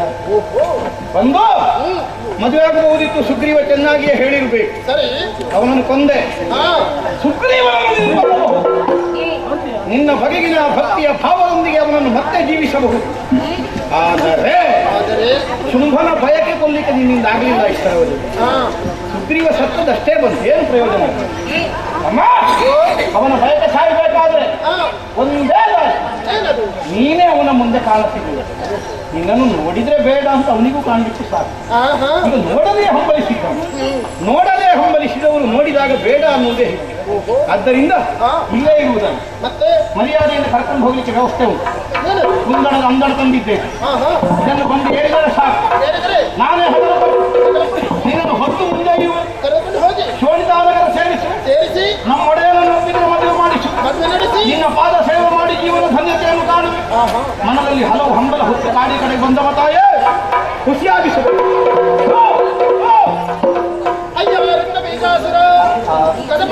ಹೆಣ್ಣೊಬ್ಬಳಿದ್ದಾಳೆ ಎನ್ನುವಂತಹ ವಿಚಾರವನ್ನು ತಿಳಿದಂತಹ ನೀನು ಈ ಮೊದಲು ಬಂದವರು ಹಾಗೆ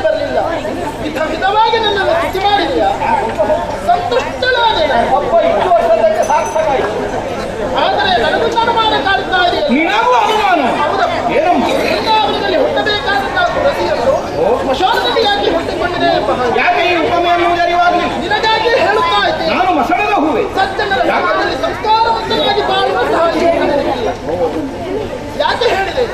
ನೀತಿಯ ಮಾತುಗಳನ್ನು ಹೇಳಿ ನನ್ನನ್ನು ಕರ್ಕೊಂಡು ಹೋಗಿ ನಿನ್ನೊಡನೆಗೆ ಮದುವೆ ನಡೆಸಬಹುದು ಎಂಬ ಹಾಗೆ.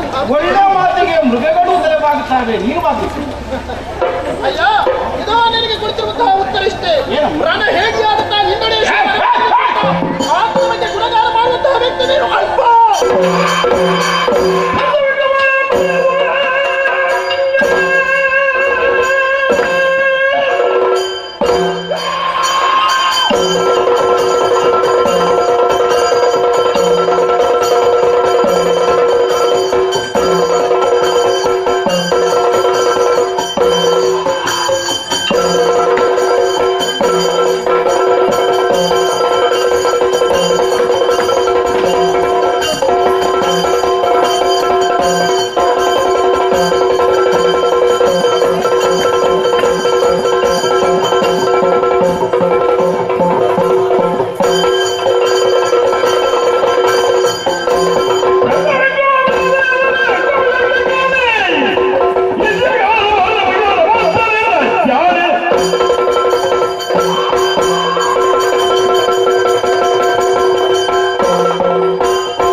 ಅತಿ ಶೀಘ್ರ ಉಡಾದ ಅಧಿಕಾರಿ ಯೋಗ ಫಲ ಏನು ಮಾತ್ರ ರೈತಂದ್ರೆ ಕಣ್ಬಿಟ್ರು ಜಾಗೃತ ಮಾಡ್ತವನು ಸ್ವರ್ಗೋ ಈ ಸ್ವರ್ಗಗೆ ಪೂರ ಈ ರೀತ ಗಾಡಿ ಏನು ಗದ್ದಲಾಡಿಸ್ತಾರ ಹಳಬೇಕನ್ನೋರು ದುರ್ಗಾಪರಮೇಶ್ವರ ಸೇವಾ ಸಮಿತಿದಂತೆ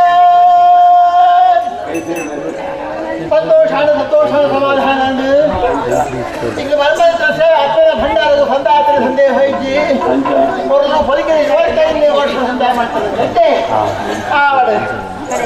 ಈಗ ಬರ್ಬಾರ್ದು ಸೇವೆ ಸಂಪೂರ್ಣ ಸಂದಾಯ ಆಗ್ತದೆ ಅಪ್ಪನಿಗೆ ಕೈ ಕೈ ಪುಳ್ಳ ಸಲ ಒಂದು ಸಂಸಾರ ಕೂಡು ಕುಟುಂಬದ ಆರ ಭಾರ ದೊಡ್ಡ ಸಾವಿರ ವರ್ಷ ಆ ಉಳ್ಳಾದಿ ಬೇರೆ ಸಾಯೋದು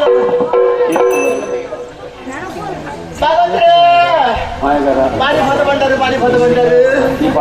ಎಲ್ಲ ಕಾರ್ಮಿಕತೆ ಮದಪಡಿ ಇಂಜಿನ ಅಪ್ಪನ ಸೇರಿ ಮೊತ್ತ ಗೋವಿಂದ ಭಾಗವತ ಮತ್ತೆ ಒಟ್ಟು ಇನ್ನು ನಾಲಿಗೆ ಸರ್ವಸ್ವತಿ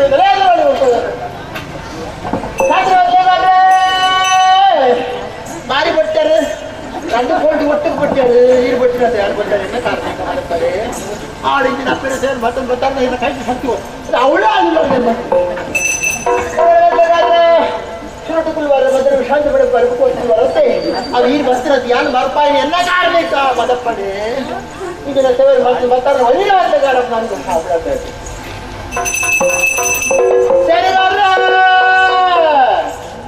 ಬಾರಿ ಬಿಡ್ತಾರೆ ಬಾರಿ ಉಡ್ತಾರೆ ಮುಚ್ಚು ಆಡ್ದು ಬಿಡ್ತಾರೆ ಬಲಿ ನೋಡತ್ತೆ ಆಡು ನಿಖಿಲಾಪಾಲ್ ಬಿಡತ್ತೆ ಇದನ್ನ ಅಪ್ಪನ ಸೇವೆ ಮಾಡ್ತಾ ಮತ್ತ ಹೇಳ ಈಗ ಕಾರ್ಯಕ್ರಮ ಉಳ್ಳ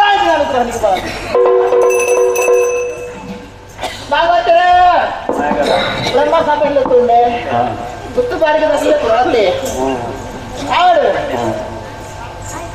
ಕೇರಳ ಜಯಣ್ಣ ಇಲ್ಲರ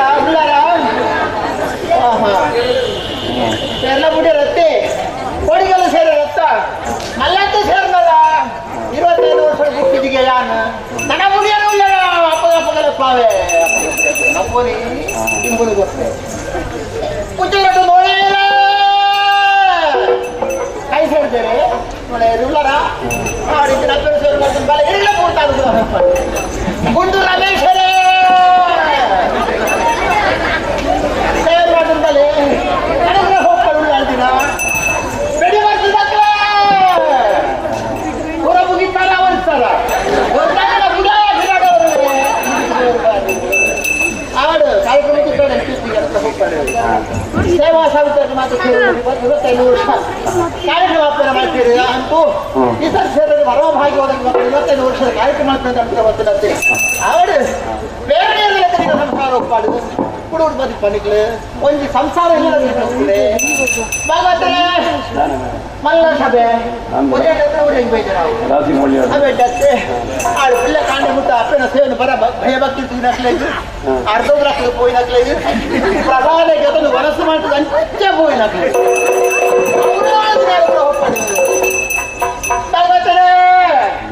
ಸೇತಿನ ಮಾತ್ರ ಪಾತ್ರದ ತನಪು ಗುರಿಯೇ ಎಲ್ಲ ಉಡ ತಂಪು ವ್ಯವಸ್ಥೆ ಮಾಡ್ತಾರೆ ಸಮಿತಿ ತಕ್ಕಳು ರಮೇಶ್ವರ್ ಜಯಣ್ಣೆ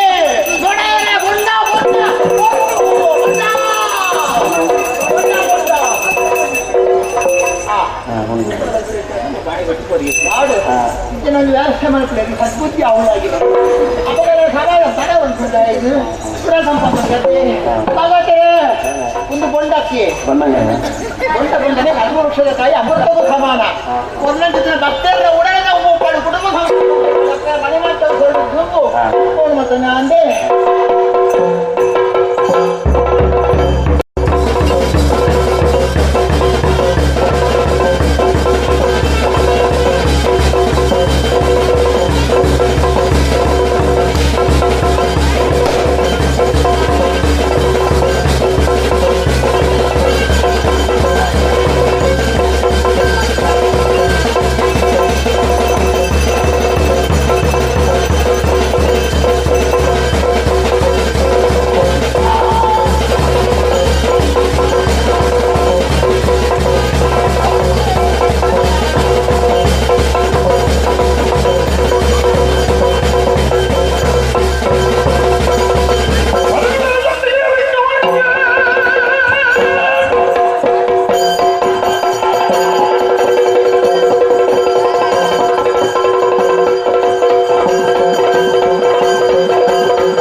ಮಾರಿ ಕಾಣದಾಗಿ ಹೋದಳು.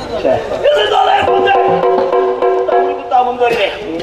ಮಾರಿಯ ಬದಲಿಗೆ ಘೋರವಾದಂತಹ ರೂಪ ಕೆನ್ನಾಲಗೆಯನ್ನು ಹೊರಚಾಚುತ್ತಾ ನನ್ನನ್ನು ನುಂಗುವುದಕ್ಕೆ ಮುಂದಾಯಿತು. ಓಡಿದೆ. ಅಲ್ಲಿಂದ ಇಲ್ಲಿಯವರೆಗೆ ಓಡೋಡಿಕೊಂಡು ಬಂದಿದ್ದೇನೆ. ಹೇಳೋರು ಹೇಳಿದರು, ಅರುಣಾಸುರ ಜೀವದ ಆಶೆಗೆ ಬೇಕಾಗಿ ಓಡಿ ಹೋಗಿದ್ದಾನೆ. ಜೀವವನ್ನು ಉಳಿಸಬೇಕು ಒಂದು ಉದ್ದೇಶ ಹೊಂದಿಟ್ಟುಕೊಂಡೆ ನಾನು ಇಲ್ಲಿಯವರೆಗೆ ಓಡೋಡಿಕೊಂಡು ಬಂದಿದ್ದೇನೆ. ಒಂದಲ್ಲ ಒಂದು ದಿವಸ ಆ ಮಾರಿಯನ್ನು ಕೊಂದೇ ನಾನು ಬದುಕಬೇಕು. ಇದುವೇ ನನ್ನ ಧ್ಯೇಯ. ಏಕಾಏಕಿಯಾಗಿ ಹೋರಾಡುವುದಕ್ಕೆ ಸಾಧ್ಯವೇ ಇಲ್ಲ, ಸಾಧ್ಯವಿಲ್ಲ. ಹಾಗಾದರೆ ನನಗೆ ಜೊತೆಗಾರರೇ ಯಾರಿದ್ದಾರೆ? ಇದ್ದಾರಲ್ಲ, ಗುರುಗಳಾದಂತಹ ಶುಕ್ರಾಚಾರ್ಯರು.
ಗಂಗೆಯ ಪ್ರಭನಾಥ ರೈತರೆ ರುಂಡವನು ಸಂಗ್ರಾಮದಲ್ಲಿಗೆ ಉಮರಕ್ಕೆ ಕೆಳಗಿರುವ ಹದದ ಬಸವನವಾಗಿಯೇ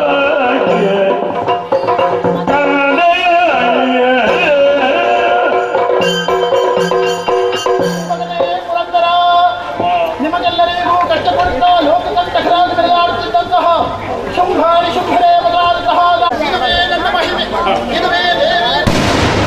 ಈ ದೇವಿ ಮಹಾತ್ಮೆ ಎನ್ನುವಂತಹ ಶಬ್ದಕ್ಕೆ ವಿಶೇಷವಾದಂತಹ ಅರ್ಥಗಳೇ ಉಂಟು ಮಗನೇ. ಮಾಯನನು ಮಹಾಲಕ್ಷ್ಮಿ ಮರಿಗಳು, ಹಾಯನನು ಹರಿಹರ ಸಾಕ್ಷಾತ್ಕಾರ, ಜ್ಞಾಯನನು ಸಕಲ ಇಷ್ಟಾರ್ಥ ಸಿದ್ಧಿಸುವುದು ಎನ್ನುವಂತಹ ಈ ಶಬ್ದಾರ್ಥವನ್ನು ಲೋಕಮುಖಕ್ಕೆ ವಿಷದಪಡಿಸುವ ಮಗನೇ. ಅದು ಕಳೆದುಕೊಂಡಂತಹ ಸ್ವರ್ಗಲೋಕದ ಪೀಠವನ್ನು ನಿನ್ನ ಪಾಲಿಗೆ ಸ್ಥಿರಪಡಿಸಿದವಳಿದ್ದೇನೆ. ಸಂಭ್ರಮದಿಂದ ರಾಜ್ಯಭಾರ ಮಾಡುವ ಮಗನೇ. ಅಮ್ಮ, ನನ್ನ ಪಾಲಿಗೆ ಬಂದಂತಹ ಸಂಕಷ್ಟ ಎಲ್ಲ ನಿವಾರಣೆ ಆಯಿತು. ನಾಲ್ಕು ಮದುವೆ ನಮ್ಮ ಪಾಲಿಗೆ ದೊರಕಿದೆ, ಸಂತೋಷವಾಯಿತು. ಮುಂದೆಯೂ ನಿನ್ನ ದಿವ್ಯಮಂಗಳ ಮೂರ್ತಿಯನ್ನು ಕಾಣಬೇಕೆನ್ನುವಂತ ಅಭಿಲಾಷೆ ಇದೆ. ಯಾವಾಗ ಅವಕಾಶ ಕಲ್ಪಿಸಿಕೊಡ್ತಿದ್ದಾರೆ. ಆದರೆ ಇದೇ ರೂಪದಿಂದ ಕಾಣ ಸಿಗುವುದಕ್ಕೆ ಸಾಧ್ಯವಿಲ್ಲ. ದ್ವಾಪರಾಯುಗದಲ್ಲಿ ಭೂಭಾರವನ್ನು ನಡೆಸುವುದಕ್ಕಾಗಿ ಶ್ರೀಹರಿಯೇ ಕೃಷ್ಣಾಭಿಧಾನದಿಂದ ಹುಟ್ಟಿ ಬರಲಿದ್ದಾನೆ. ಆತನಿಗೆ ತಂಗಿಯಾಗಿ ಮಾಯೆ ಎನ್ನುವಂತಹ ಹೆಸರಿನಿಂದ ಒಂದು ಮುಹೂರ್ತ ಮಾತ್ರ ಕಾಣ ಸಿಗುವುದಕ್ಕಿದ್ದೇನೆ. ಅಲ್ಲದೆ ಸಮರ ಕ್ಷೇತ್ರದಿಂದ ತಲೆಮರೆಸಿಕೊಂಡಂತಹ ಅರುಣ ದೈತ್ಯನ ಕಲಿಯುಗದ ಆದಿಭಾಗದಲ್ಲಿ ಭ್ರಾಮರಿಯಾಗಿ ಕಾಣಸಿಗುವುದಕ್ಕಿದ್ದೇನೆ. ಅವಾಗ ನಿನ್ನನ್ನು ಕಂಡು ಸಂತೋಷ ಪಡೆಯಬಹುದು ಮಕ್ಕಳೇ. ನಿಮಗೆಲ್ಲರಿಗೂ ಶುಭವಾಗಲಿ, ಲೋಕಕ್ಕೆ ಸನ್ಮಂಗಲ ಉಂಟಾಗಲಿ. ಅಂತರ್ಧಾನಲಾಗುತ್ತೇನೆ, ಅಂತರ್ಧಾನಲಾಗುತ್ತೇನೆ,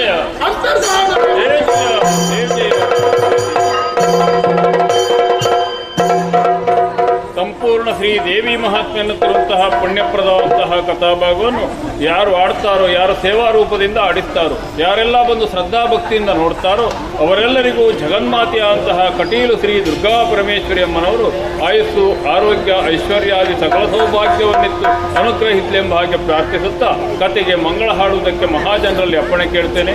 ಭದ್ರಂ ಶುಭಂ ಮಂಗಳ.